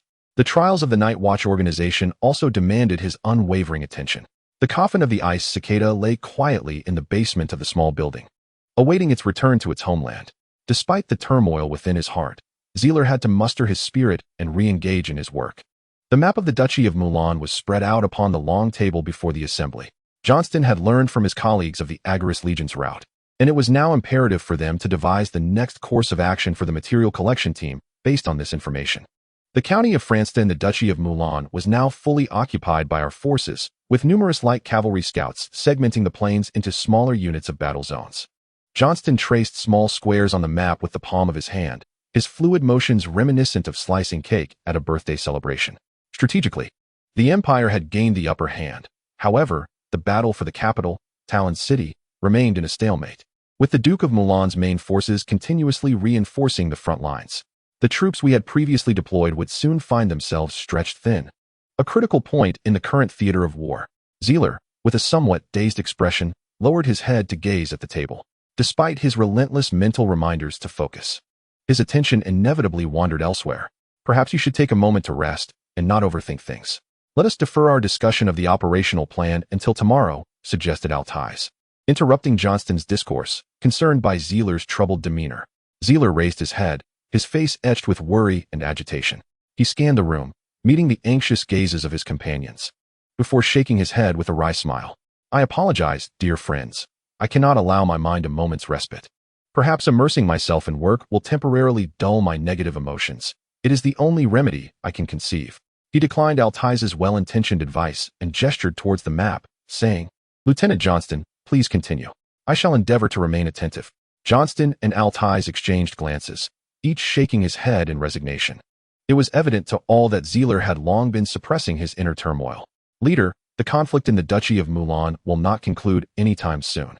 We need not rush, Johnston added in a deep voice. Of course, if you insist on this course of action, I personally have no objections. Zerel, feeling a throbbing headache, rubbed his temples and rested his forehead on the table, overwhelmed by a sense of disarray. Louise's absence had rendered him incapable of performing tasks with his usual ease, as if a crucial pillar within him had been abruptly withdrawn, leading to an increasing sense of agitation. John, the Constantine Legion is unlikely to arrive in Cantos for another 2 or 3 days, correct? Zerel quietly inquired, resting his head on his arms. The main forces are burdened with substantial supplies, resulting in a slower pace of movement. How about this? Let us temporarily avoid an encounter with the main forces of the Agarist Legion. Tomorrow morning, we shall set out for the Duchy of Mulan with the coffin of Ice Cicada, and once we fulfill the Night Watcher's commission, we can devise a means to rendezvous with Commander Constantine, he proposed. Altais was the first to express doubt, kicking Zerel's boot under the table, his expression serious. Is this truly wise? Do you not intend to bid farewell to Louise? I have made my decision, Zerel replied, lifting his head, seemingly relieved by the resolution. Rather than linger in a painful farewell, he resolved to be more decisive in moving forward. Having made a commitment, he could no longer afford indecision. From this moment on, he aspired to relentlessly propel himself upward within the Empire's hierarchy, until the Haberlan family could no longer impede his progress. Altais, please inform Captain Johnson of this decision at your earliest convenience. Zerel, weary, stood up from his seat and addressed the gathering. I must pay a visit to Lord Befriel. Before I depart, I need to discuss some matters regarding the future development of the town with him. Altais nodded in agreement to convey the message, yet hesitated momentarily to offer a word of comfort. Do not overexert yourself. Zerel managed a faint smile, though his expression was shadowed by an enduring sorrow, as if a thick haze enveloped his spirit. As Zerel made his decision, the others rose in unison. Since the perilous encounter of the night owl and ice cicada, even the usually vivacious dark bug had grown markedly silent. The atmosphere within the materials collection team had shifted, akin to being plunged into an interminable, harsh winter, devoid of the vibrancy that once characterized their camaraderie. The door of the small building creaked open, and Macchiato, seemingly struggling, pushed against the heavy wooden door, her demeanor appearing somewhat disheveled. The others greeted her with waves, yet she seemed oblivious, moving purposefully towards the staircase, her gaze fixed intently on Zeler's retreating figure. Such peculiar behavior would have been noted in days past, but in this moment, Zeler's mind was tumultuously preoccupied with an array of unforeseen events, failing to perceive the unusual intensity in her eyes as she drew near. Ascending the staircase, Zeler's weary form led the way, his thoughts consumed by Louise's past smiles and the uncertainty and dread of the future. Macchiato trailed a few steps behind, biting her pale lips and furrowing her brow, her eyes filled with hesitation and turmoil. As Zeler approached the stairs leading to the third floor, her expression gradually solidified. "Zeler, I wish to report something to you." Zeler paused, turning in surprise, seemingly unaware of the presence that followed him.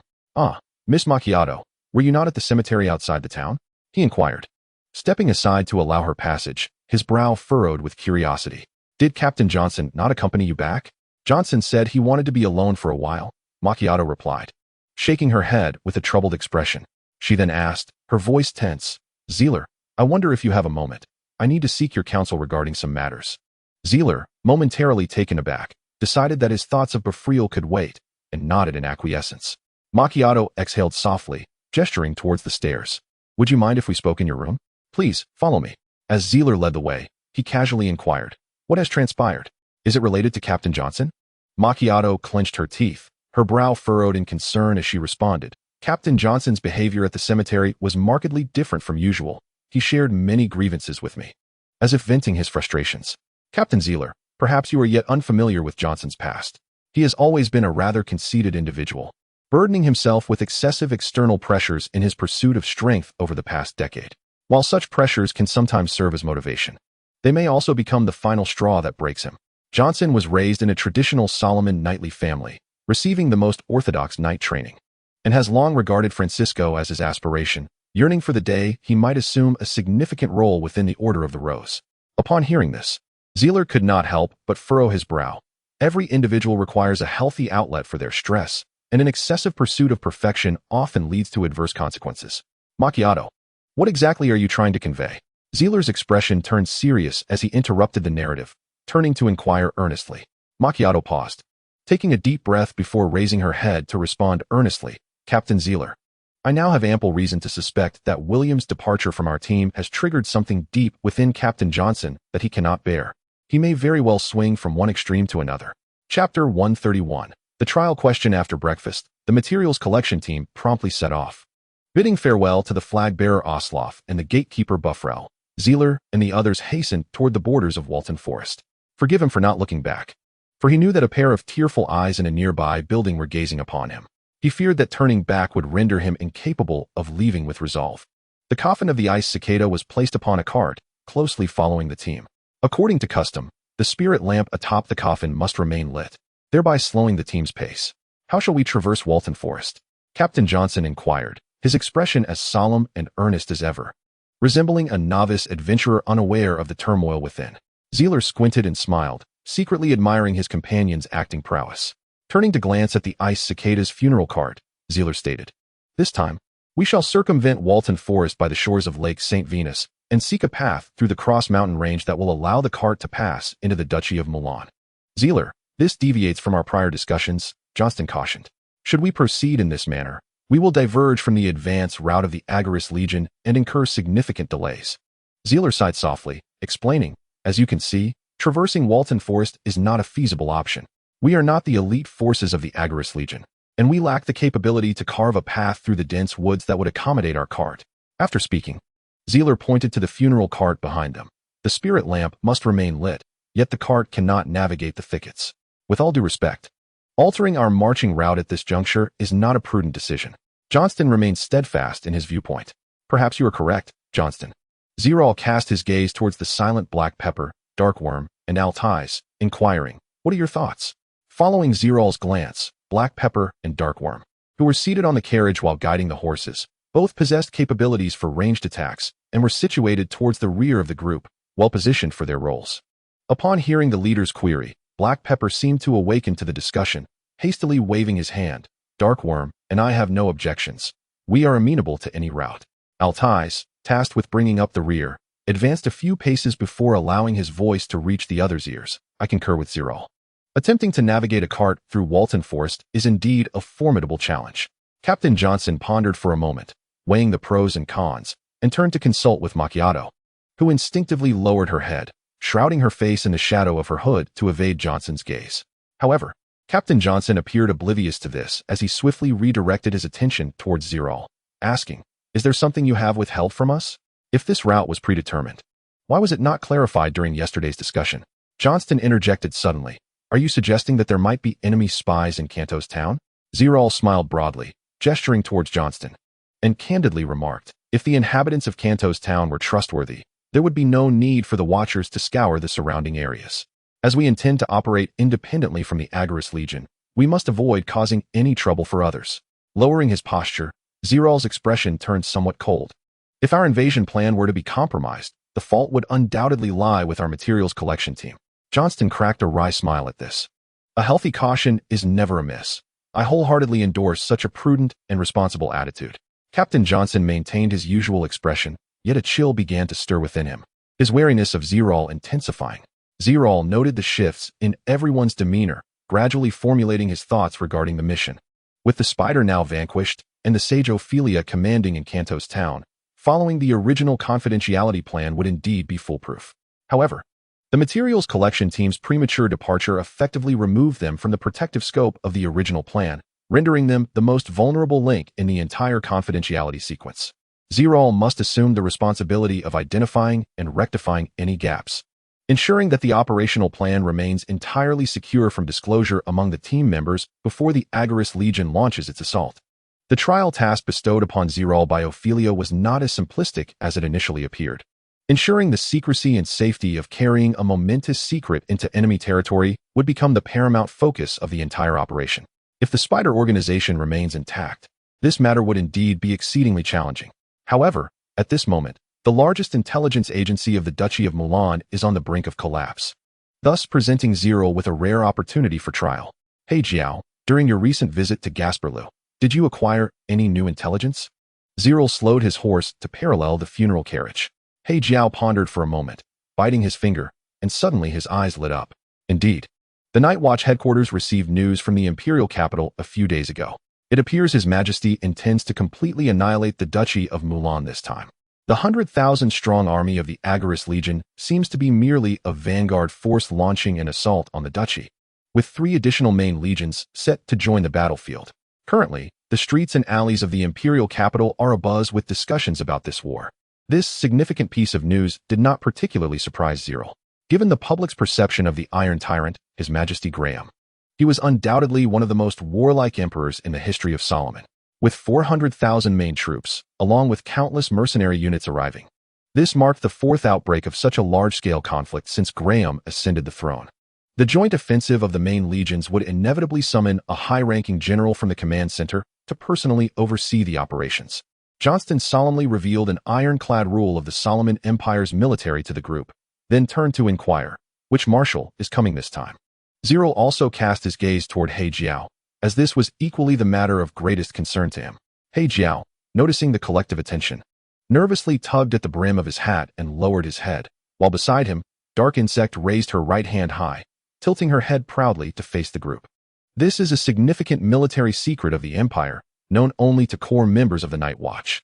Do you happen to know?" Zerel asked teasingly, observing her demeanor. Dark Insect rubbed her nose with the back of her hand and grinned. "I am not a core member, but my family, the Insect Masters, has served the Night Watch for generations, so I naturally have my ways of uncovering this secret." "I didn't realize you had such extensive connections," Zerel remarked with surprise. "If it's inconvenient, let us pretend I never asked." He Jiao playfully tapped Dark Insect on the head, and then clarified, "Zerel, don't pay her any heed. It's really not much of a secret." Zerel felt a flicker of doubt rise within him at He Jiao's hesitance, a sentiment echoed by Captain Johnson and Lieutenant Johnston. Dark Insect sulked, turning her head away and pouting, prompting He Jiao to pat her head in apology. "Miss He Jiao, please don't keep it to yourself." Altais urged anxiously. "Which Majesty is coming to command this time?" He Jiao turned to the group, pursing her lips, her voice somewhat dry as she spoke. "You must have all heard of that lady's exploits. She was once the archenemy of the Solomon Empire, and has been the most controversial hero-class powerhouse in the past 6 months. Zereler's pupils constricted sharply as he instinctively uttered a title, the mother of the Black Dragon, Tadamir. Chapter 133. The Cost of Deception. The Lake of the Venus Saint lies on the border between the Solomon Empire and the Mulan Principality. Nestled between the Wotan Forest and the Agar's defense line. This location, once a notable waypoint for mercenaries and adventurers, is characterized by its picturesque scenery. However, being at the foot of the Hungduan Mountains, it remains a secluded area seldom trodden by man.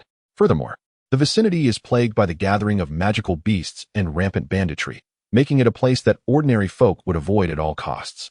In times past, some mercenary groups would dare to traverse this perilous route, establishing rudimentary encampments by the lakeside. Yet, due to the ongoing warfare, these makeshift camps have gradually fallen into disrepair. Given this context, the appearance of Mulan's cavalry here feels rather peculiar. Zereler harbors suspicions that the operational plans of the Agar's legion may have been compromised. Otherwise, the presence of this cavalry unit in such a location is inexplicable. Johnston braced his massive shield before him, his eyes cautiously surveying the 10 or so adversaries ahead. A brilliant azure aura began to emanate from his being as he prepared for a charge. The cavalrymen, likewise wearing grim expressions, unsheathed their curved sabers, ready for confrontation but hesitating to strike first. These bearded Mulan warriors possess the strength of the awakening tier, yet at this moment, Zereler and his companions hold the advantageous terrain for an assault. With Johnston, Captain Johnson, and the powerful Altus present, the materials collection team is in an overwhelmingly favorable position. Just as a command was about to be issued to decisively eliminate this audacious enemy force that dared to tread upon Solomon's territory, the Mulan cavalry unexpectedly fanned out to the flanks. From their midst emerged a middle-aged knight with a long beard, exuding an aura of the apostle tier. "Friends of Solomon, we are not your enemies," the knight called out in somewhat halting Solomon tongue, his demeanor exuding calmness. Upon hearing the call, Zereler advanced on horseback, patting Johnston's shoulder, signaling him to stand down. Leaning forward, he peered down, his gaze still rife with vigilance. Noticing the materials collection team's silence, the middle-aged knight furrowed his brow, seemingly unaccustomed to looking up at others. Zereler observed the knight's expression, a flicker of amusement igniting within him. The knight then turned and issued a few commands in Mulan, prompting his men to reluctantly sheath their curved sabers. Though the hatred in their eyes lingered, this gesture signified a willingness to communicate. "Would you kindly lower your weapons? We have no reason to engage in battle." Zereler nodded to Johnston and the others, signaling the materials collection team to reciprocate the gesture. He was eager to discern what the knight wished to convey. An array of murmurs in the Mulan language erupted among the cavalry, which prompted the long-bearded knight to swiftly hush his men. "State your identities and the purpose of your unauthorized intrusion into Solomon's territory." Zereler commenced his interrogation, his voice as frigid as the winter wind. The middle-aged knight across from him, upon hearing this, bowed slightly from his mount, responding with a somewhat stiff tone. "Do not misunderstand. We are a free mercenary band. We chose to seek refuge within Solomon's borders, disillusioned by the prospects of this war and fearing forced conscription by the tribes." The knight's demeanor appeared remarkably composed, and his reasoning was sufficiently sound. In such moments of vulnerability, one often encounters opportunistic traitors, a phenomenon not uncommon in various conflicts. Through prior observation, Zereler had formulated a rough hypothesis in his mind, and he merely nodded in acknowledgement. "Black pepper," he commanded, pointing at a knight within the opposing ranks. "Eliminate him." The instant Zereler's words fell, an arrow infused with pure fighting spirit sliced through the air, aimed directly at the knight's heart. The knight's eyes widened in shock, despite being on high alert. He was unprepared for such a sudden and lethal threat. As the curved blade was drawn, it gleamed with a bright silver reflection, colliding with the arrow's tail at the critical moment of life and death. The arrow was deflected perilously off course, grazing his ribs and drawing blood, while the knight's weapon was simultaneously struck aside by the tremendous force of the arrow. The knight, now in a state of utter disarray, tumbled from his steed, rage surging within him, ready to unleash a torrent of curses. "Borovich, be careful," his companions shouted in Mulan, their voices laden with horror. Before the dismounted knight could react, another arrow pierced his forehead. Blood erupted from the back of his head as he stood frozen in place, only to collapse weakly onto the grass, staining it a vivid scarlet. The prairie knights gazed in anguish at their fallen comrade, their eyes wide with fury as they drew their blades. The air soon filled with roars of outrage. A cold smirk played upon Johnston's lips, His once azure fighting spirit transformed into a pure black hue. Towering in stature and possessing the peak prowess of an apostle, he stood like an immovable mountain before his comrades. With the battle on the verge of igniting, Zeler's actions had ignited a fuse of conflict, heralding an impending tragedy. "Cease at once," commanded the middle-aged knight with a long beard, barely suppressing his fury as he halted his comrades' advance. His jaw clenched, his complexion darkened with rage. He fixed his furious gaze upon Zeler. Had he not recognized Johnston's formidable strength at the pinnacle of the apostle level, he likely would not have restrained his knights. "I have answered your inquiries. Why must you act thus?" He spat through gritted teeth, his anger fully kindled by Zeler's actions. Zeler remained unmoved, his gaze sweeping over the prairie knights before finally honing in on the face of the middle-aged knight, gradually intensifying. "I have encountered numerous free mercenary bands, as well as various nobles and private armies." The middle-aged knight's expression stiffened, his brow darkening with a hint of foreboding. "I offered you an opportunity, yet you squandered it," he remarked. Zeler reached for the sword hilt at his waist, the 13 floating blades leaping into the air. The desperate mercenaries would not casually display hatred towards a stranger from an enemy nation. They lacked the discipline you possess and could never feign the demeanor of someone forced to bow down. To put it succinctly, you should attribute the blame to the unmistakable air of authority about you, combined with your lamentable performance. These contradictions are nearly impossible to overlook in my eyes. After elucidating this to his adversary, Zeler couldn't help but chuckle. "Apologies for explaining so much," he said with a self-deprecating laugh, tilting his head slightly and revealing a faint smile, "but your bodyguard must perish. If you have more to say, please wait a moment." The middle-aged knight's complexion paled, aware of the disparity in strength between the two sides, exacerbated by the enemy's advantageous position. Nevertheless, he grasped the hilt of his golden-hilted curved dagger, a resolute glint evident in his eyes. Suddenly, the sound of galloping hooves erupted. The scouting party surged forward with the momentum of their descent. Johnston led the charge down the slope, raising his massive shield to deflect a volley of incoming arrows.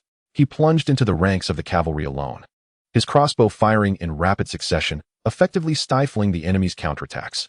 Captain Johnson hesitated briefly before following Johnston's lead, his formidable prowess as a peak-class apostle manifesting in this skirmish.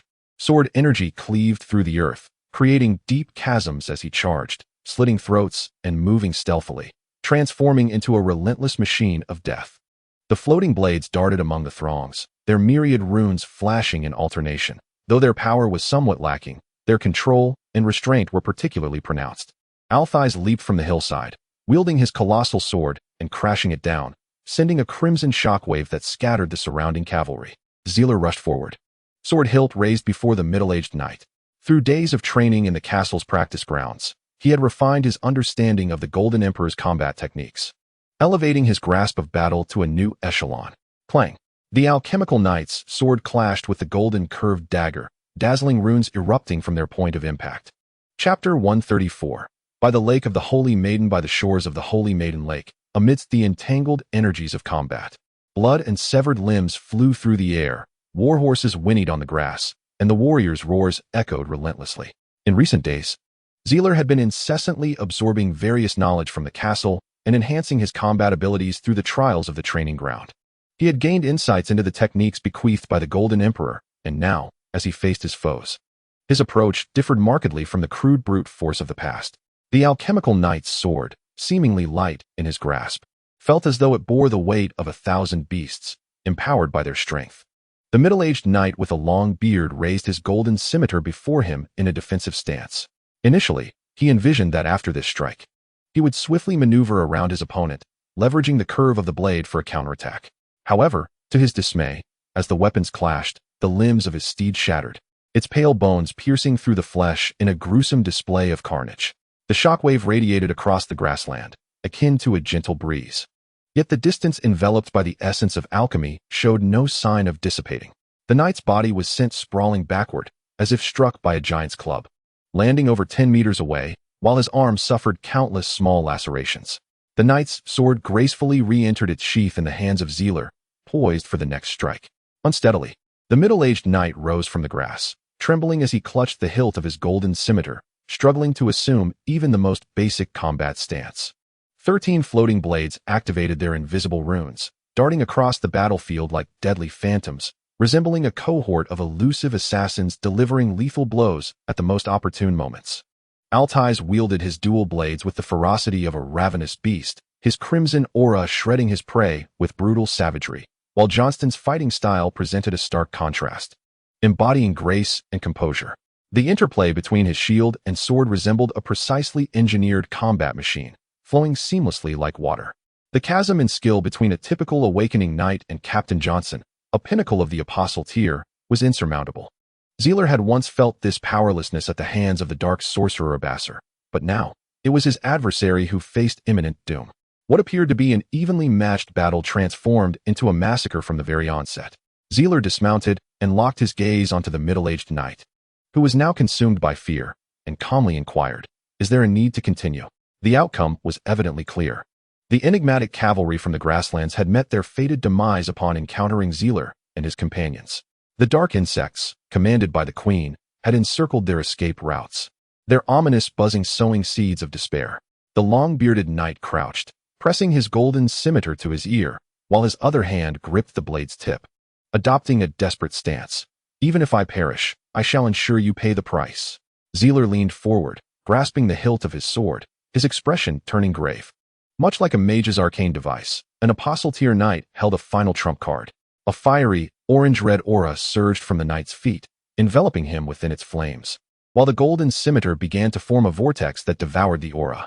A four-colored halo gradually coalesced behind Zeler, manifesting into a new alchemical array. Elemental Devour. Zeler bent low and charged forward, initiating the attack. The figure swiftly glided over the ground, the ferocious air pressure pressing the grass beneath down by half. The middle-aged knight's pupils momentarily constricted to the size of pinpricks as he let out a furious roar, extending his elbow, and the golden curved blade lunged toward Zeler's brow. The direct collision between the two became the focal point of the entire arena. Altais, with a derisive laugh, quickly sidestepped, while Johnston raised his massive shield to protect the black pepper and darkworm behind him. An orange-red aura surged forth, gradually coalescing into the visage of a fire dragon's skull. At that moment, the golden curved blade in the knight's hand resembled the tongue of a malevolent dragon, propelled forward with an unrivaled force of pure aura. Captain Johnson could not help but shield his eyes with the back of his hand, as the blinding white light clearly revealed the intermingling figures. Zeler stood at the edge of the fiery whirlwind, sheathing his knightly sword with a decisive click, nonchalantly extinguishing a flicker of flame from the hem of the mage's robe. The golden curved blade spiraled through the air before embedding itself firmly into the charred ground, blood dripping as a severed arm clung tightly to the hilt. The four-colored alchemical array behind Zeler suddenly converged towards the center, vanishing from sight. The function of the elemental devouring array was to absorb and resist the shocks from the four elemental forces of earth, water, wind, and fire. It would automatically dissipate once nearing saturation. Captain Johnson gazed solemnly at Zeler's retreating figure, witnessing for the first time an awakening tier practitioner face an apostle tier ultimate without sustaining a scratch. The long-bearded middle-aged knight collapsed to the ground, his right arm spurting blood like a broken dam, the sudden surge of pain causing him to faint. Zeler turned around, placing a hand on his chest and exhaling a sigh of relief. He had just employed an unnamed sword technique recorded in the Golden Emperor's notes. Raising his gaze to survey the surroundings, he noted that all the cavalrymen had been vanquished, their corpses strewn across the lakeside grass. Gently massaging his aching shoulder, Zeler commanded, "Clear the battlefield. Leave no trace." Altais brought his twin blades together, eagerly lifting the still radiant golden curved blade, weighing it in his hand with a satisfied expression. The darkworm hopped down the slope, kicking the corpse on the ground with his boot before snapping his fingers. The swarm of insects surrounding the station master surged forward like a tidal wave, swiftly enveloping the bodies on the ground. Machito, who had been stationed by the spirit cart, turned pale at the sight and began retching, covering her mouth with her hand. "What is there to be alarmed about?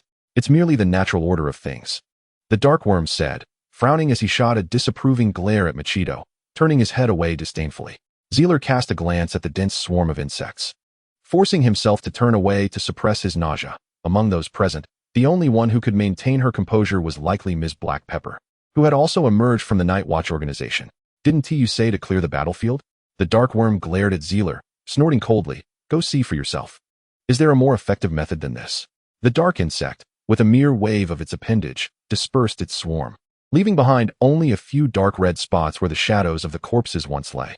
under the relentless gnawing of the swarm. Even the remnants of weapons and armor had been entirely consumed. Zerel, with a weary gesture, raised his hands in apology to the dark insect, saying, "It was my mistake before. However, in the future, could you kindly inform us before resorting to such methods for battlefield cleanup?" The dark insect then smiled triumphantly and hurried off to seek praise from Black Pepper. Zerel shook his head in resignation and turned to shout up the hillside, "Macchiato, if you don't come soon, our captives will bleed to death." At that moment, Altais approached, wielding a golden curved sword, his brow furrowed in concern as he greeted. "Zerel, I fear we may have encountered another problem. This sword bears the insignia of the Mulan royal family. The identity of these cavalrymen is likely far more significant than mere nobility." Chapter 139. The Abandoned Ones. The architecture within the city of Teveton reflects the ancient style of the Duchy of Mulan. The densely clustered white domed buildings, designed in 2 layers, occupy every nook and cranny of the city, while the winding alleys crisscross like a chaotic spider's web, resembling a labyrinth devoid of order. For outsiders, navigating this urban maze without losing one's way is an arduous task. In contrast, the local residents of Mulan are so accustomed to these narrow passageways that they could traverse them with their eyes closed. Thus, it is hardly surprising that the initial overwhelming offensive of the Agaris Legion was drawn into a protracted struggle by the cavalry in this geographically disadvantageous terrain. Zerel was not the only one to realize this. Lieutenant Johnston, following soldier, also fell into a contemplative silence. This was an inescapable deadlock. If the forces of the Solomon Empire pressed deeper into Mulan's heartland, they would face wave after wave of street battles. Zerel could scarcely fathom how much blood would be spilled on these nameless streets beneath his feet. "I advise you to refrain from excessive movement within the city," soldier cautioned in a low voice. Mulan is a highly insular nation, and its inhabitants are extremely vigilant.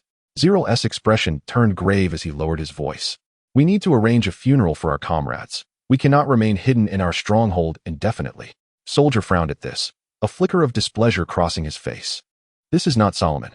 Zerel turned, his gaze sweeping across the faces of the material collection team. "Dark Insect, you will accompany me. Black Pepper, you lead the others to the Watcher Division to settle in." Captain Johnson's men nodded in agreement. Gathering the material collection team together would undoubtedly increase the risk of exposure, thus necessitating their division into 2 groups. "We need to find a trustworthy local to handle the funeral arrangements," Zerel added, patting Soldier's shoulder. "As an excellent intelligence officer, you should know where to find such a person." Sorting shook off Zerel's hand without uttering a word and continued to walk ahead. The group soon diverged at an alleyway. And under Sorting's lead, Zerel navigated through the labyrinthine passages, the surroundings gradually descending into chaos. Sewage and refuse cluttered the streets, while the number of beggars and refugees began to swell. The uneven ground evoked a sensation of instability, as if no place was safe to tread. Throughout the journey, Zerel mimicked various aspects of the Mulan people's daily lives, from Sorting, his gait, expressions, and the differing attitudes displayed upon encountering the eclectic crowd on the streets. Behind Zerel, the dark bug followed closely, resembling a bewildered young girl, clutching Zerel's sleeve tightly, exuding an air of timidity as if terrified of losing her way. The trio traversed countless streets and markets. Initially, Zerel could recall the path they had taken, but half an hour later, he became utterly disoriented. With a sudden shift in tone, Sorting, his expression grave, turned back to issue a warning. "Ahead lies the slums. I offer you 3 pieces of advice. Heed them well if you wish to avoid trouble." He guided Zerel beneath the eaves of a nearby building and spoke in a low, serious tone. "First, do not harbor sympathy for anyone, even if someone kneels before you, pleading. I hope you are not one who is overly compassionate. Second, do not allow anyone to come near you or touch you, especially those filthy children. If a stranger approaches, draw your knight's sword and strike without hesitation. Finally, understand that this is the slums of the Duchy of Mulan, one of the most chaotic environments on the continent.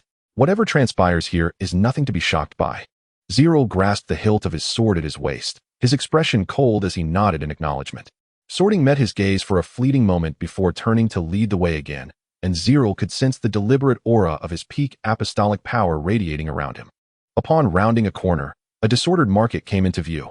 With a pool of congealed blood beneath their feet, and a brazen display of stripped corpses piled by a dilapidated doorway, as if even the once bright sunlight had dimmed in that moment.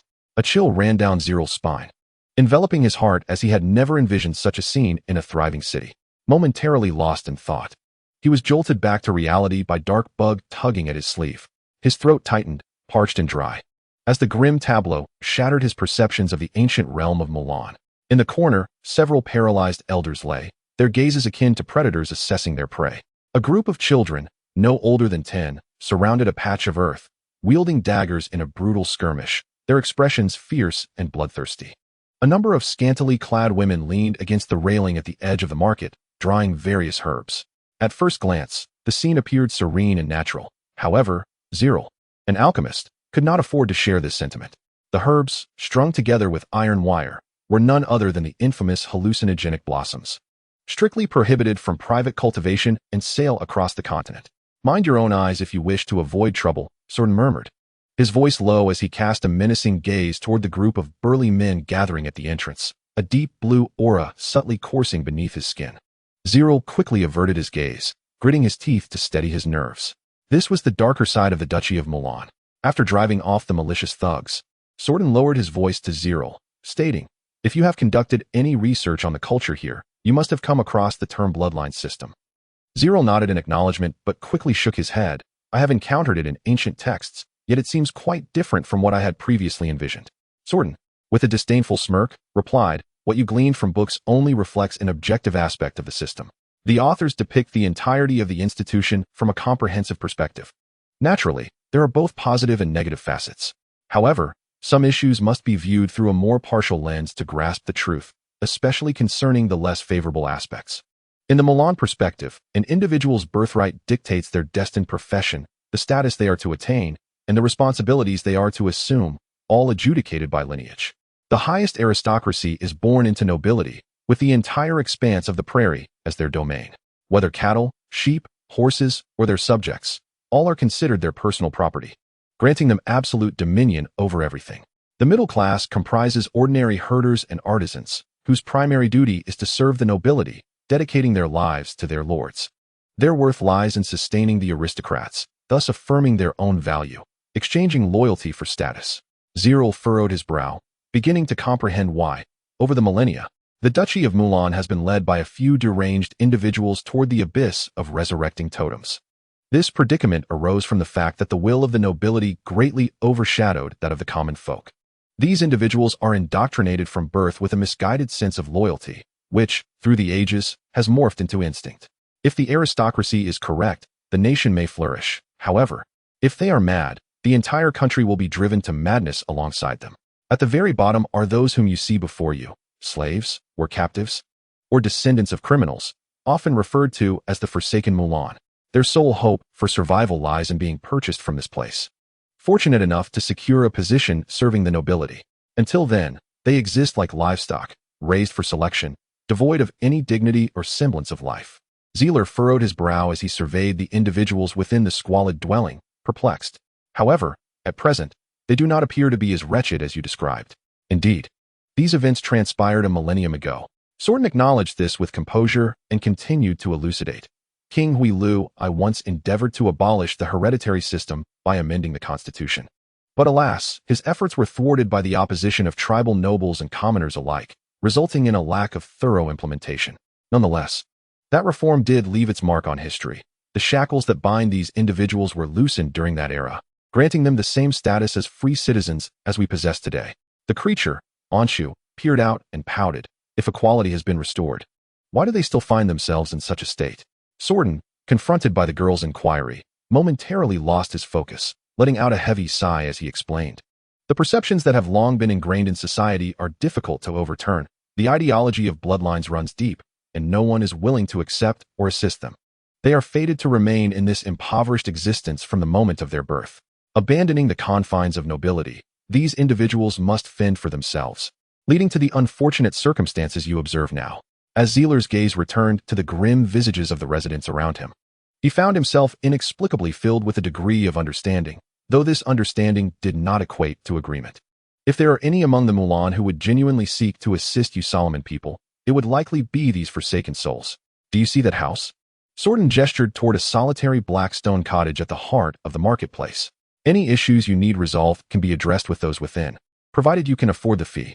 Of course, it is advisable not to stir up trouble.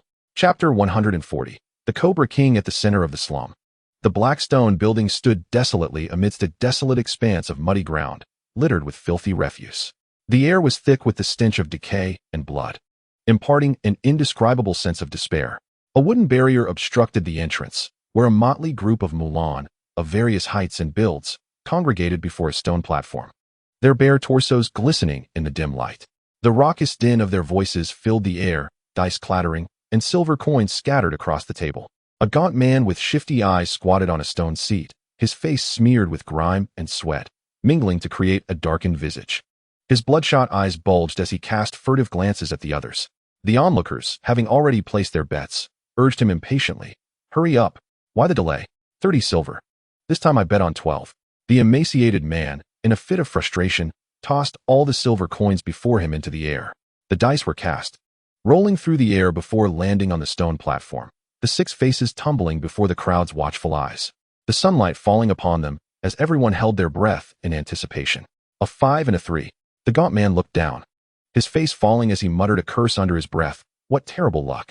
The burly man who had wagered on 8 swiftly swept the coins into his pouch, seizing the dice in hopes of riding the wave of fortune for another round.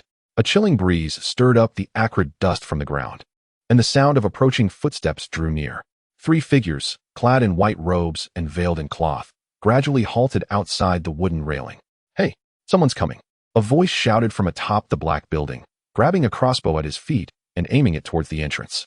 "Old Batty, go take a look."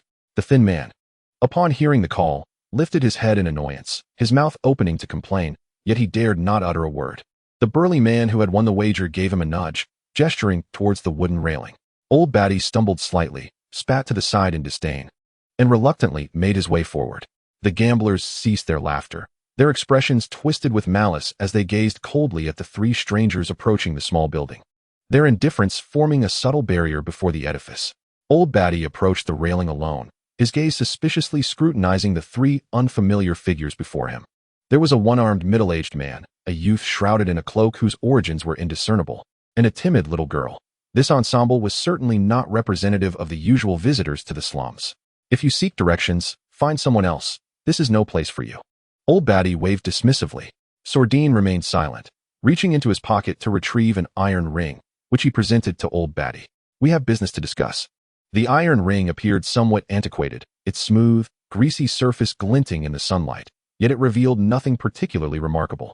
Old Batty took the ring, scrutinizing it for a moment before casting a surprised glance at Sordine. "Take us to meet the Cobra King," Sordine replied with a frown. "Since you bear the iron ring, you must be our ally." Old Batty shrugged, beckoning his companions to remove the obstructive barrier. Only then did the crossbowman atop the black building lower his guard. Sordine confidently strode towards the black building, disregarding the gathering thugs around him. These individuals did not conceal their skepticism and hostility, their glares tinged with a hint of provocation. Zerel, tethered to the shadowy figure of the dark worm, followed closely behind Old Batty. He understood that he must not reveal an ounce of fear at this moment. Thus he bore the unfriendly gazes as he approached the entrance, returning their cold stares with an equally indifferent countenance from beneath his hood. Amidst this peculiar atmosphere, Old Batty rapped on the door of the black building, peering through a small opening to survey the surroundings before it slowly creaked open. The entire process was enveloped in a silence so profound that one could almost feel the rapid beating of their heart, while the surrounding thugs resembled wolves, eyeing Zerel and his companions as if they were prey willingly presenting themselves. Once the oil lamp was lit, its dim glow illuminated the modest space within. As the door closed once more, Zerel's vision plunged into a half-dark, half-obscured state. "Stay close, do not act recklessly, and refrain from touching anything unnecessary," Old Batty cautioned, turning back briefly while holding the oil lamp, leading the way forward. The small building was permeated by an unmistakable stench, and in the shadows, countless nefarious figures observed them with cold indifference. As the dim light flickered, Zerel could only discern vague silhouettes and the scattered sounds of movement. With a creak, a layer of iron plate was pulled aside, revealing a rudimentary spiral staircase beneath. Old Batty paid no heed to the guests behind him and descended the staircase first. Sordine reached out and grasped Zerel's shoulder, prompting everyone to follow suit. At the bottom of the staircase, a hidden world unfolded before them, a vast warehouse illuminated by oil lamps, where hundreds of villains busied themselves amidst heaps of rare materials harvested from magical beasts and contraband potions banned by various nations. It was a black market processing facility. Zerel's realization sparked a flicker of curiosity within him as he surveyed his surroundings. Young man, this is merely standard merchandise. The truly valuable items are not found here, spoke an elderly gentleman with graying whiskers at the far end of the warehouse. To call him an old man seemed somewhat misleading, for he donned the latest gilded coat favored by young nobles, and even his boots were adorned with rubies, creating a somewhat incongruous appearance. However, what captured the most attention was his dazzling gold tooth and the deep-set, shadowed eye sockets that emanated an unsettling malevolence, reminiscent of a malevolent king lurking in the tall grass of the plains. Lord Cobra, do you remember me? I fear I must trouble you once again, Sorting said, glancing up at the flamboyant old man atop the platform. Zerel noticed Sorting's body tremble uncontrollably. The ostentatious old man straightened his back against the railing and grinned. Ah, young Sorting, how could I forget you? The most talented intelligence officer at the Duchy's border? Where has your right hand gone? Did a beast in the Worton forest take it? As he spoke, Lord Cobra descended from the platform. I have some fine alchemical prosthetics available. Would you care to try one? Upon hearing this, Sorting pointed at Zerel and replied loudly, This is the beast that severed my arm. He wishes to discuss business with you. As Lord Cobra approached, the bloodstains beneath his feet produced a crisp sound, and he directed his gaze towards Zerel. Solomonite. Zerel removed his hood and mask with calm composure, responding, Indeed, I am a Solomonite. Is there a problem? Of course not. Business is business. We care not from which corner of the continent you hail. Lord Cobra stepped closer to Zerel, throwing an arm around his shoulder and gesturing towards the surrounding goods as he extolled the services he could offer. Young man, I provide a plethora of services: assassination, kidnapping, human trafficking, treasure collection, intelligence, and specialized services. What do you desire? To demonstrate our sincerity in this inaugural collaboration, I can offer you a price 10% lower than that of the black market. The pitch-black alchemical array suddenly erupted behind Zealot, as the heart of the Titan of Origin instantly empowered him. With a swift motion of his shoulder, he broke free from the grasp of his opponent. A wisp of azure smoke surged from the palm of the Cobra King, filling the air with a rich, intoxicating fragrance. Zealot shook his head violently, and only through the full activation of the heart of the Titan was he able to dispel the disorientation clouding his mind. The Cobra King maintained his previous posture, a sly grin spreading across his face upon witnessing this scene. Are you not going to provide me with an explanation? Zealot coldly inquired, simultaneously channeling the power of the beast and the awakening of the wild, his wrist lightly resting on the hilt of his sword. The Cobra King rubbed his hands together and chuckled nonchalantly. I sincerely apologize. I am simply growing old and have grown accustomed to it. Pollen from the bewitching flower gradually cascaded from his palm, and the Cobra King continued, I assure you, such an incident will not occur again.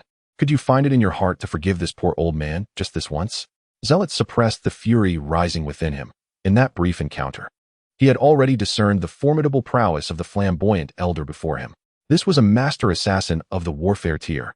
I have a companion hailing from Tyrant, whose dying wish was to return to his homeland after death. I require a trustworthy individual to arrange a discreet funeral for him. Name your price.